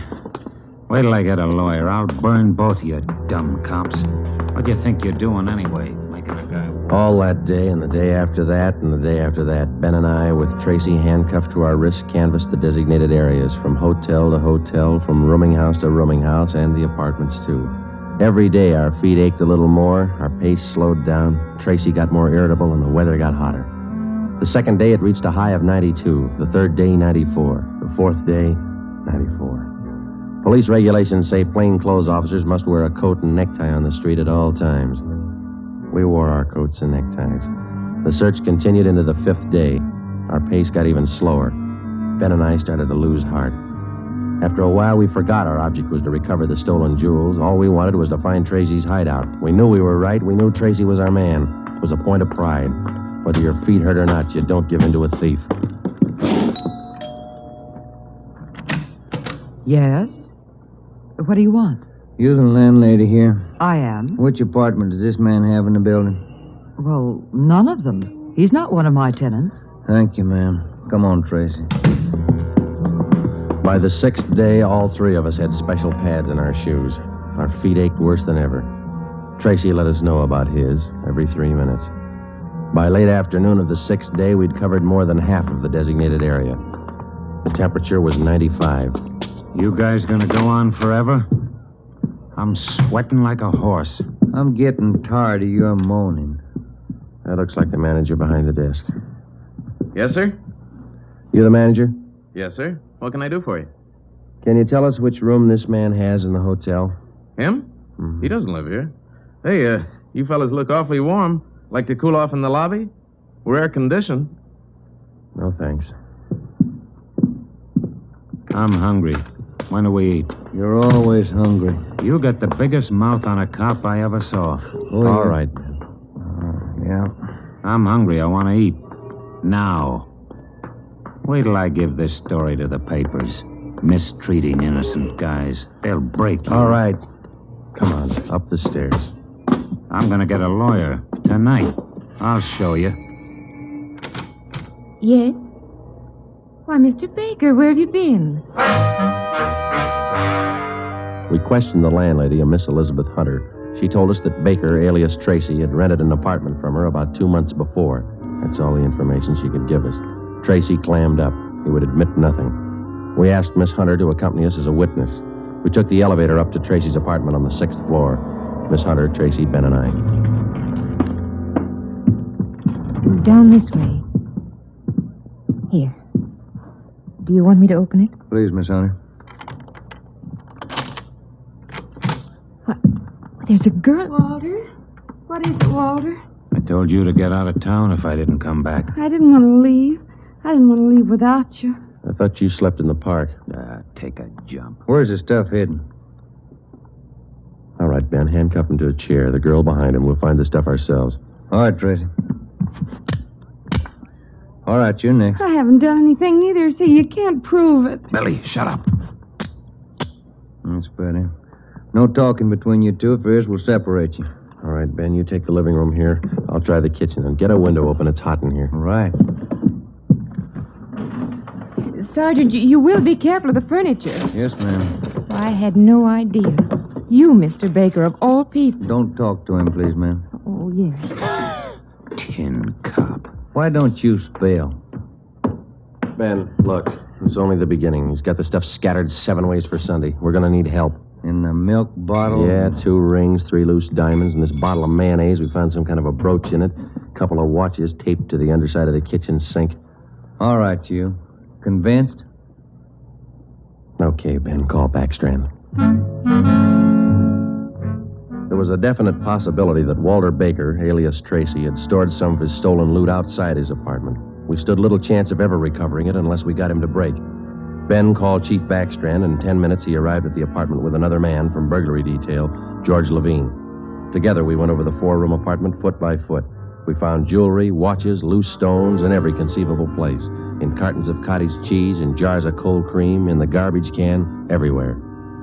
Who's your girlfriend? All right, I'll ask her. What's your name? I said, what is your name? Billy. Billy Crawford. He didn't do anything. He didn't. All right, Billy. Maybe you can tell us. Where's the rest of the stuff he stole? He didn't steal. He didn't steal anything. Billy, shut up. Keep quiet, you. Ed, wait a minute. What? Just a minute. I want to look over here. Papers. Taped to the underside of that top drawer. What is it, Friday? No, you can't. You can't. Look at these. All right, you found them. I'll talk. No, Walter, don't. Parole papers. He's an ex-con. Yeah, I'll cop out. Don't do it, Walter. Billy, shut up. Dumb dame. The rest of the stuff, where is it? On the roof. Inside the ventilator, the one near the front, you'll find a couple of paper bags. That's it. Levine? Got it, Chief. I'll check it. Your papers say you did time in Oregon. What for? Fell for robbery. Did 5. I owe him 7. What about the girl? Walter, I'm going with you. Her? I don't know. You figure it. All right, Friday. Romero, take the girl to Lincoln Heights and book her. We'll take him. Right, Ed. Come on, Ben. No, Walter, I want to go with you. I'm sorry, ma'am. This way out. All right, easy, lady. No, wait a minute. Just a minute. Walter? You're a dumb dame, Billy. So long. Walter. All right, come on, let's go. What's the matter? You feel all right? He lied. He said he loved me. He lied to me. Don't feel hurt, lady. He lied to everybody.